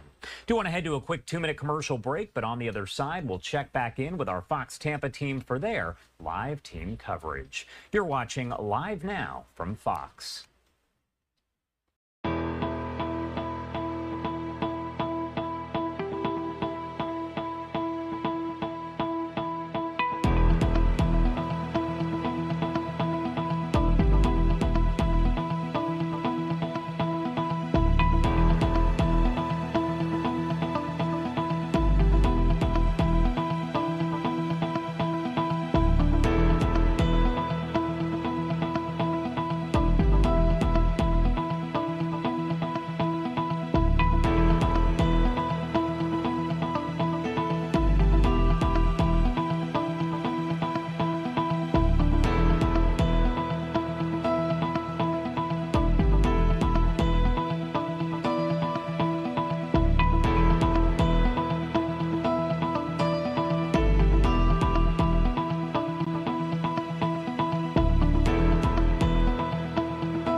Welcome back here on Live Now from Fox. Do want to take a look at some of the posts here on social media. We do have meteorologist Noah Berggren with our Fox 35 Orlando team posting that image right there on your screen saying new. Storm Prediction Center upgrades Central Florida along and south of Interstate 4 to a very uncommon level 3 risk for tornadoes within the outer rain bands of Hurricane Milton. Shooting you straight if you are in orange especially, but also yellow zones. This is as favorable for tornadoes. Just keep that in mind there as you are heading throughout the day if you are in the Florida area. Want to check in right now with our Fox 13 Tampa team for their live coverage as they do have a team of reporters covering the storm from each and every angle. Downhill much later today. Just give you an idea of the timing in a second. Around Fort Myers, some heavy rain moving up 75. Let's just go right up 75. Some light rains into the Venice area, Bradenton, and how about some showers all the way up into Citrus County. Look at this area of very, very heavy rain offshore. And again, all of this activity it gets more numerous as the day moves along. Now, here is Milton. In fact, the rain that you're looking at, you see that area of convection actually ahead of the storm, almost just pushing forward with it. That's what the radar was showing. Okay, so you see the storm is coming in right behind that, making that turn toward the northeast. Now, yesterday, when it underwent what we call an eye wall replacement cycle, it actually bumped a little bit to the east. The computer models picked up on that. Hurricane Center obviously picked up on that, and the track shifted a little bit south. Now, keep this in mind. There's two things I want to tell you right now.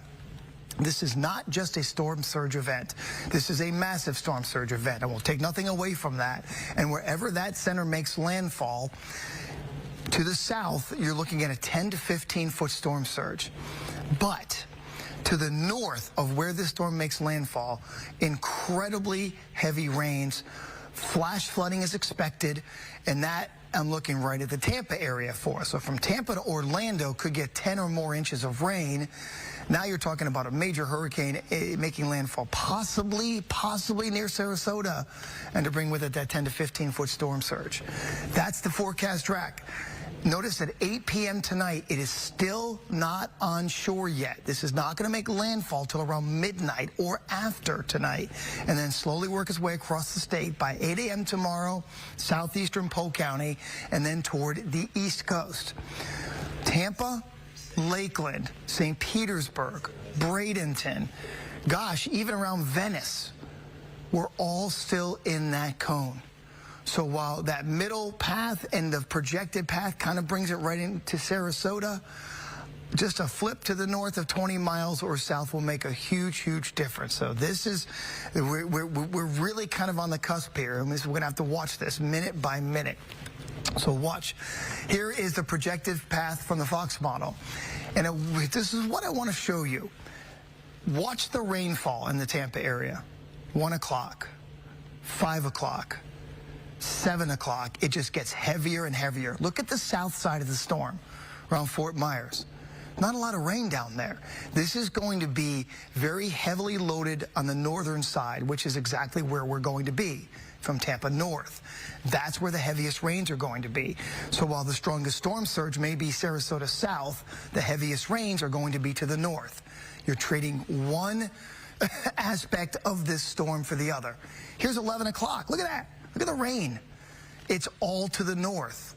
So this is my concern from Tampa to Orlando, is of a massive flooding event to go along with our hurricane force winds. It's still going on 3 o'clock in the morning, folks, and then by about 9 or 10, it's starting to ramp its way out.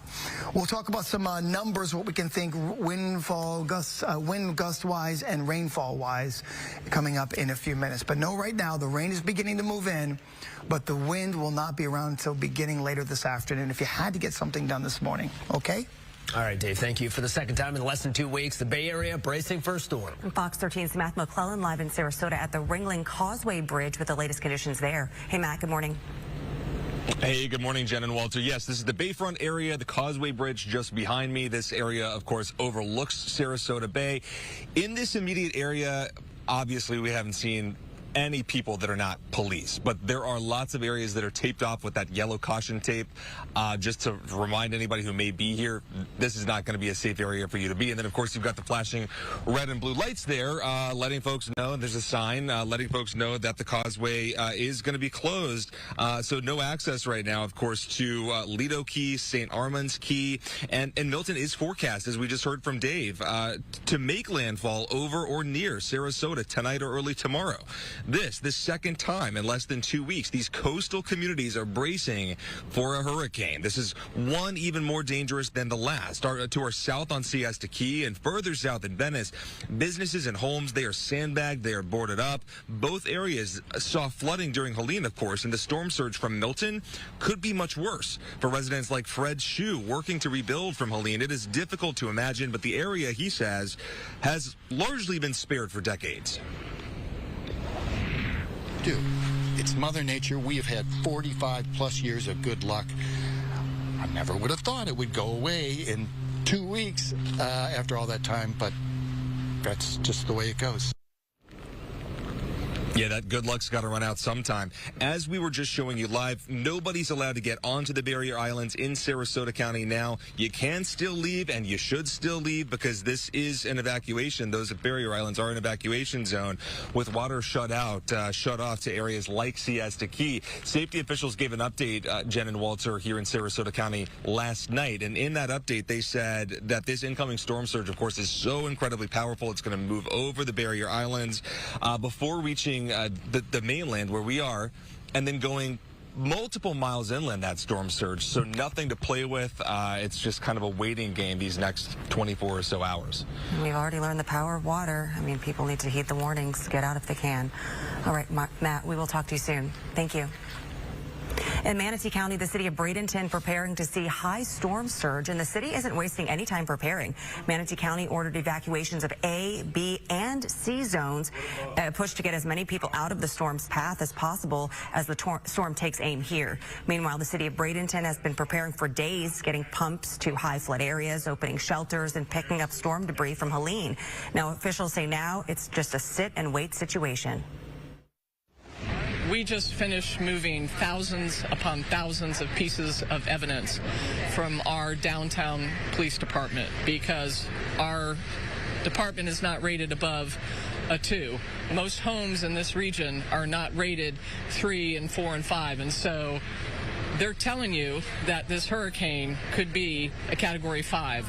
If you're in a home that is sticks and not stone, and if you haven't boarded up your windows, and if you're in a flood zone, you're just being dumb. This is the first year that they've decided to leave, and I think a lot of it is after Anna Maria's surge. It kind of woke up a lot of people as far as what they feel that is worth leaving for. I'll go around and we'll start with fire, basically. The mayor of Bradenton also says the city had one of the biggest debris pickups in Tampa Bay. Crews gathered over 1 million pounds of Hurricane Helene debris from driveways and streets ahead of the storm. He said there's still some left, but they got most of it. We know that's been a big concern as the wind gusts with Milton will be much worse here. And in St. Pete, officials say they could shut down the northeast and southwest sewer treatment facilities because of storm surge as high as 15 feet. So that means 66% of St. Petersburg residents would not be able to flush toilets or take showers for at least a full day, 24 hours. Fox 13's Regina Gonzalez joining us live from Pinellas County now. Regina, how long will those facilities be offline and said at least a day? Yeah, exactly. Mayor Ken Welch said they would hope to have them back up and running in 24 hours, but obviously it could be much longer than that. He said an official decision on whether or not they're going to power down the plants is going to be made later today, closer to Milton's landfall, when they have a better idea of where the worst of it is going to be. Now, for those who are hunkering down at this point, keep in mind, if they do shut down the northeast and southwest sewer treatment facilities, residents may be unable to use plumbing, including toilets, showers, and laundry for a period of time. After the storm, city officials say all water service, including drinking water, could even be lost for a period of time. Now, county officials say they already know water service will be an issue across Pinellas as a whole, and they're restricting portable water on the barrier islands starting at 10 a.m. this morning. Sheriff Bob Galtieri says after the storm, they may even have to close entry points until roads are clear of debris and infrastructure gets back up and running. You could have flooded out streets and intersections because of local flooding, and all the stormwater sewers are going to be backed up. So, put all that together is the county would not be navigable. So it would require all that. I don't want to do it. I have no desire to do it. And what I want to have is people be able to get back to their homes and their businesses as quickly as possible, and have a lot of empathy and sympathy and complete understanding why people want to get there. But we also have to make sure that it's safe. Now, specifically in St. Pete, they're also worried about tower cranes, the tallest ones that take specialized crews about a week to disassemble because most are fixed in place. They say if you live near one at this point, leave or move to an inner room without windows while the storm passes because there could be potential crane malfunctions. Now, there is lots to talk about across Pinellas County as we continue to see Milton approach. You've got more shelters opening. The barrier Islands is officially closed to everyone.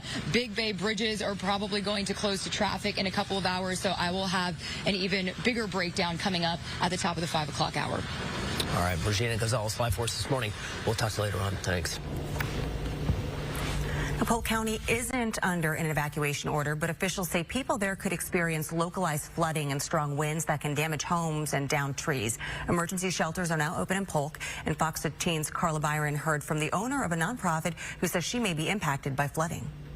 We're an animal thrift shop. At Dee's Pet Thrift Shop in Winter Haven, all of the proceeds go to Dee Hage's English and French Bulldog Rescue. Our mission was to feed better food so that the dogs and stuff would be able to not go to the vet as often, and also to be able to make it affordable enough so people didn't surrender their pets. Hage wanted to open up her shop during Hurricane Milton for people who couldn't go to the pet-friendly emergency shelters.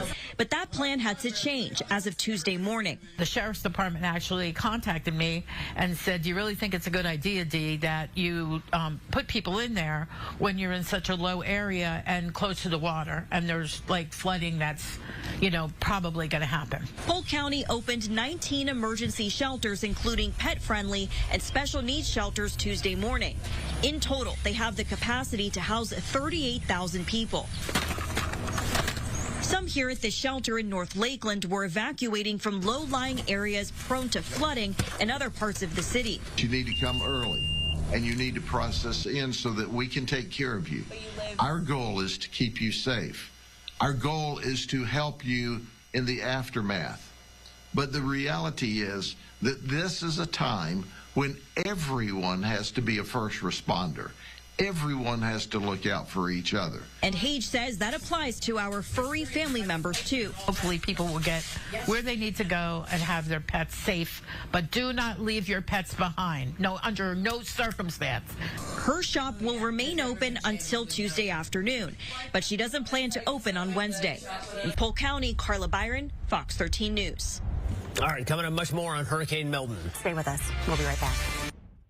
A big thank you there to our Fox 13 Tampa team for their live coverage. We're checking in with them as well as Fox 35 Orlando, as we know that both areas will be impacted heavily by Hurricane Milton. Do want to pop up this live image once again. Does show the XRAD radar system is honestly in about 15 minutes or so. We should get an update from the National Hurricane Center with the latest statistics here. But as of the previous one that came out, about 2 a.m. Eastern time, the storm does have 160-mile-per-hour max winds, making it a Category 5 hurricane, the highest level on the Saffir-Simpson scale, and it is moving steady at about 12 miles per hour in a northeast direction.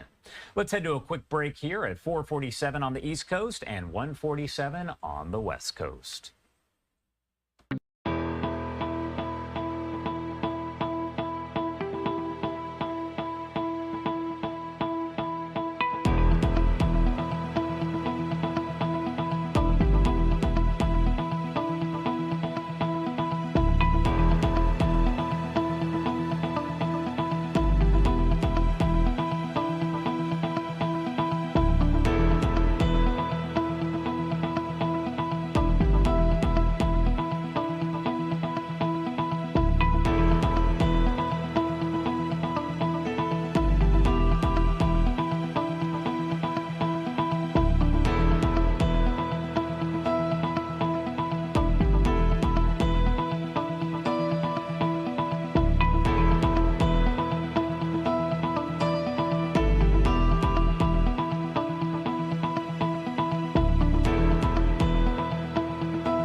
Welcome back here on Live Now from Fox, 4:49 on the East Coast and 1:49 on the West Coast. Do want to remind you that you can vote in our poll right here. Have you established a plan for Hurricane Milton? Just pick up your phone, open the camera app, and scan that QR code at the top right-hand side of your screen, or do it the old school way, livenowfox.com/connect. As of right now, half of you say you are sheltering in place, 10% say you've already evacuated, and 5% say you're planning to evacuate. We also did include the option if you're maybe joining us from another state here. We do have viewers all over the country and really all over the world. 35% of you say you are not in the path of the storm. Let's check back in here with our Fox 35 Orlando team for their coverage as they are in their full forecast. counties. On our east coast, the Atlantic beaches, we could see a 2 to 4 foot storm surge beginning especially tomorrow morning as the system moves through, clearing the Atlantic coastline by mid-morning tomorrow. There's a storm surge warning, 2 to up to 5 feet of storm surge possible. And during times of high tide, which tomorrow at Daytona Beach is close to 2 p.m. and at Ponce Inlet is close to 3 p.m., we'll have the highest waters, and that could lead to some significant coastal erosion. I know we're still storm weary after Hurricane Nicole a couple of years ago, impacting especially hard Daytona Beach shores and Wilbur by the Sea. As far as impacts go, late tonight through Thursday afternoon, that'll be the heart of the system for the Orlando area. Flooding rains, impassable roads. Turn around, don't drown, don't try and drive through floodwaters, especially at night. Sustained winds of 35 to 50 miles per hour, but hurricane force wind gusts up to 80 miles per hour. Jessica? Yeah, so let's talk about future radar when we can expect really the worst of the rain to arrive in terms of timing. So by about 8:30, we'll still see these outer fringes and outer bands of Milton continue to work through. By about 2:30, you'll see that we start to have more of these clusters begin to form, and isolated clusters at that, and that could lead to an increasing tornado potential and increasing tornado threat. So that's ongoing right now across southern Florida, South Florida, where we've had a couple of tornado warnings already. So this is something we got to really keep a close eye on as the day progresses. By 6 o'clock, you'll notice the heavier rain really begins to build in. We start to see that eye wall begin to approach landfall, but landfall again not going to be taking place until roughly midnight or points after. That heavy rainfall continuing, the tornado threat continuing as well through the 6, 7, 8 o'clock hours.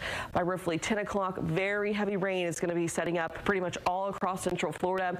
The eye wall will continue to work its way onshore, and it's looking ahead towards around 3:30 in the morning. So this model delays it quite a bit, but you'll see along and north of the I-4 corridor, that's where we have a lot of heavy rainfall setting up due to a cold front that's going to be also setting up to the north, helping to really just squeeze out a lot of that moisture, bringing with it very heavy rainfall to that swath along and north of the I-4 corridor, where Brooks was just talking about very dangerous flooding and flash flooding could be taking place there as we head overnight and into early tomorrow morning. Looking at your 7-day forecast, so if we are worried about cleanup, if you are worried about being without power, it looks like this weekend's going to be really, really nice, thankfully. We're not going to be dealing with sweltering temperatures. We're actually going to stay right around the low and mid 80s and look pretty dry as well. As we head into Monday and Tuesday, we start to see temperatures bump up slightly, but overall, we're going to likely see a pretty good weekend as far as the forecast is concerned. All right.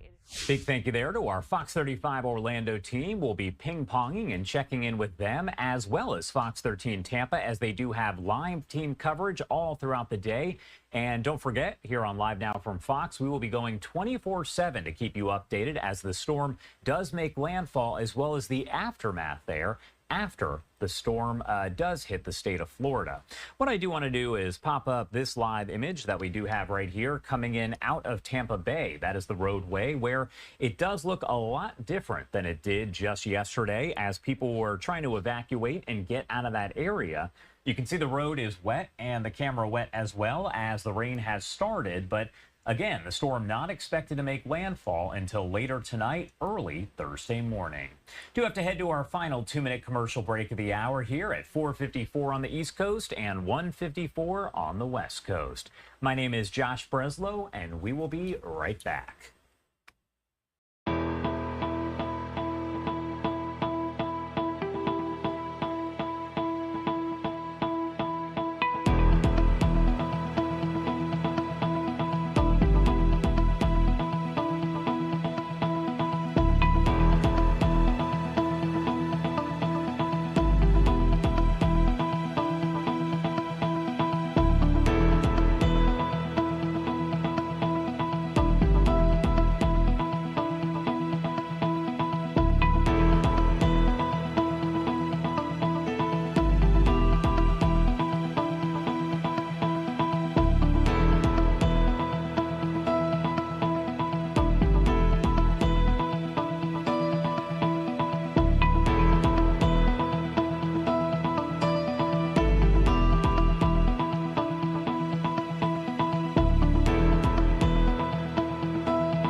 Welcome back here on Live Now from Fox 456 on the East Coast and 156 on the West Coast. You are looking at a live look at our XRAD radar system here as we do get the latest update coming in 5 a.m. Eastern time, so a few minutes early from the National Hurricane Center on Milton. For now, the maximum sustained winds do remain the same at 160 miles per hour, meaning that it is still a Category 5 major hurricane. Minimum pressure dropping just a bit at 907 millibars. And I mentioned this earlier, and again, I don't want to get too scientific, but this is one of a few hurricanes to ever drop below 900 millibars. That is the minimum pressure there. So that's interesting to note because it does correlate with the power of the storm. Now, it's also picked up speed just a little bit, moving northeast at 14 miles per hour, and of course, getting closer and closer to the Gulf Coast of Florida. Again, a very well-organized storm and a very large one that you're looking at on your screen.